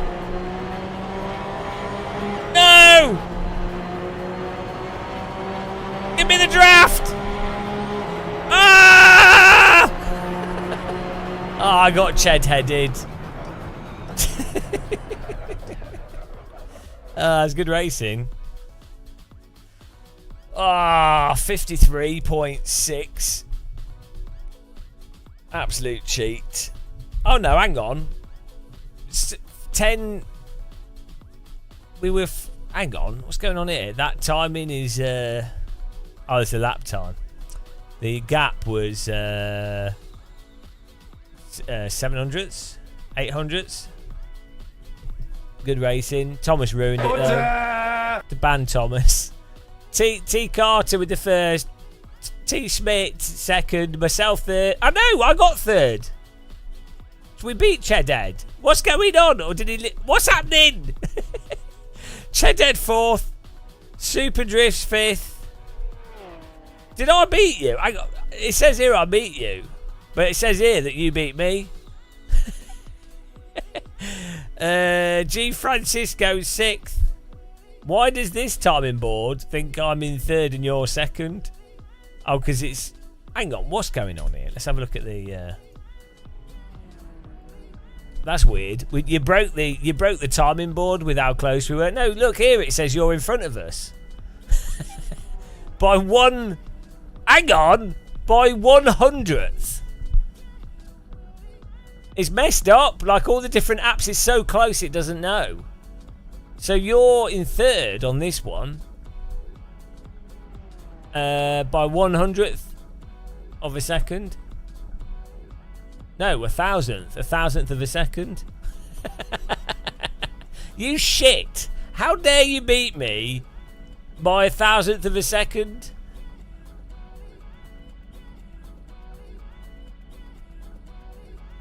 Yeah, third for you by 1,000th of a second. Disgraceful. Good racing. Super Drift fifth. Well done, guys.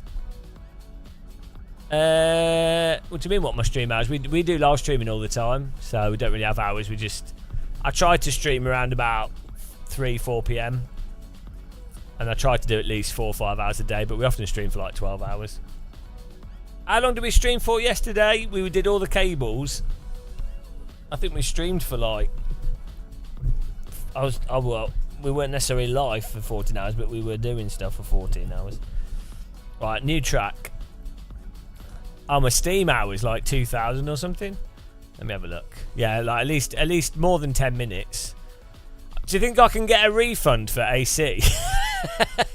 Imagine that, putting in a refund after being like one of the only people, one of the 16 people to complete it. That would be, I should put in a refund and go, don't enjoy it. Game's not very fun. Game bad value for money. Okay, type in chat how many hours you think we've played Assetto Corsa for. The winner wins nothing. The winner wins a discount code for the Iron 8 drinks bottles that we've partnered with. So you can have an Iron 8 thermos 10% discount code.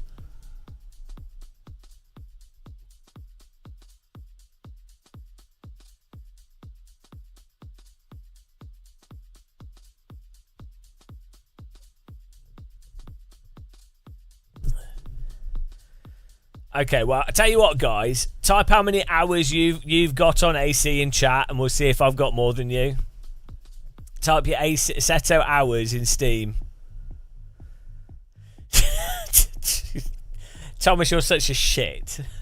You're such a shit. You know, can we ban Thomas from chat? Can we give him a ban here?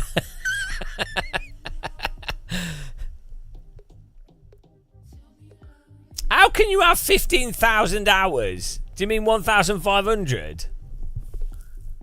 We're getting a new server up here, guys.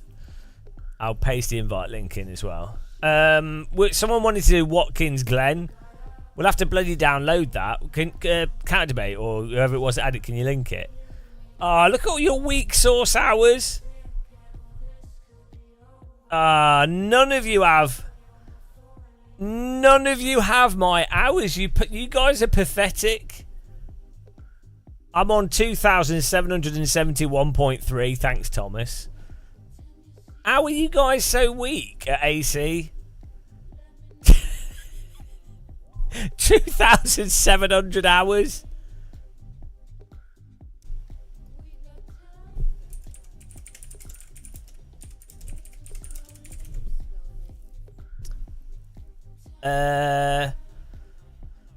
Should we do this one? Here we go. I'll link here the chat here.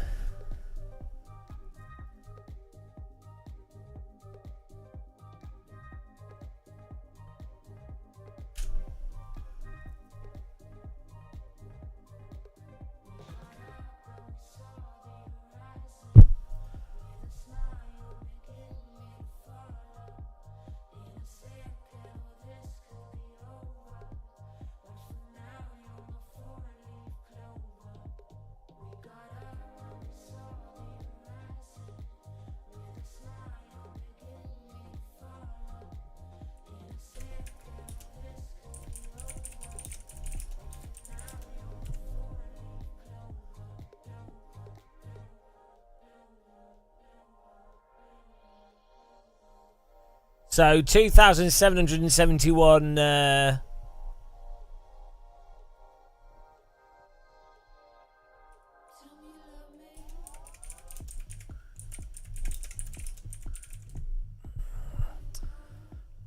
2,771 hours is 115 days.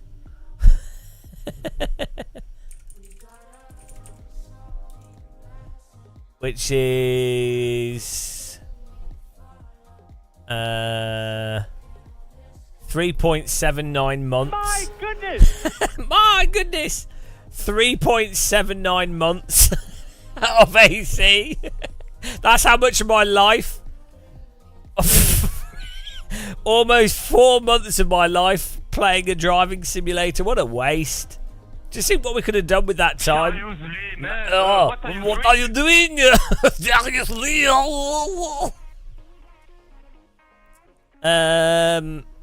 Yeah, that's pretty weird. Right, let me get this track installed. Are you guys downloading it?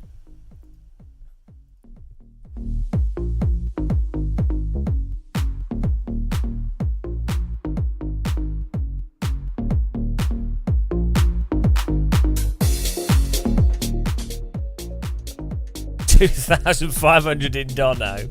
Right, here we go. Right, CS.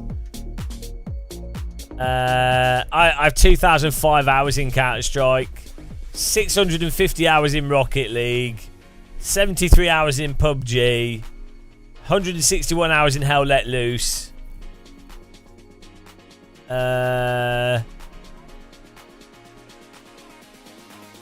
750 hours in Race Room, 361 hours in AMS2.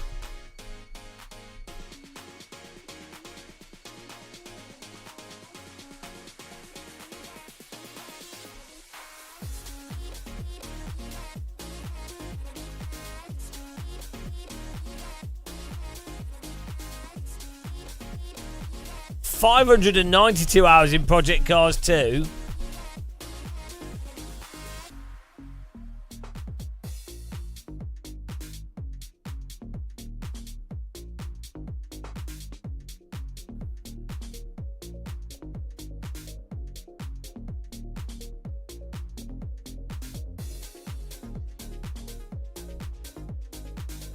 How many in ACC?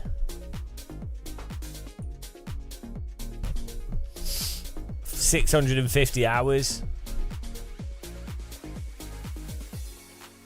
Right, let's get this server up here. You guys downloaded the track? Yeah, I had a lot of fun playing Race Room over the years.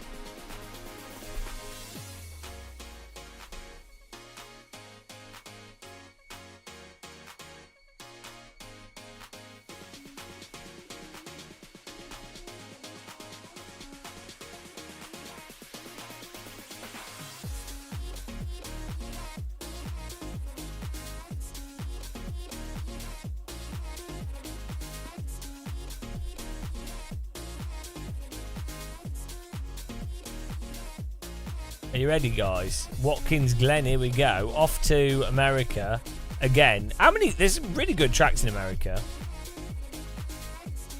Oh, we've got Lime Rock Park as well.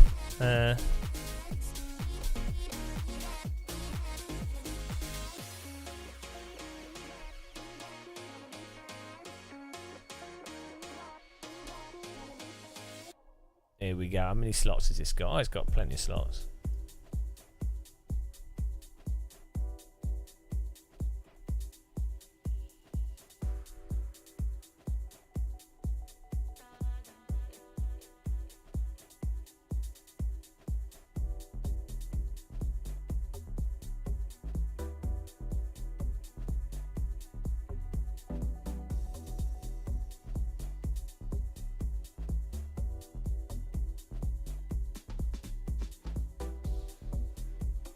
You ready? Server's up. We'll see if this works.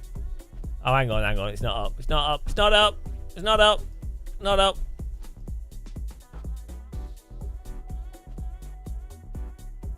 I'm going to change car skins so we're not all driving the same colour car.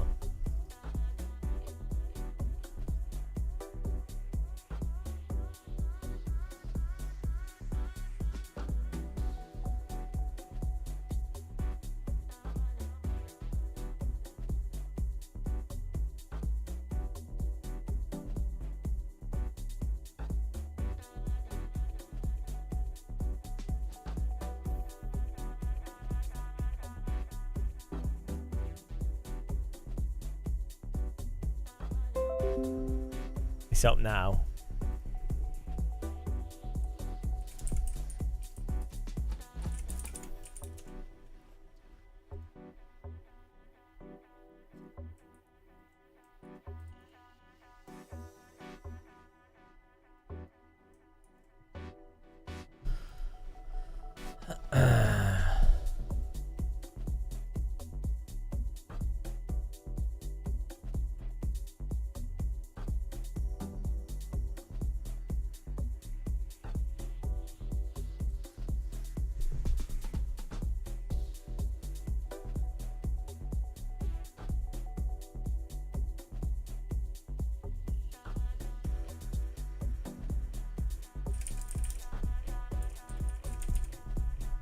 see if this works for you guys.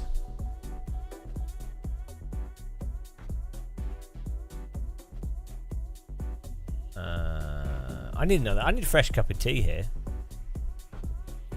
Thanks again to Kirk and Wayne for supporting us this stream. Really appreciate that. Let's see if this works. There you go. That should link to the server.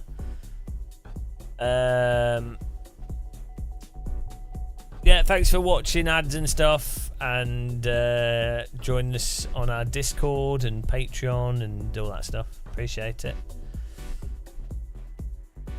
Legendary.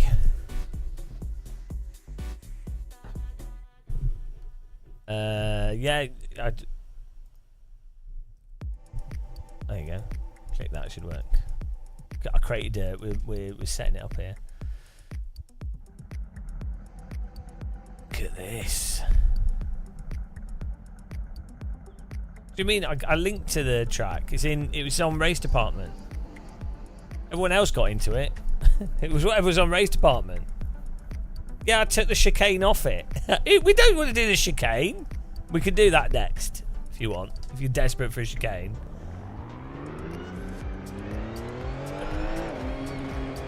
Your face is a chicane.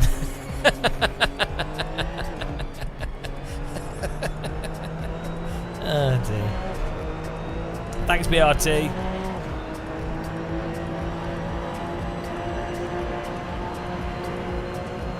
Okay, This let's go. is a nice track model.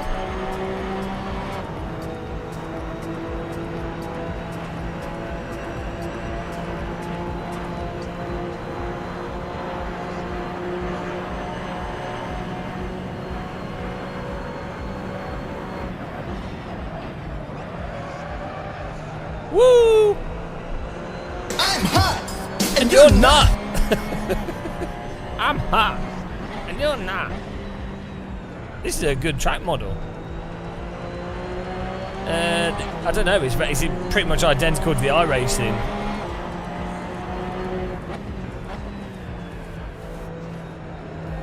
The camber's slightly different maybe on this. They probably ripped off the iRacing one, I don't know.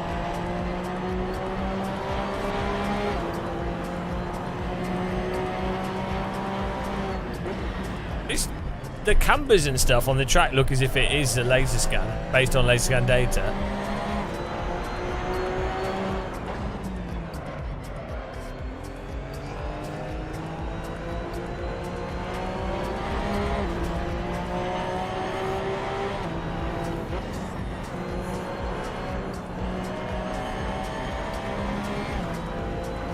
So how is it that AC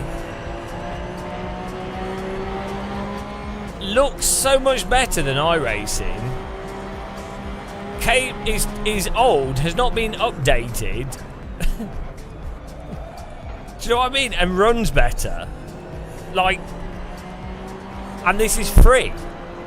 So, and then people go on about iRacing. They're like, "Oh wow, yeah, it's so worth it because the freezer, but they have to really they have to host the servers."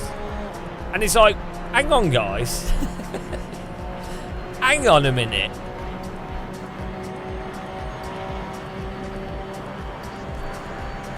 You know, hang on a minute.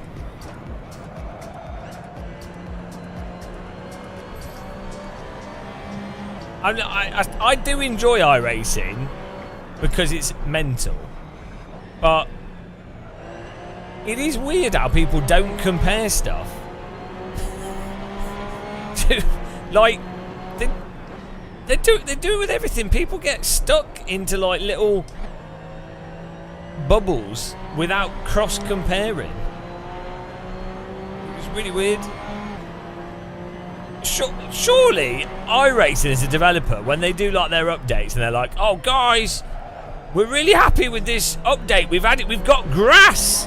After 15 billion years, we've got some grass and we're really proud of it." Surely, really, they'd be like, "Okay, I'm sure like it's hard work to get it into their engine, and I would be, on a personal note, if I'd done that, I'd be proud." But you would look at the space and you'd go, "Oh shit, this has been in AC for like 4 years." or this has been in Project Cars 2 for 8 years, and you've been, or this has been in Colin McRae Rally. So I'd be like, well, yeah, you know, I'm happy that I've done it, but realistically, on the grand scheme of video games, it's not something to shout home about. But the users are so like, this is not just iRacing. Users of various things are so locked into that singular context, they lap it up. They're like, oh wow, oh my god. It's like, guys, are you not aware? I get it, it's in the game that you're playing, so that's good, because it's in the thing you like. That's great, 100% fantastic. But it should be more like oh, that's nice. I'm glad it's finally there.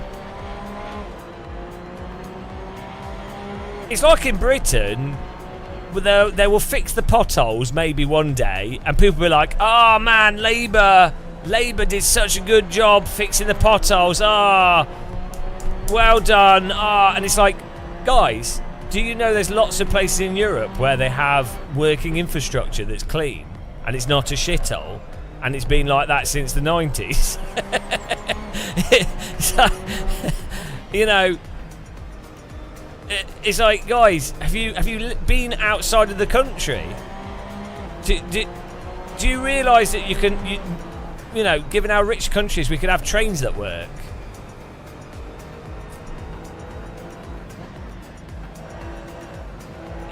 It's really weird.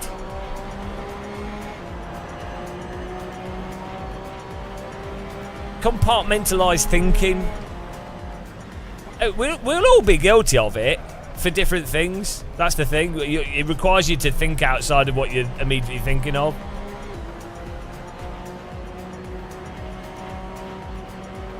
I mean, how many years did I not have an air fryer and I was like, oh, my oven's working well? Little did I know, if I had an air fryer, my life would have been so much better, but I was just naive. Until I got an air fryer, I didn't realise.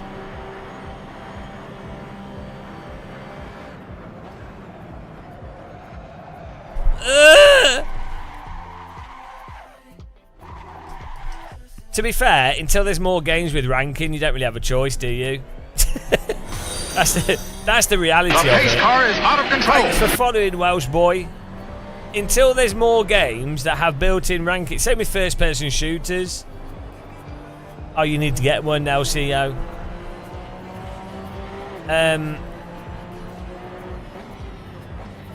Yeah, until there's more popular sims with ranking in. At the moment, it's in terms of, like, for most people around the world, it's Gran Turismo and AC and iRacing, the only options. I know, BRT. I literally, since having an air fryer, I've not used my oven once. for now, because when did I buy my air fryer? I think just before Christmas. So 7 or 8 months, I've not used my oven. That's mental. Also, I've got 2 croissants in my air fryer right now. I hope I haven't burnt them.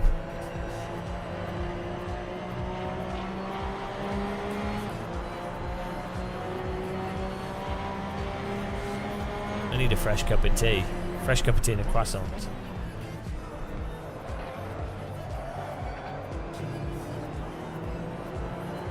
I don't get why hotels don't do, you know how hotels have like quite expensive breakfast stuff? It makes sense for like a hotel to have a cheap breakfast thing, and all they have is an air fryer and then a freezer full of like frozen pastries like croissants and what have you. And then you could they could have a row of air fryers, and you just put the frozen stuff in the air fryer, and that way they just need to stock the freezer up with frozen whatever, and it's not going to go off. And when you get up, you can take something out of the freezer and put it in the air fryer, and then everyone's happy. That'd be a really good way for hotels to do nice breakfast stuff. They must throw away so much stuff at hotels. Because we do like the breakfast buffet, and people hardly have anything.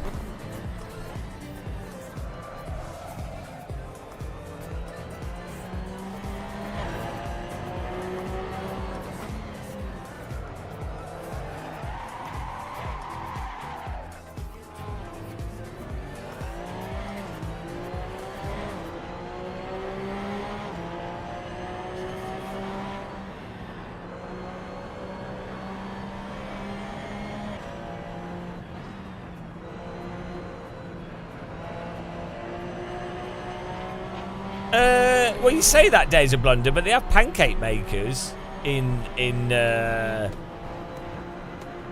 I've used like pancake makers, waffle makers in hotels. Like you literally have to pour the batter onto a boiling hot plate, so you could burn yourself on it. So air fry is safer than that. No, not in the hotel room. I'm saying it's in the kitchen area.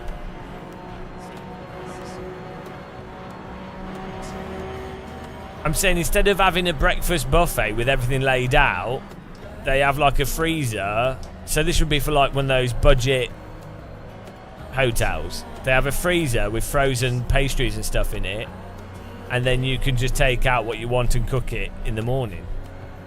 And then that could be offered as a cheap option because you wouldn't need any staff. You just need someone to clean the air fryer, basically.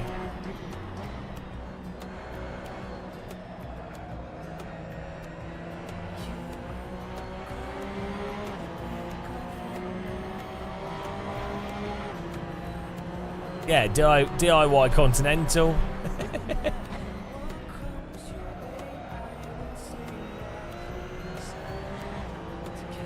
Yeah, well, that's a weird thing that maybe the vending machines get vandalised in the UK, but in Japan they have vending machines for everything, but we don't have them in the UK. What's the deal? Just think of it as like a convection oven that heats up instantly and is easy to access, and you've got a basket that you put the stuff in, so it's easy to clean as well because you can just take the basket out and rinse it. It's just a convection oven with the basket, and because it's smaller, the convection effect works better. So it's a grill with a fan. That's it. But basically, you can put, for some reason, yeah, well, it saves power if you're doing small quantities. If you're going to do like if you're going to cook a lot of stuff, like a full English roast dinner, potatoes, chicken, everything, then an oven's, an oven's going to be cheaper because you're heating the oven and then it's insulated, and you can have a lot of volume in that heated space. But if you're doing a small amount of stuff, like a few croissants or chips or a small amount of food, then an air fryer is like a million times better. Well, not a million, it's like 10% better. It's more convenient.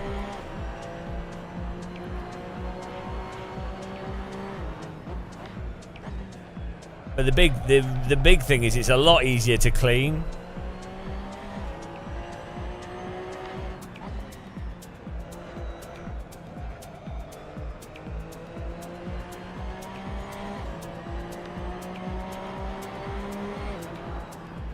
Ovens are a pain in the arse. Even cleaning an oven tray, like, you have to take it out of the oven and then wipe it down and stuff.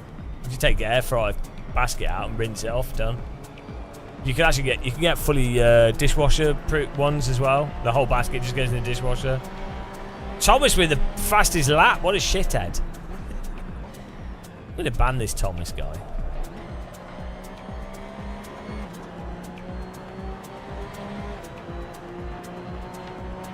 Thomas is playing on a keyboard.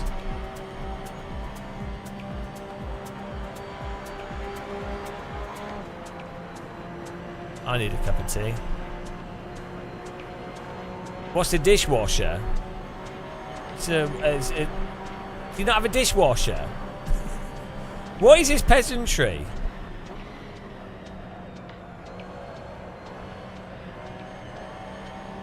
What it is your mum comes round mine. It's a machine that both a mum joke and sexist in one comment. Hyper efficiency there. It's a machine that spins and cleans. It's amazing. Ah, yeah, I know. I mean, if you don't have an air fryer and a dishwasher, you might as well be living in a cave. You're probably an Apple user, to be honest. Oh my god. That didn't go well. Oh, bloody hell.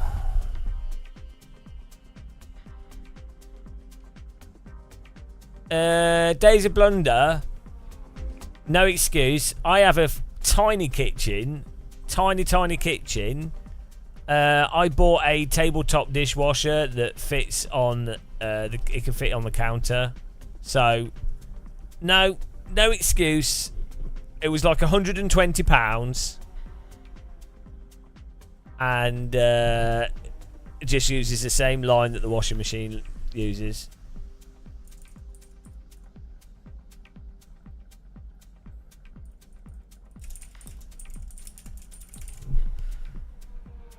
It's here you go, £200 you can buy one for. Tabletop dishwasher, fits in the corner. You can put it on top. You can put it on your kitchen sink if you needed to.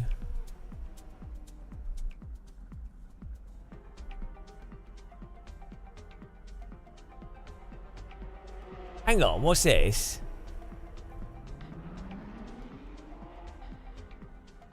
USB dishwasher.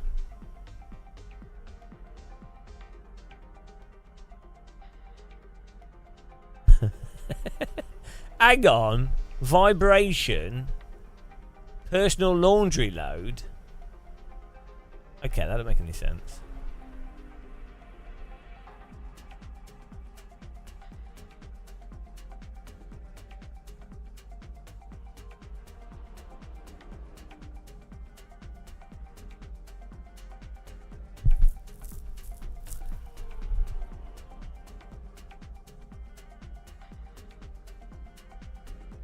Oh, BRT showing off his house.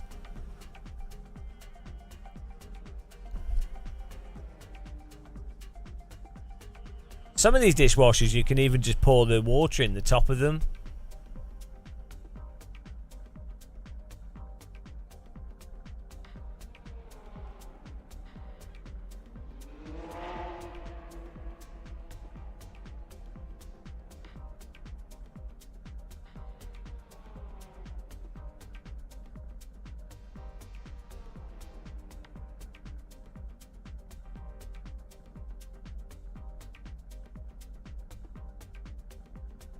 Ah, dishwasher life, guys. Right, what's this? Collapsible dish pan. Weird shit on Amazon. And no, I'm not. I'm related to Fred though, but I don't talk about it because for obvious reasons. You looking for dishwashers? No, I've already got one, but I was just seeing what. How much they were. It's my life. I get excited. This is my kind of thing that really excites me.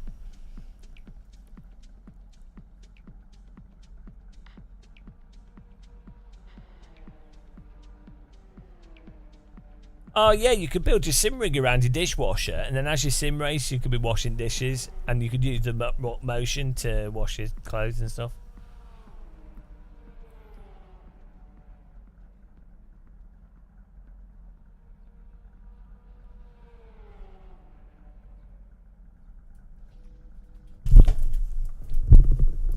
Oh, I'm getting a cup of tea. Ah, the next race is starting. Get a cup of tea.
cable arrived for the camera. So we'll do this race and then we'll swap the camera cable over and then we can put the pedal cable back on.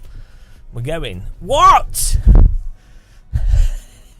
What do you mean sort my life out? Sound? Oh, sorry. It's because I dropped it.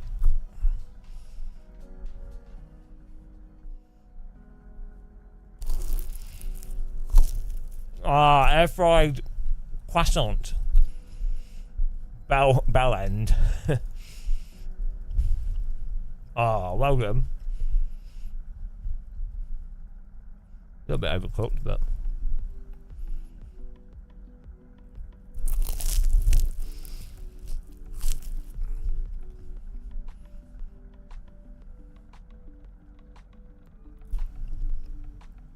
How is Thomas winning everything? What's this about?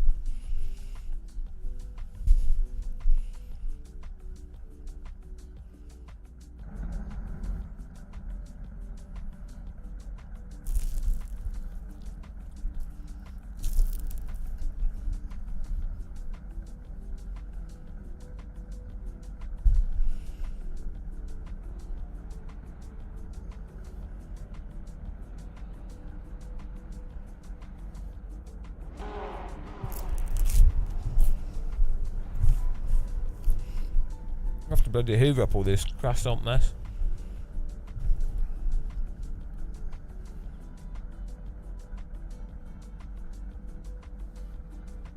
Get frozen croissants for your air fryer. Lidl's actually just restocked recently. It's like £2 for 8 of them or something. Well good. And air fried frozen croissants come out really well. They're not as good as like high-end croissants, but from a proper boulangerie. But is it a boulangerie? Patisserie, not boulangerie. Boulangerie is where you do your clothes washing. A patisserie. It's a boulangerie where you get clothes done, right? Here we go. Yeah, you can put anything in an air fryer. Whatever you dream of.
Hello, SRT.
Squeezy, squeezy.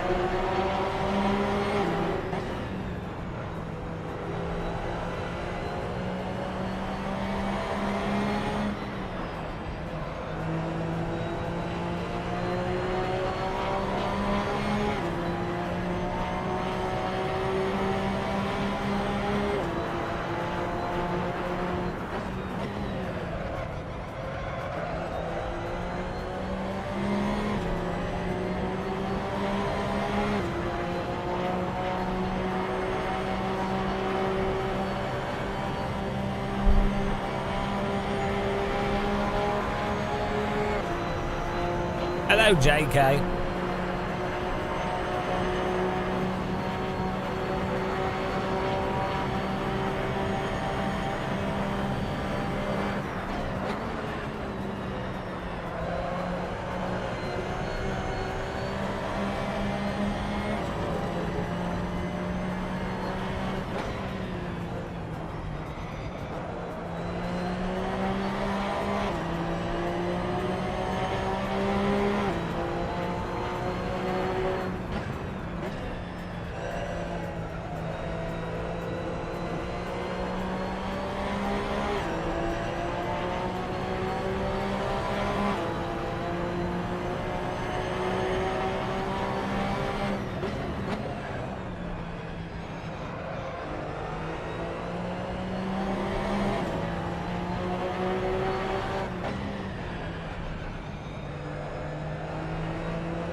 We should do this track with the F2004. That'd be good.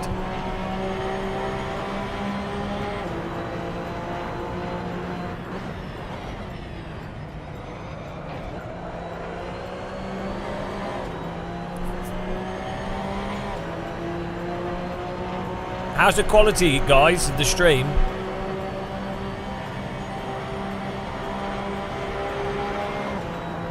For everyone, is it smooth? Is it sharp? Are you crying?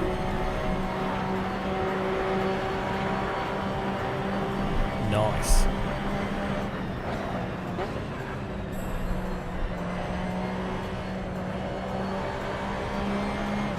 Only took me 10 years of live streaming to get it this good. It only took 10 years. Gigabit internet and £500 of video equipment. Anybody could do it.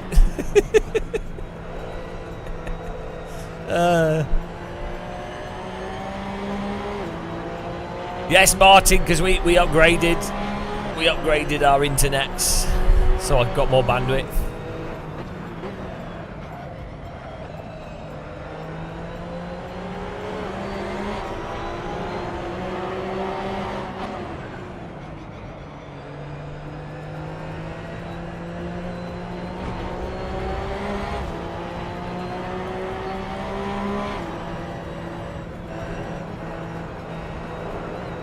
But also we've got the AVerMedia capture card as well,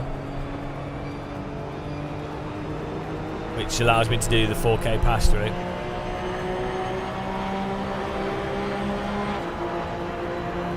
.4K 120 pass-through without having to use a splitter, which is nice.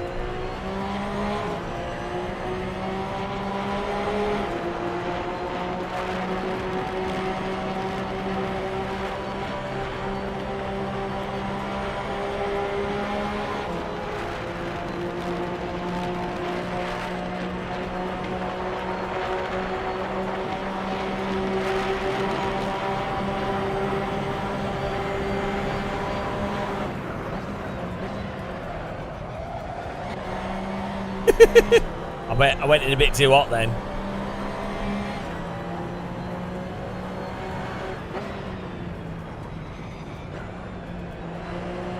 This is a nice track actually for this. Quite relaxing. It's just a flat out track really.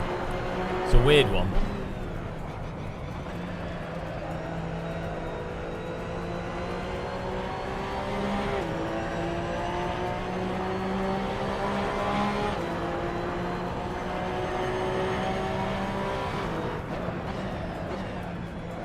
Twitch is all lurking today. Twitch is the lurker zone. Ah! Caught it. iRacing brake accelerator trickery there.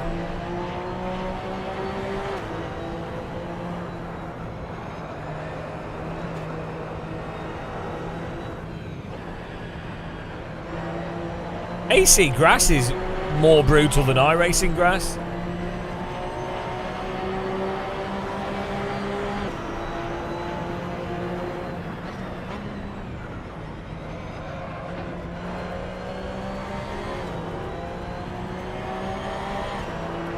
Yeah, we'll do another race with this track, with the F2004, with the chicane. It'll be hilarious. Hopefully, I should have a fixed setup.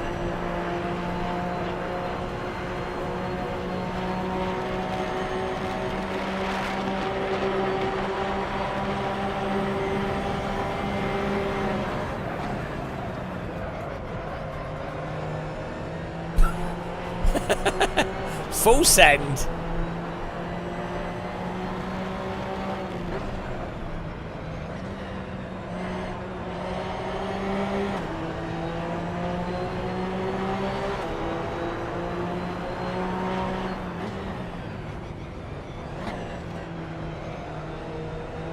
Well, it depends if it's better, or like I'll just play whatever's good, whatever I enjoy, or whatever's entertaining as well. So like I find iRacing, I don't think it's very good as a sim, but it's entertaining, so I play it for that.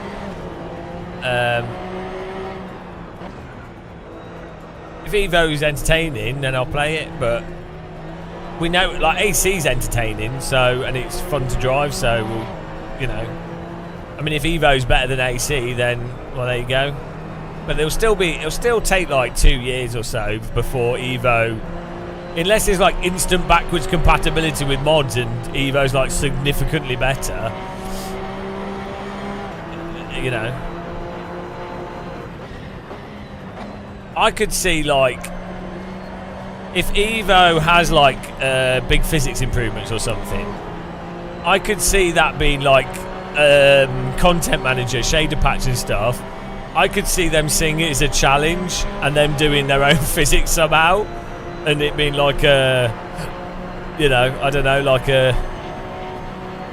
just like a weird situation.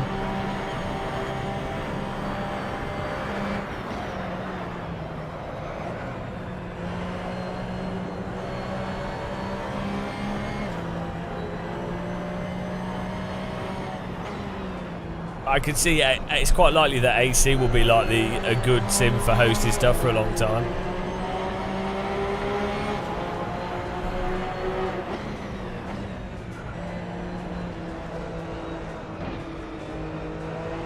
Bonk. Little tickle there.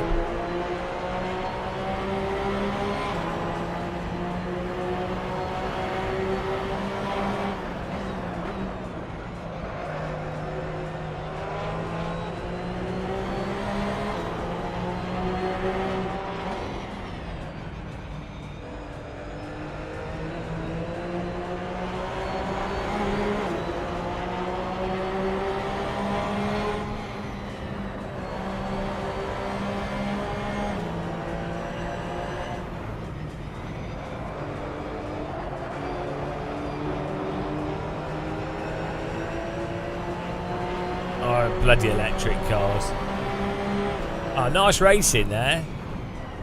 F lies first, Jukapas second, Mr. Murphy third, myself fourth, Dang fifth, Thomas Schmidt in sixth, Shugs Girls in seventh, Kubisk eighth, Mr. Larson ninth, Elder Jormir in 10th, Anders in 11th, Burby 12th, Bimmer Surya 13th.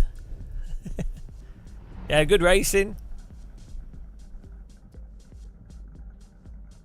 Yeah, you just have to be careful coming off the throttle and not lose the rear, and it's quite progressive, but you have to be careful on the throttle and the accelerator. But that's Porsche. I think that's kind of what the Porsche Cup car's like, to be honest. That's what it's meant to be like. I'm not saying that this is close to the real car, but I think the general... guys, don't drive into each other at the end of the race, please. Capsor in 18th.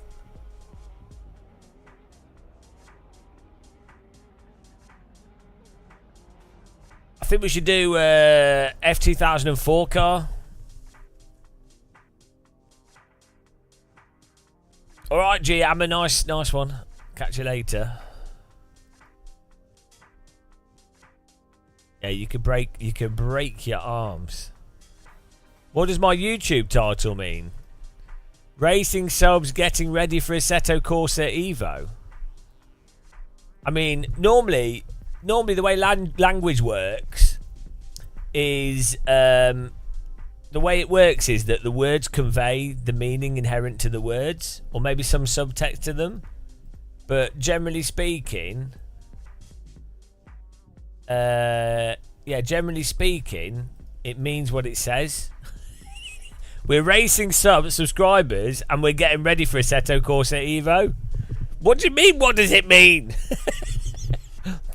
Oh, I've just breathed in some croissants. What does it mean? I mean, I don't know. What does it mean? What does it mean? 42. I'm going to watch Hitchhiker's Guide to the Galaxy again. In fact, I'm going to get the radio show and listen to it again. It's been a long time. Awesome idea. Can you remind me at the end of the stream, guys, to buy Hitchhiker's Guide to the Galaxy on Audible? We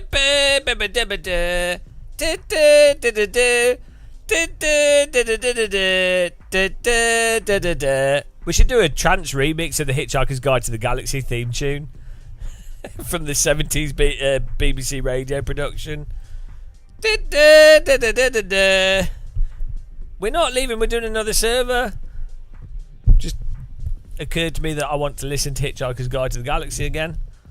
We're going to do the same track, but in the 2004. So let's copy this. Clone F2004.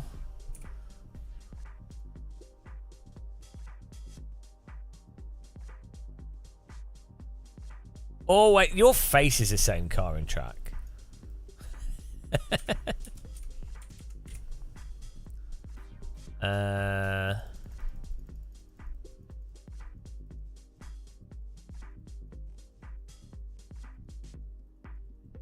Do you like the comments we have on the screen? Dude jerks the wheel like an amateur. He jerks the wheel like an amateur. Dude jerks the wheel like an amateur. Ah, don't you hate people that jerk the wheel like an amateur?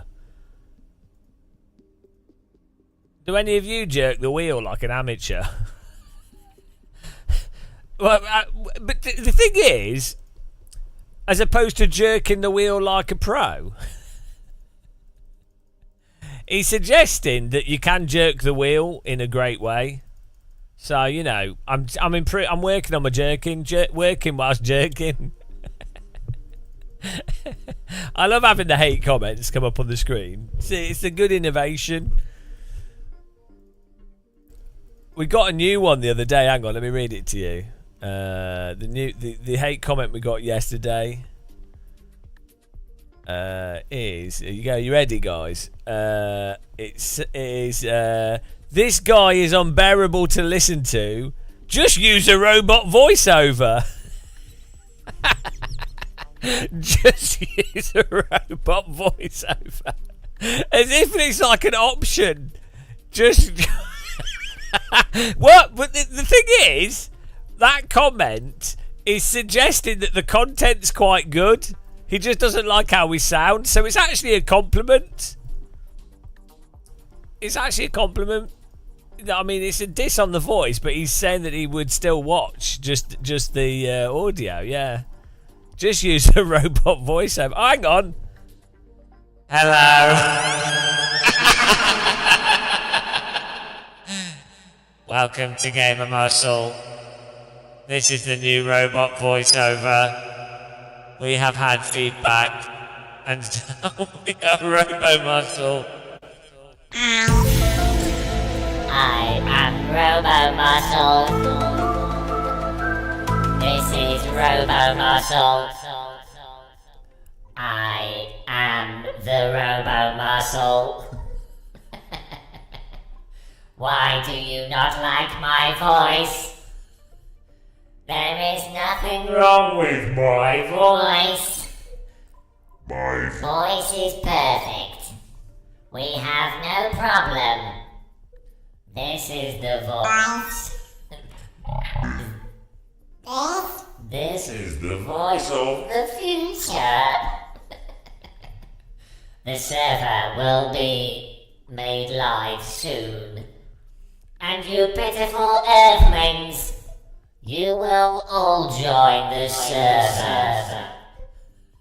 Weak-minded sim racers. The server will be live soon. I am Robo Muscle. Yeah, good innovation that.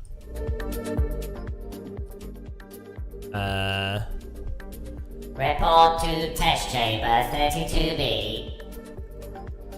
There we go. I'm going to try and get a fixed setup on this.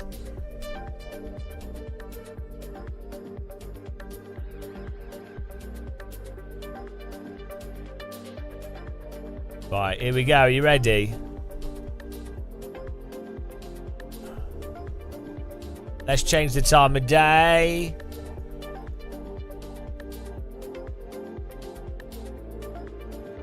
You ready? You ready? Server's running. This should get you into the server. Does that link work? Oh, I need to put my cable on. Okay, let's go.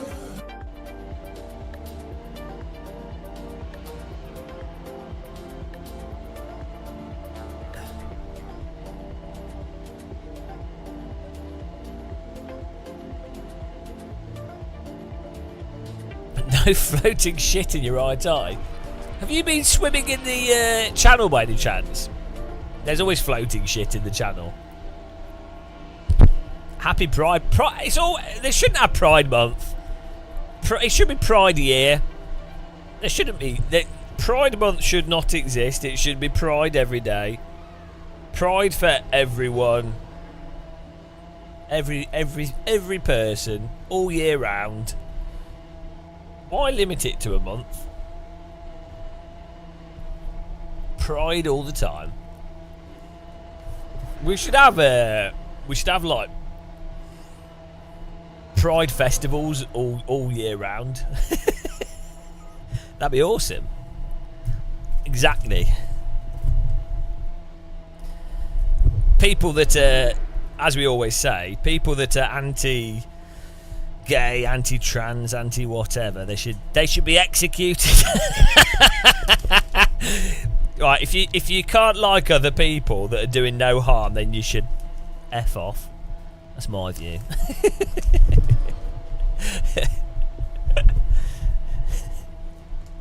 Let's get this cable on.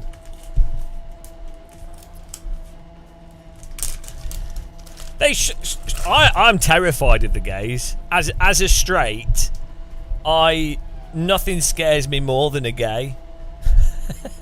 I wake up every morning in a hot sweat, thinking, "Oh, the gays are coming! Oh no, the gays! I feel attacked by the gays."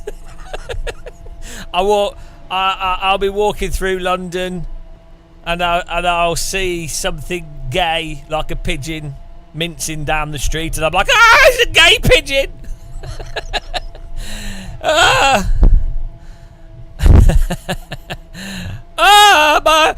My straightness has been attacked. Oh, I'm so insecure. It's so funny. Homophobia is so stupid. Oh dear.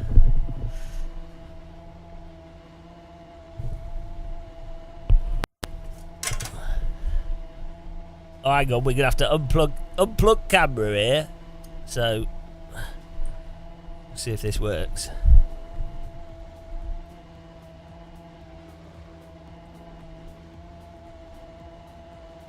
Imagine if it worked like that. Imagine if it worked like tag. So you're like straight, gay, or whatever based off whoever last touched you. So you're like walking along, and you're like, oh, straight. Then a gay person touches you, and you're like, I'm gay now. And then a lesbian touches you. I'm a lesbian. Oh no, I'm in a good relationship. Oh, but now I'm gay. Stupid. So dumb.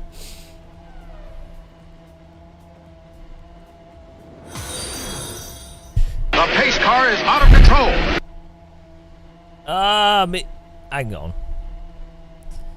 Hang on. Confused myself here. Doesn't take much. Right, so this should plug into here.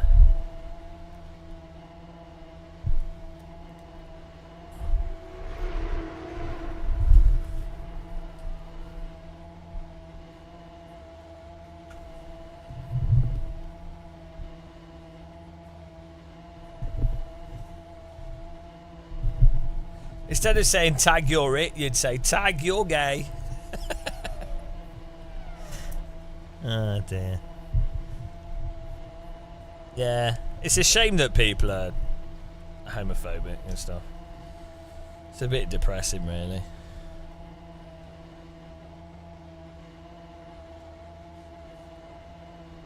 Oh no, why's that turned? Oh, it's just a power cable. Ah, did I forget the chicane? Oh well. I've got to fix this anyway, so. Yeah, Muppet. I've got to fix this, so. One thing at a time. Keep it easy. Bloody hell. The problem with long cables is they always tangle. Even when you take them out of the bag, they tangle. Everything's a tangle.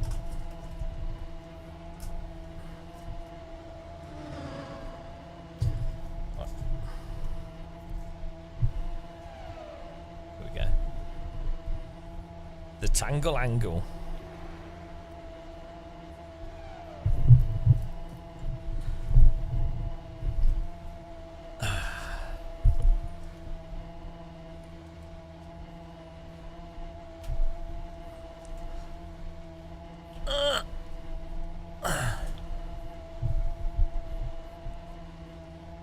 Oh no, it's gonna be well hard to do.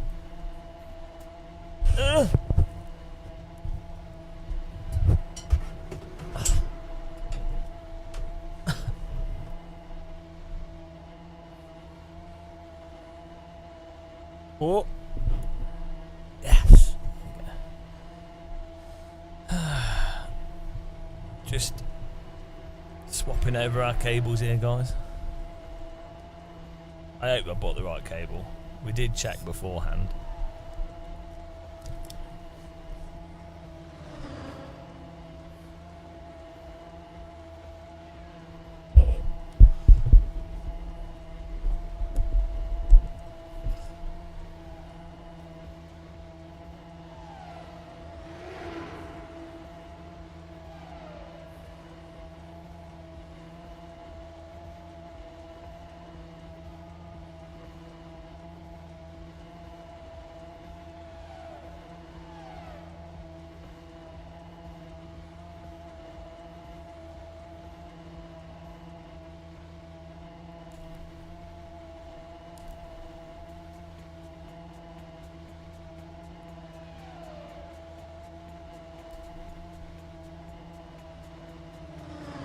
Oh no. Oh. Okay.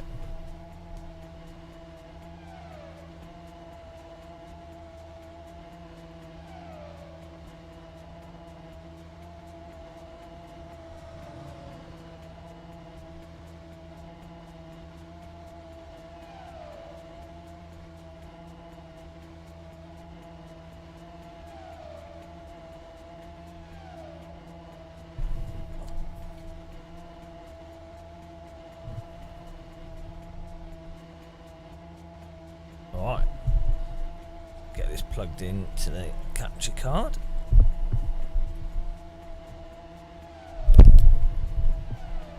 Where did I put the capture card? Oh, here we go. Plug this in.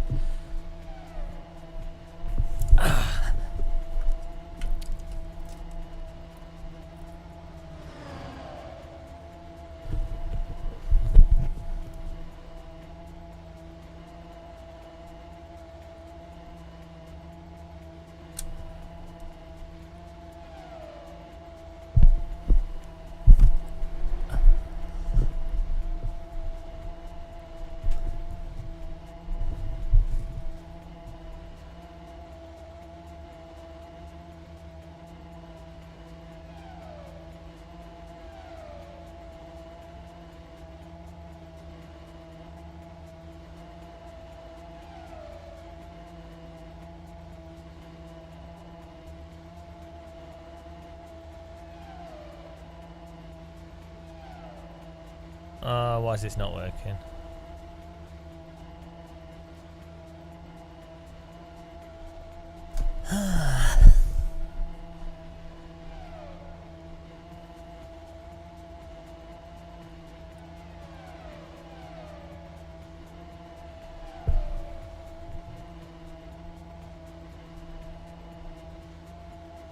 Oh, should be.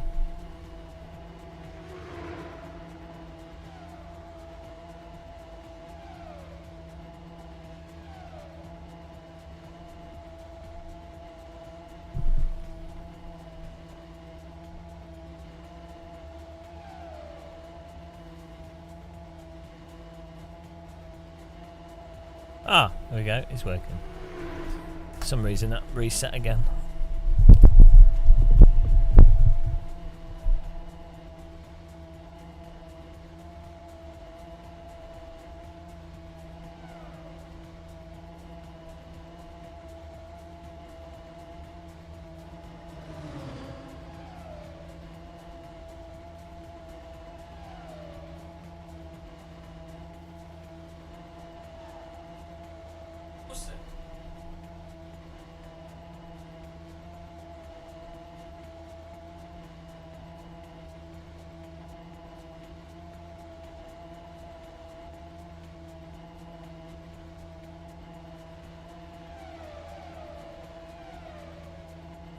I just need the.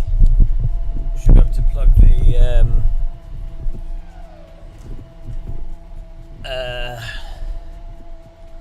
the other camera in.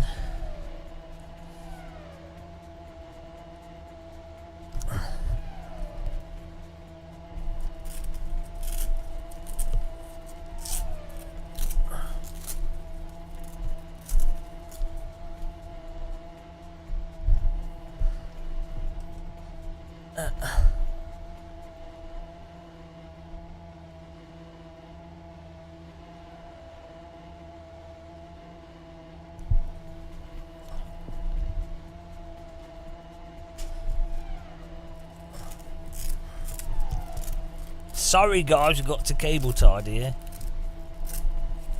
Get the pedal camera back on.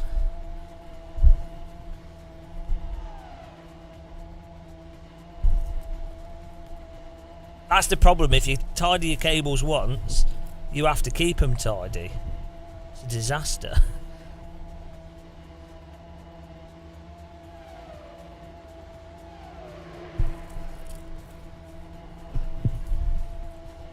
Otherwise it feels like you've just let everything down.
Was that you? That better been you playing the sound effect and not my computer.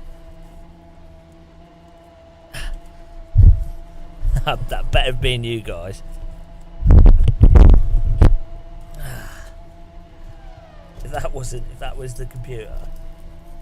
Was that you guys?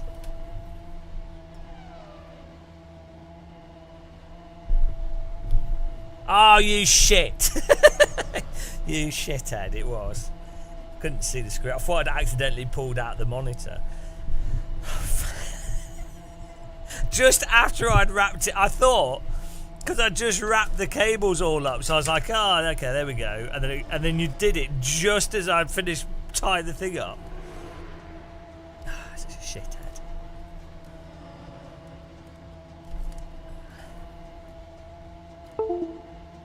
Just unplugged the wrong thing.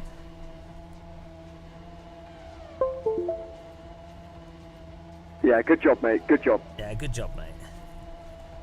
It's this one.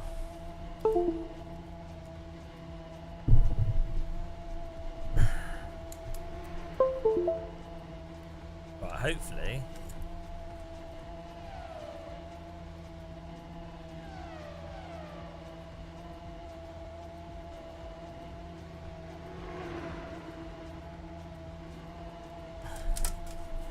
Fingers crossed, pedal cam will work now. So I plugged it directly into a USB port. Woo!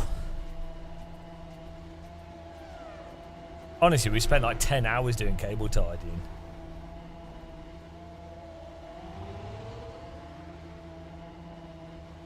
Come on. Ah, come on.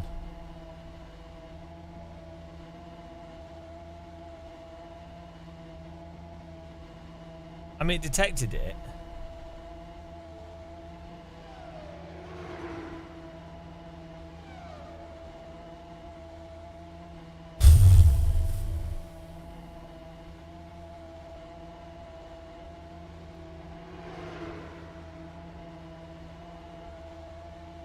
Hang on, I'm going to quickly restart OBS. Stream will disconnect and reconnect straight away.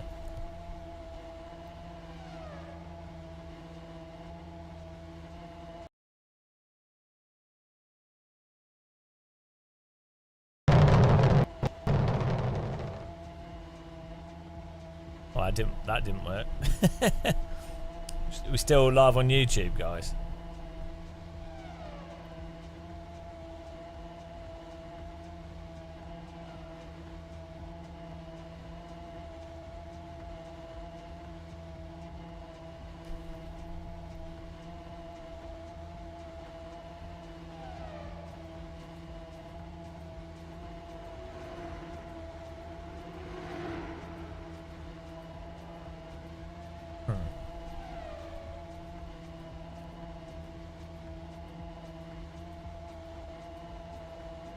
Oh, we might just need to reboot for it to work.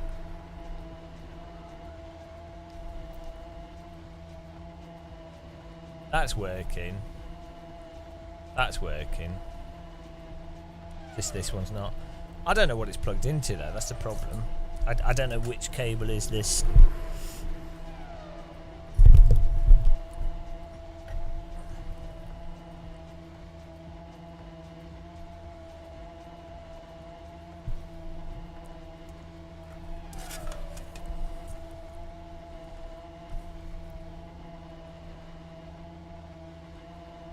Maybe I can tell by the feel of it. This one.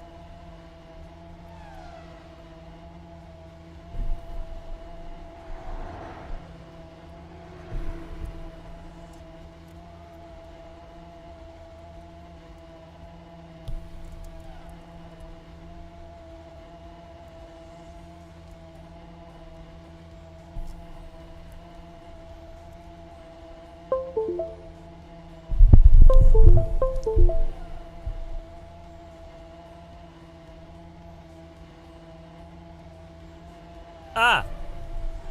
Yes.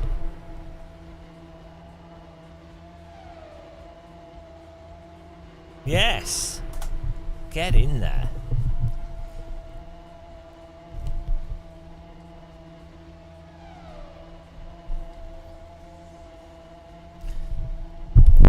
Get in there, guys. We've got all our cameras are back. Wunderbar! And we did it before qualifying finished. Awesome.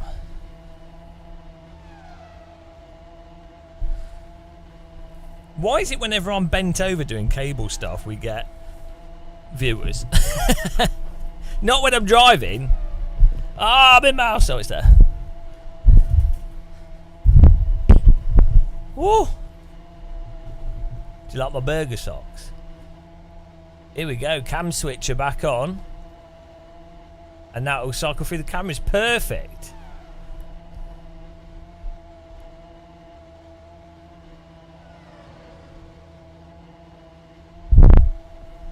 Awesome, guys. Appreciate everyone watching though. Oh, I think the counter's broken. Don't actually have a lot of viewers. I know it said Twitch says we have 119 people watching. Why have we got 119 people watching? I think it's broken. We don't really have like 40. It's confused, it's drunk. It's just added the previous stream to the new stream. Right. Get in there. Seriously, man. What are you doing here?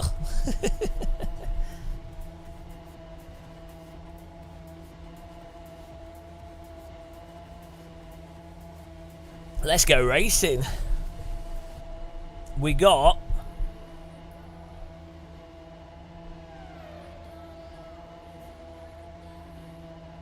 I've got like 20 people in here. Awesome. Thanks, 07 bucks for the sound alerts there. I really appreciate that.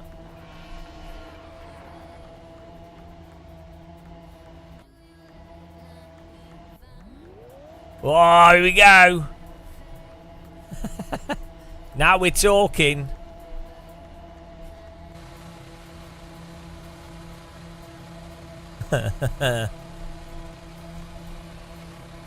Still need to cable tidy some of this stuff on this rig, but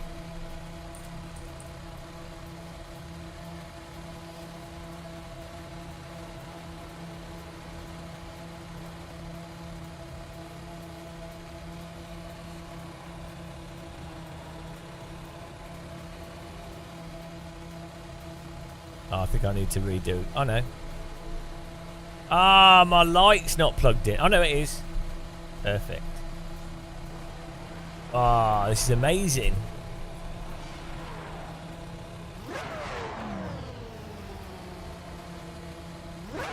We have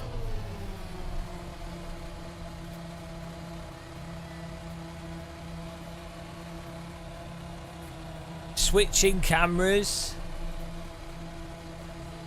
We have pedal camera, we have wheel camera, we have face camera. Oh, it's beautiful, guys. Alright, Buster.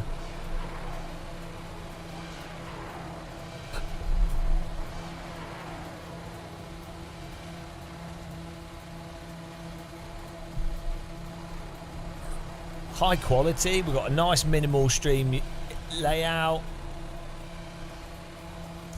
Could do with some more, a little bit more cable tidying.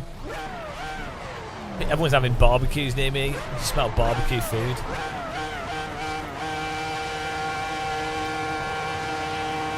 Here we go.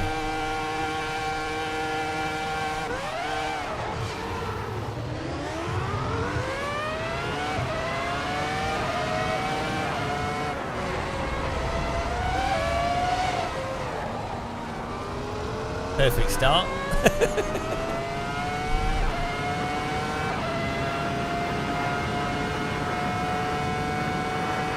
Okay, it's a little bit faster than the Porsche Cup car. Look, he's lagging. Got all the bloody ping in the world.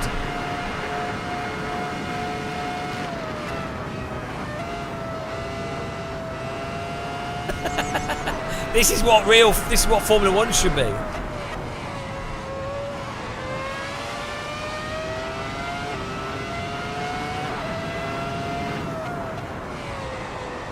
Oh my god, he's lagging so much.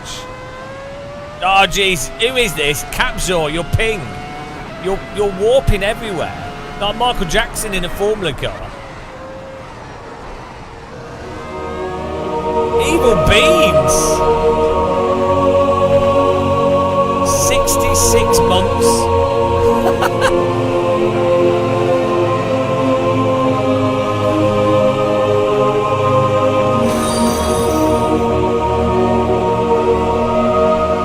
Thank you very much, Evil Beans, for being a member for far too long. Off to the gulag for you. Really appreciate that. What a ledge. Pure Teapot Society legend. He spent all his beans. Thank you. Beautiful. Welcome, Cats. Thanks for following.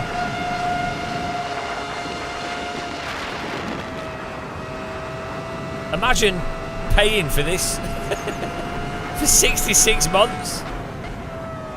Definitely dropped on the head.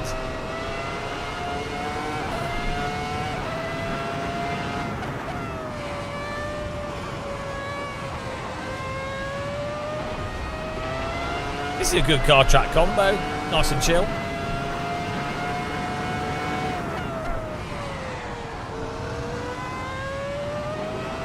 The pace car is out of control.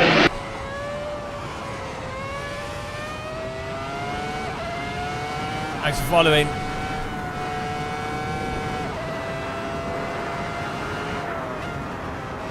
This car has monster downforce.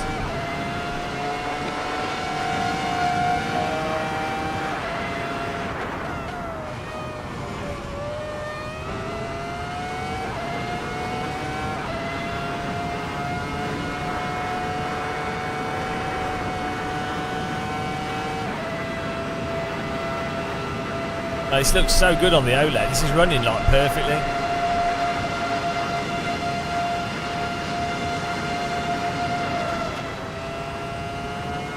There's a bit of a lift through there.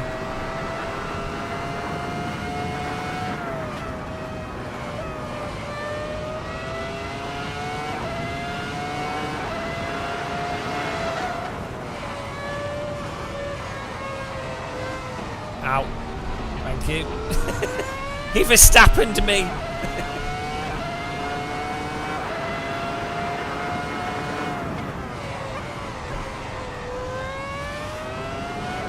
Bit of a bonk off the road there.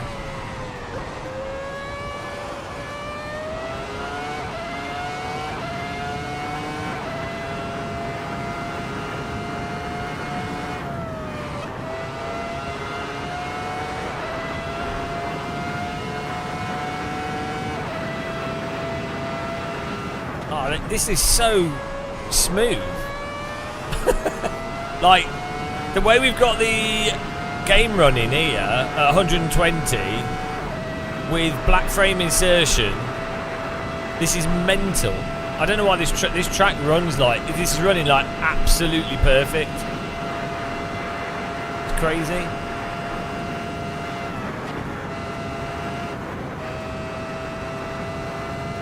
Like it's like glass smooth.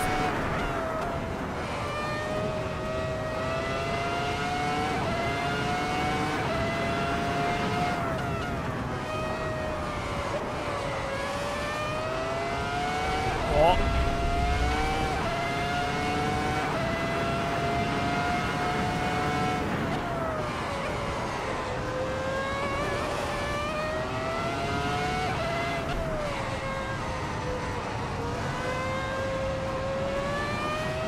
Andres with the fastest lap there, well done.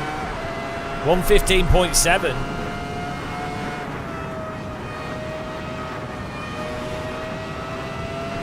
I'm a fake picture.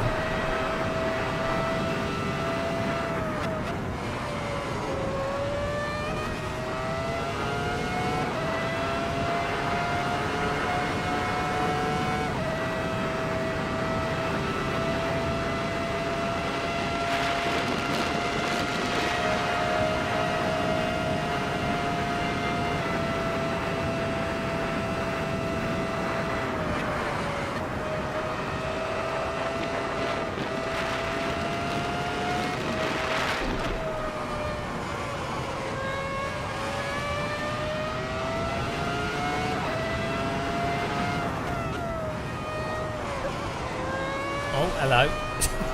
Nice drift. Good catch as well.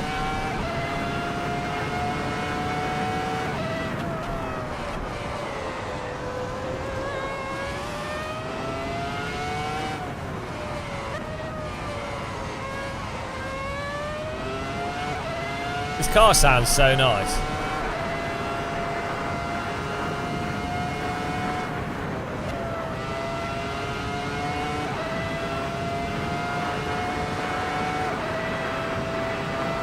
I don't think Assetto Corsa EVO doesn't look. The screenshots don't look that impressive. I think it should. It doesn't look mental. Like it's just high resolution textures, which is quite an easy thing for graphics guys to deal with. The lighting and shading doesn't look crazy. Reflections look nice, but they're pretty just look like standard reflections. Cube maps maybe. I don't think it's going to be anything mad, you know.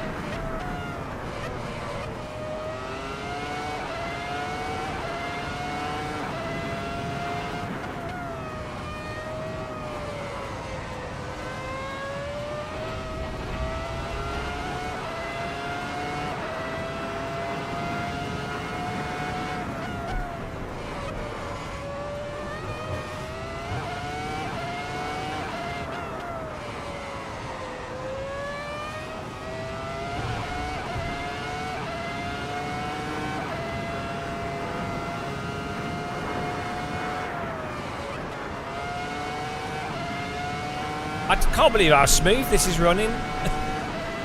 This is so ridiculously smooth. Like, if you can run AC and guarantee that you're running the game at what would be like 300 FPS, and then you use VSync, and then you use black frame insertion. Nothing is this is as good as you're going to get from this monitor. Like, there's a bit of input delay due to it being 120 Hz VSync, so that's 8 milliseconds input delay. That's the only downside, really.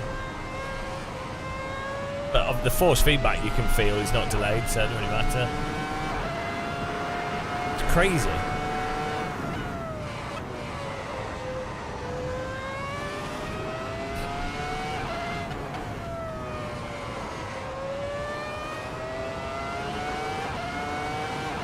I wonder if you can get the 240 Hz monitors to work like this. Obviously you wouldn't need black frame insertion.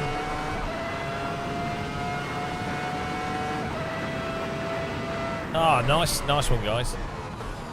Andres, USB with the fastest lap, 1 minute 15.4. Well done. Andreas winning the race. Burby second. Low 91 third. Jay Murphy fourth. Kubish in 5th, Capzor 6th, Dangnam 7th, myself in 8th, Superdrift 9th, USB in 10th, Gandal in 11th, K-Dog 12th, D Brown 13th, L Larson 14th, and J De La Moria 15th. 16th is B. Monta coming along in 17th. I think we should do this track with the Porsche RSR with the chicane. So we do the chicane, but with the Porsche RSR. Do I know anything about the AC Evo time model? Well, not really, but I can make an educated guess. And so I'd imagine they'll take the physics work they did with ACC, and they'll have done various like bits and bobs to it and tweaks, and they'll have used that for AC Evo, and then done new stuff to it. But the handling and the physics are probably going to be quite likely to be similar to ACC, but without the issues that Unreal Engine generally has for latency and stuff. How come I was not shaking the wheel going down the straights? Well, I'm only running the wheel at 50 in game. Shouldn't really be shaking down the straight unless you've got a lot of bumps and things. Right, let me get let's do a Porsche RSR. Hang on a minute. That shouldn't be happening. Cam.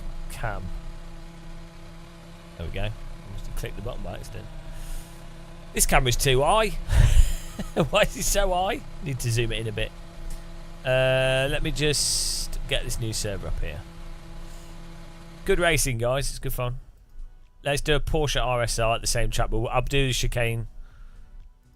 I should already have an RSR server, do I not? Yes, we do. Game of Muscle. Live.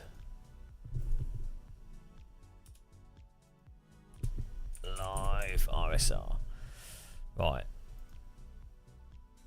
Here we go.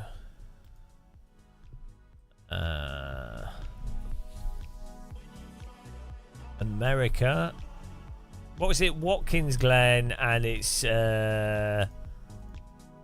There you go. And I'll put. We'll have maximum slots. Why not? It's fine. It's fine. Oops. Right. Porsche RSRs are different colours, or they're all the same colour.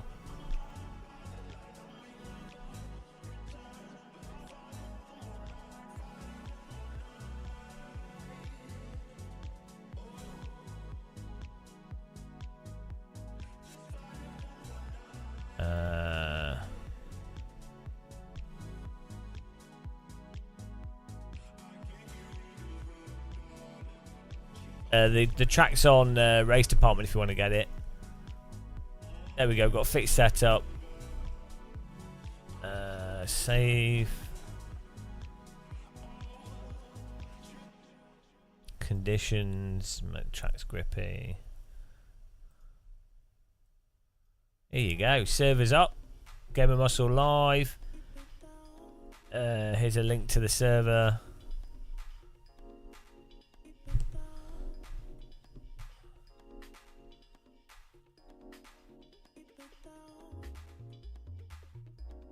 See if that works.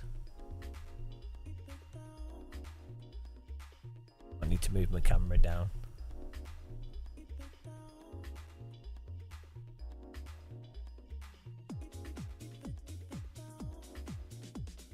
Well, I know that Kunos had a little bit of issue licensing. Well, they did a really good job getting the Ferrari license, but they were picky with it.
Woo!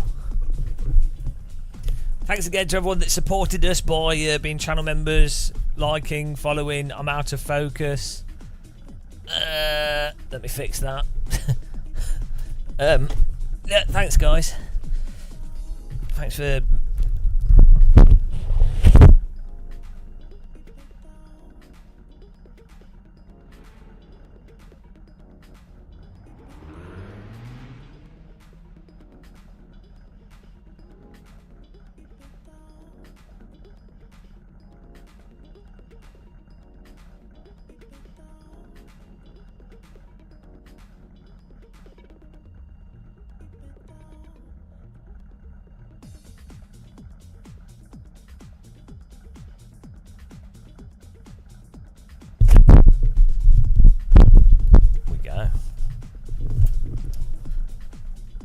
Focused muscle. That's better. Oh, still a bit out of focus, but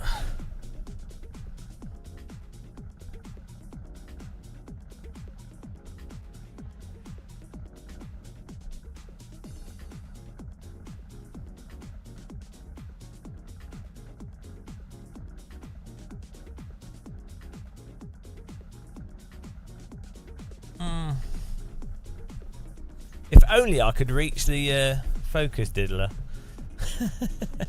from here. Ow.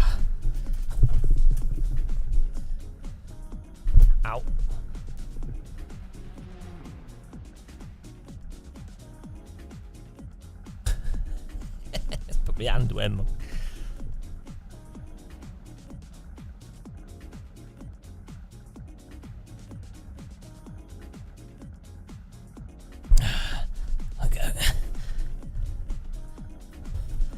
That's better. Focus muscle.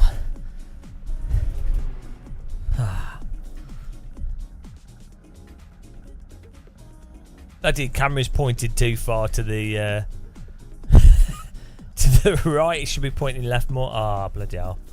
Oh well. Might be able to.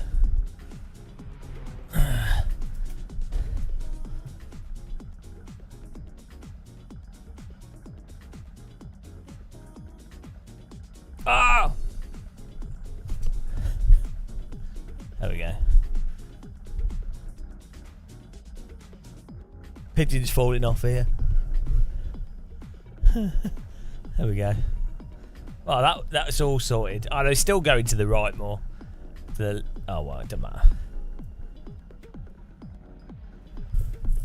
Oh no, too much moving.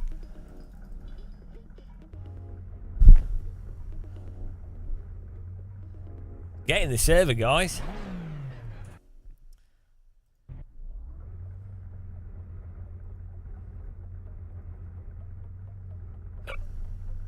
Get in there.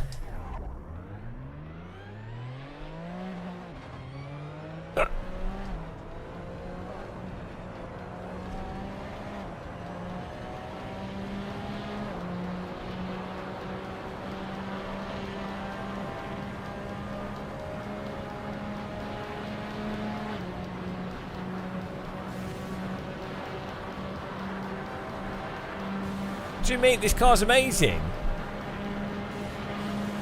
Ah, chicane, I forgot.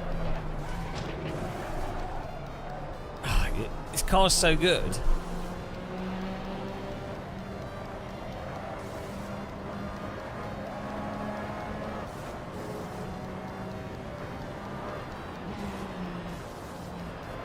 Wait, your comments. I've had a lifetime quota of Uhtred underturned comments. Imagine how I feel. Can you imagine that?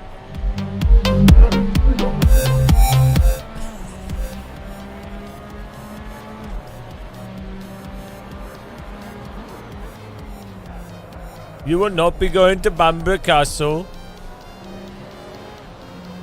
You are Uhtred, son of Uhtred. You have no honor. You need to drive the car, otherwise you will not be driving to Bamburgh Castle.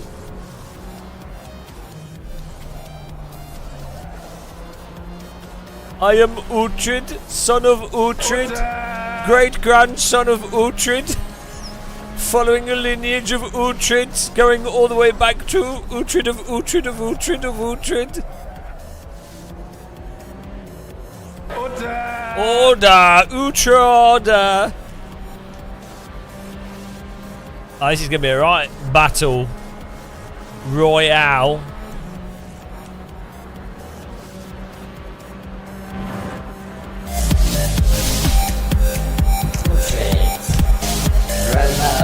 Uhtred from the past. He is a man from the Vikings. He was born from 15%. He is neither a Dane or a prince. Uhtred is his name. He will be going to Banborough, and the castle on the hillside is where he was born. It's where he will die. Uhtred. Robo Uhtred. That's the story. Now just the last kingdom there, guys. That's the last kingdom in the last kingdom. The last kingdom in the robot was the plot of Last Kingdom, as told with a cheesy dance beat and a robot voice. That's how all films should be reviewed, with a robot voice that just gives a synopsis of the film. It's so ridiculous. It's the stupidest thing ever. It's the dumbest thing ever. Oh, they're so dumb. They're so dumb. Honestly, the dumbest thing ever. Robot dance music.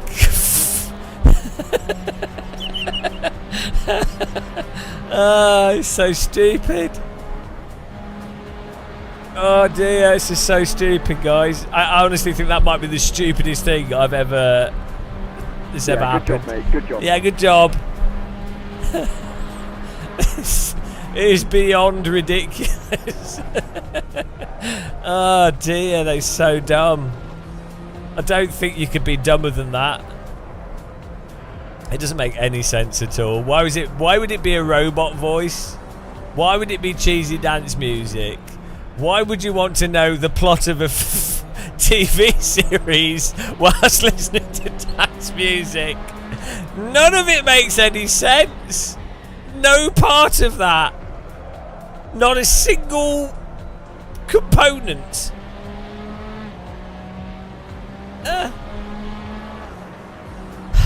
What an innovation.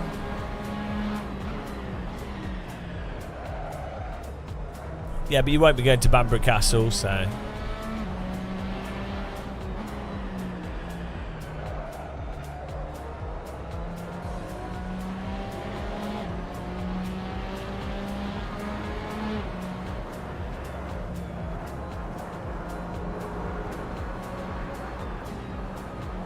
We could have a YouTube channel called Technoplot, and it's techno music that reveals the plot of stuff.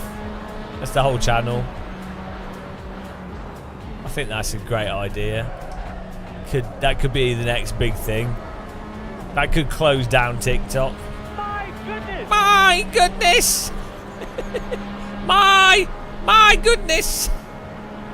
Hello, everybody. Hello, everybody. Hello, everybody.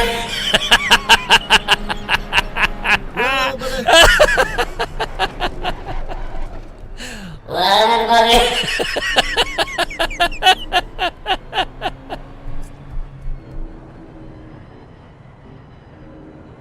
Oh dear, so dumb. Oh, everything's gone mad. It's mental, guys.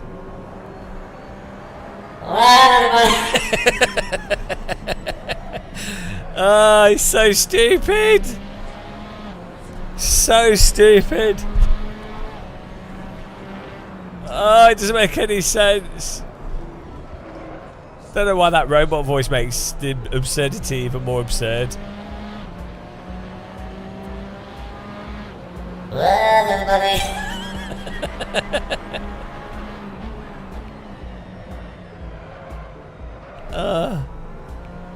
Yeah. I don't know. It's so dumb.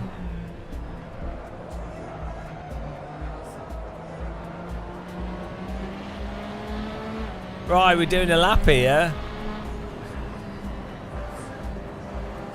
There's definitely some wires crossed in my brain somewhere. Yeah, it only makes sense. It only makes sense if you don't know anything. That's the way it should be.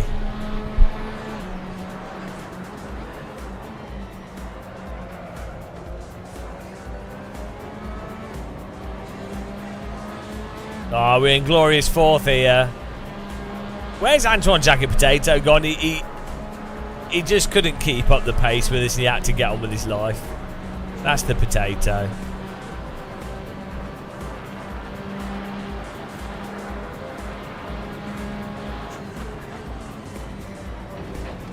Bloody hell. You have tomatoes for eyes. Oh dear. I can't disagree with that.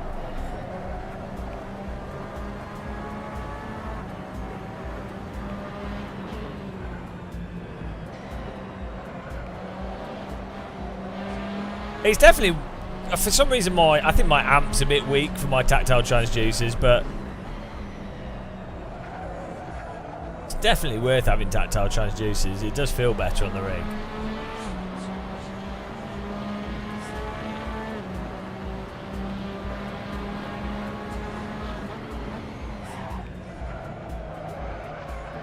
I think I need a larger amp.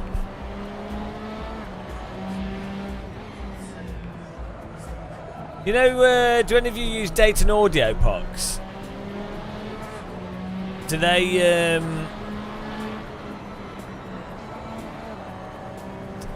do you guys know if they have a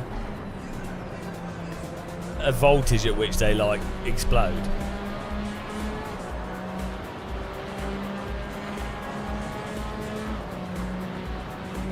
I mean, that little knob sound can't be putting out hardly any power to the large.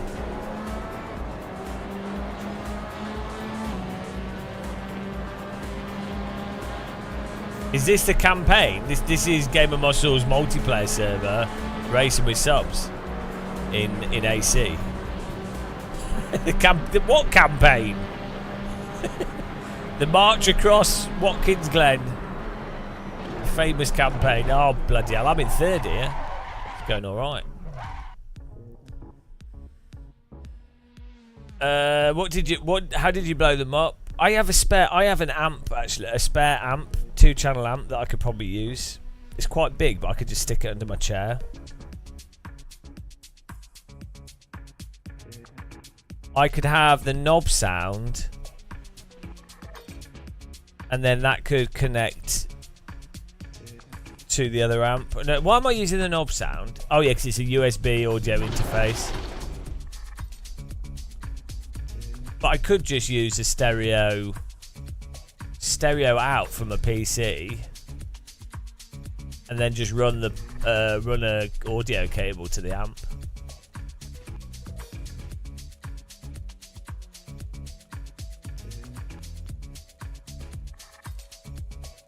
In fact, you know how people use like multi-channel amps for the tactile transducers? You could just use 2 separate USB sound cards and then plug them into a hi-fi.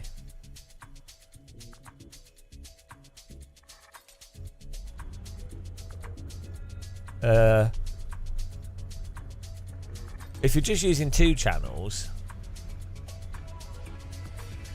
it's a standard audio cable out of a USB. In fact, I've got the USB cables left over from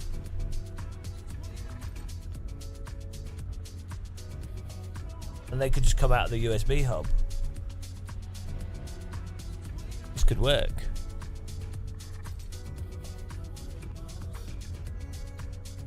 This could work alright, yeah, we could do that. Get me that amp. Just wire the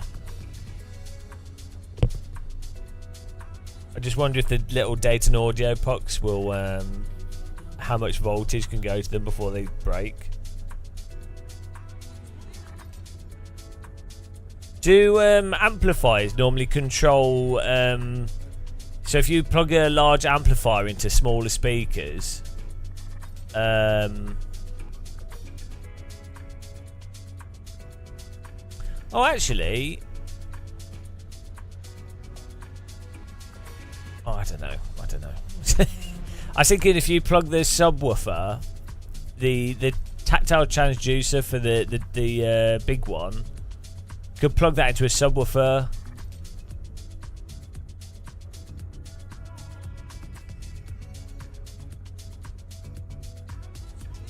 So I have a Cambridge audio amplifier that I just don't use. It's a good quality amp. It's just a stereo amp, but it's with a bass with a sub. So that's a good quality amp. So kind of makes sense to use it, doesn't it?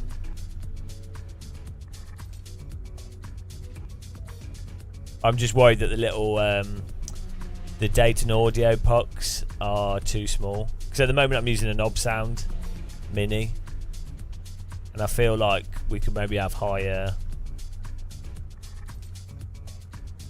strength. No, but I don't know if the server's not full. You should be able to join. Does this not work? You should be able to get in. You need to download the track, which is Watkins Glen from Race Department.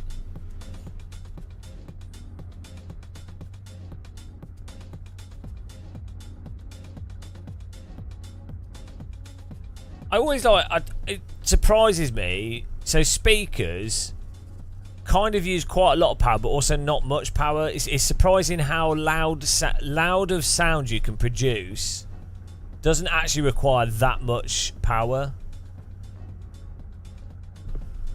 Let's see what my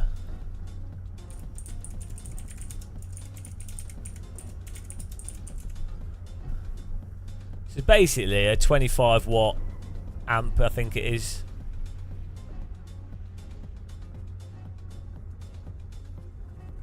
Yeah, I think it's a 25 watt amp.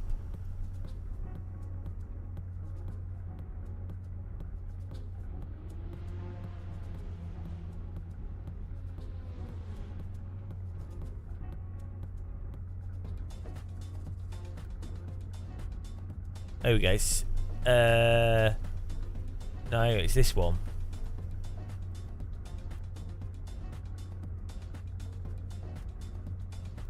What's it called? Cambridge Audio A1 version 3.0.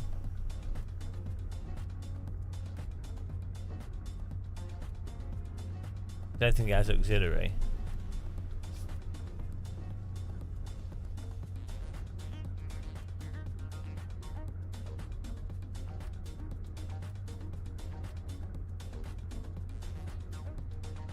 Oh, it does.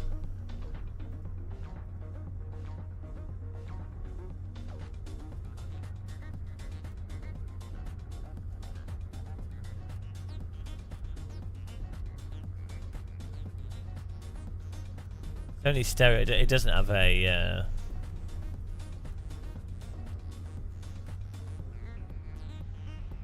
It doesn't have a bass subwoofer. Oh, I thought it did. I think so. Because I've got a subwoofer, but I think it's got its own amplifier in it. And that's what's going on with that. So this is 230 watts. Won't that be too much for Dayton audio pucks? Max wattage for Dayton audio pucks. The T25.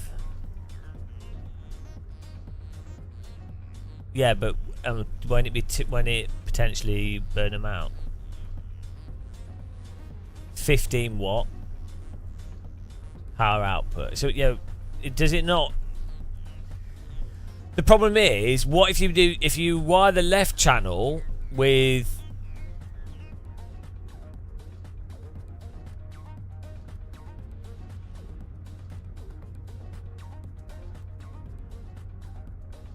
yeah, this is the thing, I don't know. But then if you've got two of them on it, then that will share that's sharing the power across both of them. So that's halving how much load.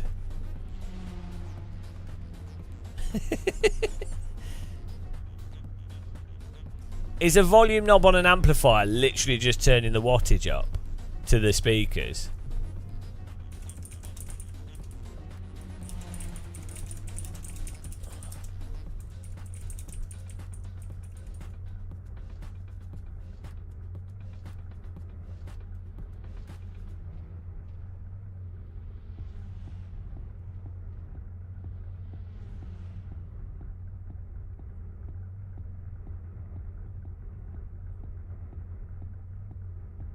Yeah, turning the volume knob literally just increases the wattage.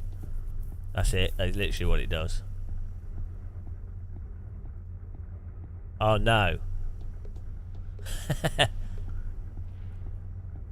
Oh, I don't know. It must do. I mean, it's ultimately it's an analog system, and then when you turn the volume knob up, it's putting more power through the cables to make the speakers be driven harder, which makes them louder. I mean, it's probably not as simple. There's probably a bunch of other stuff going on to make sure the audio goes up in a linear way and everything. But hello, Mr. Purple.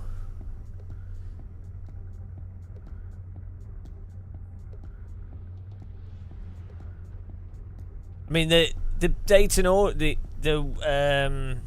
knob sound.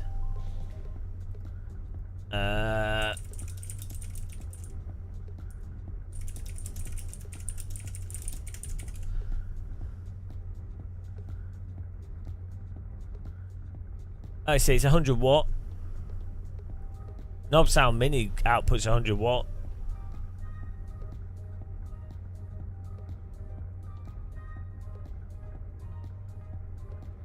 No, I mean, no way does it actually output 100 watt. It's ridiculous.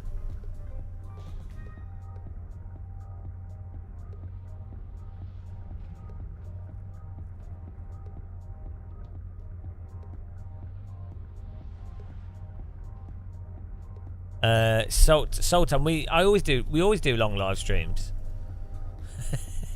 This is not a new thing.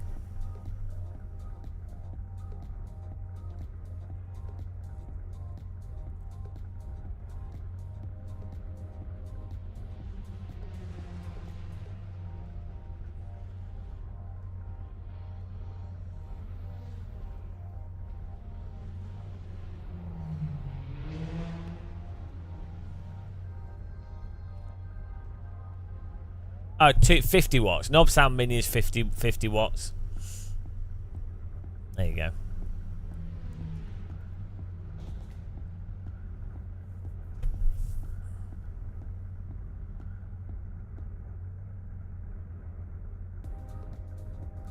Well, Buster, yeah, I mean, but the thing is, audio's got to the point where the chip, you know, just the sort of baked-in chips, the bog standard chips and circuitry has been like pretty refined, so it's got to a point where it's pretty good,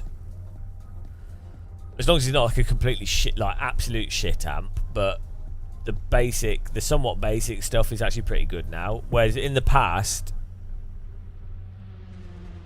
there was quite a big range in quality. Same with like speakers and stuff. The production has got so good of them that it used to be that you know, you'd be pretty picky. But hello, random call sign. Hey, we just put this camera. We've just done this camera. New HDMI cable. We've got new audio cables now, which go around the back. And we managed to route the audio cables down the same line that the DD wheel's going down without noise on it, which was a surprise. And we also have cam switcher with pedals and wheel all working again. on way more organised cables. So, how dare you? It's beautiful. The live stream is actually quite professional. Maybe the scenes could have a transition that's nice. What transition should we have? Transition override. Luma wipe. Oh, it doesn't even work. Oh, there you go. That looks terrible. About motion. Oh, that's awful. What does Stinger do? Oh, it's my... It didn't even go to the other view. Oh, there we go. Oh, maybe that's what we need. We need a video with Alpha on it. You've been using that, haven't you, Random?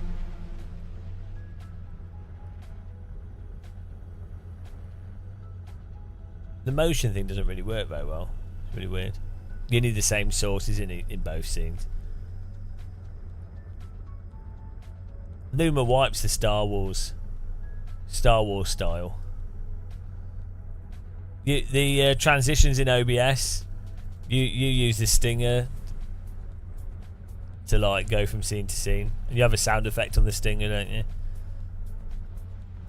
Why is the Luma wipe such poor quality? The default Luma wipe.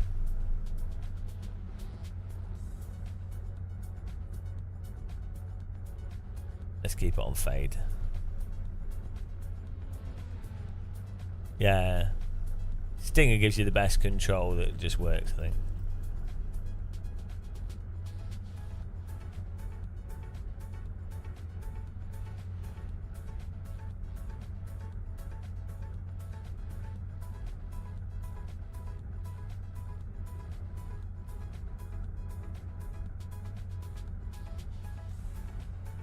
Didn't know I had this set up. When did I set this scene up? Not bad. That's not a bad layout.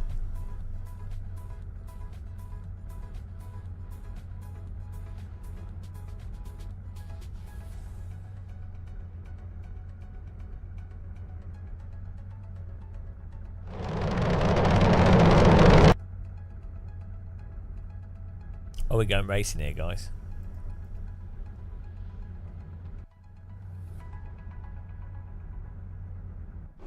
Here we go. 21 cars here. Oh, it's rain. What's that? Why is there soil falling from the sky?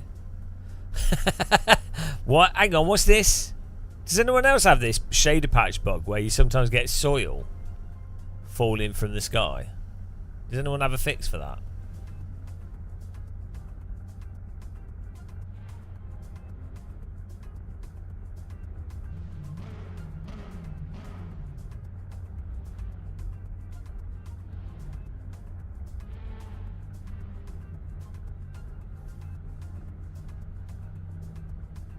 Hang on, if I clap, can you guys type clap when I clap?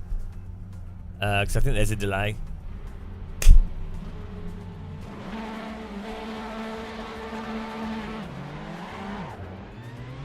Oh, it's not too bad. Oh, that's Twitch. Now let's see when YouTube.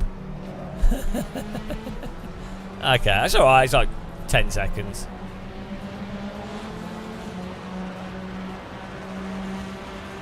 That's not too bad after 7 hours of live streaming.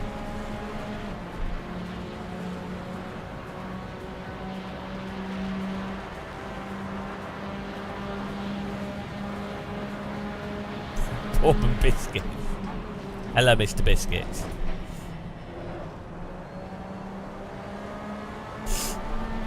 Biscuits. He's got the ball, but now I want a biscuit, you shit. Bloody hell.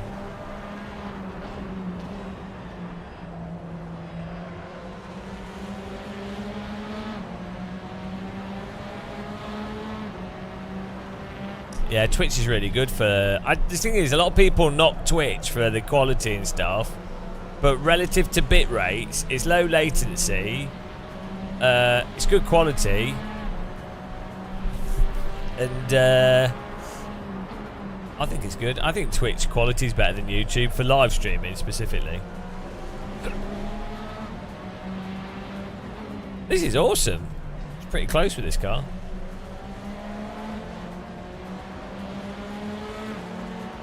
Nice one, Mr. Biscuits. You're going to join us for some races?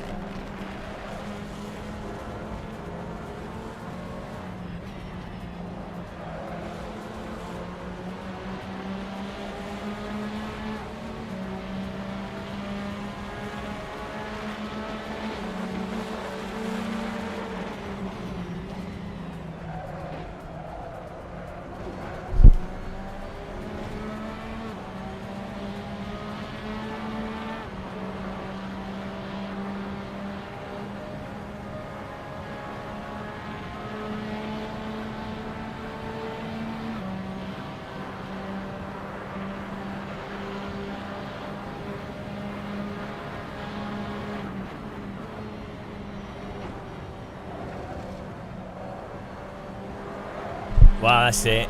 You're blessed. Blessed by a DD. What more could you want in life? Blessed be. Blessed DD. Lol 91's poning it up front here. How do you know what the delay is in seconds?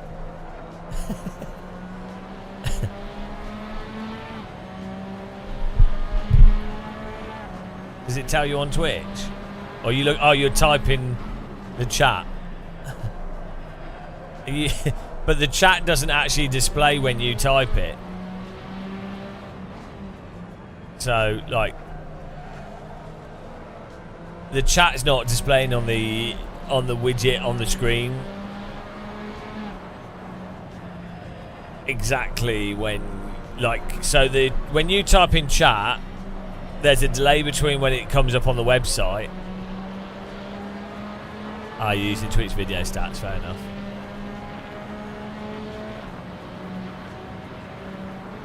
I thought you guys would get your stopwatch out.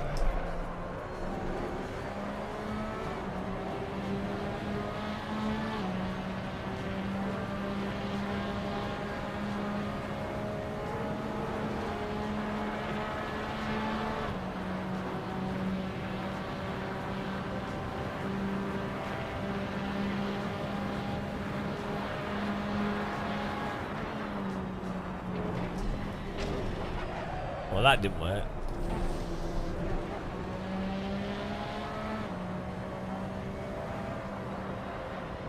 Can you do the iRacing line in 8C? Through that chicane where you basically try to be as close to the wall as possible on the entry? I might give it a go.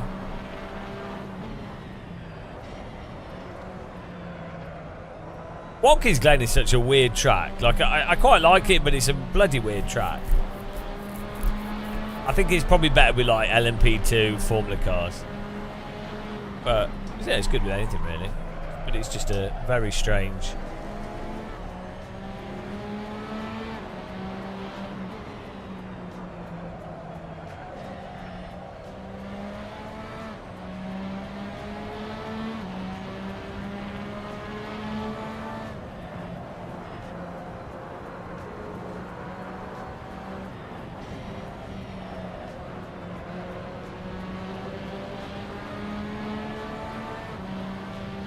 Andreas with the fastest lap there, 1:44.975. Nice. The pace car is out of control.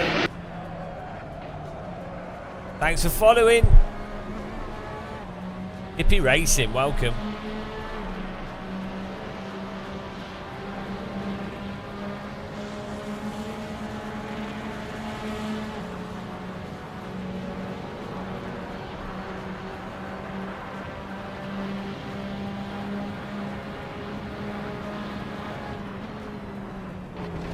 No. No, it doesn't work in AC. You can't do the iRacing cut in AC. In iRacing you can fly over that and then you can the suspension settles a lot quicker, so you can then drive the rest of the chicane. But in AC, car goes mental.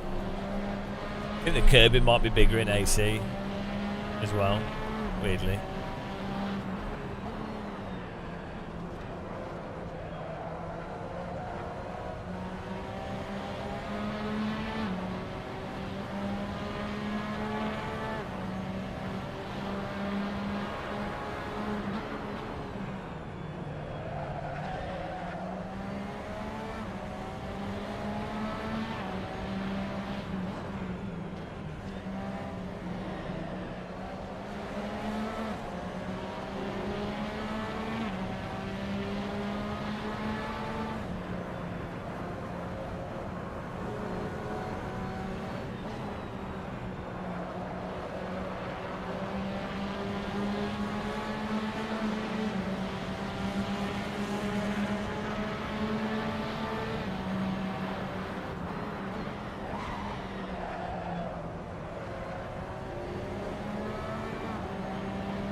I mean, this is so smooth. I can't believe how well this is running. It's mental. Like, it's actually insane. I don't think I've ever played a game that is this smooth. Don't know whatever we've done with our settings now is mental. Like, with the OLED and everything else, it's like absolutely immaculate frame timing, complete clarity, like it's as crisp as you could ever imagine. It's ridiculous. It's insane. And the image is like, it's pin sharp because we're playing at 4K. It's actually insane. Like, the quality is ridiculous. If you put this in an arcade, people would be like this could sell 4K monitors. Like, the sheer clarity of this, people would be like, oh shit, I need a 4K screen. I need to film this. Good out of the box experience with what? For AC or what, for the DD? Yeah, if you go through our force feedback setting guide, I go through the main ones. That there's like 3 settings and that's it. It's FEI on 70, I think, and then int on 2 or something. I don't know. I've got a video that goes through the settings, but you don't really need to mess around too much. And then with AC, just put you could either put the gyro mode on or not, it doesn't matter. And then yeah. Which wheel rim did you get with it? Bloody hell, he's coming fast. Burby's poning it. Burby's put some like beans in his car, poning it up the inside. What I'd really like to have is a 4K video camera behind us, but then you really need the triple screen for that.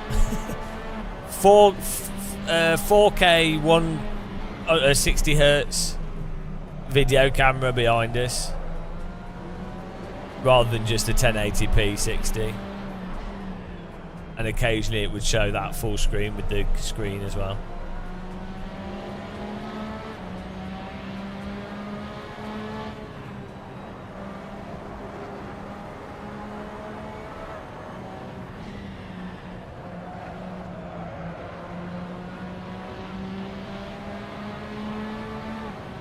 Oh yeah, that should be fine. Final lap here. Try and get another place back.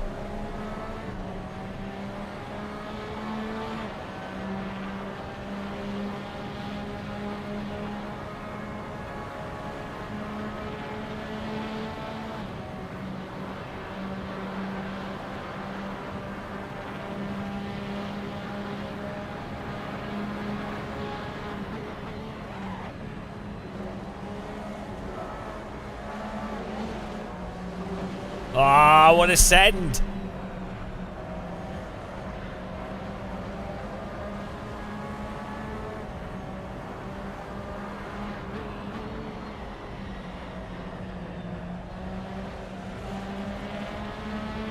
Senditis.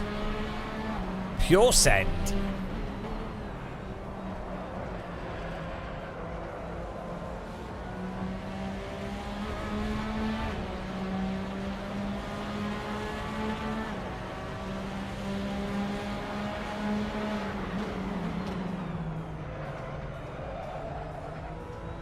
Oh, around the outside. Sneaky beaky. Like a ninja.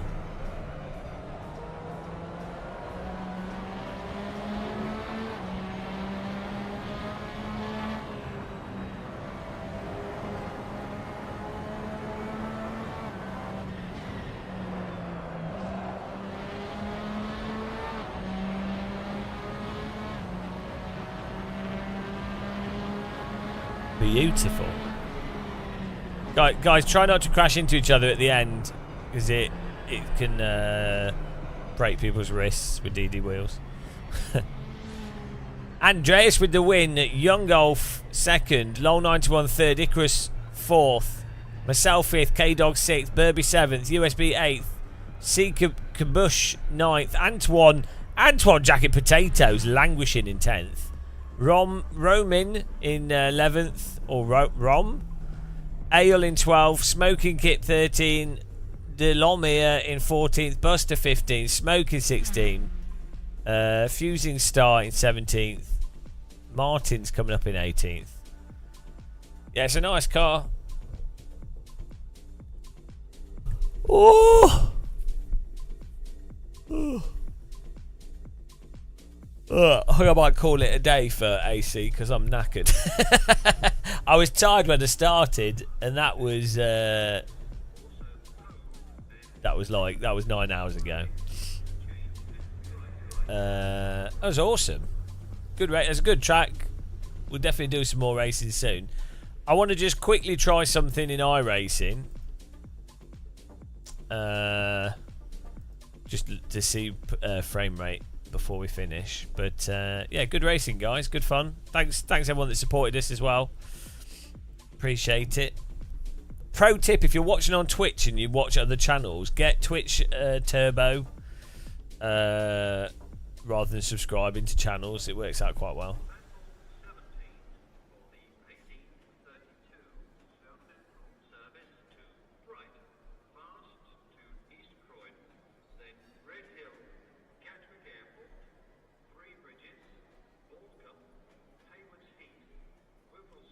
Oh, that's all right. It doesn't matter if you're slow, as long as you're not wrecking people. Yeah, glad you guys enjoyed it.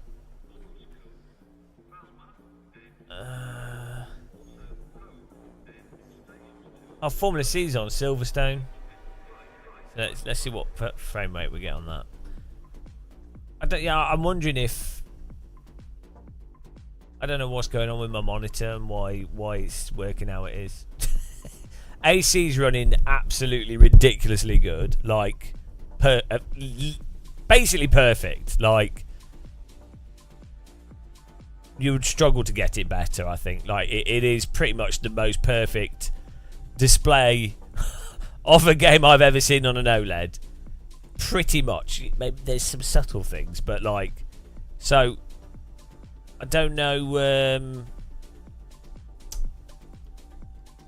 Yeah, I don't know why.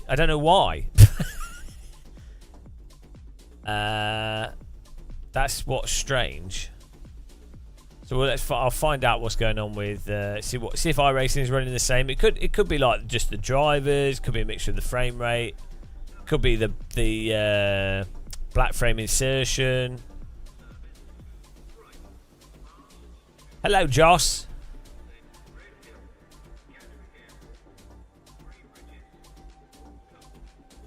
Best my PC ever. Maybe the low latency mode causes random issues. Oh, I don't know.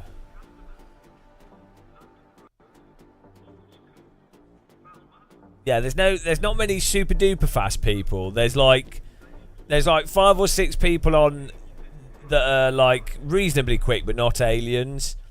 There's like 10 people that are like okay-ish pace, and then there's a few people that are slow. That's a GTE car, yeah. A lot of people confuse it with a GT3 car, but it doesn't have ABS. It has TC, I think. Yeah, it has TC, but no ABS.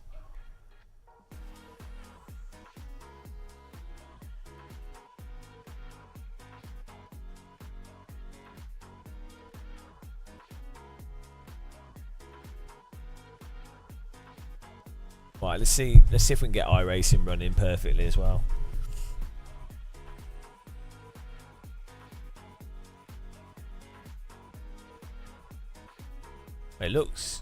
This looks good.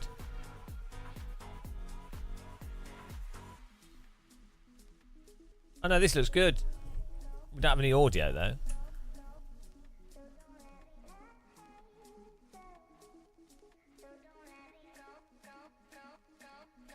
It's weird.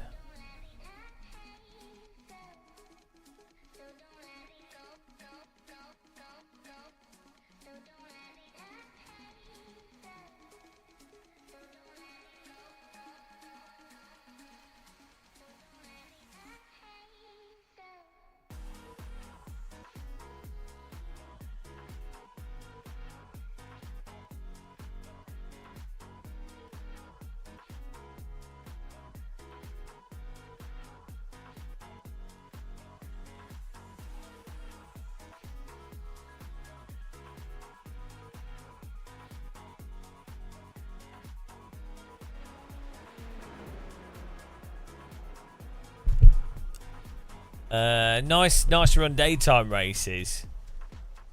No, yeah, I mean it's not. I think it's nice to have evening races, but in the end, like it's just daytime is nice and clear to drive from.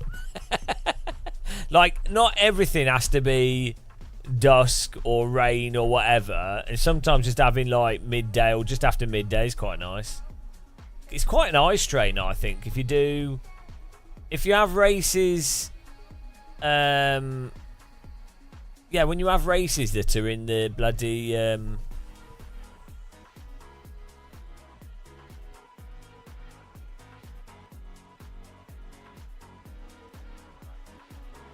if you have races that are in the afternoon, it can be a bit fatiguing. Yeah, VR is particularly, yeah, because you can get like a bit of blur and stuff in VR.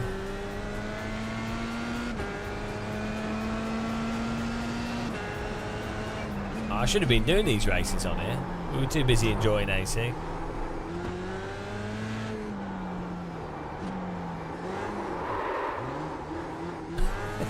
Gold tyres.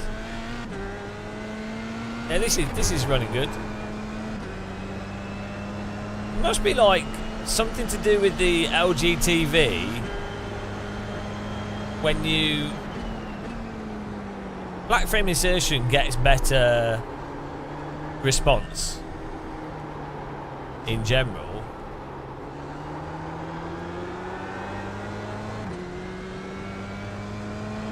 Oh, there might be a little bit of stutter. We often stream quite long.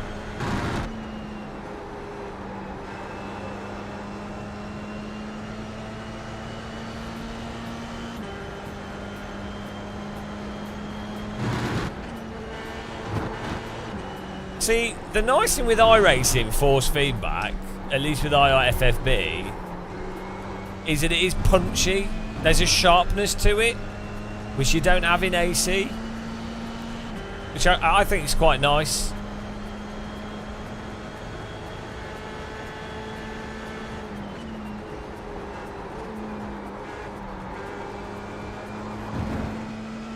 I'm not saying, I don't know which is more realistic, but I like the punchiness. Like the curbs feel quite abrupt, like when you hit a curb it's sharp. The pace car is out of control.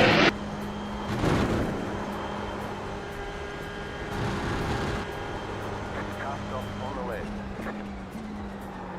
Go right.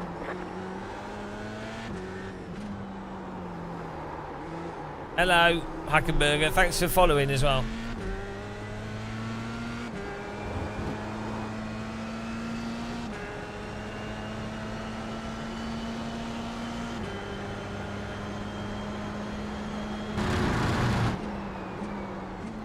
What's the, you know, the overlay that shows your pedals? Is there one that works if you're running the game full screen? This is iRacing. I just wanted to test frame rate on it.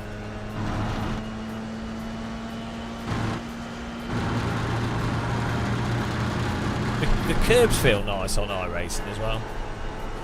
And they sound nice.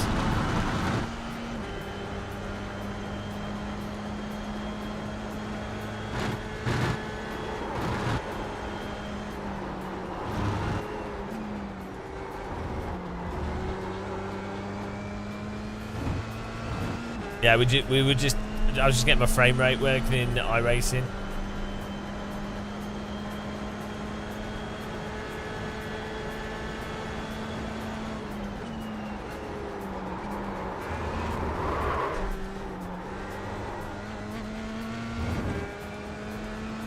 Slow down. You got a penalty for cutting the cord.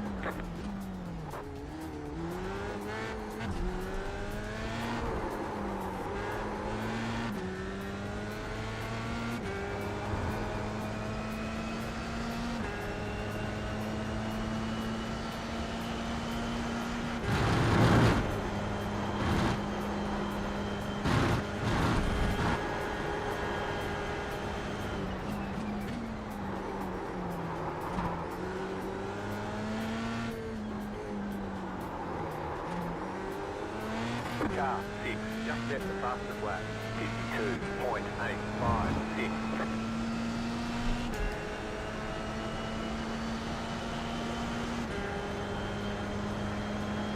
But I think if I changed anything else on my system, other than monitor settings, we've turned the frame rate down on on the other side monitors. Maybe that's affected things a little bit.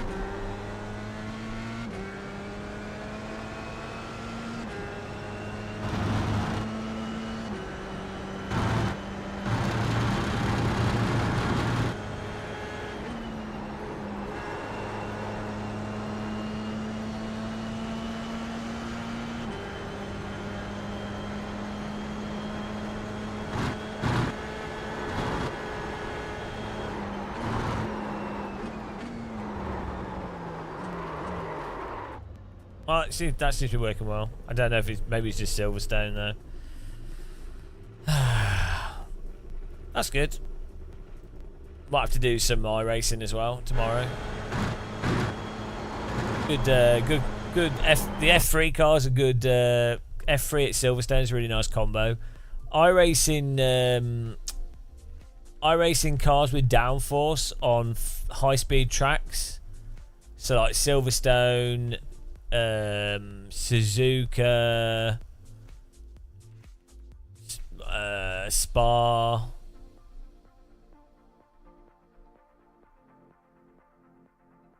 generally works out pretty well.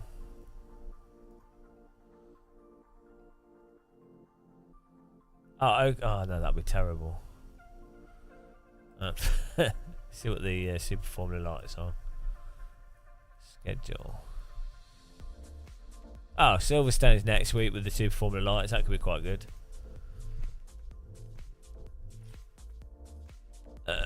What else is happening? Formula C next week. Long Beach. That'll be awful. That will be terrible. Skip Barber's on Suzuka Mini.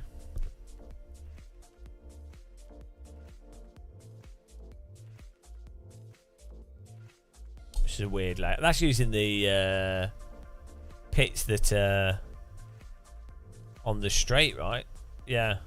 I've never driven this. I've never driven this layout of Suzuka.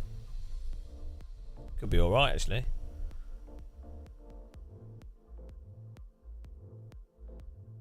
The Formula 4. Yeah, well, this is the thing, right? The rain is worse to drive in. Rain only is good when it drizzles a little bit and it's in like an endurance race. That is the only time when rain is good. I should do a video called I Told You So. Or why sim racers are stupid. Why developers should never listen to sim racers. Or sim racers don't know what they want. Maybe that's a better title. Sim racers don't know what they want. And then I could have a picture of me with an arrow saying idiot sim racer. But do it in a rain Mac. Yeah. But I've been saying this for years, and then people go, no, and then, you know, it is what it is. It makes sense to have weather systems in Sims, though, but it's only really good as like a novelty. It's not good as a... So iRacing are testing it at the moment, which is why it's on so much, so that's fair enough. It should be...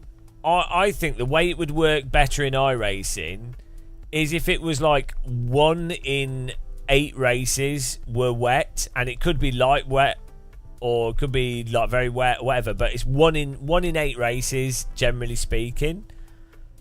I think that works out quite well because it just means it's novel. So I've done you know, an LFM with ACC, most of the races are in the dry. Vast majority of races in the dry.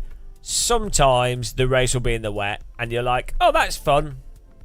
And it might start raining during the race, but like most of the time it's dry, and it has to be every hourly session. It could be a bit wet, but it's probably going to be dry. That's what keeps it fun, and that means you don't know. That's the best way of doing it. Again, iRacing have it set up how they do now, largely for testing. So.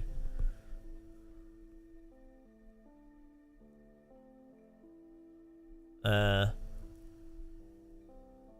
problem with iRacing's rain as well, the force feedback in iRacing is probably not the best in general, even in the dry. It's not the worst. And the physics of the tire model, they don't let you can't bring the cars back from the limit, so the rain makes the physics even worse. See, you have to have physics where the cars are recoverable in a natural way before you do rain. So it's not smoking kipper, it's completely shit. Compared to AC, it's terrible. As soon as there's no force feedback for braking. Well, the force feedback's fine, it's the physics are terrible. The force feedback just describes the tyres, which are sloppy as hell. Go and drive the Formula Ford in AC, the mod. And I'm not saying that it handles is more realistic, whatever, it doesn't really matter. But the force feedback detail is like on another level. Like, you can feel the brakes, you can feel where the limit is precisely. You can go over the limits to have controllability like you can in a real car. So you need all that. You need all that before you do rain, unfortunately. But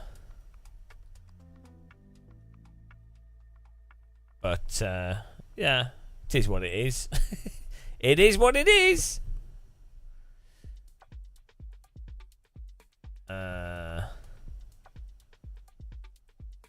Yeah, the next week of this Super Formula Light, or Super Formula schedule is on the same. Yeah, Silverstone, that could be quite good.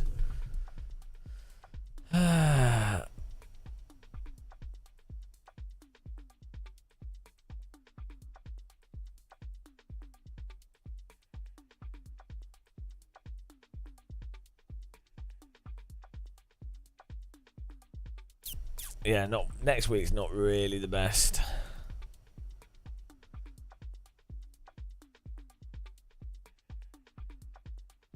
Oh, Mid-Ohio in the skip barber would be fun, but no one will drive it.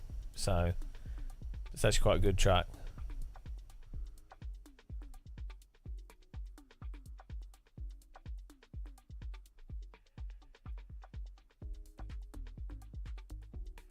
Oh, wow. But yeah, I mean, at the moment, iRacing's force feedback I think is not too bad. It's just the physics. But iRacing has more detailed force feedback for where the tyres are compared to LMU, for example. But that's, you know, you can't really go over the limit. LMU, you can drive like a lunatic. Same in AC. So it's it'd be really interesting. I have a suspicion when iRacing's tyres fix the over the limit handling, or they don't just slop off.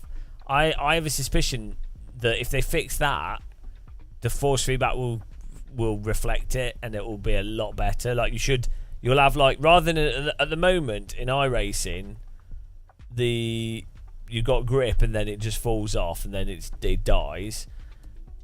And the force feedback reflects that. It's like, oh, it's grip, and then it gets lighter, and it just flops off. It should be like grip and then the little sort of dip that you can get the car into, and then you should be able to feel the force feedback being extra grippy here, and then a little bit of a drop in the force feedback strength, and that's where the car should be most manoeuvrable because all 4 tyres are on the limit, and then that's where you're trying to hold the car. And then weirdly, it can grip up a little bit more and then drop off. You can see it. You can actually even see it on the tyre slip curve. Sort of explains it. There's like a little flat spot. There you go. Don't know. Someone just made this up, but.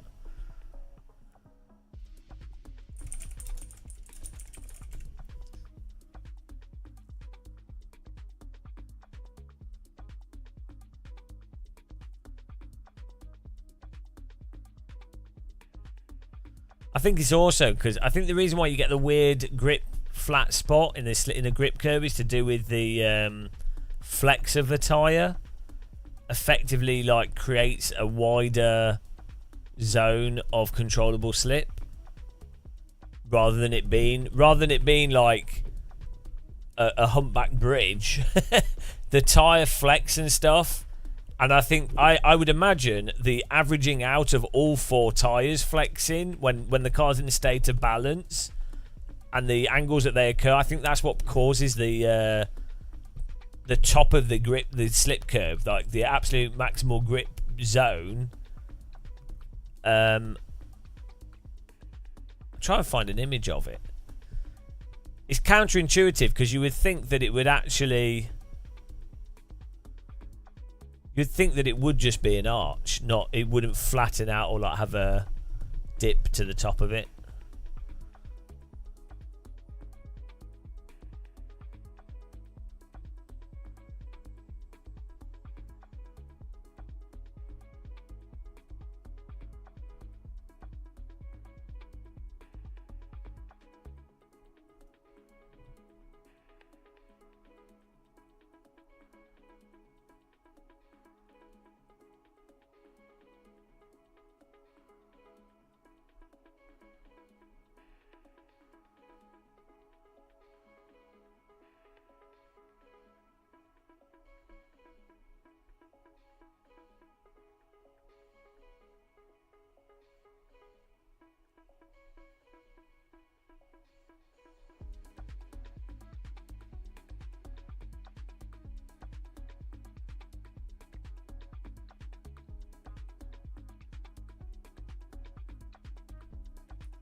Here we go.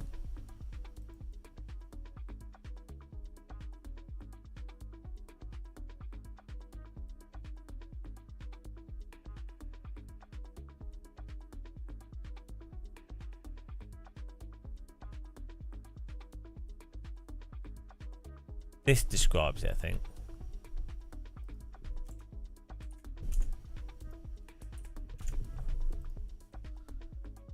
see how the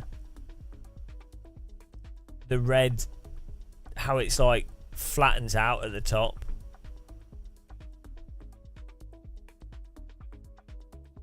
With like a little dip, and then it comes back again. That's so iRacing at the moment drives like that blue line. And that's why it's so weird. A lot of sims drive like that. Whereas real cars are like the red line and the green line.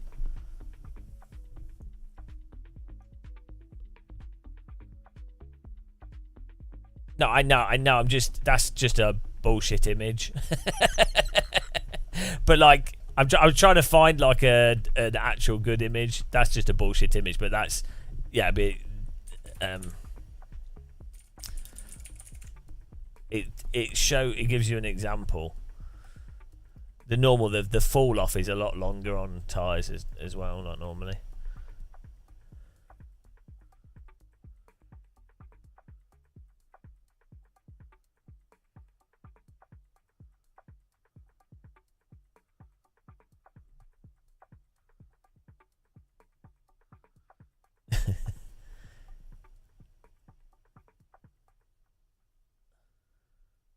Also, like the shape of that curve changes so much depending on other factors as well.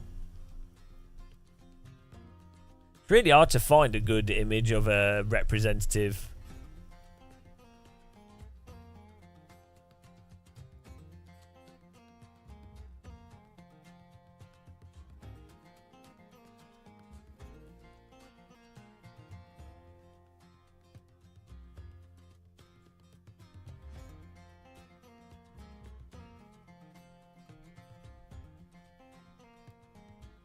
Yeah, well, yeah. Also, how the different tires interact with each other. Then, like, obviously, like the diff settings on the vehicle was like stabilize things automatically, and then also balance things out. But it's the raw tire thing is the biggest component.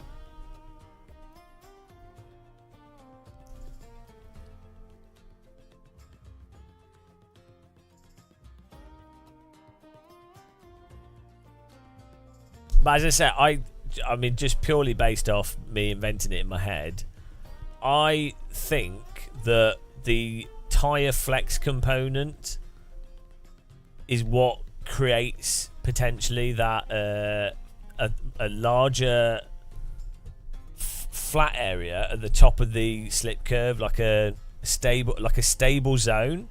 And I think that the stable zone, maybe it isn't from the flex, I don't know, but that flat area is what allows drifting to take place, because it basically means you've got grip, you're in grip, like you've always have slip, but you're basically gripped in. You need that flat bit at the top in order to basically have stable control of the car at different angles while still in slip. It's like a zone where the car is effectively balanced, is happy to be sliding on all four wheels.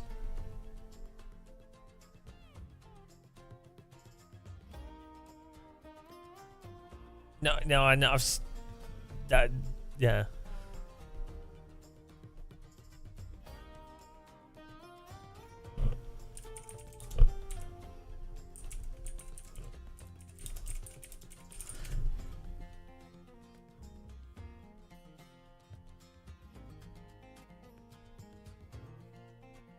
I was just trying to find an image of it. That's a handy image to link to.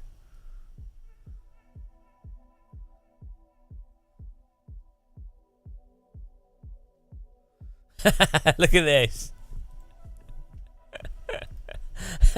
This is so funny. Look at this. Hang on.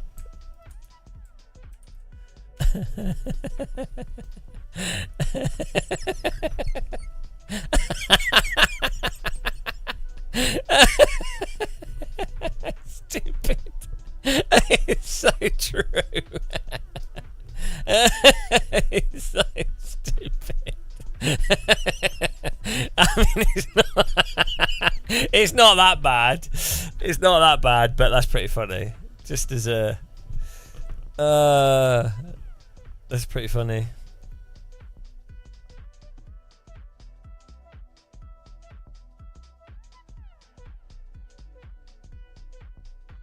Good. That's you can wear that as a shirt. Ah dear.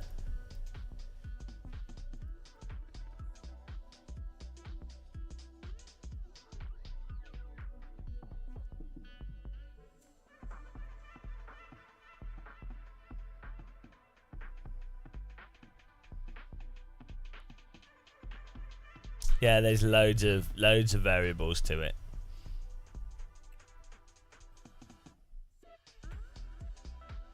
Thing is, even if you look online, a lot of the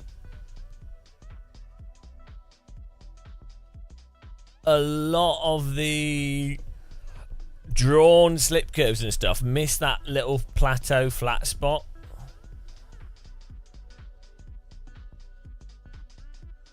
Maybe a lot of people in general aren't like aware of it.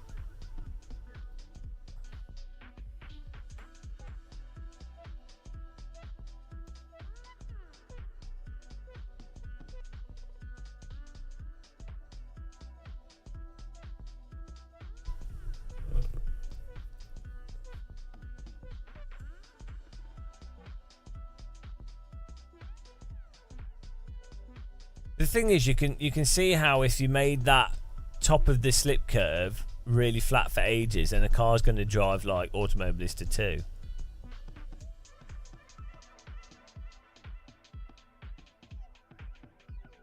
I just wonder how much tyre flex comes into play for this as well, or like other components like you guys were saying. Be really interesting. In theory, they should all be separate to other aspects of the car. So it should all be tire specific to the tire. Like you could do this with a tire isolated from a vehicle, basically. So then you'd still like tire flex and stuff would still come into play and things, but not other aspects of the car. But then it's interesting to know how much other aspects of the car are what allow a car to balance. I would imagine that the flex of a tyre and all that stuff, I'd imagine the end effect of it is that it averages the 4 tyres between each other, so it makes things less abrupt, if that makes sense. Like things in a vehicle, assuming the car's like the geometry of the car is all balanced and everything else is all set up mechanically balanced, things will want to be somewhat balanced. And so if one tyre starts doing more than another, the other ones will like pick up, if that makes sense. Like,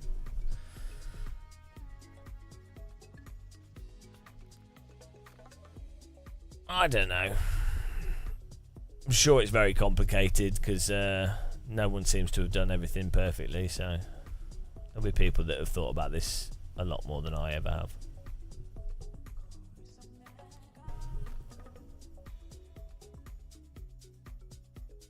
Right.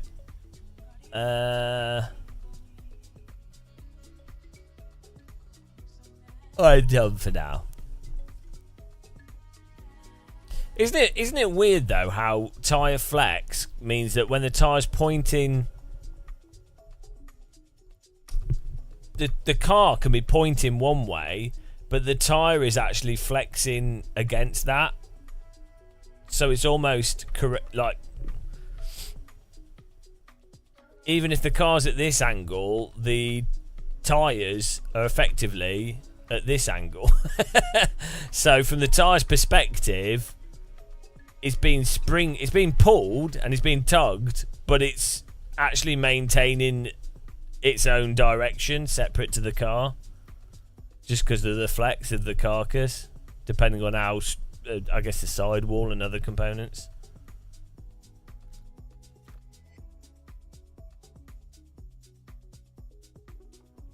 Well, yeah, I mean, I guess the front wheels again will be doing something else. Yeah, the rears will be operating differently to the fronts. Exactly. Yeah, it's really weird.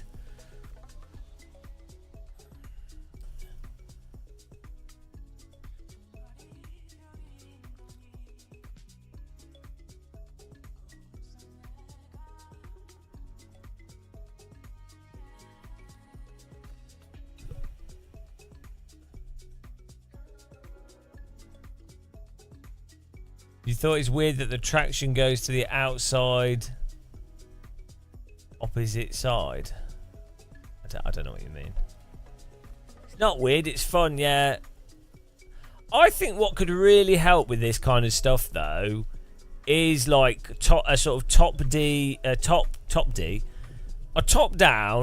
2D animation, but like a real-time physics animation, and so you have like a car that's transparent with the tires, and then you choose the direction of the car as if it's driving around the road, and then you can see from that, it's like, oh, if you turn X amount, you see how much it's affecting the tire and the forces, and where the forces are affecting it, and like you know, like if you're going through a corner, you could have part of the animation would be showing the rotation of the wheels, but it could be all done in slow motion. So you could be like, oh, if the diff is more open, you can see the speed at which that wheel's rotating and this one's rotating. You know, I think you could do like a really good... Someone's probably already made it, but you could do a really good sort of top-down physics explanation of all the, like, a lot of the components of the car and how, you know, where the strain is, and it could be quite interesting. Anyway, right, I'm gonna have a break. It's good. It was good racing, guys. Good fun. We'll do some more ACs soon. PC's chooching along. New cables are chooching along. I mean, everything's probably going to break tomorrow because when it's working, it then has to break. So.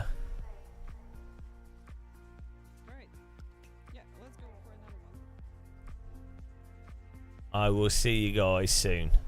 Oh, come on. Can I just do it? Okay, I can now.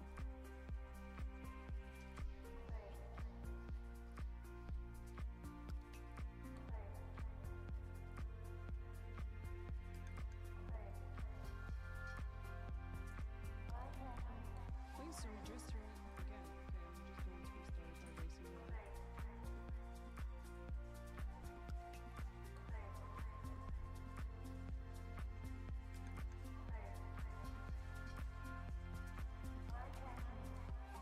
Right, bye guys.